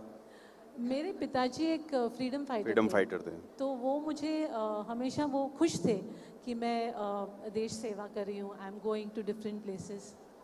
लेकिन मेरी माँ डरती थी क्योंकि मेरा जो काम था वो रिस्की था, तो वो हमेशा डरती थी कि कुछ हो ना जाए. एंड तो वो एक चीज़ थी। तो मैं उनको हमेशा कहती थी, उनका डर it was in a way it was justified कि वो डरती थी, लेकिन I would always tell her I will take care of my self, you be relaxed. आप जिन कमांडोज को ट्रेनिंग देते थे वो कोई सामान्य नॉर्मल जो सोल्जर्स होते हैं वैसे नहीं होते, लेकिन फिर भी उनकी तरफ से कभी कोई ऐसा कोई कमेंट, क्योंकि जब आपको देखते थे ट्रेनिंग देने आई हैं, तो कभी कोई सवाल, कोई कमेंट या कोई ऐसी कहानी, कोई किस्सा? नहीं, देखिए मेरा जो काम है वो आई लीड बाय पर्सनल एग्जाम्पल। तो जो भी काम है वो पहले मैं करती हूँ, वॉट एवर द टास्क, और उसके बाद वो फॉलो करते हैं। तो जब मैं वो काम करती हूँ तो ऑटोमेटिकली उनके दिल में रिस्पेक्ट आ जाता है। लेकिन मैं एक स्टोरी बताऊँगी आपको। मेरे पिताजी जैसे मैंने कहा कि फ्रीडम फाइटर थे, और बचपन में उनका बहुत प्रभाव था मेरे दिमाग पे। मैं एक कोर्स में गई थी, ट्रेनिंग कोर्स, तब सेशन था अनआर्म्ड कॉम्बैट। तो अनआर्म्ड कॉम्बैट का एक पार्ट जो था वो कुश्ती था, रेसलिंग था, और मैं अपने ट्रेनीज़ को मैंने वो सेशन लिया था, और जस्ट 5 मिनट बचे हुए थे for the course to end. तब एक सोल्जर मेरी तरफ भाग के आया और उन्होंने मुझे कहा कि कान में कहा कि आपके पिताजी उनका देहांत हुआ है। तो ऑब्वियसली मैं अभी मेरे सामने कमांडोज थे तो मैं रिएक्शन नहीं दे सकती, तो मैंने कहा ठीक है। और जैसे ही मैं मैं सेशन एंड करने वाली थी, एक कमांडो ने मुझे कहा, मैडम आप कुश्ती कराओ। तो मैंने कहा ठीक है। तो मैंने उनके साथ कुश्ती की, उनको ऊपर उठा के गिरा दिया नीचे। फिर और एक दूसरा कमांडो था, उसने कहा मैडम प्लीज़ मेरे साथ भी एक बाउट लड़िए। तो मैंने उसके साथ भी किया। और जैसे ही सेशन ख़त्म करने वाली थी, एक तीसरा कमांडो आया और उसने मुझे कहा कि हमसे भी आप कुश्ती कीजिए। और उसके आवाज़ में थोड़ा सा मुझे चैलेंज लगा, तो मैंने स्टार्ट किया। उनको एक बार गिराया, दूसरी बार गिराया, और लेकिन शायद मेरा जो फोकस था वो थोड़ा हट गया था। उन्होंने मुझे उठाया और नीचे गिरा दिया, मैं सिर पे गिरी and I was unconscious. When I woke up I was in the hospital and मुझे कंप्लीट मेमोरी लॉस हुआ था, complete amnesia. I could not remember anything, complete wipe out. और मैं I used to look at the white ceiling of the hospital, और मैं सोचती कि क्या ये यहाँ तक मैंने जो काम किया है मैं यहाँ स्टॉप करूँ या आगे बढ़ूँ। बहुत सोचा इसके बारे में, क्योंकि कभी कभी आपको डर भी लगता है कि थिंग्स कैन गो रॉन्ग। लेकिन मुझे इन deepest of my minds, I did not want to be a coward. I did not want to say that I got afraid and I left. So I continued. लेकिन मैंने एक quality imbibe की, वो है cautious boldness. Cautious boldness का मतलब ये है कि आप बोल्डली जो आपको करना है वो कीजिए, लेकिन with little bit of caution. अगर आप ये दोनों चीज़ों को मिला दो, so then you will be able to move ahead and you will also not trip and fall. Okay, so आपने इंजरी की बात की, आपने कभी गिनती की अब तक कितनी चोटें आपको लगी होंगी इस पूरे बहुत करियर में? I have fractured almost every bone in my body. हाँ। और ये जो क्लोज क्वार्टर बैटल जिसकी आप ट्रेनिंग देते हैं, तो जैसे गलवांग घाटी में जो हुआ, जो चाइना के साथ जो हमारे सैनिक जिस तरह से गुत्थम गुत्था हो रहे थे, तो वो मेरे ख्याल से काफ़ी कुछ उसमें वही था कि आपको एकदम नज़दीक रह के उनसे सामना करना था। उस पर अलग अलग बातें होती है कि भाई हमने बहुत तरीके से डील किया उस सिचुएशन को, और जिसको सवाल पूछना होता है वो सवाल पूछता है।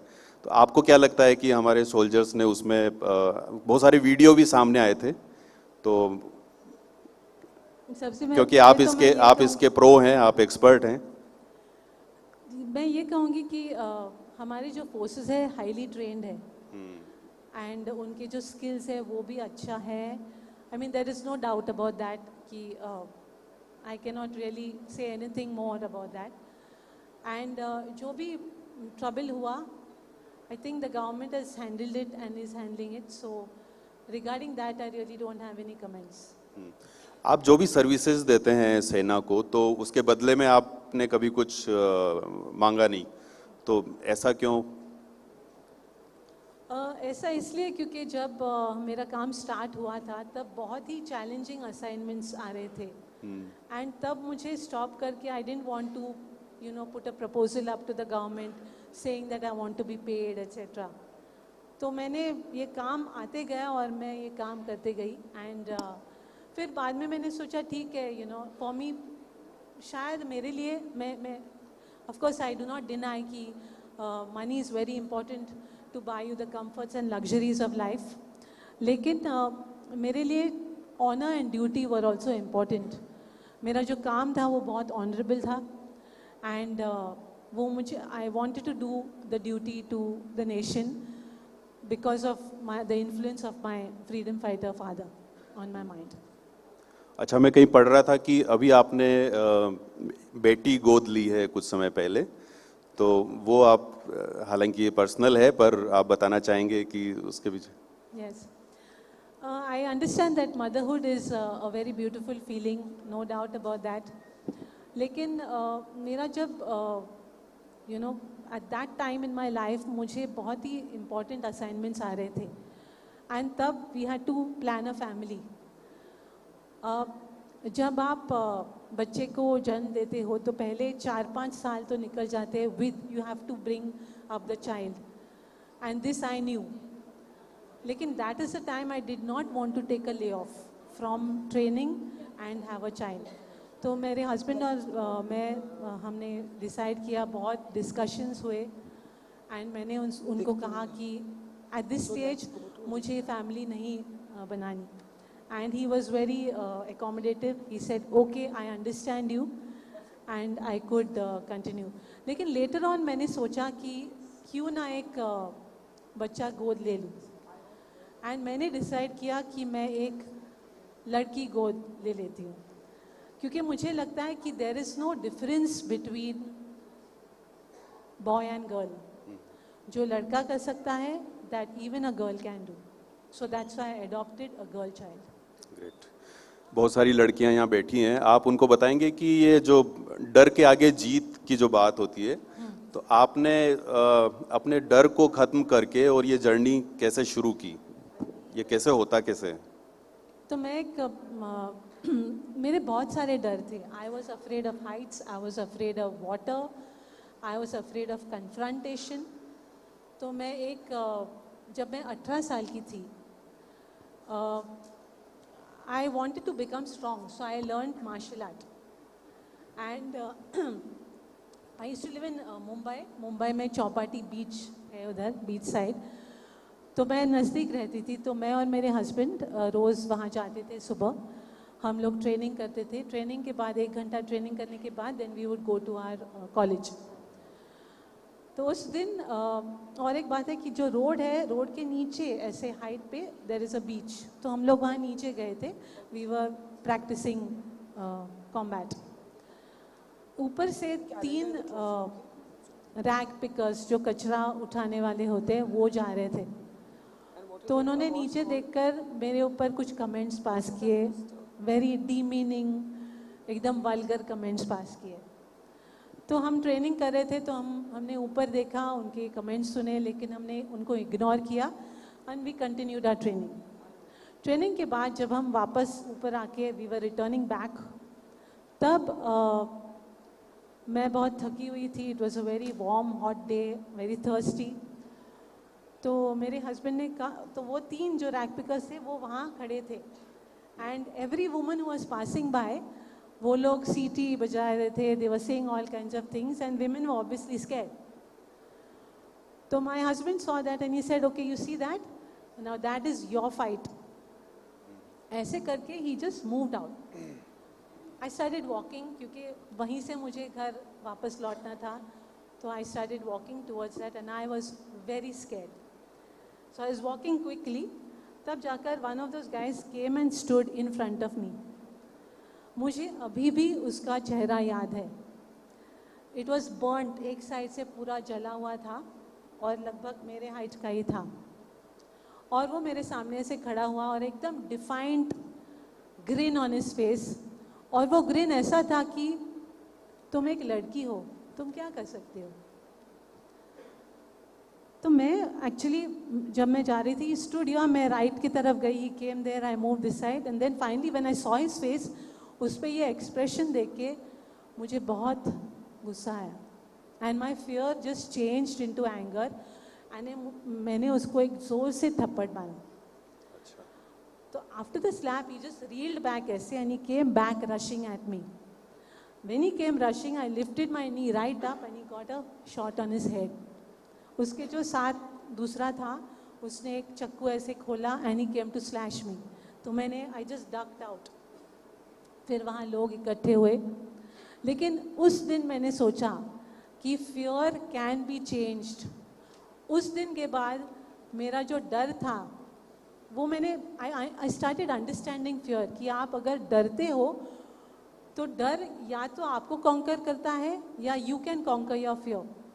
And when you are afraid you need to think very rationally. Most of the times your fears are irrational. They have no sense in them but you are just afraid. So you need to sit back, detach yourself from the situation and ask yourself, why am I afraid? So when you do that, you actually, so many of your fears will just go. Great. बहुत सारे लोगों पे biopic बन रही है आजकल. आप पे अगर बायोपिक बने तो आपको क्या लगता है कौन सी एक्ट्रेस आपका काम कर पाएंगी? जब बायोपिक बनेगा तब देखेंगे. बहुत धन्यवाद Seema ji. Thank you so much. Thank you. But before you go, Mukesh ji आप भी बने रहिए यहाँ पर. We would like to honour you. I will request Mukesh ji, the editor of Dainik Bhaskar in Rajasthan, to please honor Dr. Seema Rao with our Her Award, Hope Empower Rise. Let's have a big round of applause for India's first woman commando trainer. Pleasure, ma'am. Thank you so much. Thank you. Thank you. यहाँ से आ जाओ, मुकेश. यहाँ से.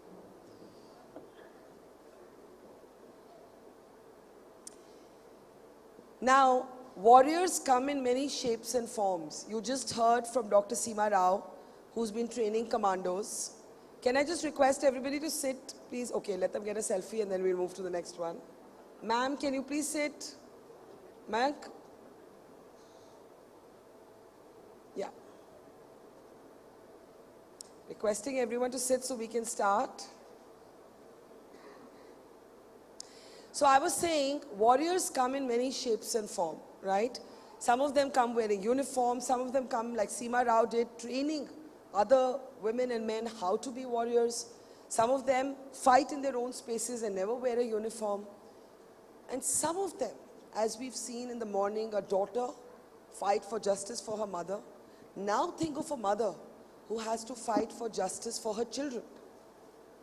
I don't know how many of you are old enough to remember the Uphaar fire. Any of you remember it? Uphaar is a cinema hall in Delhi. And it was a horrible, I won't even say tragedy, because later it was found that there was much negligence. It was a completely catastrophic sort of mishap that took place because of willful negligence. And this took place more than 26 years ago. And one woman fought and fought and fought and fought and fought for justice. And I was a young reporter when this happened, and I had started covering this story, so I remember it well. But most recently, Netflix actually made a series out of what happened, and it was called Trial by Fire. Maybe some of you would have seen it. It is being described as a standout performance by the actor who actually plays the mother I'm just going to introduce you to. So think of this, a mother who loses her 2 children, and then her story comes alive in this Netflix series.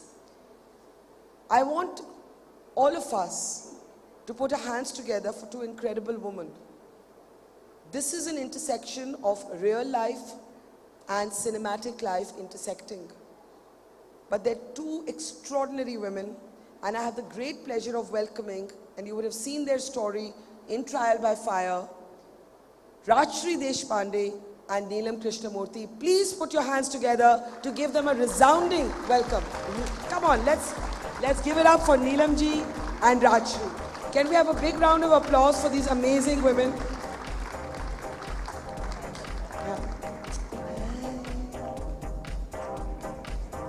First two seats anyway.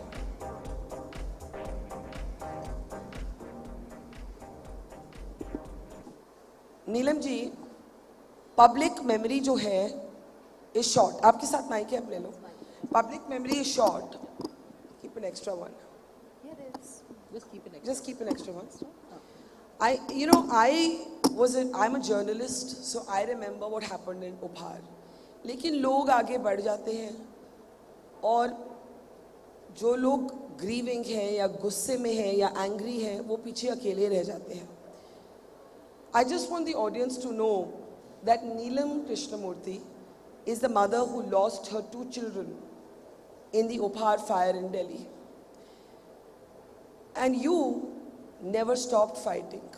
And Rajshri, whose performance as you is being called by everybody as the standout performance literally of the year, played you. लेकिन पहले आपसे सुनना चाहेंगे. How did you keep your strength? You lost everything. How did you keep your strength? See, Barkha, after losing both my children, I had just 2 choices. Either to sit at home and grieve, or to go out and fight to ensure that my children get justice.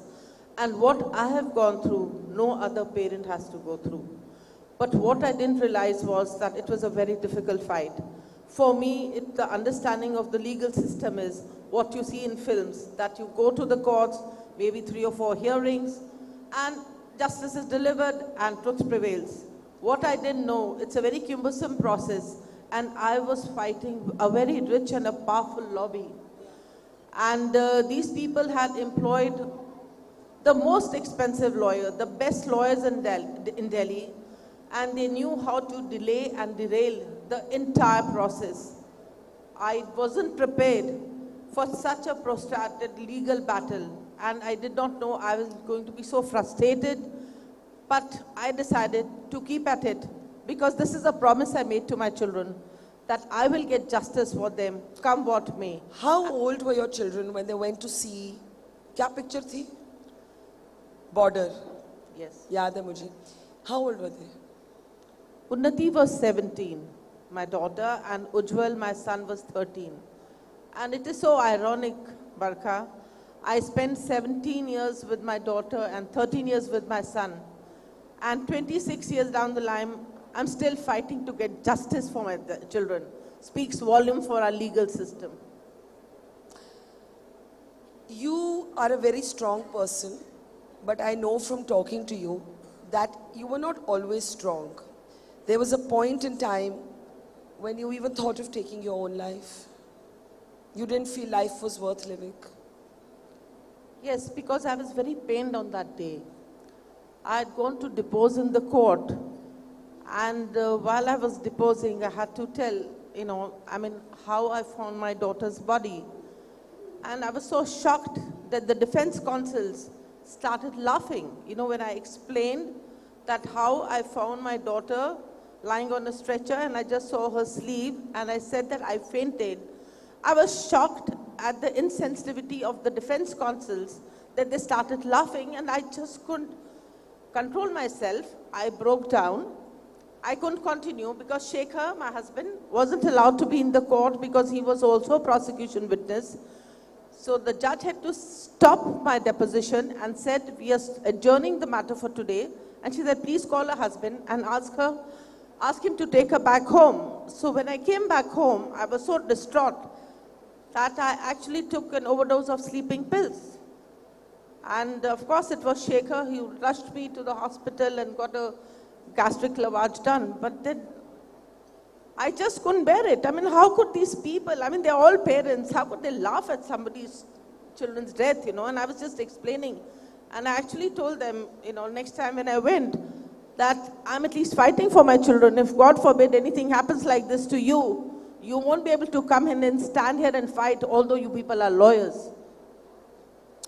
Rajshri, when you have to play someone as formidable as Neelam, who's gone through something as visceral as losing her 2 children, and that too in this way, I don't know how you would even prepare yourself for that role, because 1, it's not fictional, it's real. 2, the person's life is based on is there, sitting next to you. So it's not even like playing someone who's no longer there. I want to understand how you maybe internalize the pain, the rage that Neelam must have experienced.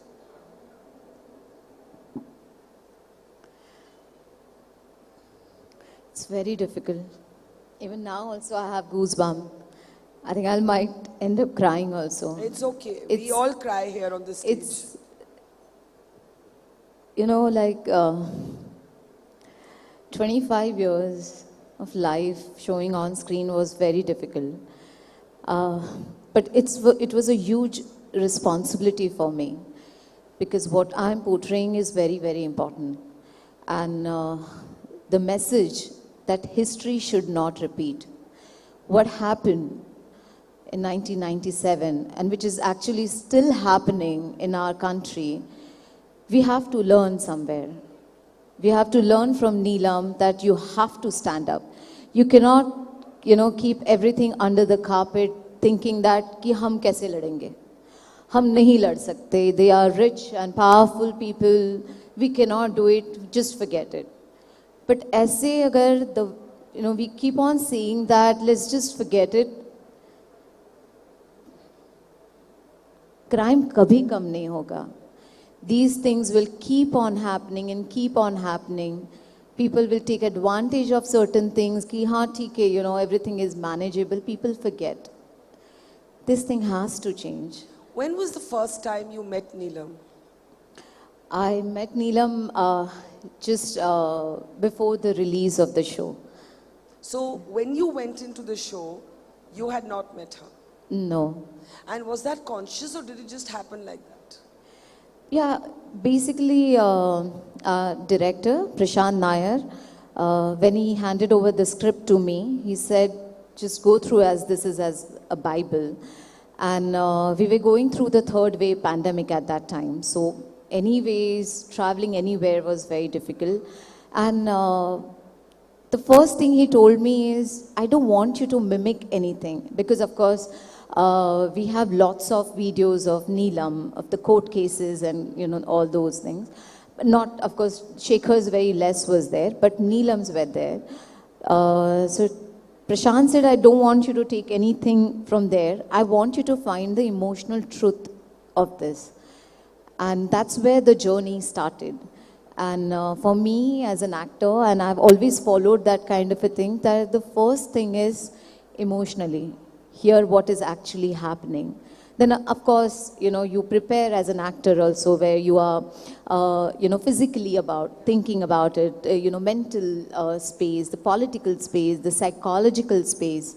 That journey, you have to go through it. And you know, I think that if it were not for Trial by Fire, Neelam, maybe attention would never have come back. You would have been fighting a lonely battle 26 years later. I want you to just tell this audience, some of which is very young, why you believe this is not a tragedy, this is not an accident, this is something that did not need to happen. Your children could have been alive. I think that's what our audience needs to understand. Yeah, I think you're right. People of this, the new generation, they're not aware what exactly happened in Upar. And I like to tell the you know, all the viewers sitting here that why Upar happened. Because they had compromised on all the fire safety norms. The things which are very necessary, which you cannot do without. Like even if whenever you visit a cinema hall, you have to have, you know, specified number of exits available per 100 people. You have to have one door for 100 people available for exit. The exit, if it's in a balcony, must lead to a staircase and it should lead you out into the open. The doors should not be ever locked when the show is running. It should be kept open. The emergency exit lights should be functional. And even the footlight should be working. It is mandatory as per the Delhi cinematographic rules. All these rules that I'm telling you, that you must have gangways on either side. You'll see even you have gangways here leading to an exit. Then you must have a public address system, which in case of any emergency, you should be able to communicate to the audience. And the rule says, no matter how small the fire is, the Delhi Fire Service should be informed immediately. But in this case, the DFS was informed 15 minutes later. The public address system was not functional. The mic was in one room, in the rewinding room, and the system was lying in the projection room. There were extra seats in the balcony, which the owners had done to increase their profits. The exit door, which was actually sanctioned for the audience, for the balcony, sorry, and that exit door was closed on the right-hand side, where the owners had erected an 8-seater box for the comfort of the Bansal family. And I'm not saying this. This is there, a communication letter written to the DCP licensing. We are very grateful to you that you've given us one family box. But since our family is increasing in numbers, we want an extra family box for the comfort of our family. As the DCP licensing also, granted them this extra box. So because of that, the exit on the right-hand side was blocked. My children were sitting on the right-hand side in the balcony on A4 and A5. Had there been a gangway, had there been an exit, they would have just walked out. But unfortunately, this exit was closed for the comfort of the family of Bansals, and our children ended up giving up their life for the sake of the comfort. So I would request each one of you, be vigilant, visit the public spaces, demand fire safety, because fire safety matters. Thank you for that, Neelam. And Neelam, I remember one of the things you told me once was how people would tell you to have more babies, as if that was a way to move forward. And you said no, absolutely not. I want you to speak a little bit. I think for all of us here, we can't even imagine. We've all dealt with grief in different ways, but I think for a mother to lose her 2 children in this way, it's an unimaginable. We can say we understand, but we don't. So when you had all these people coming to you and saying, Neelam, so-called well-wishers, why don't you have more children? What did you say? Actually, it happened very soon, just after the 4th day. And when we came back from Haridwar after immersing the ashes of my children, I was so shocked when I was told by the family that I think it's time we should have a family meeting and you should have another child. So, I was in such a shock. And I took Shekhar aside and I told him, listen, this is what the family is planning. I want you to stop this now. Because this is our life. We need to decide. We have to take a call what we need to do. Because then Shekhar asked me, what is it that you want? I said, Shekhar, Niti and Uju didn't have to die. This was absolutely an avoidable tragedy. I need to get justice for my children. I need to find out why did they die and who is responsible. I need to make those people pay for this so that nobody else has to go through this. So that was the time when Shekhar stood by me. He believed in me and he told his family that I think it's better you leave us alone. Not just that, there were other people also. But I just want to tell people, people don't know that it's very difficult to move on, especially if you've lost your child, because children are not toys. That one toy is broken, you go and get yourself another one. You cannot. You can, your parents die, yes, you say, okay, they've lived their life, you can still move on. But you cannot move on after losing your children. No parent should ever outlive their children. That's all I can say, because it's the most traumatic thing.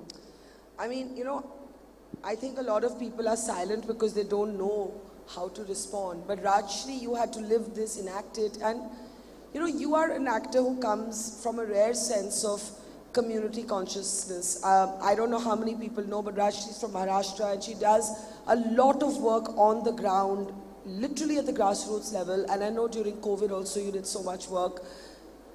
Did that sensibility, the fact that in a way you've kept your feet firmly planted on the ground, instead of being lost only to the world of glamour, did that help you understand what Neelam went through? Do you think you understand what Neelam went through, even today? I'm still learning. I'm still understanding. There is, like, even till the last day of my shoot, I had many, many questions in my head. Like?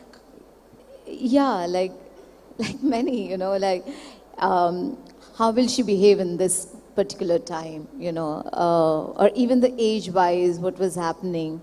So, like if you ask Prashant, then Prashant will say, oh God, Rajshri will come in front of me asking 10 questions.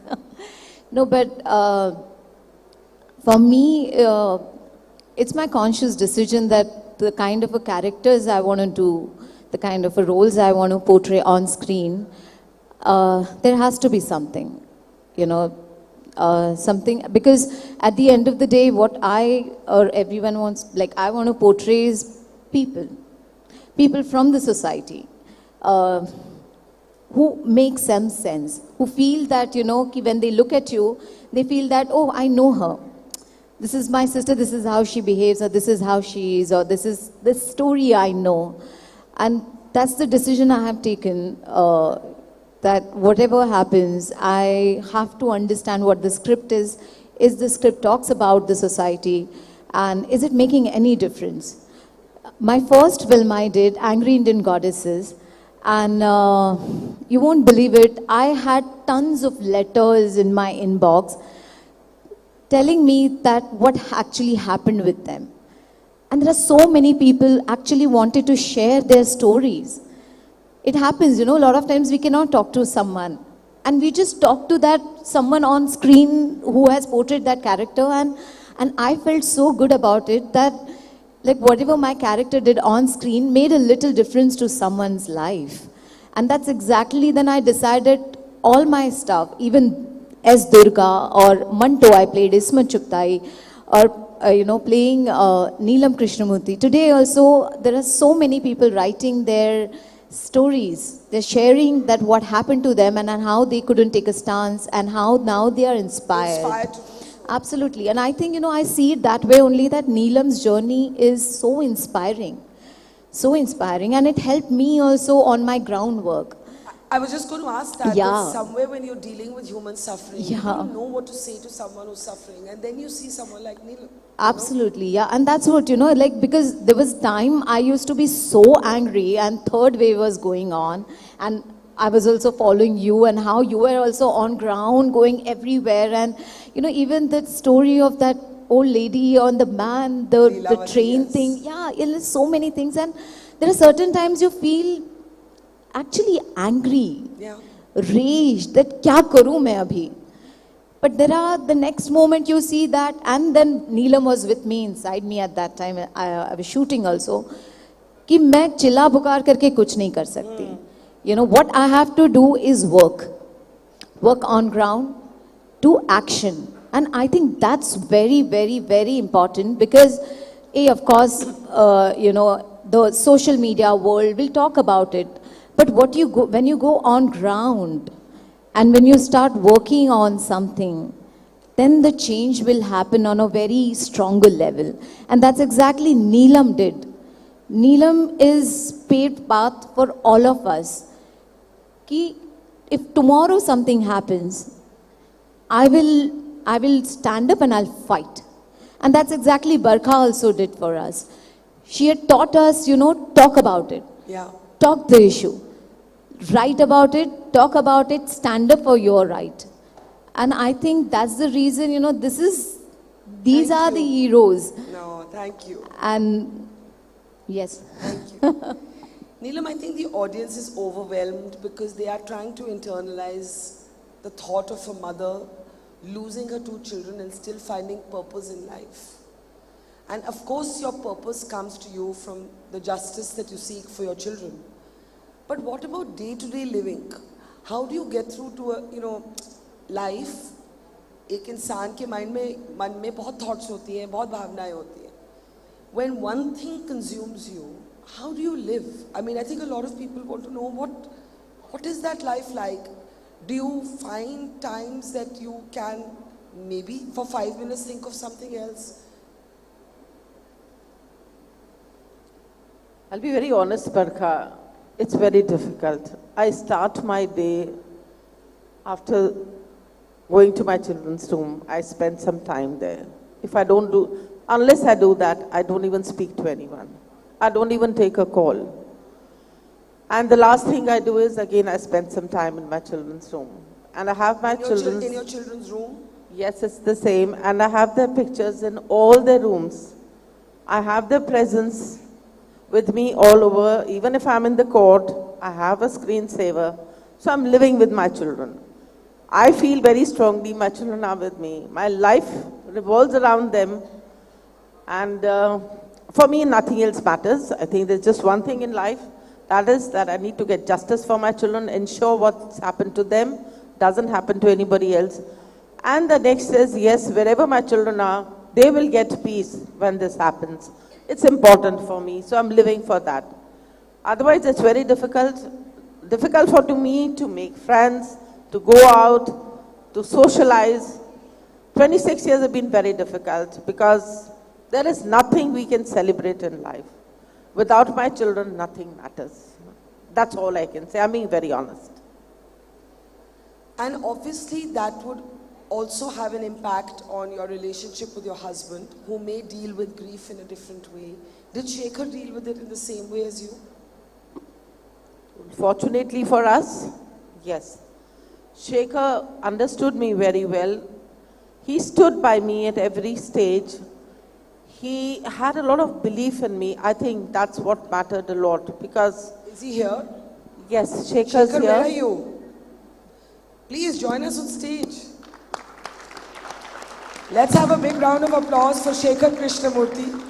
Come. Come, Shekhar. I think we can give him a more deserving applause with our admiration. God bless Shekhar. God bless. God bless. Come, sit there. Please, you were saying. Yeah, because at that time, we were running a full-fledged business into exports. We have a very big buying agency. We were dealing into various things, into granite, fruit pulp, uniforms. And for me, it was a standstill. I had my own fabrication units where I was seeing the production of all the uniforms that we were exporting. And I just couldn't move forward. And I told Sheikh, I'm sorry, these things are not relevant for me. I can't do it because whatever we are earning, we were earning for our children. And if they're not there anymore, because on that day, I couldn't spend a penny to save my children. I said, what are we earning for? That was a bigger question. And he said, I understand you. It's okay. Everything else can wait. I think we'll do exactly what you want to do. I'm with you on it 100%. There is absolutely no ambiguity on it. And he stood with me like a strong pillar. Amazing. And I'm very grateful for that, I think. Amazing. But Shekhar, if I can just bring you in. You know, Neelam was talking earlier about that time when she almost overdosed. Nothing else in her life matters. For you, you have to carry the strength to be the father who lost his children, and you have to carry the strength to be the partner to Neelam that she needs. So in a way, your strength, you need, Neelam has her own journey, but as a husband, you have to tap into two different reservoirs of strength. How have you done it?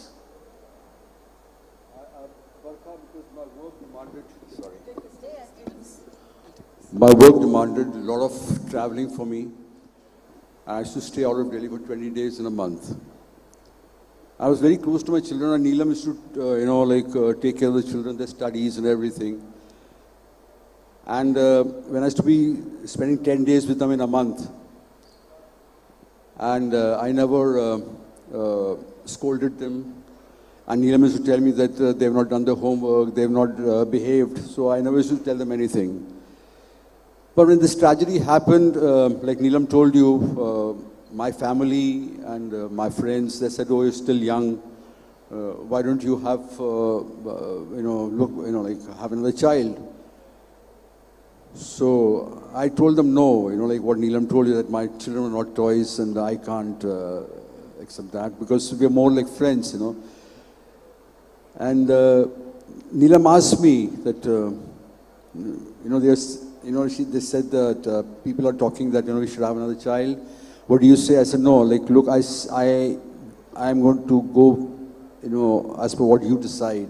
I'm with you and I'll stand by you. And she told me that she wants to fight for justice and get justice for Niti and Ujjwal. And I said, I'm with you and I don't care for my business because there's hardly anything left in life. And whatever we're doing for our children. And I said, I'm with you, and it's 26 years, touch wood, we are together and trying to get justice for Niti and Uchi. And 57 others. People's relationships, people's marriages break up over all kinds of things, small things. And then I look at the two of you. I do want to take some questions from the floor, but I want to ask Rajshri, how do you, when you look at this real life couple, what goes through your heart? Forget being Rajshri, the actor. It's very rare, trust me. Like even this Valentine Day, I was actually thinking, I don't know what I was, I was just thinking this Valentine Day, I don't know, suddenly I just felt like, actually Neelam Shekhar, this is a love story. This is a love story. This is an is extraordinary love story, yeah. isn't it? This is that friendship day thing, if we want to celebrate a friendship day, this is the friendship day. This is the Valentine Day for me because it's so rare to have friend or companion or thing where, it's like, vows the ki good and bad dono mein ho. And this is exactly, they both are for each other. And it's so inspiring to see the way they both handle things. Like me and Abhay was sitting and our first conversation on a Zoom call and Shekhar just called Neelu. And that's exactly Abhay is calling me throughout the show. And suddenly it happened like me and Abhay looked at each other and we're like, this is the love. And this is exactly what we portrayed on screen. It's a tragedy, but it's also a love story. It's a story of enormous love and strength. We have a few minutes left. If anyone has questions, I can see a hand. Go up here. Anyone else there in the corner? Yes, sir. MVS Murthy, can we just bring you up? That's simpler. Come up. No, Rajshri, sit. He'll come up. Just sit. Yeah. No, I just want to keep it short. I want to check with both of you, how do you maintain composure? Because I don't think there can be ever peace. But how do you maintain composure? I mean, when I'm asking you this, I'm also choking, so. And I think that's a very important question because we're looking at both of you and there's so much strength that you're exuding. And composure, I think he has the right word, composure. No, there's a reason why we decided to do this. Because if we stay weak, if Ansals had seen us staying weak and we were not well composed, we didn't carry ourselves well, we didn't go and fight in the court and we're not able to interpret things the way they should be, they would have taken advantage of it. So no matter what date, I mean there's certain dates I like to be alone, there's my children's birthdays and there's certain other dates which are important for us, but if a court date comes, that is our priority. Is there one of you who is less or more calm than the other? Yes, I am. You are more calm? Yeah, because... Outwardly. Doesn't mean your pain is any less. Yeah, exactly. Calm means I don't get angry very easily. But in this case, Neelam has not said quite a lot of things. The kind of threat we have received in the courts.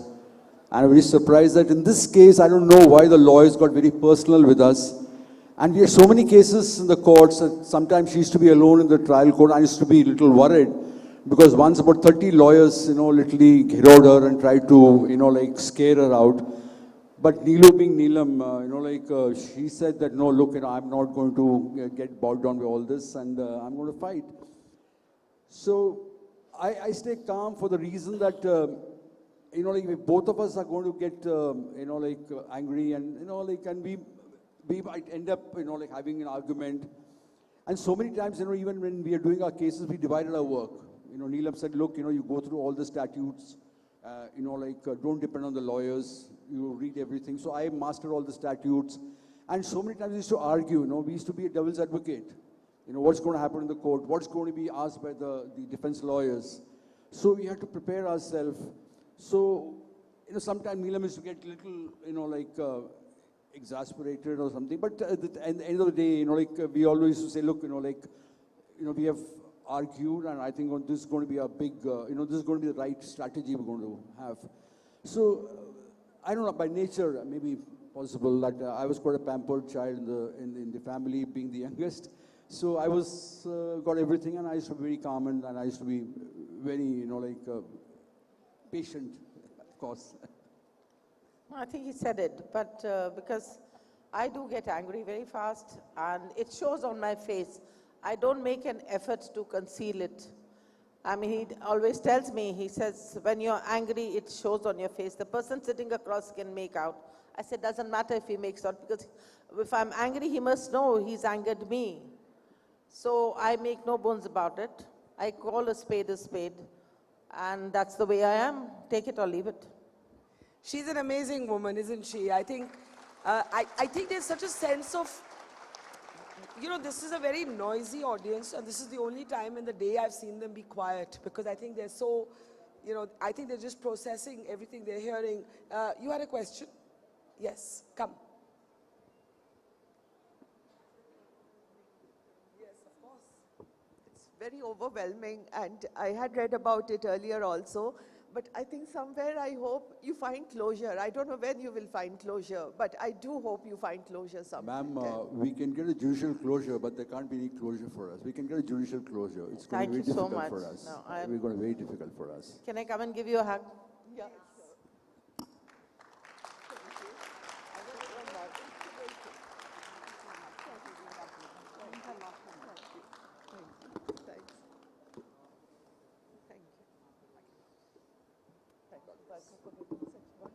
No, I think I was just thinking that Neelam and Shekhar, who've lost their children, are getting up to console and comfort Ranjana, and that is the depth of their strength and their magnanimity.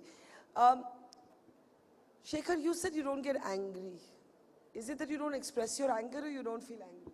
I don't get angry for the reason that, I was actually, I'm running I'm not too much into it now. We're buying agency, and I'm looking at a lot of production work in Chennai. So, I don't get angry, because when I get angry, I'm very bad. When you get angry, you're very bad. I can't control. So I avoid getting, angry ever. Yeah. Ever. So let me, are there any other questions? Are there any other questions? I'm seeing, I think, yes.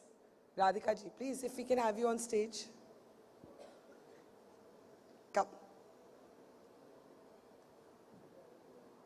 Please. I wanted to ask you how the other parents and bereaved members who lost their family, how did they cope with this loss? Did they very much behave or react like you to consolidate their feeling and focus their life energy in getting their children justice? Well, I'll be very honest. See, different people react differently to grief. Some people decide to move on. And yes, some of them have moved on. But for them, getting justice for the children is as important as it is for me. And they are very much a part of my association. We call it AVUT, Association of the Victims of a Power Tragedy. So I think that's what matters. I mean, moving on doesn't mean that you forget about the other child. They haven't forgotten about them. Actually, we are a family. We meet once in 3 months. We have 28 families who lost 59 members. So we meet once in 3 months, and we exchange our own, depression. Whatever people, they talk about their depression, how they're feeling, how they're going through the life. So. Because no one else can understand it better than someone who's sick. It is time to end this conversation, because You know, really after a point, I don't know. Neelam, I just keep thinking of that moment when you just comforted Ranjana from the audience on stage, and that is who you are. But before you go, I want to honor both you and Rajshri and Shekhar from our side. If we can bring out the awards. We can bring out the awards, please. And may I actually ask, Radhika ji, since you were on stage, if I can ask you, and Mukesh ji of the Dainik Bhaskar, are you here? Is anyone from the Dainik Bhaskar? There. Radhika ji, come please. Mukesh, please come. I think you have our admiration.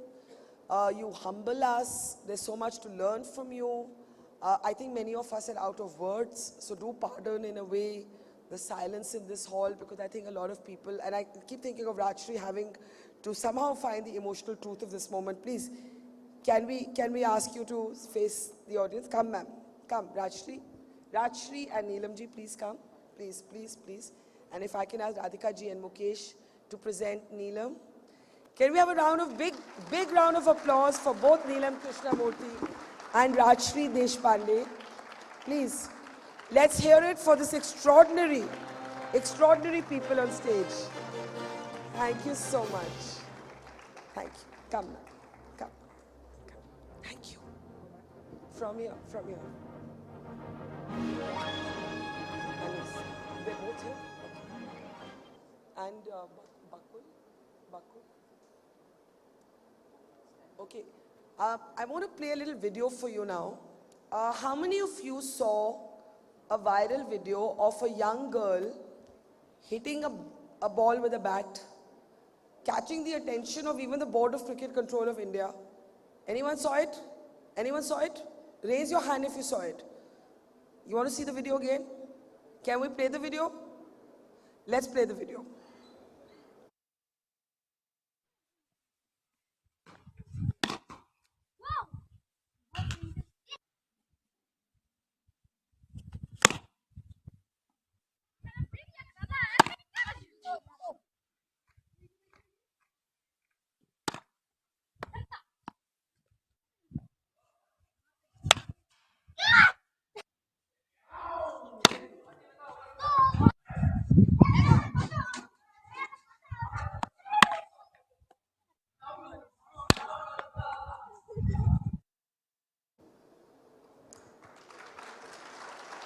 These are images that caught even Sachin Tendulkar's attention.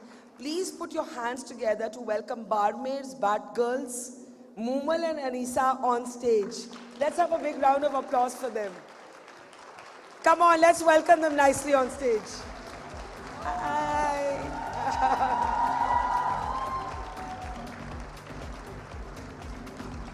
Let's hear it for both of them. Come sit.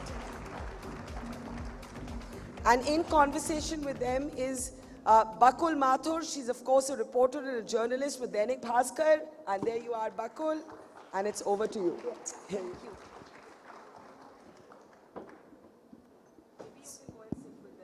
Yeah, that would be too far. So, आज हमारे साथ है Moomal and Anisha. सबसे पहले हम जानेंगे, अनीशा आप जवाब देना कि आप बाड़मेर में कहाँ से हैं? हम शिव कानासर से हैं, छोटा सा गांव है हमारा. वहीं पे हम प्रैक्टिस करते हैं. मैदान और एकेडमी वगैरह कुछ नहीं है. फिर भी हम अपने स्कूल के आगे जो मूमल का वायरल वीडियो हुआ था वहीं करते हैं. अच्छा, एक ऐसी जगह जहाँ कोई एकेडमी नहीं है, आप लोगों ने क्रिकेट क्यों चुना? कोई और स्पोर्ट क्यों नहीं? Y cricket? हम टीवी पे देखते थे सभी लड़कों के साथ, तो मेरे को मतलब क्रिकेट अच्छा लगा. तो मैंने भाई को बोला कि मुझे आगे क्रिकेट खेलना है. तो उन्होंने कोचिंग दी रोशन ने. तो स्टेट में 2 साल पहले खेली हूँ राजस्थान के लिए. और मूमल, आपने क्रिकेट क्यों चुना? आपने क्रिकेट जो हमारी दीदी खेलती थी मुझे पसंद आ गया क्रिकेट, और मैंने इनको बोला था कि मुझे भी क्रिकेट खेलना है. इन्होंने कहा कि मैं वापस आके आपको क्रिकेट की ट्रेनिंग दूंगी और मेरे भाई से भी कहूँगी. अच्छा, और कितने साल के थे जब आप दोनों ने क्रिकेट खेलना शुरू किया? मैं 10 साल की थी और ये 14 साल की थी. अच्छा, इनकी टीम में सारे लड़के हैं और सिर्फ 2 लड़कियां हैं. तो कभी आप लोगों को डर नहीं लगा कि हम लड़कों के साथ क्यों खेलें, या उनको कभी नहीं लगा हम लड़कियों के साथ क्यों खेलें? नहीं, हमको डर नहीं लगता था। जब भी हम खेलने जाते थे जुनून के साथ खेलते थे। डर तो हटा ही दिया था कि आगे बढ़ना है तो डर को बुलाना पड़ेगा। तो हम दोनों लड़कियां ही थी तो दोनों खेलती थी और लड़के हमें सपोर्ट करते थे जितना हो सके। बैटिंग बॉलिंग जो भी होता है वो बताते थे सब। अच्छा मुमल, आपको कभी डर नहीं लगा? नहीं, डर नहीं लगा। मुझे क्रिकेट खेलना है, डरना नहीं है। अच्छा, क्रिकेट खेलना है, इनको डरना नहीं है। That's beautiful. आपने मुझे एक कहानी बताई थी कि ये लोग अब तो अच्छा, वीडियो पोस्ट होने के बाद उस दिन से और एक दिन पहले में क्या फ़र्क था? पहले घर पे झूठ बोल के जाते थे या फिर बता के जाते थे कि क्रिकेट खेलने जा रहे हैं? नहीं, पहले तो थोड़ा सा झूठ बोलते थे। मम्मी मैं आ रही हूँ थोड़ी देर, मम्मी के जाओ बेटा जल्दी आना। तो जाती थी तो लेट आती थी। फिर मम्मी कहती क्यों आई लेट, इतनी लेट क्यों आई? तो मैंने कहा मम्मी सॉरी, आज के बाद नहीं करूँगी। और अब कह रही है बेटा आज खेलो जाओ। अच्छा, और आप अनीशा? मैं जब खेलने जाती थी तो मम्मी बोलती थी घर का काम कर ले, खेल में कुछ नहीं रखा है, तू घर का काम कर ले। मम्मी मैं बाहर जाके आती हूँ, मैं चली जाती थी तब झूठ बोल के मेरे को बहुत डांटती थी मम्मी। वापस आके मारती थी कि तू क्यों जाई। मैं एक दो बार मैंने छोड़ दिया था, फिर नहीं मैं आगे जाना है तो क्रिकेट तो खेलना पड़ेगा, मार भी खानी पड़ेगी। आपने बताया था कि उन्होंने बहुत ज़ोर से डांटा था एक बार, वो इंसिडेंट बताओ। एक बार क्या हुआ था, मैं स्कूल गई थी तो सुबह वापस आके जो घर का काम होता है वो करना पड़ता है और प्रैक्टिस करनी पड़ती। ग्राउंड तो था नहीं तो मम्मी को मैंने बोला, मम्मी ने मेरे को बोला कि खेत में जाके काम कर। तो मैं चली गई क्रिकेट खेलने। तो पापा को मम्मी ने बोला कि ये लड़की बार बार खेल रही है। मैंने बोला था कि मत खेल तू क्रिकेट, और जा रही है। लेकिन मैंने वापस आके मैं आई तब मेरे को बहुत ज़ोर से डांटा भी था, पापा ने भी मारा था। और जो भी गांव वाले थे हमारे वो भी बोलते थे कि लड़कियों को मत खिलाओ लड़कों के साथ। और मार खाने के बाद भी अगले दिन जाते थे? हाँ, हम रोज़ जाते थे क्रिकेट। ऐसा ही जुनून फैल गया था कि हमें खेलना ही खेलना। धूप में खेलते थे हम, सुबह से छुट्टी होती थी संडे को तो सुबह से शाम तक हम खेलते ही रहते थे। अच्छा, और वीडियो जब वायरल हो गया तो उसके बाद घर वाले क्या बोलते थे? कि बेटा आप खेलो, आप कहीं भी जा सकते हो। तो इन दोनों ने बहुत बदलाव की तरफ बहुत आप लोगों ने अच्छा सा एक स्टेप लिया। और अब आप लोग क्या चाहते हैं कि समाज में क्या बदले? आपने एक चीज़ बताई थी कि ये चीज़ तो होनी ही चाहिए बाढ़ में, अपने गांव में, हमारे घर के पास में। जी, एकेडमी होनी चाहिए जिससे हम आगे खेल सके और हमारी जैसी और लड़कियां हैं जो आगे बढ़ सके। और ग्राउंड भी नहीं है तो एकेडमी ज़रूरी है। और बाड़मेर में लड़कियों के लिए खासकर एकेडमी नहीं है। एक है एकेडमी, वो बॉयज़ की है। अच्छा, जो एक एकेडमी है वो भी बॉयज़ की है? जी हाँ। सो मुबल, जब आप स्कूल जाते हो, अब जब स्कूल जाते हो तो आपके क्लास में आपके फ्रेंड्स क्या बोलते हैं? दीदी मुझे भी सिखाओ, मुझे भी क्रिकेट सिखाओ और हमारे साथ भी क्रिकेट खेलो। तो फिर आप उनको सिखाते हो? पहले नहीं बोलते थे, अब बोल रहे हैं। पहले नहीं बोलते थे? नहीं। पहले क्या बोलते थे? क्रिकेट नहीं खेलेंगे? नहीं, ऐसा कहते थे तुम लड़की हो क्यों क्रिकेट खेल रही हो। अच्छा, और जब इतने वीडियो सब लोगों ने वीडियो शेयर किया आपका, तो जब वीडियो शेयर हुआ धीरे धीरे लोग आना ज़्यादा आ गए या फिर लोग कम हो गए आना? घर पे किट आ गया उसके बाद धीरे धीरे लोग आना कम हो गए या लोग अभी भी बहुत ज़्यादा आते हैं आपसे मिलने? अभी भी आते हैं। अभी भी आते हैं। और आके क्या बोलते हैं सबसे ज़्यादा आपको? जी, आके क्या बोलते हैं सबसे ज़्यादा? बहुत सही चल रही। मिलते हैं तो आपको क्या बोलते हैं आते ही?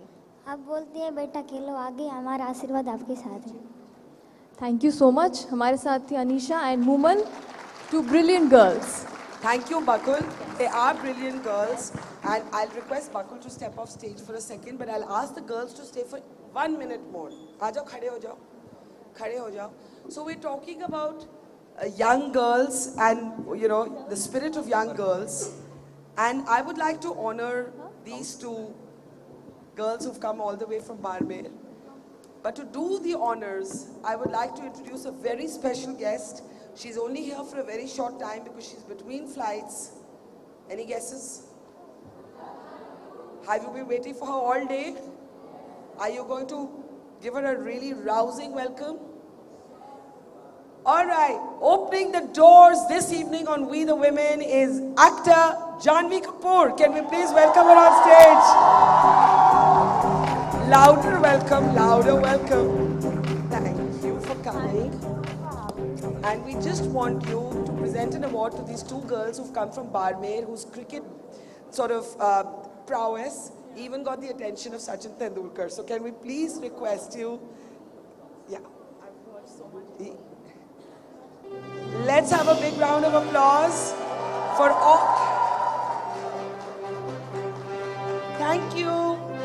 Thank you. Aajao, niche aajao.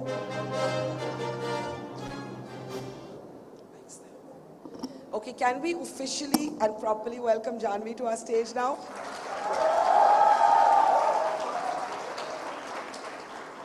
It's lovely to see you. It's lovely to have you here. I know we have like 20 minutes with you because you've got a flight to catch. You're in between films and projects. Is your life normally this crazy? It's normally crazier. How? What's the typical day in Janhvi Kapoor's life? I think a lot of it depends on the films that I'm doing at the moment. But right now, I've been shooting this film called Mr. and Mrs. Mahi, which when it comes out, please, all of y'all watch it. All of them will watch, right? I've been prepping for it for 2 years now, and it's very prep intensive. I've actually had to learn cricket for it, and well, then that yeah, exactly. So I was very excited to meet her, and yeah, so a lot of that prep took up my time in these 2 years, and yeah, and then it's between films, between events, between shoots, between making time for my family. And you are very family oriented, yes. And this past few weeks, you've posted about your mother, and whom we know as my generation, and I think generations down, adored her.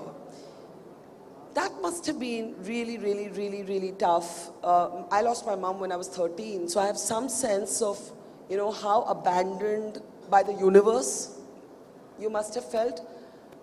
How did you cope with it? You know, Barkha ma'am, I don't think I did. For a very long time, I don't think I went about it in the way that one should have gone about it. In what way? I think for me, there were many things. So I feel like when we had her, my life was completely different. And when we lost her, I was bang in the middle of the shoot of my first film. And then the film came out and then my life changed. So it was almost as if the life I was leading before was this idealistic, fictional life that now I feel like I never really had it because what I'm living right now is so different. And so the way I think I coped with that loss was that I just dove into work, because the last few months before she passed, she just kept saying, you've chosen to do this, give it your best, give it your best, give it your best. And so that's the only thing I'd keep hearing in my head. One of the last conversations I had with her was about... I have to come and sit with you. You know, because you immersed yourself in work, basically. Yeah. Why I came to you was, I lost my dad to COVID in the second wave. And the only way I knew how to deal with it was to keep working. And I'm kind of sort of seeing you cope with loss in the same way, but it catches up with you, doesn't it?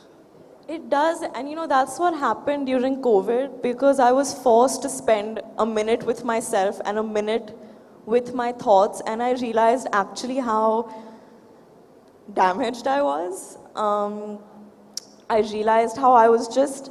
Blocking it out? Yeah, I was like almost like a zombie. I was just on a hamster wheel, doing things I didn't even need to do, like in a race that I didn't need to be in, mentally with myself. And seeking the company of people that I didn't really even want in my life, just to like fill a void. And I think another aspect of it that I reflected on and that I think really messed me up was that the validation and approval that I sought out from my mother, that I think all of us do from our parents, I gave the audience that responsibility. So I started seeking that from them. And then feeling terrible if it didn't come. Exactly, because I mean, not everyone in the world is going to love you like they're your mother. And I started, so when my first film came out, I was just like, you know, I'll get the audience's love through mom and it'll be her. And that was stupid of me. Because A, it was my first film, and B, like, you know, with the baggage of privilege and everything, not everyone's like out to love you. And I could have done a better job also. So there were a lot of those aspects. But you know, it isn't easy being who you are, coming on this stage and owning up to the damaged dimensions that we all carry. We're all damaged in different ways. So thank you for sharing that. What do you, when you close your eyes and you think of your mom, what do you remember? I just remember her calling me Laddu, because she used to call me Laddu. That's so sweet. And it's so weird, ma'am, because every time I'm on set and I'm in front of the camera in my most vulnerable moments, I feel like in front of the camera is the closest that I'll ever be to her. And that's why it's such a sacred space for me.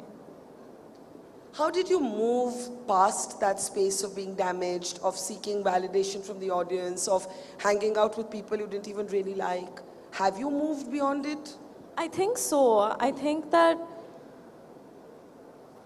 I mean, I want to say it happens with age and it happens with experience, but really it also happens with observing your thoughts and observing where your mind's at. And I think one of the perks of COVID was that all of us, like I said, had to spend so much time with our thoughts.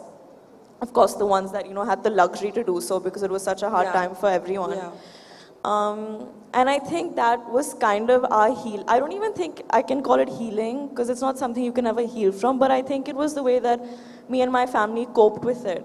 I think I realized things that I would have never realized before, and it was this sense of guilt also, that when I lost mom, of course it was this huge tragedy and there's this feeling of it being a hole in my heart, but there was this horrible feeling of like, okay, something bad's happened. So to justify all of the great things in my life, all of this privilege and all of this, oh, you've gotten everything so easy that I've heard my entire life, I'm like, okay, now something bad's happened. Like, I deserve this. Like, I deserve this horrible thing that's happened to me. So it was this weird sense of like relief, which was so disgusting to deal with. You thought you were being punished for your privilege. Yeah, which is such a weird thing to process as a young girl, trying to process even being a young girl in this world. So it was a lot.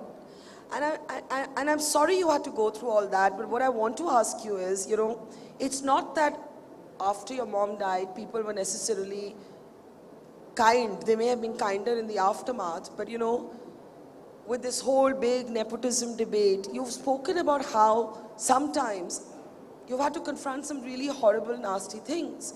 What is the most hurtful thing you've read about yourself, heard about yourself, that really got under your skin? I mean, people think of new things every day. Honestly, I feel like we must applaud them for their creativity. But,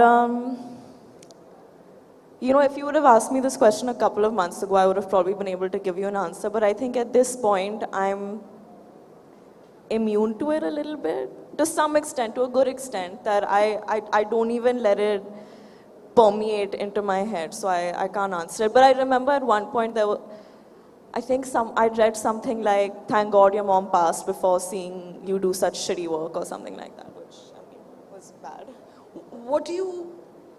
We all get trolled. At all ages, stages, all women in the public space get trolled. But you're young. And one forgets that about actors, that they may be all be superstars, but they're young. You're a young woman. And these things can leave a scar. Have you been scarred by the trolling, the nepotism, sort of barbs? How do you deal or wrestle with the whole nepotism question? I think all of us, no matter how privileged or unprivileged or whatever sphere of life or work you're in, you deal with some kind of trauma. So I don't know how alienating it might seem for me to sit here and talk about like, I'm traumatized in my designer sari and like taking like a first class flight to shoot in a dharma film. Like it's not relatable. But by the way, that's very sort of ironic and, obviously you do turn the lens back on yourself. It's important to do that and recognize that, but it is just as important to recognize that trauma doesn't always mean the struggle to put food on your table. That might be the most relatable struggle, but it is not the only struggle. And I think that's also something I needed to realize, that I don't need to be apologetic about things because I was invalidating every time I felt belittled or every time I felt hurt. So your question was how I deal with it? Or when it's really hurtful, does it scar you? And how do you deal with the whole, I was asking you how you deal with the whole nepotism tag. I personally find it quite a strange debate, because obviously the door may get opened more easily for someone who's from the industry, but after that you're on your own. I think my only argument to that is I don't want anyone to love me because of my privilege, but I don't think it's okay to hate someone because of that privilege either. I agree. And I think that we all recognize the advantage that one has to come from a background like this. But like I said, it's an unrelatable journey to know what it's like to have that advantage and still navigate your way. And I'm not taking it away from, the millions of people that stand in lines, audition and don't get a chance. Like that must be way worse. Yeah. But, it's not a cakewalk for sure. And the way that I deal with it is I just work. Like, I think my art means too much to me for me to be like, no, I know I'm good. Trollers are gonna troll, like whatever. I need to work. So if there's even an iota of truth in what they're saying, I need to work at it because my cinema, art, all of this means too much for me to, that's how I channel it. That's how I grow from it. And, you say that basically do you feel like you have to work harder to prove your detractors wrong, or have you learned to ignore your detractors? No, I don't want to ignore them ever. I mean... You should. I don't think so. I feel like it's so easy in this industry to like be detached from reality and think that you're the coolest person on the planet, that sometimes you need people to bring you back down to reality. So yeah, I don't ignore them. So tell me, how do you keep yourself real? I ask you this because, like you said, you have that self-awareness. You made a almost funny comment about your own designer saris, going first class to shoot a Dharma film, all that. But there is a part of even a celebrity's life that is their own. And in that space, they need to feel safe. They need to feel that the people they're meeting are not talking to them for who, because you're Janhvi Kapoor, because you're Janhvi. How do you keep parts of your life untouched by fame and all the trappings that come with being a star? I think to just protect like who you are and your soul, and I don't think you can really protect your privacy beyond a level. But I think the way I do it is that I still have the same friends that I've had since the 2nd grade. I still value my me time. I still recognize that the reason that I'm doing this is because of my love for the art form and not because of the perks of it. And yeah, that I feel like being here with you, being on the cover of magazines, getting papped outside the gym, these are all consequences of the job. You can't be khokla and not do the job and then get all of this and enjoy it. Absolutely.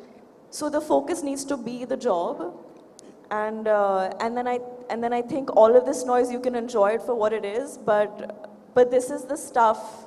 I keep saying this, I don't mean this talk. I get it. This is the stuff that I think can take you away from reality a little bit. Yeah. Let's talk a little bit about your films. You've tried to, in a way, pick up some very interesting projects that have put the stories of women at the center of their storytelling, whether it was Gunjan or Millie. Are you conscious and mindful today, even as a young woman? Earlier generations, you would have actors having to go through a certain kind of formulaic film, and then they would pick up the scripts they really like. Today, you're trying to be very mindful, I think, of the projects you're picking up.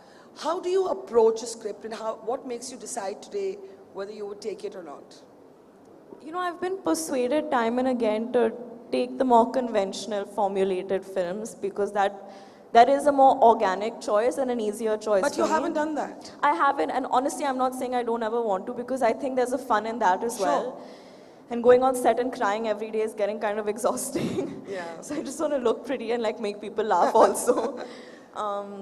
Yeah. But I think for me, it comes down to many things. I think once, the character and the story is well written on script, it makes my job as an actor easier. So I like having that security of a female character that I know I can learn and grow from.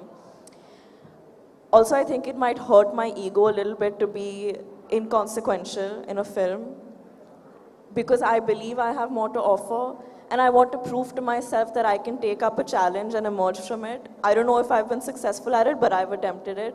Because like I said, I think somewhere or the other it comes down to the fact that मतलब मुझे मौके बहुत आसानी से मिले लेकिन इज्जत अभी तक नहीं मिली है. So I think that's what I'm working for in my own eyes.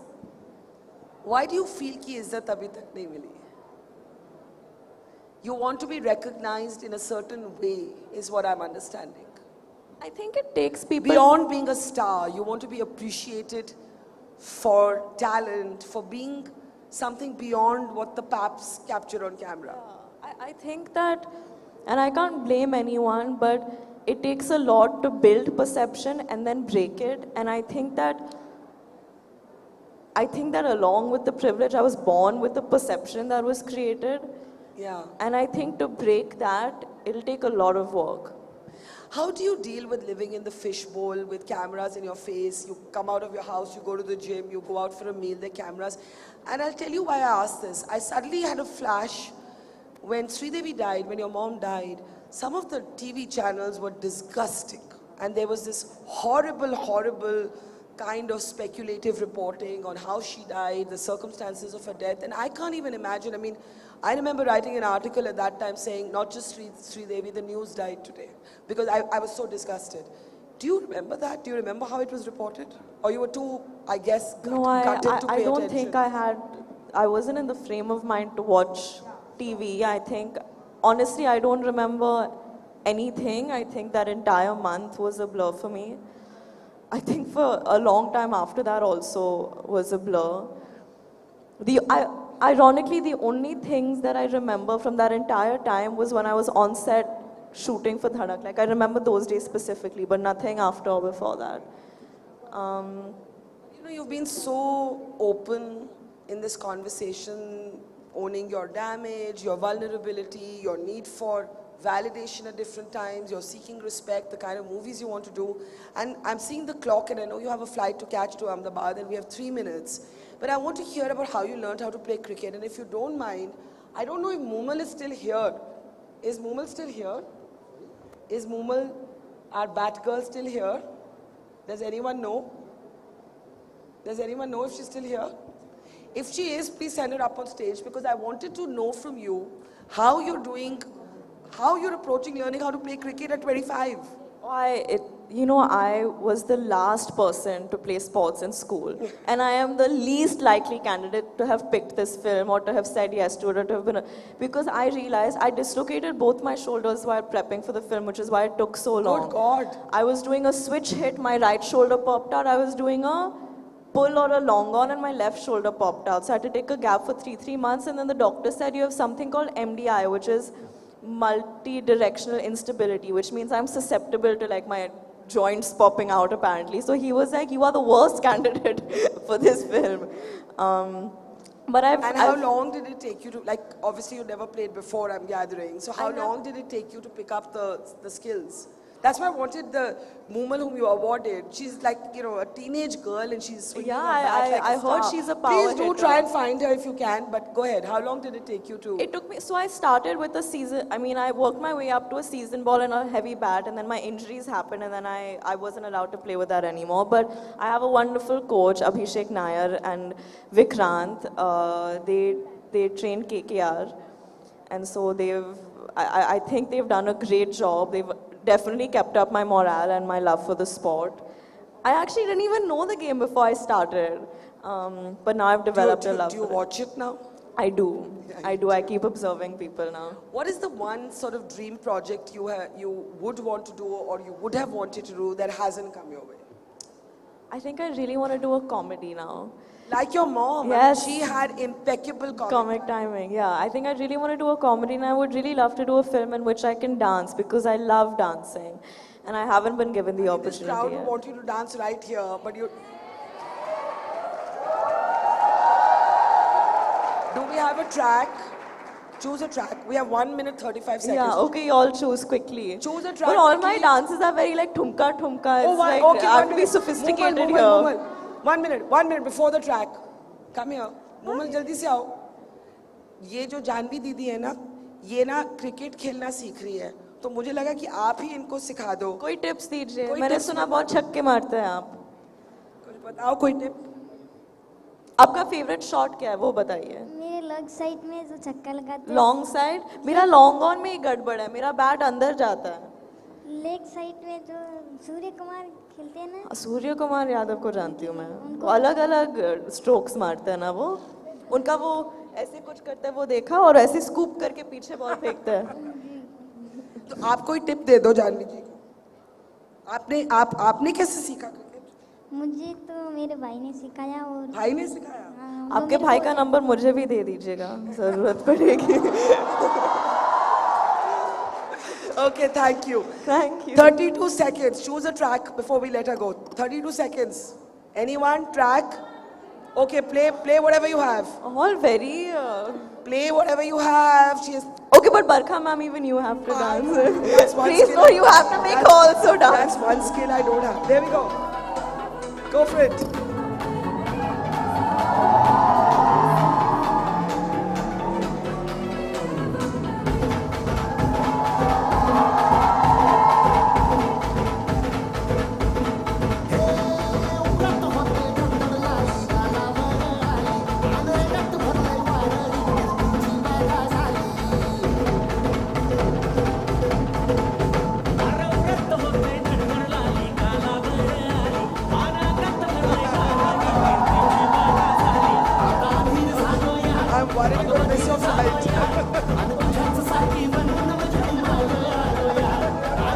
Thank you.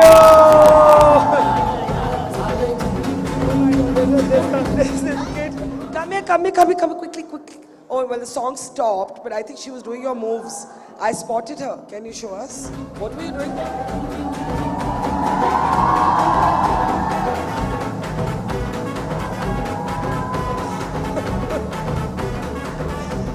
Okay, thank you. Thank you, Janhvi, for being such a good sport. But before you go, can we please have on stage the Dainik Bhaskar team, Varesh Tiwari and Abhishek Srivastav.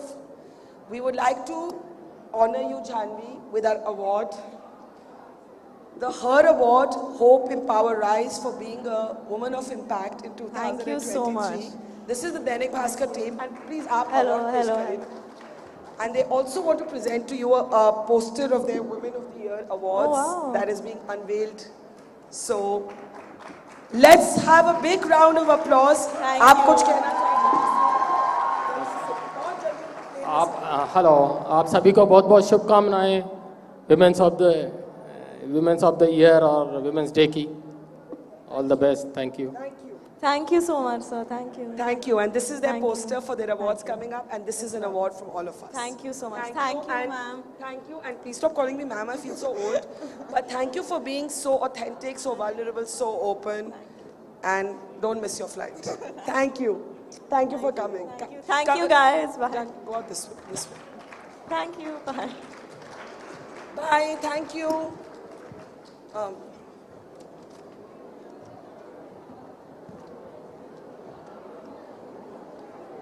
Okay, settle down.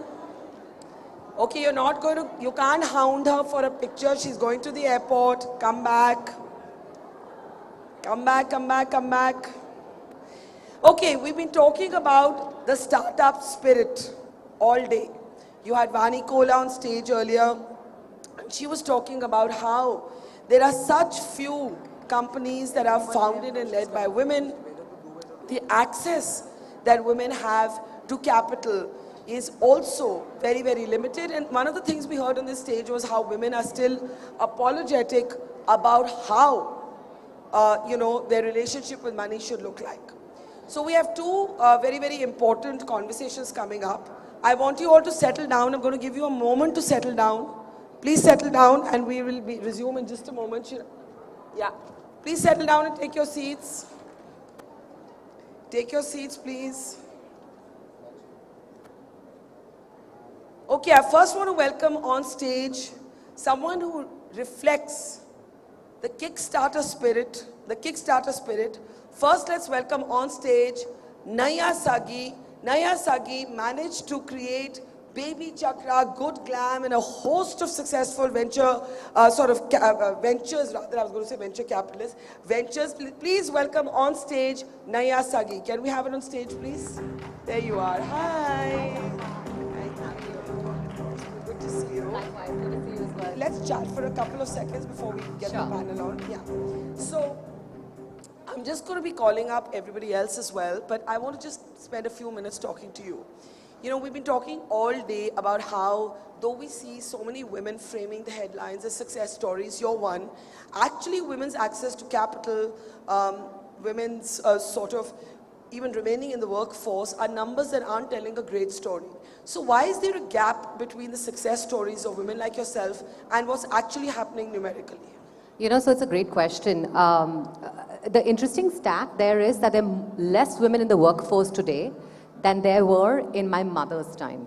Right? Yes. And that's the reality of things. Yes. That said, you know, Barkha, a couple of months back, I was working with Invest India, another leading publication, and Ladies Who Lead. We came out with a report of 100 women entrepreneurs across India who were creating disproportionate impact, right? And I think it was unprecedented because people couldn't fathom that there were even 100 amazing women entrepreneurs who were at a certain scale. Yeah. So I think it's a dichotomy, like you very correctly point out, and I think the biggest reason for that is the enabling infrastructure, right? You have women who are really accomplished, super capable, gone to the best schools, etc. There is a lack of either support from the family, or there's a lack of belief in the venture ecosystem because it's largely dominated still today by men, on what a woman who's capable really looks like. There's no success story. You are a success story. What has been the toughest hurdle for you to jump? I think just a belief. Even in, you know, Barkha, you know this, I went to the top business school in the world, I was at McKinsey, all of the good stuff happening. When I came back to India, however, my angel check, my conversation with the investor there was about, you know, how I'm going to make, you know, Baby Chakra at that point in time the largest company there is for mothers and doctors and, you know, in the globe, etc. And the only question I was asked was, but what happens when you become pregnant? Who runs the company then? You're the sole founder. And it was staggering for me. I literally left the room because I was shocked that there was so much bias in just that conversation. So I think that for any woman, I think that is the story, right? I think it's changed now, fortunately though, because again, it goes back to representation. You can't be what you can't see. So if you see the stories of success, you see the stories of entrepreneurs play out, right? Then that becomes the aspiration. That also changes the narrative in venture funds and IC meetings. That yeah, I mean, women are super capable. They're building really large scale impact. Well, I think women need to see real life models like you and the other women we just going to call on stage now. So thank you, Naya, for being here. I want to welcome on stage also Vincy Cherian, Sabina Shaji, Zishan Mukhi and Ranjana Moitra. Can we please have all of you on stage for what promises to be a very interesting conversation. You know, we used to talk about spaces being gender equal. But I think we've moved on beyond that conversation to how places can actually bust stereotypes beyond gender. Ranjana, I'll hand it over to you now. Yeah. Thank you, Barkha, so much. After this scintillating performance and talk of Janhvi, I think you all may be a little, sorry about that, you may be a little dazed right now, but I think we'll try to spruce it up. It's been a great day, and I think after 3 years, We the Women has been on in-person mode. We have, from CII, we have been partners with We the Women for last 3 years. But it has been an amazing day. And I think you all need to clap for Barkha for what she has put together. I think nobody else can put together what Barkha has done. I really, really acknowledge, I really appreciate what she does. And, it's a variance, from the smallest to the largest. She's just not, she sort of mixes with everyone. I'll just tell you one incident about Barkha, because I've been following her for many years. And I keep telling her, my housekeeper of 30 years, he is so enamored of Barkha that he says that I have seen her pulling out bodies, during the Kargil time. And that's the memory that he has, from the grassroots people. So, Barkha is Barkha. So big hands to cheers to Barkha. I have to pop my head back in and say thank you. I heard Barkha so many times backstage. I had to come and see what was happening. Thank you, Barkha. Thank you. Okay, so we'll start off with our session, which is having, great places to work for. I think what we have done is, Naya has already, been here before, Binsi, Zishan, and Sabina, right? Yeah. So I'm sorry, today my head is going a little round.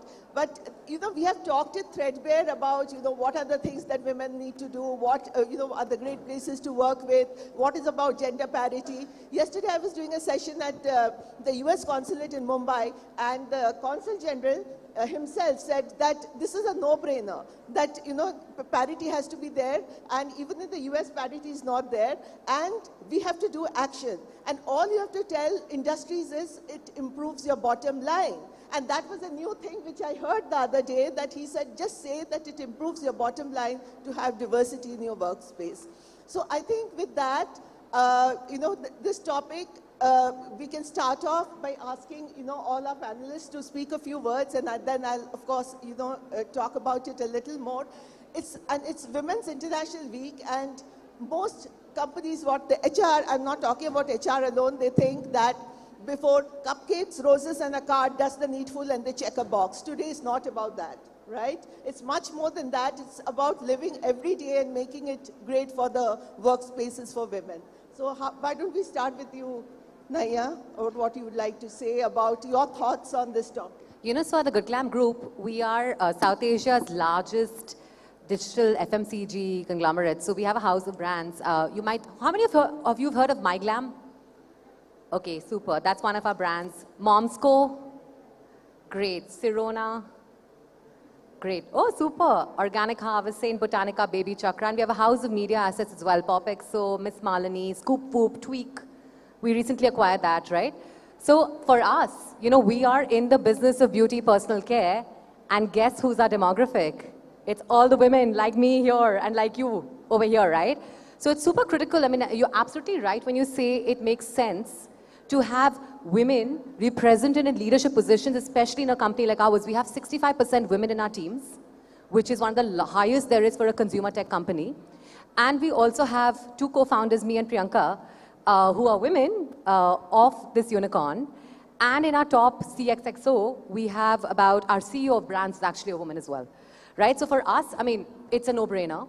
But I think the important realization we've had is that I think it's super critical that as women ourselves and as leaders ourselves, we really make a space for other women to find their voice and to be their most authentic selves. I think that's something that really holds women back.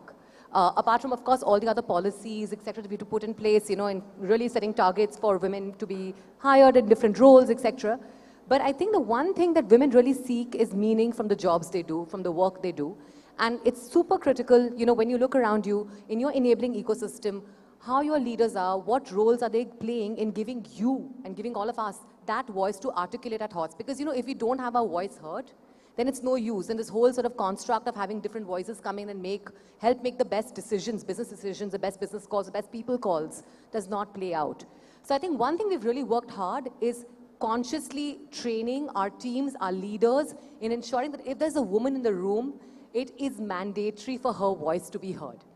And I think it's a very simple hack, but it's actually made a very big difference in the way teams are run, the meetings are run, and I think even in the way we've seen business outcomes shape for us as a group. I think the second thing I think we underestimated so much is safety, right? The good thing, fortunately, is that our headquarters in Bombay, I think Bombay is more or less a very, very safe city. So the women there feel safe if they have to work, whatever, late hours, etc. In Delhi, which is where we have our other set of brands and large offices there, right? I think there's a disproportionate emphasis put on safety, on the infrastructure there, on who's coming in, who's coming out late at night, tracking women when they go back home from work, and ensuring that everybody's safe. So, I think it sounds very simple. I won't talk about like the larger sort of regulatory environment and the policy because we can go on about it, but I think two simple things. And I think the third thing, the enabling environment, not just in the workplace, but also at home. I was just chatting with you, right? We have a very important initiative which Baby Chakra and the Momsco run called the Equal Parent. And that's being run, of course, in our group, but also with 30 other corporates, where we're basically saying, if mothers have to win, fathers have to lean in. Right. It's very simple, right? The reason I'm here today, I have a 4-year-old daughter called Arya. The reason I'm here today is because my husband, Sandeep, is with Arya tonight. I won't be here probably otherwise, right? And that's the reality. So with Equal Parent, what we've been doing is doing circles in these different corporates where we're asking dads, what are the challenges you're facing? What are the unconscious biases you're facing from your managers when you say, bacha bimar hai, mujhe pick karne jana hai. You get the response, biwi nahi hai kya? You have to challenge that. You have to question that. And how do you get the tools and the confidence to do that? That is the purpose of Equal Parent. So I think it's a large, movement. I think we're all on that journey. We're like literally on step 1 of that journey together. But I'm very optimistic where this will lead us. Thank you, Naya. I think she brought about very good, pointers about equal parenting. And I think that's coming of age in today's world, that, the parents have to play an equal role. I think most of the tech companies, if you see, they're much ahead of the curve rather than the MSMEs and the other industries. So we also have to work in that field. And the new startups, of course, they do that. I was talking to my niece the other day, and she said that people look down upon the guy if he's not helping his wife in the kitchen nowadays, But that was not true, when I was, in the industry 28 years back. Now that's the norm. So coming to you, Zishan, because she said about equal parenting, what are your thoughts on that? And what would you like to say? Well, I think, let me put it firstly in terms of what I believe in. I completely agree with what she's saying. Have I been an equal parent all my life? I would say no. My wife actually has had a bigger role in upbringing my children. Although I have tried my best to actually be there at the important occasions, like, throughout these years. My wife is actually now back full-time in her career, and she enjoys her role, in what she does. And I am very excited for her, because I can see her really enjoying that phase, and now our kids are slightly older. So that's, so I can relate to what she's saying, but there have been times, when she's traveling actually a lot more than me, where I have to take the role. And it's also made me a lot more closer with my children. And, it does give me the opportunity to spend time with them when she's out. And, we've built a different relationship with the kids. I'm enjoying it. Sure, thank you. Vincy, would you like to add something? I don't know if there are other mics here. No, it's okay. I use this. No, like what we are saying, like some years back, many years back, during my times of my mother, it was hardly thinkable when a woman has to go out for a job. It was challenging then. But things have changed now. Now, like society has now accepted that women have to go for a job. They have got an equal status. At least society is changing a lot. But one thing which I would like to point out is, like, say, when in India, when the number of women in workforce has increased, but the number of women in executive roles or the C-suite and all, it's still very low. Say, a recent survey said in US, over the last 5 years, C-suite roles increased from 22 to 27% in the last 5 years.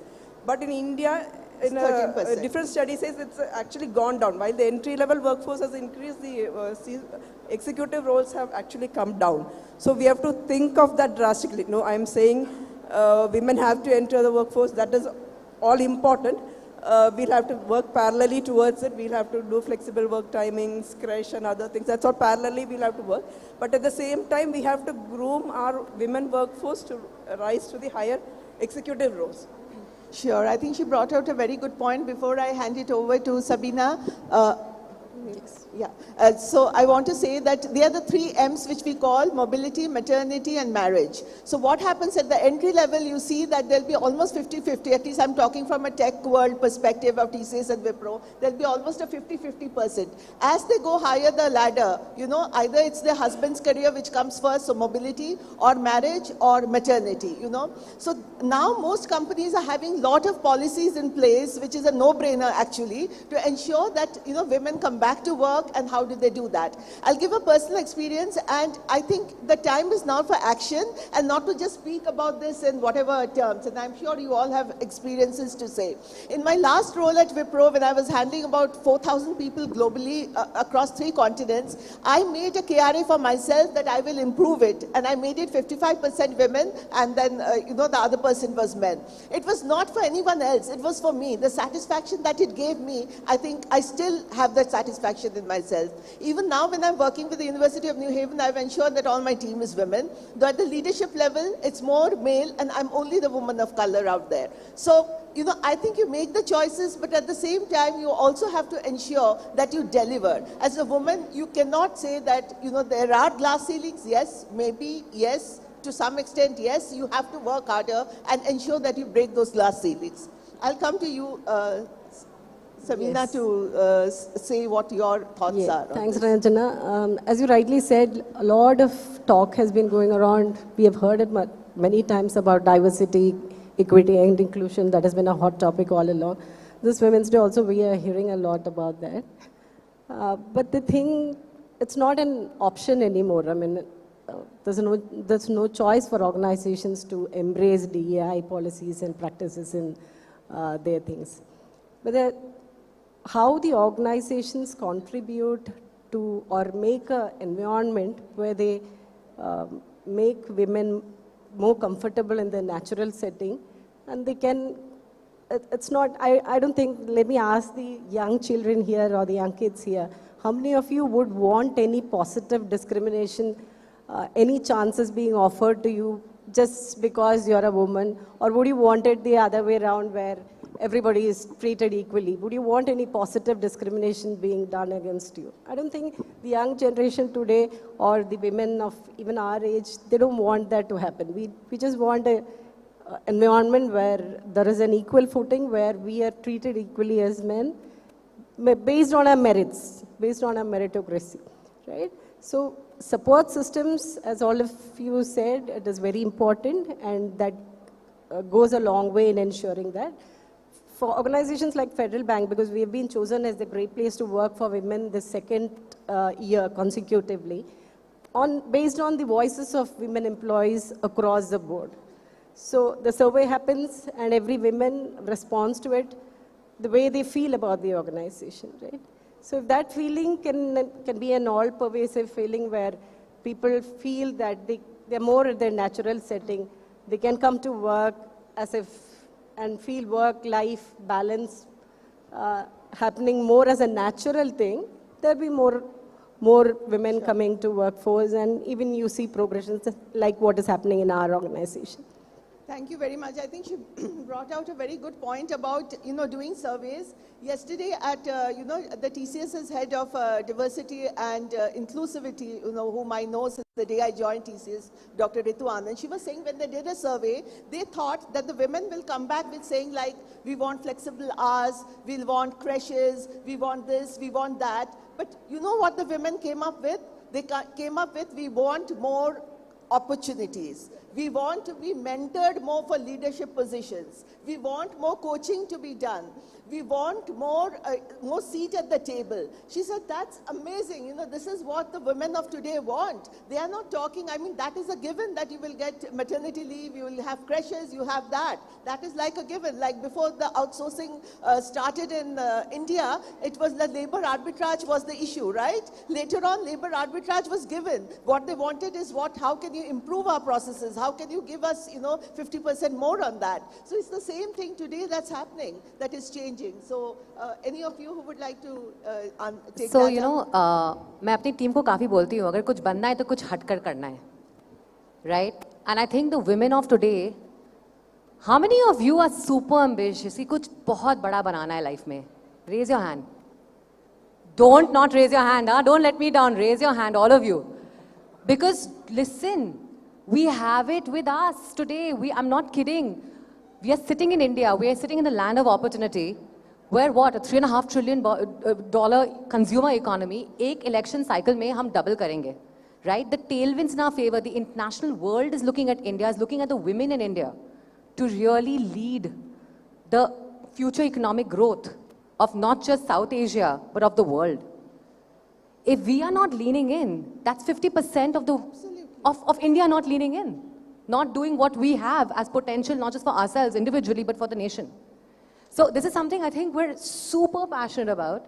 And I think the reality is that like the women I interact with, right, the younger generation, they're so, both men and women, by the way, so inspiring. The young men in my teams, koi bias lekar nahi aate.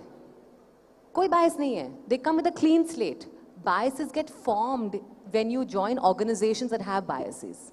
When you work with people who have biases. They don't come in with biases. Women and men come in completely equal. And therefore, it is even more our duty as organizations to ensure that those biases never even come in. Never even hamper a conversation or the ability or the aspiration of the woman who's supremely capable at the time when she's entering the workforce. So I think it's super critical. Very well said. Naya has said a very, very good point that the biases and the unconscious, subconscious, unconscious biases that come in, that happens. I'll tell you something very openly to women. You know, they do themselves to each other. We talked about a lot about body shaming and all. They do to each other as well at workplaces. I used to tell my team, don't talk about weight in front of the guys. You know, you want to have that conversation, go to the restroom and talk. You know, you are putting yourself down. Why are you allowing another boy to comment on you? Don't do that. But women are conditioned to think in that way. Why? Your work is speaking for yourself. You're maybe much better than the man. But don't talk of frivolous things. And I think it rests with us to ensure, and as Naya very rightly said, it should start from the top. If the top organization, the top leadership is completely pro-women, and not pro-women, I'll say, completely gender neutral, I think the buck stops there. Anyone else who would, Zishan? So for us at Maersk, it has been, changing culture one day at a time, right? And it starts, like you said, with understanding, that there is an unconscious bias and accepting that, right? And starting to talk about that, calling it out. And, Naya gave an example in her first session, right? Where somebody is discriminating because, she's a woman entrepreneur, right? And that happens in corporates, and you've got to correct that as a leader, right?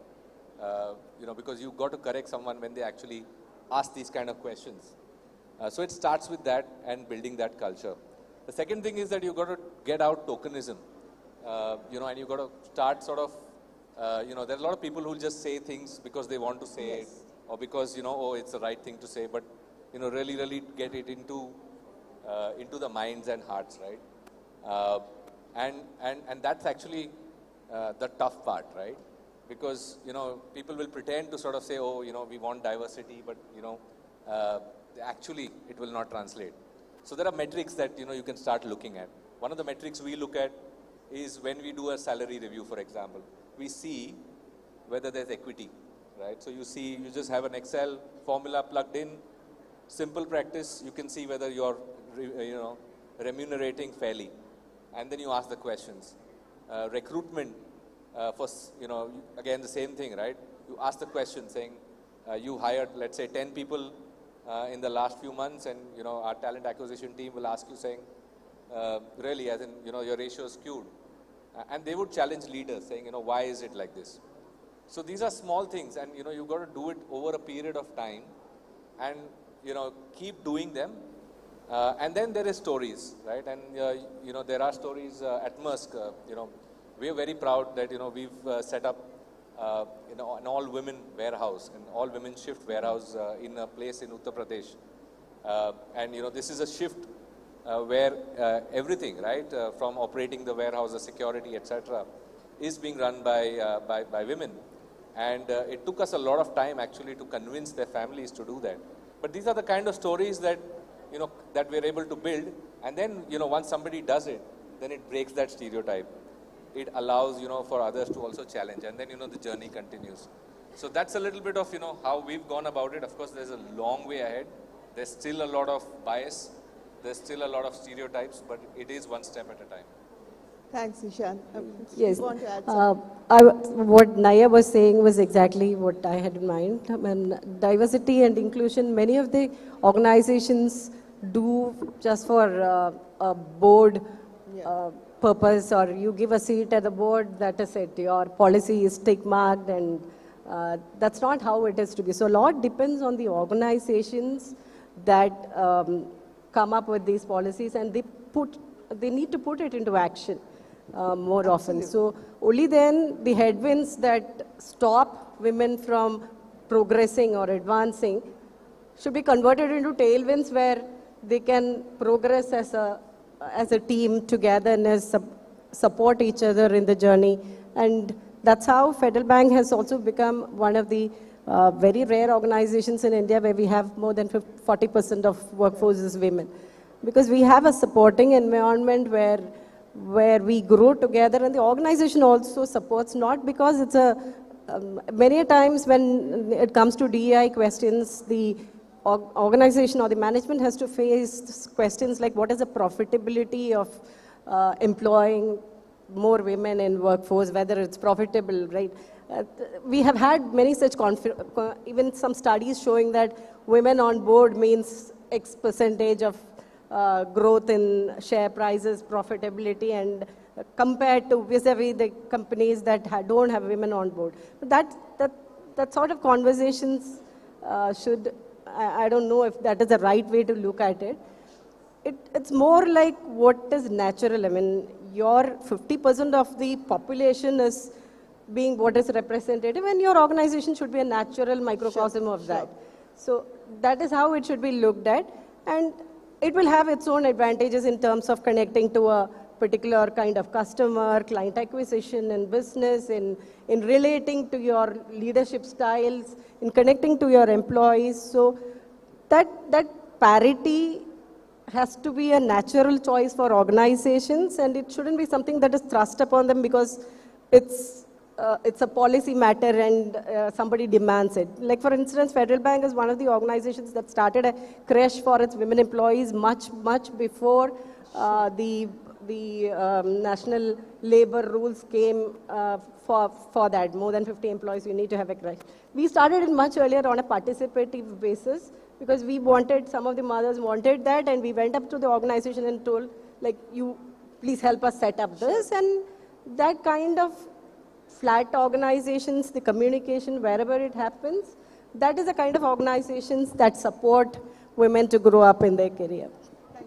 I'll just come to you, Binsi. I just wanted to say something that, India has always been at the forefront. We have had women prime minister, we have a woman president now. We were one of the first countries. It was never a question that women won't be allowed to vote. In the United States, voting to women was, I think, given in 1970s or something like that, 1965 or 70. So women have been at the forefront in a lot of places.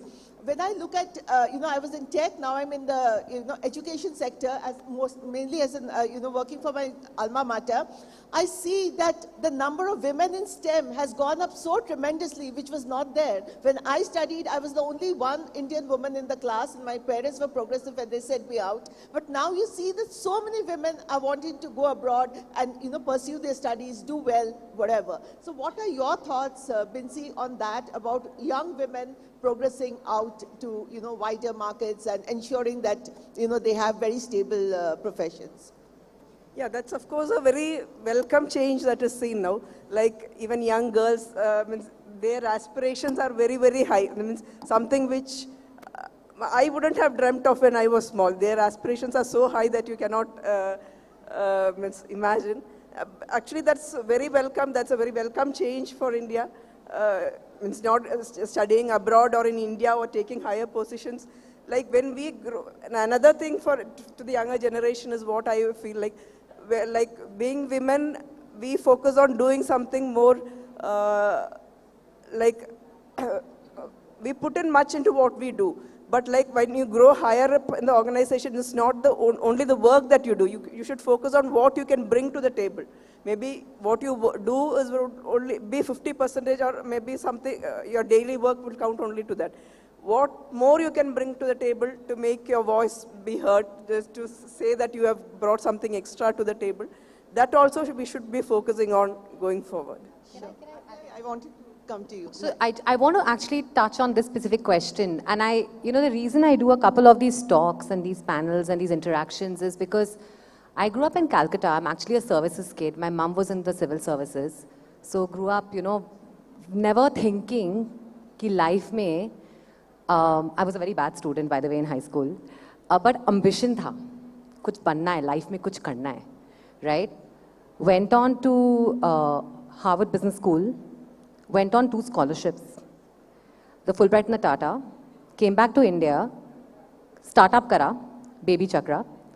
The day I was starting Baby Chakra, I was sitting at my dining table, right? Pressure cooker piche, there was someone making rajma in the house, like the cook, and I was doing an investor call. I was like, okay, put on mute, okay, please put off the pressure cooker. But public company banenge ek din. Unicorn banenge pehle, fir public company banenge. Ye aspiration tha. Abhi unicorn ban gaye hain. Hopefully 2 saal mein public company bhi. Very good. All I'm telling you is, when you meet me in person, which I hope we get to do after this, I'm just a normal girl who had aspirations, who had a dream. And I'm still on my journey. I'm failing every day. I'm learning every day. So all I would say in this crowd, where I see some amazing, like really bright, smiley faces, please don't lose ambition. Yes. And when you don't lose ambition, you will make the world ensure that you win. Just don't lose ambition. Absolutely, bang on. Sorry, I just wanted to say that because... No, absolutely. Don't lose ambition. I think she couldn't have put it better than Naya, that she said that don't lose ambition. I think ambition is what drives us. It's the fuel, it's the propeller, it's everything. Because the day you lose the big picture, you're gone. Ambition is what, you want to show up every day. Come what may, you have to show up every day. You just can't take it like, aaj man nahi kar raha hai, kal nahi man kar raha hai. It's not like that. It's like you have to show up every day. I know we would like to take some audience questions also. So Zishan, what would be your comments to the team? Well, I'm, I think really impressed, and it's such a great role model that we have here at Naya. Really pushing on everyone in the audience. I think firstly, this is a great session, and so privileged to be here and be on this panel. I think from my side, I think there is obviously both sides to it.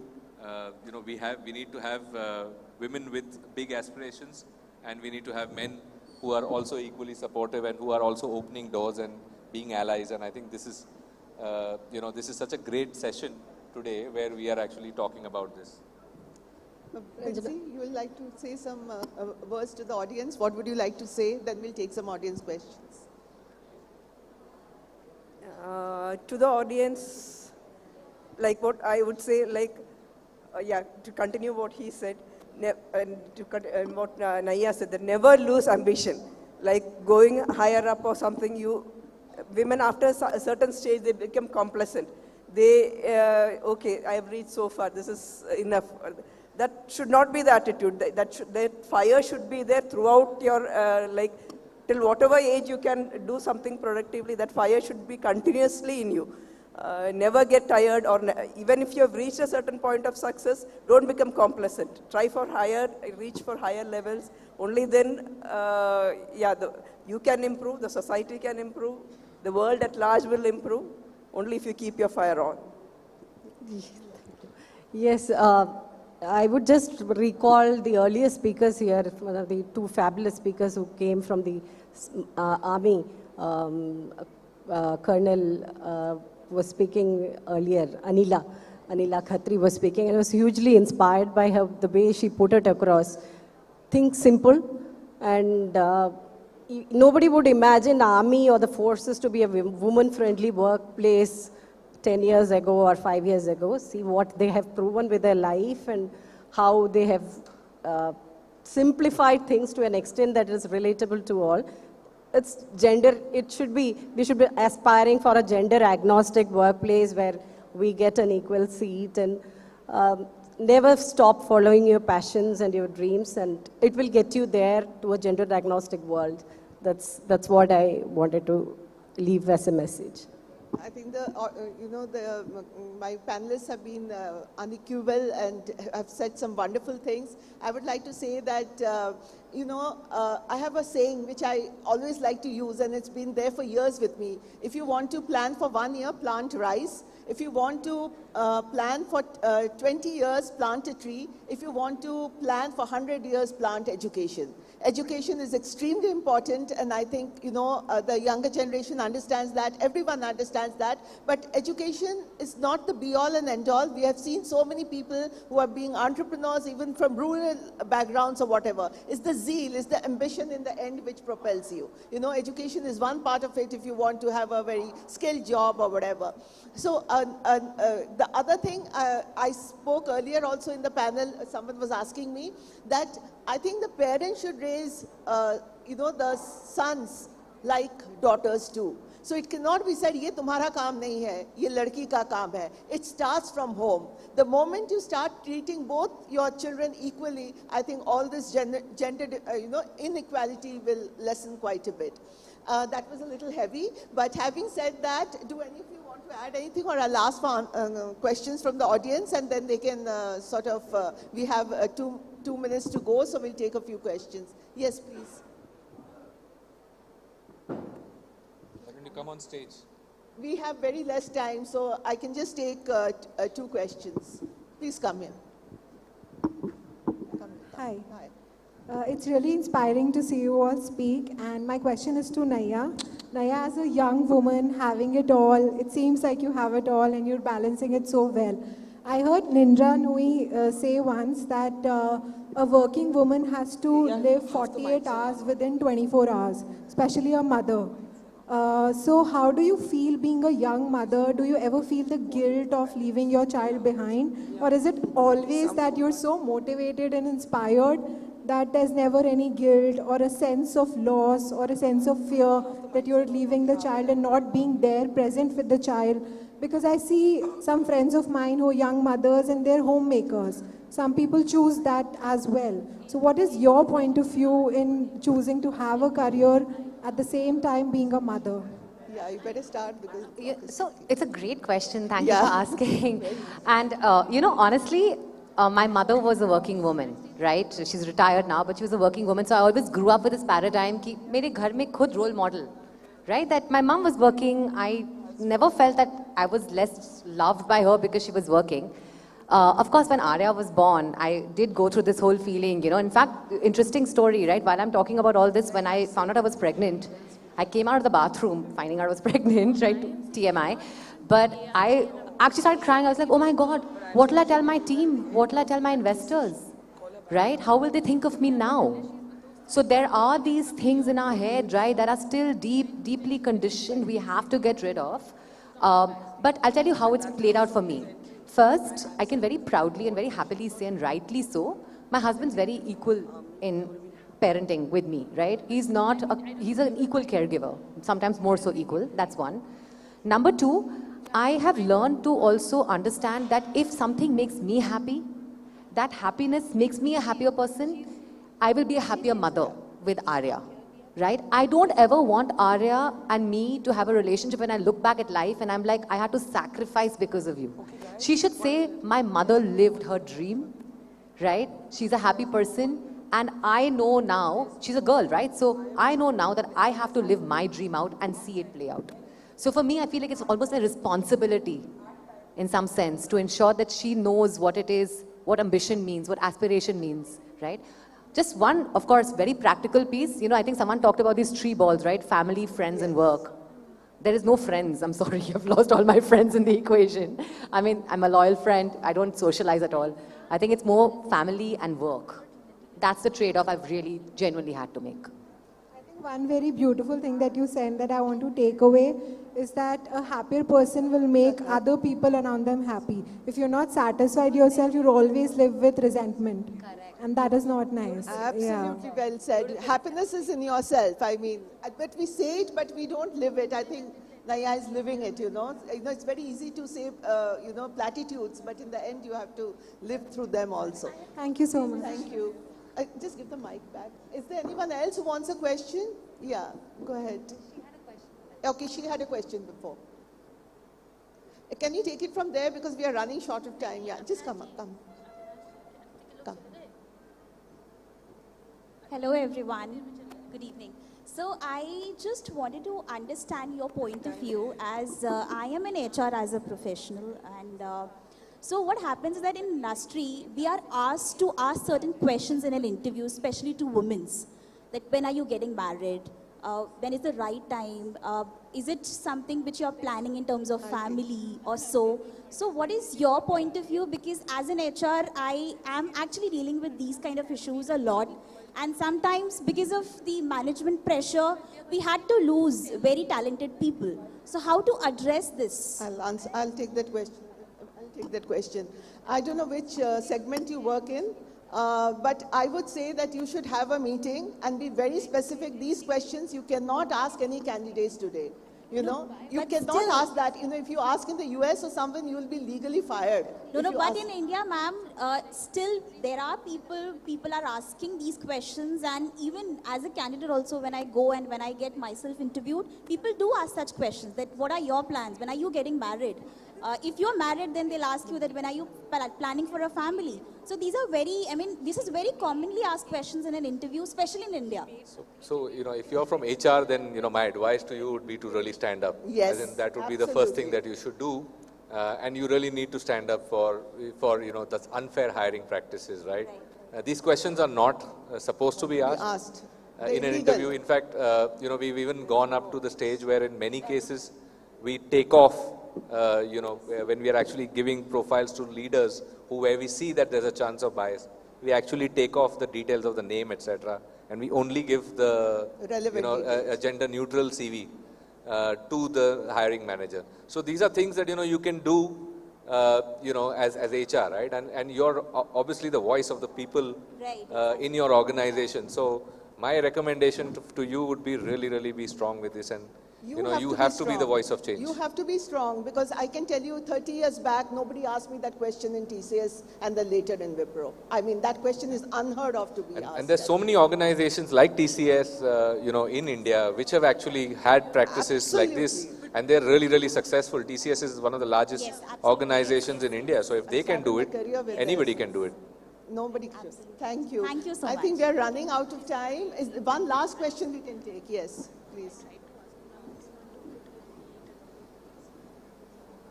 Hello, my question is from whole panel that we discussed about education, the role of education in our society. But on a second thought, when we analyze things, we get data like in cities there is worse sex ratio than in villages, and other data as well. So is it really education we are missing, or there are some other values we should implement in our society and which should be included in our, when we are growing up? I think you want to take it? I'll take it. Shall I? Yeah. I would like to say that education is different, and the value system that you inculcate in a society is different. Within an organization also, that's true. So values doesn't come with a normal education system. It has to be a larger cultural picture, and it requires a lot of societal change also to happen, and society should work towards infusing those kinds of values, and where women are treated equally. So with education, if you ask, gender bias and gender neutrality will happen. I don't think that is a long way to go only with education. If that would have happened, it would have happened by now. But since it's some more deeper, deeply related, impact than that, it will take a slow process, and it involves a cultural change as well. Culture needs to be. I think we have run out of time for questions, so I thank the panel very much for doing it. Thank you so much, everyone. Thank you so much. Let's have a big round of applause for all these wonderful women and one man, one wonderful man. I think he deserves a special round of applause, right? Thank you, please. Please. Thank you, thank you. Thank you, Sishan, thank you. Thanks, Naya, thank you.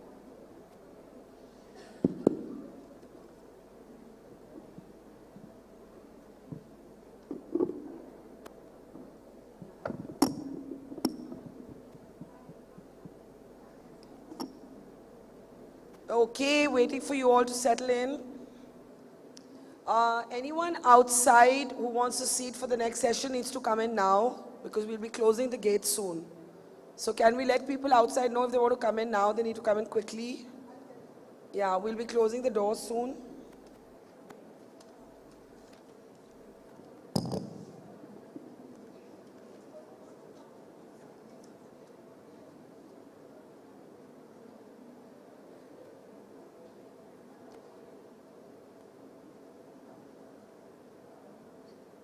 Giving just a couple of minutes for you all to settle down. Okay, so how many of you, I think about a month ago, saw a viral video of a musician from the northeast, from Nagaland to be precise, playing the national anthem on an electric guitar? Anybody saw this video? Anyone? I can see Bakul nodding. You saw it? Anyone else? I had never heard a rendition of the anthem before on an electric guitar, and it was literally electrifying. It was literally electrifying.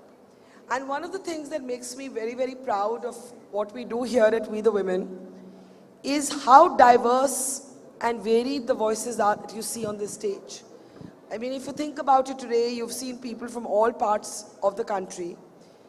And you can see the sound being set up here because we have a very, very special guest walking on to stage.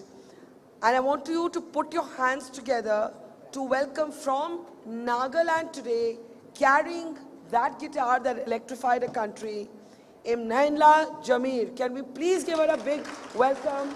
Because she's here all the way from Nagaland.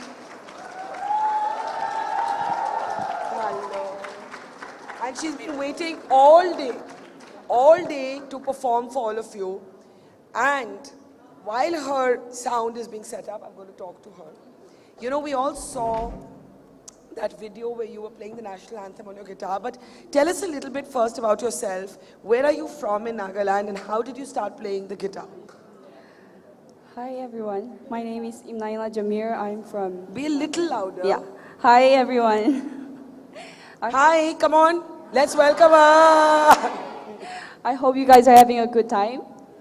Yeah. Tell me about yourself. Yeah. My name is Anila Jamir. I came all the way from Nagaland. And the story with my guitar is that I started playing when I was 12. Yeah. When you were 12 years old. And how did you get interested in was it always the electric guitar, or was it the regular guitar first? Actually, I started with the acoustic, and I shifted to the electric at the age of 14. 14? Yeah. Wow. And who taught you? My first, I would say, I was inspired by my brother. Yeah. So he taught me some basic chords, and then I started to learn by myself. And now I'm enrolled in a school in Kohima, Nagaland. And is it unusual for women to play the electric guitar? Did you have to face any resistance or challenges? Yeah. Like what? I would say, yes. Honestly, living in a society where, you know, everybody is working on a behind the desk career. Yeah. So it was a little hard for me to, you know, take a stand and do something different, you know. But yeah, so basically because people thought that this was never going to be a career for you. And what does music mean to you? Music, it's just like happiness and, you know, positivity. It brings positivity to. Yeah. And how did you come up with this idea of playing the national anthem on your electric guitar? I was actually approached by the Nagaland government to perform the national anthem. Yeah. So yeah, at the Hornbill Festival. So yeah, it was a, you know, unforgettable. So what I want to do is, but we're going to all have to stand for that. Can we all stand? Can we all stand? Okay, so we're going to play that video of yours while they're getting your sound ready, and it'll give you a sense of how viral her video was of her playing. Can we play it, please?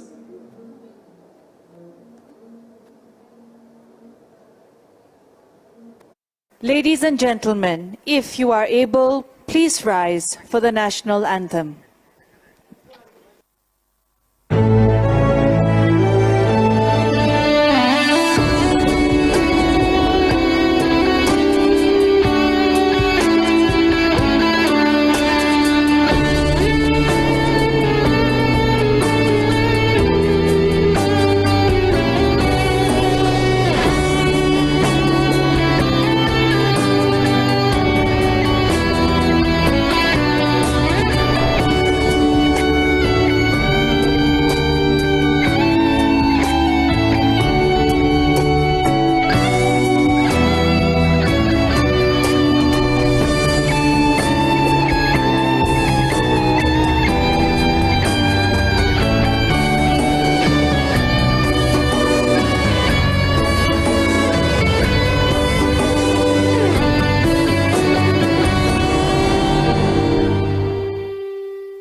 beautiful rendition. I just wanted to introduce her through her music.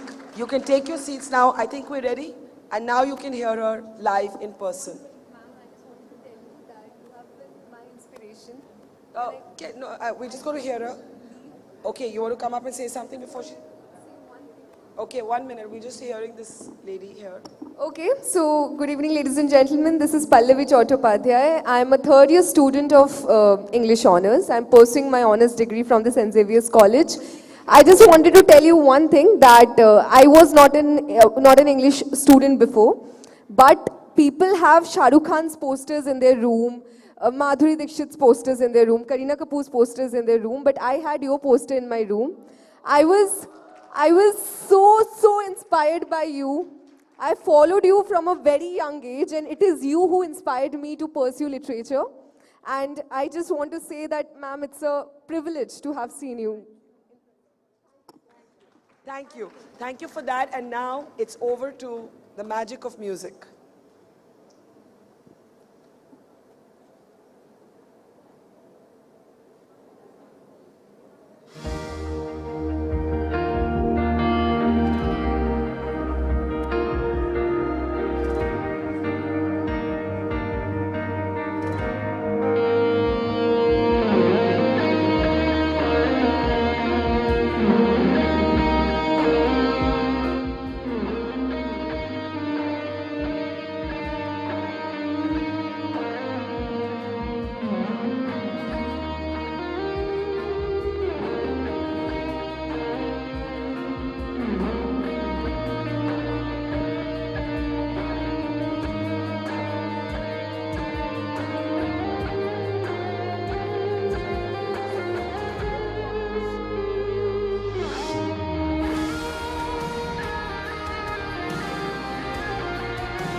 Fantastic. But we're going to ask you for another one. right? We're not going to let you, we wanted to do one more piece at least, right? One more, go for it. Can we have a track, please?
Thank you. Thank you so much. And we would like to honor you with our award. It's called the Her Award, Hope, Empower, Rise. Obviously, you are somebody who speaks through your music. You're very quiet otherwise, very soft, right? Are you a woman of few words? Yeah. Anyone has a question? Anyone wants to say something? Has anyone here been to Nagaland? No? You have. Radhika, would you like to say something? I'll get to the mic. How do you straddle, I mean, I know Nagaland has this amazing love for Western music, for the rock music, and yet you are so intrinsically tied to your own culture and your heritage. How do you balance both of them? How do you balance between the love for Western music and your own culture in Nagaland? Well, people there love, Western music and rock and roll music, all genres. Yeah, but what about your own traditional music? We do. Yeah? And I would like to mention, if you have been to Nagaland, right? So everybody should check out Nagaland and also come for the Hornbill Festival. Hornbill Festival, yes. It's a great festival. You should check it out. Okay, so let us bring on stage our last award for the evening. How are you going to accept this with your guitar? Okay, there you go. Thank you so much. This is from us. Let's have a big round of applause. Thank you. We'll hope to have you back on stage a little later. Come. I'll need all of this removed also. Or can it lie here? Ye thoda hata dijiye yahan. Okay, so we're waiting for our second last guest. Any guesses? So are you all crazy about him? Are all the girlies crazy about him? Okay, so he should be here any moment, and I hope you're going to be lively in welcoming him, right? Yes, no? So in the meantime, I'm going to allow one of you to come up and tell me what you've taken away from today. Anyone wants to talk about, okay, okay, come. इसको हटा दो please इसको हटाइए लेके जाइए come on hi and what's your name my name is Aditya my name is Aditya and go ahead what have you taken away from today I think my biggest takeaway was from Vidya Balan ma'am's session. I was really looking forward to it because I have personally struggled a lot with body image, with disordered eating. Can we have that stop, please, the music there? I don't know where some music is coming from. Outside? We need to close the doors, guys. Yeah, sorry. And the way she talked about body acceptance, it was really refreshing. And she was able to be vulnerable about her struggles in an industry where this is so rampant. Absolutely. So that really inspired me to be more accepting, to be more of myself. Thank you. And was that your favorite session today? Yes, definitely. Okay. Thank you. Anyone else wants to share a story? Tell us a little bit about yourself. You can do that. Where are you? Come on to the stage. Come on here. I need the mics. I have so many mics now, I don't know what I'm doing. Come on. Come.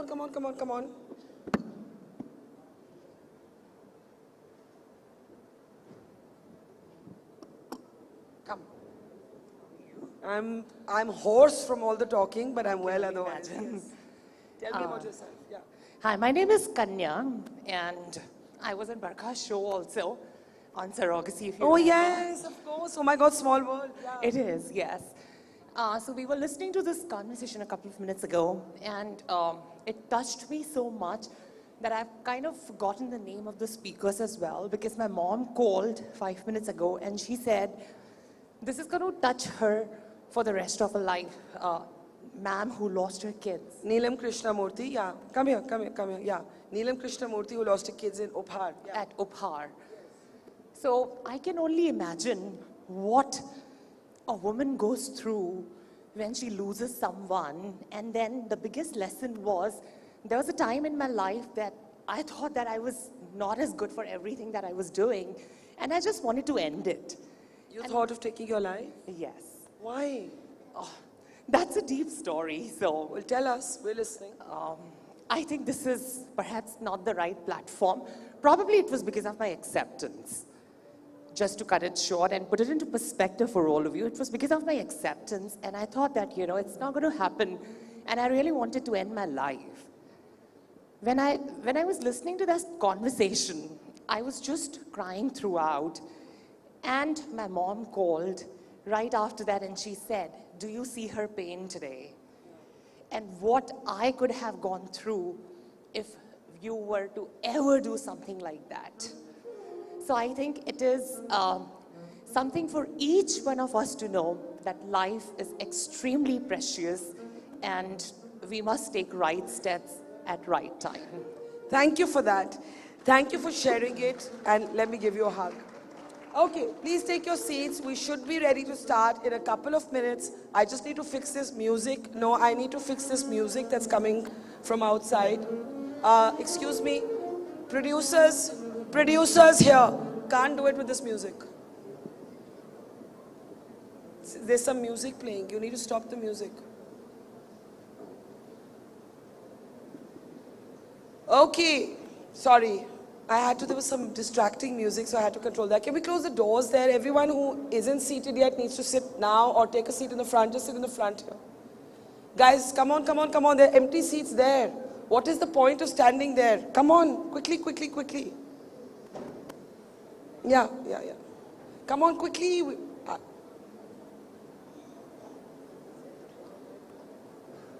Sit here. Sit here. Come on, quickly and sit. Okay, all set? Are you all waiting for this?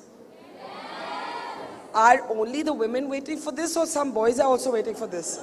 Oh, many boys are raising their hands. Okay. More women than men? Men and women equally? What's going on here? More women?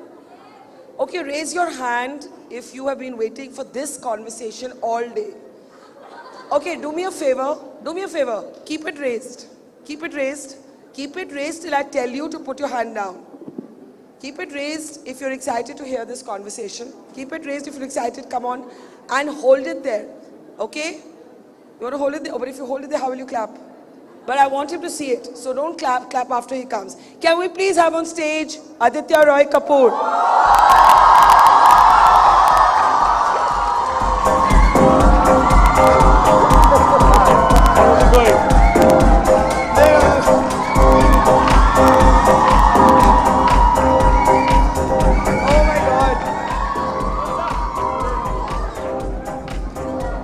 Good evening. How's it going? I think I shall take a seat. Okay. Thanks, man. Okay, guys, settle down now. Settle down. Okay, do you always get this kind of welcome? I'm used to it, you know.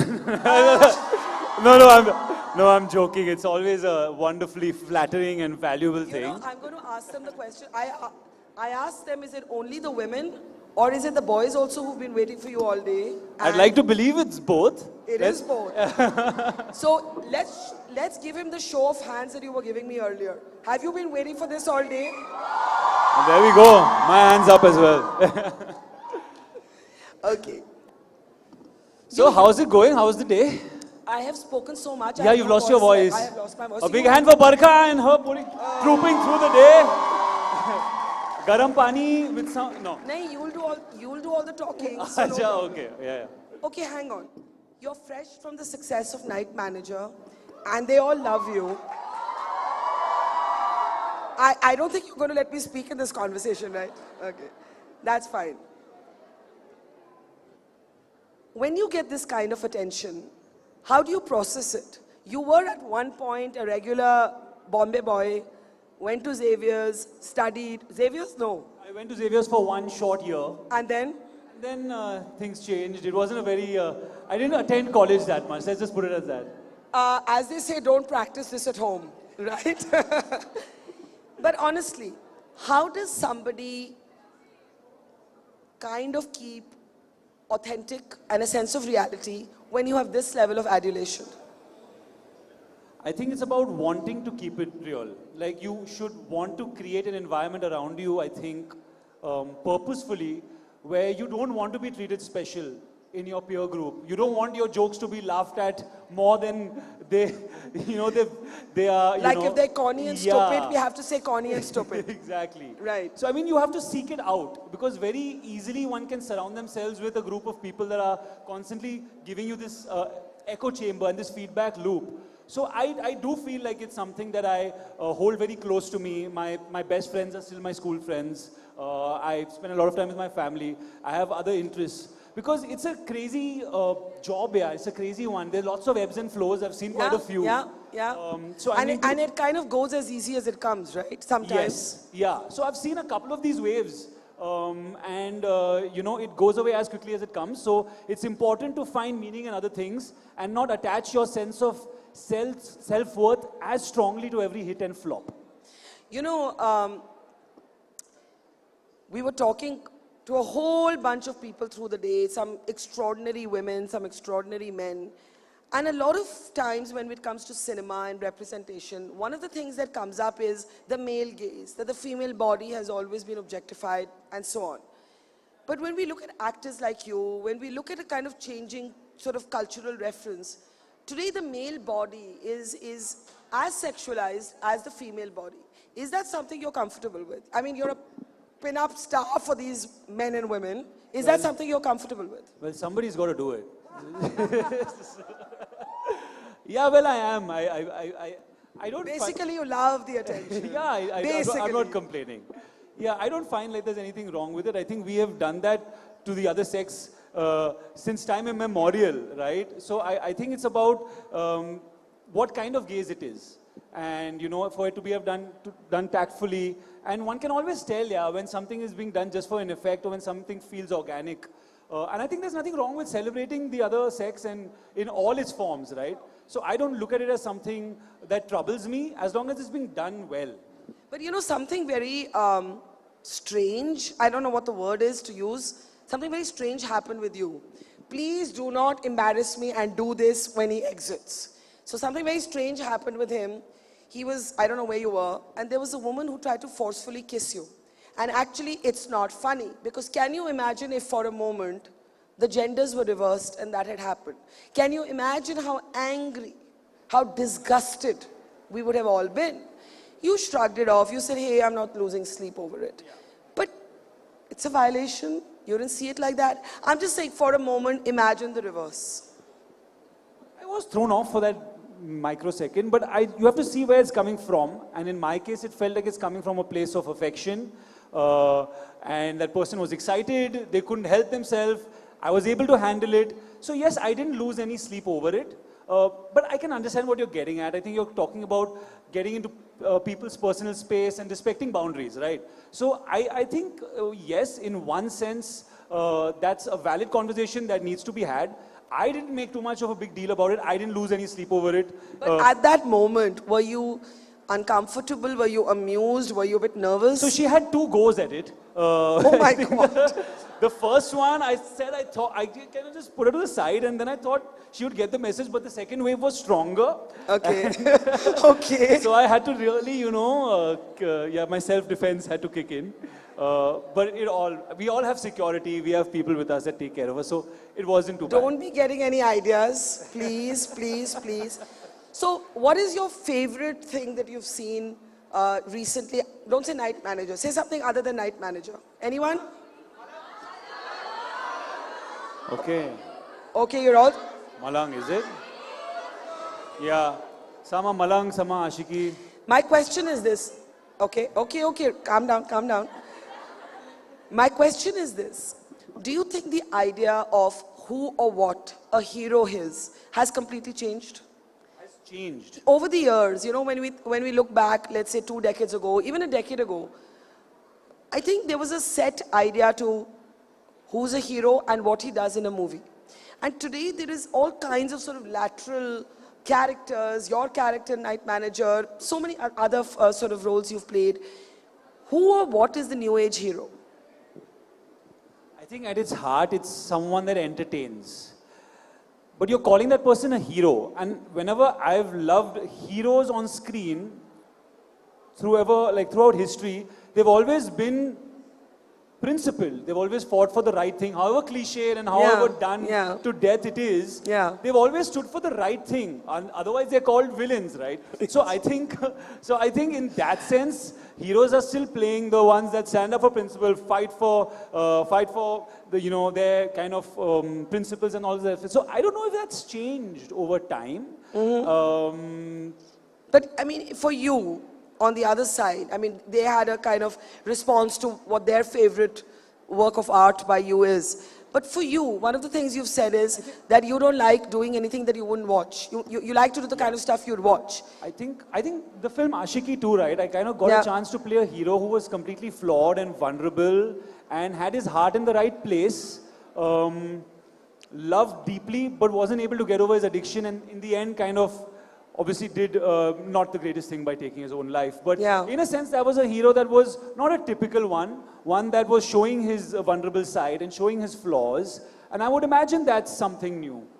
And that's going to take me to actually what we call this conversation, which is what is the idea of masculinity in the modern age? And I ask this not to overload it with some forced cerebral theory, but because, you know, if women have to sort of struggle with body, expectation of looking a certain way, using a filter on Instagram to look better, they think. We've had a lot of conversations about that on stage today.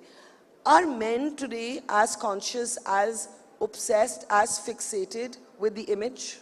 Or do you still get away, I think I read somewhere, by lounging around in your shorts? And I mean, that in itself can lead this crowd into some sort of hysteria, but you know what I mean. I'll stay away from that this evening. I think on the whole, we are the most vain generation that's ever existed, right? I think on the whole. Your generation. I would say I am part of that generation because of social media and what it's done, right? I think it's made us, earlier I think vanity used to be looked at as not something that's attractive, but now it's celebrated. Yeah, I don't think it's cool. It's like it's my morning selfie and so we're kind of celebrating vanity. So in a sense, we can't blame any one person or one sect or one sex for that. It's just the way society is going. I think we're overall more narcissistic than ever. And are you comfortable with that? I mean, you're having a good chuckle over it, but are you comfortable with it? Because, you know, I think I read a Film Companion interview where you said that I'm the sort of guy who wants to go to Lincoln Road in Bombay to pick up a couple of shots, but my stylist doesn't want me to do that. And what I took away from that was that you want to be normal, but now you can't be. Yeah, it's a funny thing. And I wouldn't know what I would feel like if I didn't have the adulation and the fame. So I can't claim to say that, you know, this doesn't matter. This matters a lot to me. We work very hard for the love and appreciation of our audience. So I would not for 1 minute say that. But having said that, I do miss aspects of my old life. Like what do you miss the most? I just miss roaming around my city and going out and having a drink with my friend without having to, you know, be mobbed. Yeah. So, and just going and having an omelette pav at Churchgate Station or taking a train every now and then. And people say, yaar, bahar jaake party karo na. But the fun of doing that in your own city, you know, of being able to just like chill.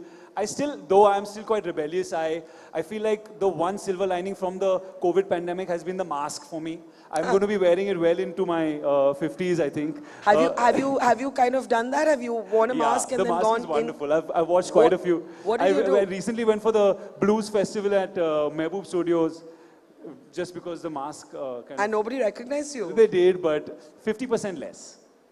And did that do for a normal evening? Yeah, I managed. I managed to have a good time. So other than that, what was the last normal thing you did? The last normal thing I did, I don't know, I just took a rick the other day. Really? I did. In Bombay? Yeah. And where did you, and he didn't recognize you, he recognized you? He didn't recognize, I just managed. He didn't look at me only. and why did you take a rick? Because my car had gone somewhere and I was at dance rehearsal and I had to get home. I was like, chalo yaar, jab nikalte hain. So I try and I like these things. So yeah, of course. Yeah. And you know, I think I was reading that music is a big part of the sort of normalcy of your life. We've had some great music on stage and I wish you'd got a chance to see some of it. But why music? You used to jam earlier, I think. Yeah, I actually started off as a VJ back in the day with Channel V. Oh, do I remember the... Yeah, the Afro. Yes. Anyone here old enough to remember that? Some people, yeah. And that 1 year in Xavier's, that 1 year I was in college, I actually started a band and I learned how to play the guitar. And that guitar has been my companion over the last 18, 19, how many ever years. And I've written songs over the years that I've kind of pretty much... You sing? I do sing. So can we hear something? If I had a guitar... We have a guitar at the back. Hang on. We have a guitar. You think? Okay. Now I'm going to have to prove it. So I'm actually, now I don't want to build it up too much because there is a guitar. Yeah, and a guitarist. But I'm actually, I got into the studio this year and I'm kind of recording an album. So really? I said I might as well put this stuff out, right? I've been working on it for so long. And did you professionally train? No, I haven't. So you will soon see that. Self-taught? Self-taught, yeah. Really? Yeah. Yeah, I mean, I got taught by my friends, yeah. So I'm a little scared to open this up for questions. You all promise to behave? I'm not believing you. So you will not jump up, you will not run to the stage, you will not do anything crazy. And look at them, oh my God, that selfie, oh my God. So you know what I'm going to do? I'm going to be ageist and ask an older person to ask a question first. Anyone here? Anyone here? Anyone here? No. We need her. We need her with the guitar. Yeah, set it up. Anyone? Okay, here in the front row. Can you come up? Because I am not wading into the crowd now to get a mic to you. Come up. And they're so jealous of you there. They're like, hi. Hi, Aditya. You can sit. Yeah,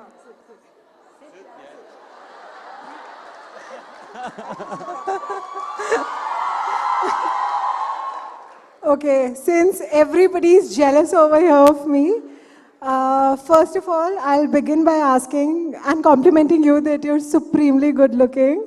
Thank you. Also, I'm myself a big Bollywood buff, and I followed your trajectory. And I felt that over the years, especially in the last 3-4 years, you've grown a lot as an actor. So what do you think has bring that seriousness and that transition in you as an actor suddenly? I think it's just about experience, yeah. The more you do something, the better you get at it. The more people you collaborate with, the more different perspectives you get to look at. Everyone has a different approach. So I've just kind of tried to better myself with every film that I do, and I feel like I'm picking up new experiences. So I think it comes down to just repetition, doing it again, and being self-critical also. Okay. Do you think age? Yeah. Thank you. Can I get that mic? Thank you. Do you think that you have evolved, or do you think that that talent was always there and somehow there's a kind of deluge of your getting noticed now? I think I have evolved. I think I've gotten more comfortable as an actor with the more work I've done. Yeah. I've learned to relax more, and I've gotten better at some of the craft, But yes, I think with this kind of thing, it just takes the right role at the right time in the right project for people to kind of really see it then. Yeah. And sometimes you do feel as an actor that you are putting in performances, but if the film doesn't do well, the one thing I've realized is nothing really kind of gets noticed. Yeah, even if you've given it your best and it's a great film, if it doesn't succeed, it doesn't kind of. Yeah. How do you deal with failure? I mean, I've gotten slightly better at it. It was a pretty jarring thing when I was younger because you give your heart and soul to something, and then it can be pretty brutal the way films are taken down when they're not doing well. I deal with it by, first of all, going into a shell for a few days and speaking and talking to nobody. Yeah. Once I've gotten my center back, so to speak, I try and... I've noticed that the best antidote is kind of going back on set. Just getting back into work. Yeah. That's proved to be really good for me. But otherwise, if you don't have that, then travel and just doing other stuff. Yeah. And what do you remember in your sort of journey in cinema to be your toughest phase? When you, it's obviously not now. You're on a high. You're riding the wave. You're riding the crest. But what do you remember was that toughest phase, and what do you remember the most about it? I think I had a couple. I think after I did my second and third film, Guzarish and Action Replay, I had these ideas of, what these films would do, and I think that neither of them kind of completely worked at the box office, and I didn't have much work, the kind of work that I wanted come my way for a good year and a half. So that was early on. That was kind of tricky to get through because I was at home and just, upset about it all. That was one, and also I think 2015, 16, I hadn't actually gone on a film set for 2 years. And what were you doing? I don't really remember, it's a blur. But I had a film that came out, it didn't do well, and I used to be more stubborn. I wouldn't work if I didn't feel it, One thing I've realized is you just got to keep going. Yep. Again, that's another learning. Yeah. But at that time I was a little more stubborn, so I just was saying no to things. It wasn't as if work wasn't coming my way, but what ended up happening was I didn't work for 2 years. I didn't go onto a movie set. And were you really shittily low at that time? I think I was in phases, but I was also completely fine, amazingly, in phases. I traveled, I chilled, I did other things. Yeah. So I guess some of those things have stood me in good stead to deal with. Has fame changed you? Well, I'm sure that I think is a question posed to people close to me would maybe have a better perspective. What do you think? I would think in imperceptible ways that I'm not aware of, yes. But I would like to think at my core, no. No. What would you have been if you were not an actor? Yeah, cricket was the dream. I think. Yeah, the it rest is of the for like so many. Yeah, that's a set piece answer. And I was good. I was Really? quick Like you left- thought of being a professional cricketer? Yeah, and then my studies, my tuition started. Blaming it on the tuitions, but yeah, maybe I wasn't good enough.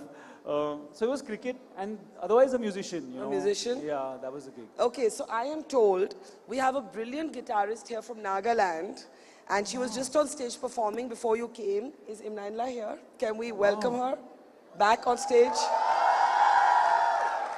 I didn't plan this, I didn't script it, I had no idea this was going to happen. That's... And now I'm going to hand it over to you. What are we doing? I don't know, you tell me. Choose a track. What do you like to play? You play something. She's going to choose a track and he has to follow now. That looks very professional. Is that plugged in?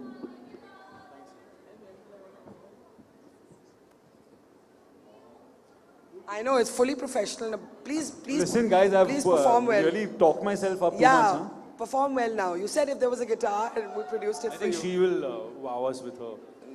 No, we are expecting you to perform. She just did. So in the meantime, we'll take one more question while she's getting ready. Okay, here. Come up. Come up. Hang on. No. You've got to let me control this. Okay, come on. Go for it. Hi. Hi. Oh my God. Okay. Can I hug you? Oh my God, yes. Okay. Yes. So my question was that what is your definition of toxic masculinity in today's time? Ooh, good question. I think there are lots of traits, masculine traits that can be toxic, but I feel like toxic masculinity is a term that should be used with care.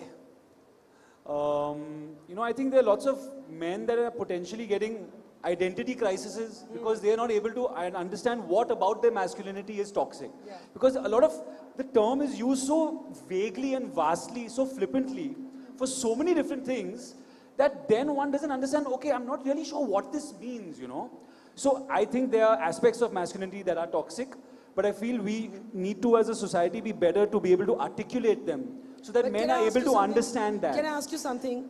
Are there pressures on guys that don't get spoken of?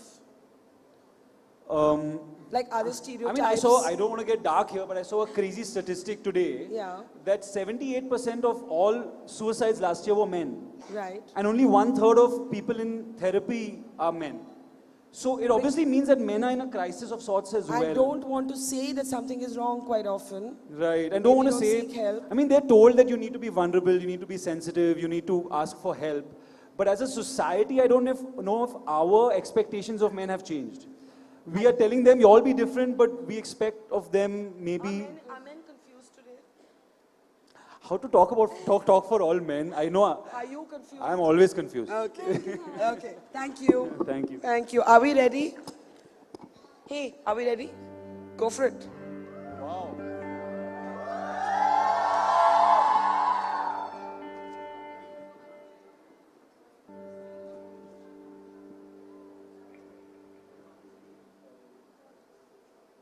Okay, can you guys come to the center of the stage because our cameras can't see you. So come to the center, please. I don't know what to sing on this call. This is G. Should we do the alphabet? Okay, but face the camera. Should I play? You sing. No? She doesn't sing. Why don't you play us a song? No, she just did. We want to hear you. So give me the guitar. Okay, give her the guitar. Okay. Okay. Okay. You'll help me? Put this? Wait. No. Really? I really know. It's too short. Should I sit? Okay, guys. No, don't sit. Why? Why? Oh, they can't see you. You can sit here. I'll sit here. Yeah, come.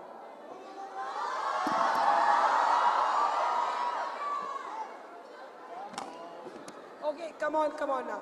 Yeah. It's gone off, guys. Hello, back.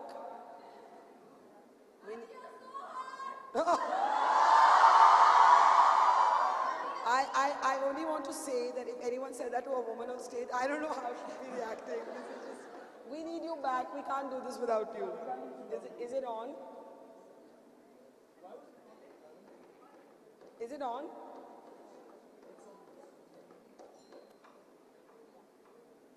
Don't go, just stay here. We need you.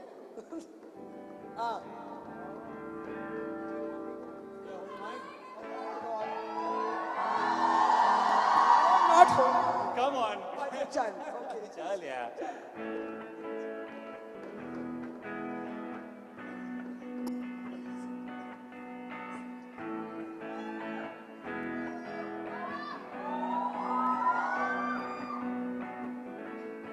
Honey, you are a rock upon which I stand, and I came here to talk. I hope you understand. Green eyed with the spotlight shines upon you,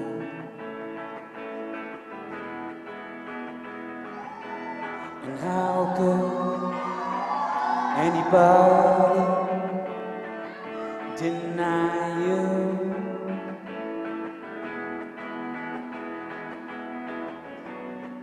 Cause I came here with a load, and it feels so much lighter now I met you. Honey, you should know I could never go on without you. Green eyes, green eyes.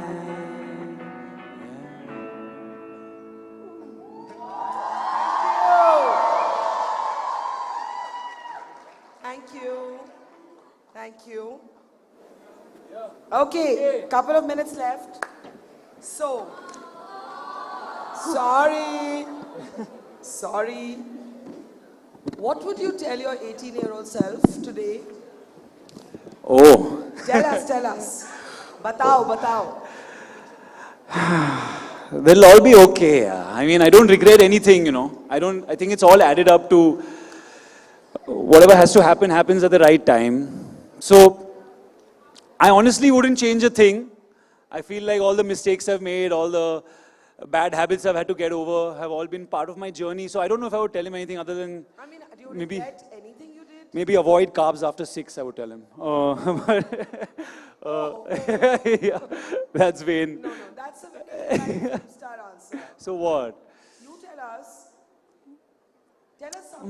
tell us something that's not commonly known in the public sort of media space. About me, that's a tricky one, yeah. How do I think? I'm bad with these. From your earlier life, no? From my earlier life. Channel V years. Channel V years. I really, I think, yeah. Convenient amnesia. Yes. Yeah, those were some, days I'd rather not meant for public consumption. I'll stay away from this. Like a wild boy? Yeah, I had a phase of kind of, before I found my feet and I got my job as a VJ, I was a bit of a vagabond. Yeah, spent a lot of time in Goa and traveling around. Should do a lot of alone travel, just pick up a bag and take off. Really? Solo travel? Solo travel, yeah. Just like, where would you go? I did a bunch of things. I went to Europe, I went to America, and just like pack a bag and get out, save up some money from my paychecks at Channel V and just like be on the road. Yeah. So I want to get back to what was asked about toxic masculinity. You know, you said you can't speak for all men, and I get that. But somewhere I think you're thinking I'm guessing, that there's a lot of conversation about what women are challenging, but not enough conversation about how the same stereotypes that women are challenging have also boxed in men. So for example, in a relationship, normally, there's a pressure on the guy to, I don't know, be the provider. It's not something I believe in, but in a set piece, conventional, middle of the road relationship, being the provider, being more successful, women taking on men's names after marriage, men being taller than women. I mean, strange thing, men being older than women, all kinds of stereotypes. So have you had to wrestle with any stereotypes like that? Or you don't really, you cruise? I've cruised. I don't think I've consciously had to battle any, and there have been any existential crises that have happened because of stereotypes in my life. But I think at the end of the day, it's just about listening to each other's side and wanting the best for each other. It's not a competition, it's not a shouting match. If one wins, then we all lose, right? So I just think that the conversation needs to be more empathetic. It needs to be one where we're really listening to each other and wanting the best for each other rather than kind of, putting each other down. Sure, and I feel like that nuance in conversation in public has gone. I agree with you on that. But are there things about you in terms of how you think that have changed over the years? Like if I look back at what I thought, if you had a conversation with me about what is equality, I may have given you a different answer at 18 than I'd give today. So were these things that you thought that today you say, hey, no, I was wrong about that, or I'm still figuring this out? Because as you say, it's become sometimes adversarial, sometimes very black and white, whereas the truth is that it's like we're works in progress here, we're changing every day. No, I think the fact that it's only getting better in a sense because these things are being spoken of and attitudes are changing. Everyone is much more sensitive with the words they say and the terms they use and the way that they're looking at situations. So I think I would say that the same way everyone has gotten kind of better and more sensitive, that would have happened to me in the same. Okay, I can see the clock ticking. So in the end, I have to ask you, to this crowd that is clearly crazy about you, but moving beyond the fan girl and fan boy moment, what is the one thing you want these young kids to know that you kind of found out the hard way or the nice way, but one thing you want them to walk away from this evening with? A selfie. Oh my God! Okay then, go for it. Go for it, let's do it. But we need a phone. I don't have my phone on stage. No, everyone guys, sit down. wait. No, Otherwise no. then, yeah. Do it from here. Yeah, from here. From stage selfie. Everyone sit down. No. Stage selfie, sit down, sit down, sit down. Sit down. I'm going to have to be like a school principal now. No, we're taking it, we're taking we are it. Sit down. Okay. Okay. Go. Yeah. Hey, come on guys, give a good one now. Okay, one there. More. Okay. One. Oh, that one? Okay. No, you do it also. I'll do it while he takes it. Very. Of course. हम भी थोड़ा one more. हम भी film school पढ़े थे.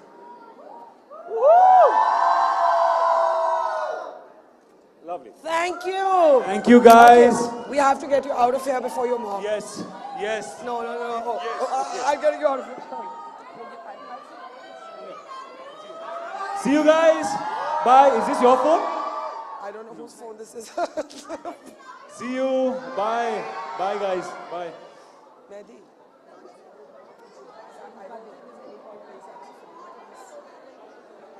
I think let's get the three of them. We'll record it for ourselves. Come on.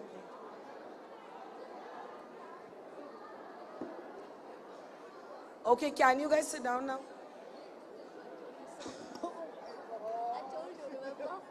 I've seen this. I know his animation. I've seen it. That's why I suggested. He would have gone inside. He's okay. This is a respectful audience. That's okay. He's used to it. He loves.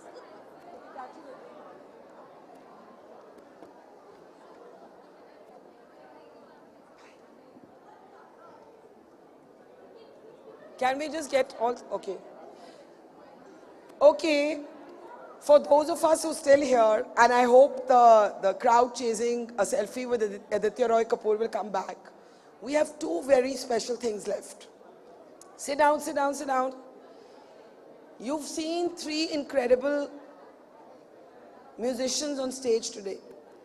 And we thought, before we play out our conversation with Hillary Clinton for you, we should have all three of them together. They don't know each other. They just met backstage, but we're going to bring them on stage just for you. So, are we ready here? Are we ready? Come. Come on, come on, come on.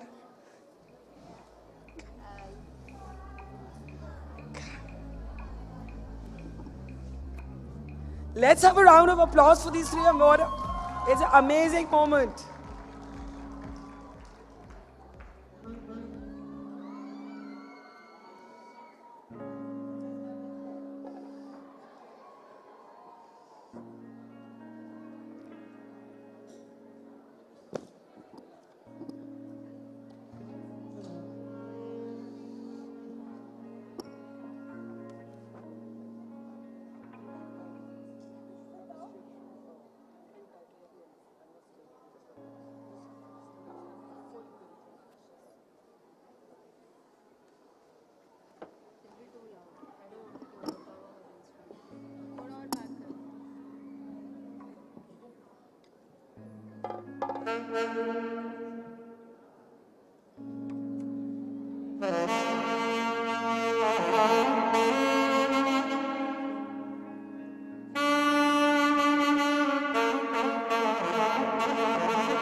Thank you so much. Special thanks to these three incredible women. We'll allow you to rest now, my God, and get out of all your finery. Thank you, thank you. Okay, you've been a great audience, and our last speaker today is someone you can watch, whether here or online. She is one of the world's most powerful women. She's run for president, she's been Secretary of State, and earlier, this could not be live because of the time zone differences, Hillary Clinton spoke to me from New York in a freewheeling conversation about who is the most misogynistic head of state she's dealt with, whether America's White House will ever have a woman, and how she deals with trolling, abuse, and fake news. This is the big exclusive, the global exclusive at the We the Women Town Hall, our grand finale, our closing speaker, Hillary Clinton. Now for our very special grand finale, a guest that we have been waiting to speak to, and I know all of you have been waiting to speak to eagerly. Hillary Rodham Clinton is joining us from the United States of America. And ma'am, you should know that this conversation is going to be heard by thousands of young women, in particular in Jaipur, but it's also going to be followed by millions of women and men across India and across the world. So thank you for making the time. I know you were in India recently, and you came to commemorate and offer your tributes to the memory of Ela Bhatt, the founder of Seva, and a woman who has inspired you personally. I think a lot of us would want to know, what was it about Ela that really resonated with you, that stayed with you for so many years? Well, thank you, Barkha. And I'm so happy to be talking with you and send greetings to the thousands and millions of people who follow all the great things you do in the media. You know, Ela Bhatt was an inspiration to me because she took her privilege, her education, and turned it into activism and commitment on behalf of other women. I really admire that. She could have had a very nice life, a life of, interesting professional challenges, obviously, personal growth and other opportunities with her family.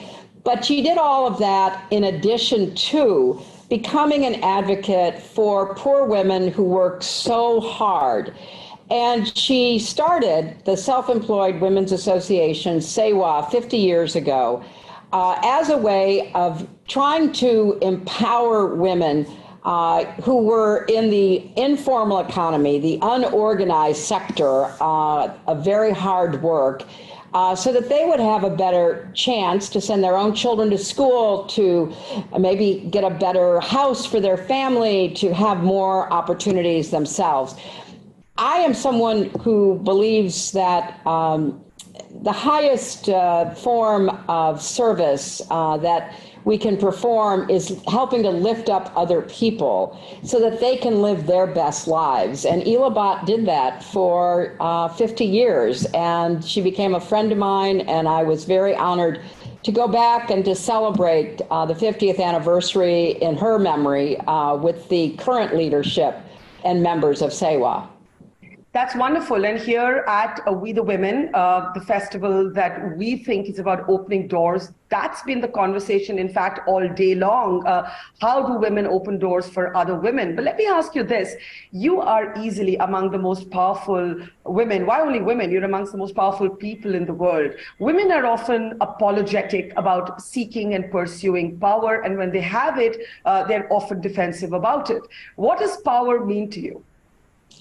That's a very good observation, let me start by saying, because you're absolutely right. And for too long, women have been apologetic about seeking and then using power. I don't agree with every woman and the way she uses power, I will be quick to say, but I think it's important for all of us, particularly young women, to realize that power is power over yourself, having your autonomy, having your own identity, commanding and expecting respect from those in your family, your community, your business, wherever you are. And power is also that intangible quality of trying to bring people together, whether it's in a non-governmental organization, a business, or the government, to achieve goals. And in my case, I hope that women use our power to achieve goals to help others. But many people who achieve power in whatever setting quit after achieving it, because it is hard work. You run through a lot of hurdles, you overcome barriers. You've experienced that in your own professional life. It's difficult to be a woman in the public arena. And just getting there is in and of itself an accomplishment. But I hope that's not where it ends. Instead, use what you've learned, use your experiences, use your connections to try to network in ways that will lift others up, the way you're doing with the We the Women conference. Thank you for that. And I know the festival team will be very encouraged to hear those words of support. But Madam Secretary, let me ask you this. With all of your enormous success, life hasn't always been easy for you, as you just mentioned. It isn't easy. Once you get the power, it's not like your battle ends. You yourself have been constantly put under the microscope. There's been relentless public scrutiny. You've been trolled viciously, as so many of us are on social media platforms. And we can chuckle about it today, but we didn't always find it funny. No. I want to understand, when you read those horrible things about yourself, or you did you feel sad, angry, vulnerable? What did it take you to get to this point where you can laugh about it?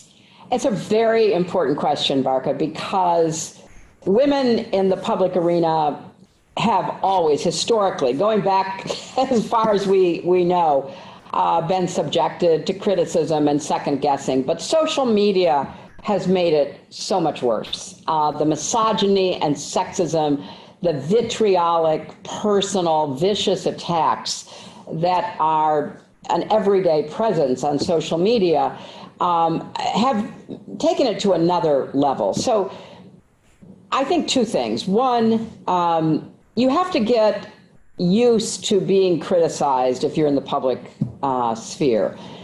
That doesn't mean you like it, but you have to grow thick skin. As one of my favorite Americans, Eleanor Roosevelt, once said, that women in the public arena need to grow skin as thick as the hide of a rhinoceros.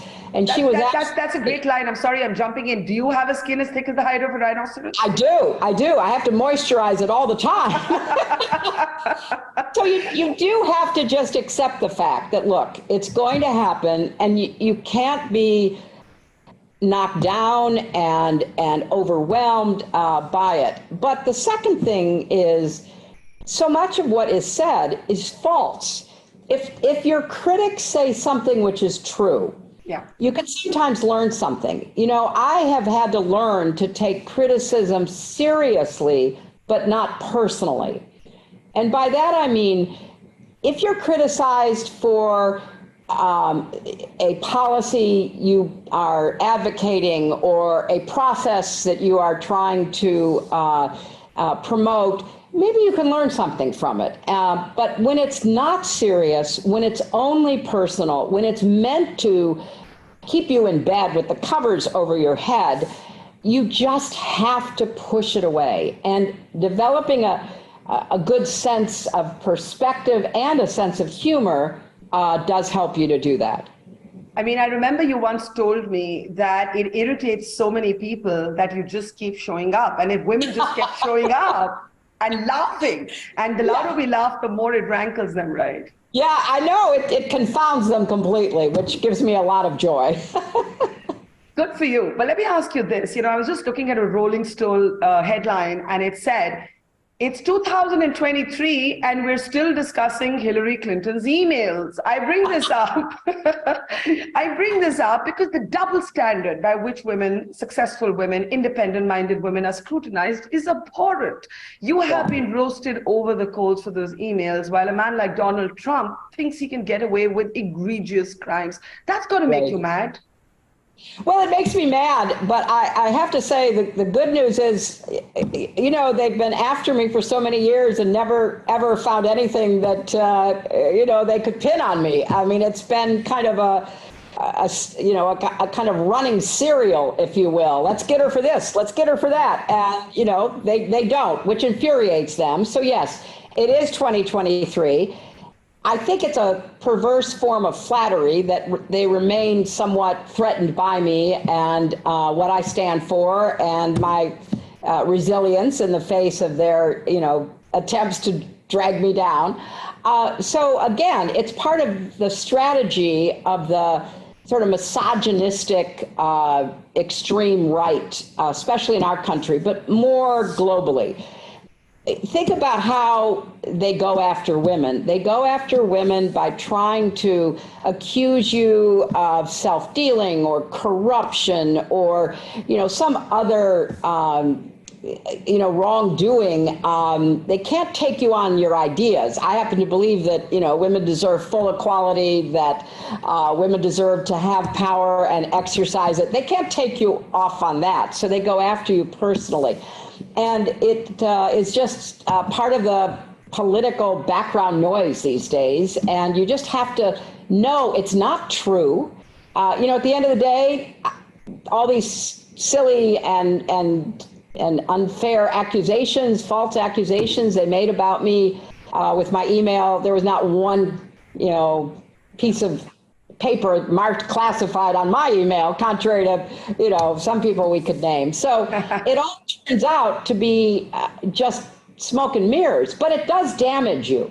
You know, the reason why they keep doing it, Barkha, is if you throw enough dirt on someone, even if that person can wipe it off and say it doesn't belong, it doesn't apply to me, it did not happen, people remember the dirt being thrown. And the negative stories, even if somebody says, oh, you know, but I agree with her, I like her, the negative stories stay in the back of their head. So there's a method to this political tactic, which is destroy your enemies. If you can't destroy them with the truth, destroy them by accusing them of all kinds of false things, because enough people will be worried by it or even believe it.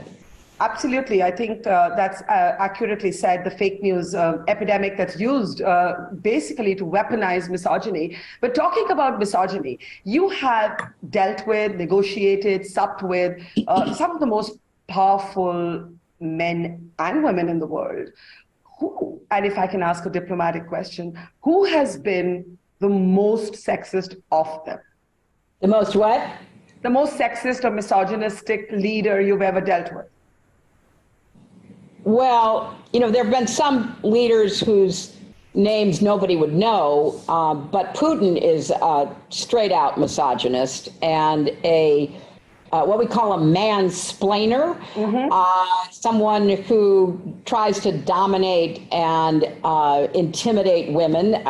There's a famous story when he was meeting with Angela Merkel, Chancellor of Germany. He knew that she was afraid of dogs. And so he brought to the meeting a great big dog. I mean, you know, it's that kind of contempt and nastiness that I saw, you know, from him in my dealings with him. I had some other funny experiences. I remember being in Myanmar, meeting with what was then a civilian government. They had been military leaders who became civilians for a period of time. And I went into the meeting and there was, you know, several of the male leaders and a group of young women sitting at the table, and the, you know, person I was meeting with, the foreign minister, said, well, we understand that you want to promote women, so we brought a bunch of our young women to sit in on it, you know. So there have been some sort of funny things. Or I landed in Bulgaria after a long flight, and I went to the meeting with the then prime minister, and I had longer hair, and I pulled it kind of back in a ponytail. And he sat there staring at me, Barkha, before the meeting started. And I thought, wow, what? I'm looking around, what's going on? And so I finally said, Prime Minister, is there something wrong? Are we waiting to start the meeting? He goes, no, I was told if you had your hair pulled back, you weren't in a good mood. Oh my God. He's been traveling so long, I couldn't wash it. So there's the funny side of it, as well as the, very intimidating efforts. How did you deal with Putin? I mean, what's the one thing you'll always remember about him and never forget? Well, apparently I dealt with him too well, because he did everything he could to defeat me in 2016. Correct. I stood up to him. I countered some of his bluster and rhetoric, and apparently he wasn't very fond of that. That is called the art of understatement, what you just said. Okay, I've got a couple of minutes left with you, so let me ask you this. In India, we are befuddled about the fight over abortion, what the Supreme Court has done, and the fight that all of you are having to wage just for basic reproductive autonomy. Do you see any hope at all in that fight, or do you think it's a lost cause? No, I don't think it's a lost cause, because I think reality has a way of eventually overcoming ideology. And in this case, what's going to happen in our country is beginning to happen, where women with wanted pregnancies who have some problem, a fetal abnormality is discovered, some other issue like, maybe diabetes or an ectopic pregnancy, all the things that can go wrong in a wanted pregnancy, are leading to women being denied health care. Women having to leave the states they're living in to have life-saving surgery. So I think eventually the ideologues who have drawn these very definite lines that try to restrict women's autonomy will be pushed back. But I don't know how long that will take, Barkha. I worry for all of the women and girls whose lives are at risk. And, my attitude toward those on the other side of this issue is, look, if you care so much about this issue, then let's have access to safe, affordable contraceptives universally available. Let's do better on sex education so young girls know what to expect. Let's really enforce the laws against rape and incest and other horrible violations. And let's try to do everything we can to, limit the number of people who would seek an abortion.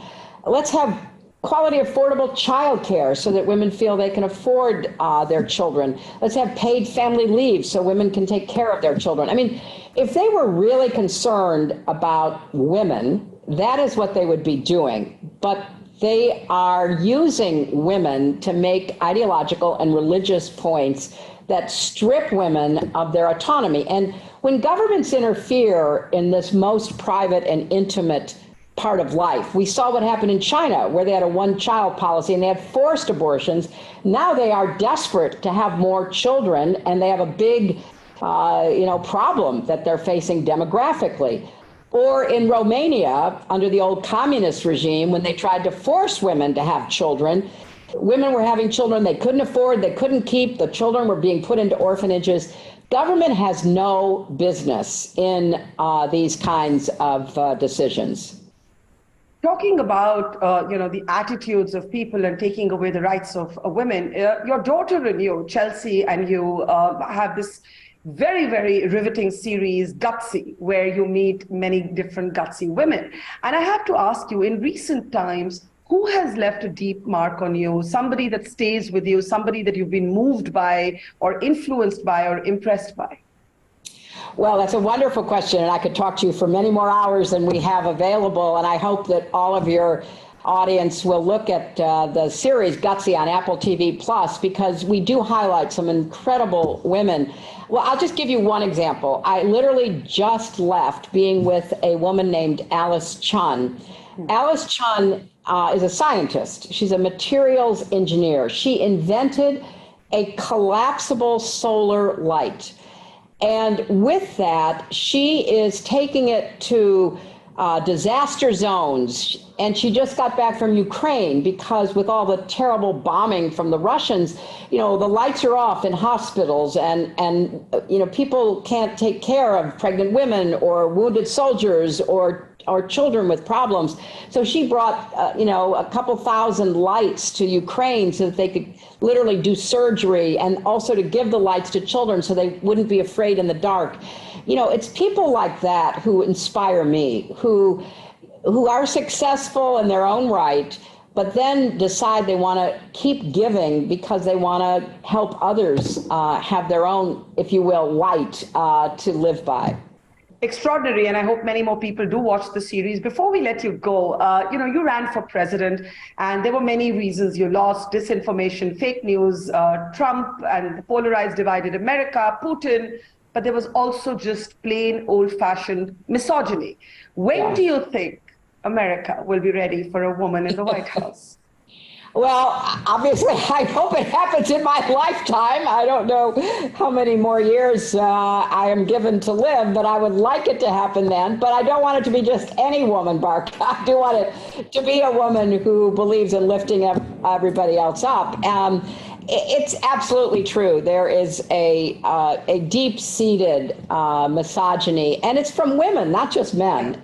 Women who don't think other women should seek or hold the highest position in our country's government.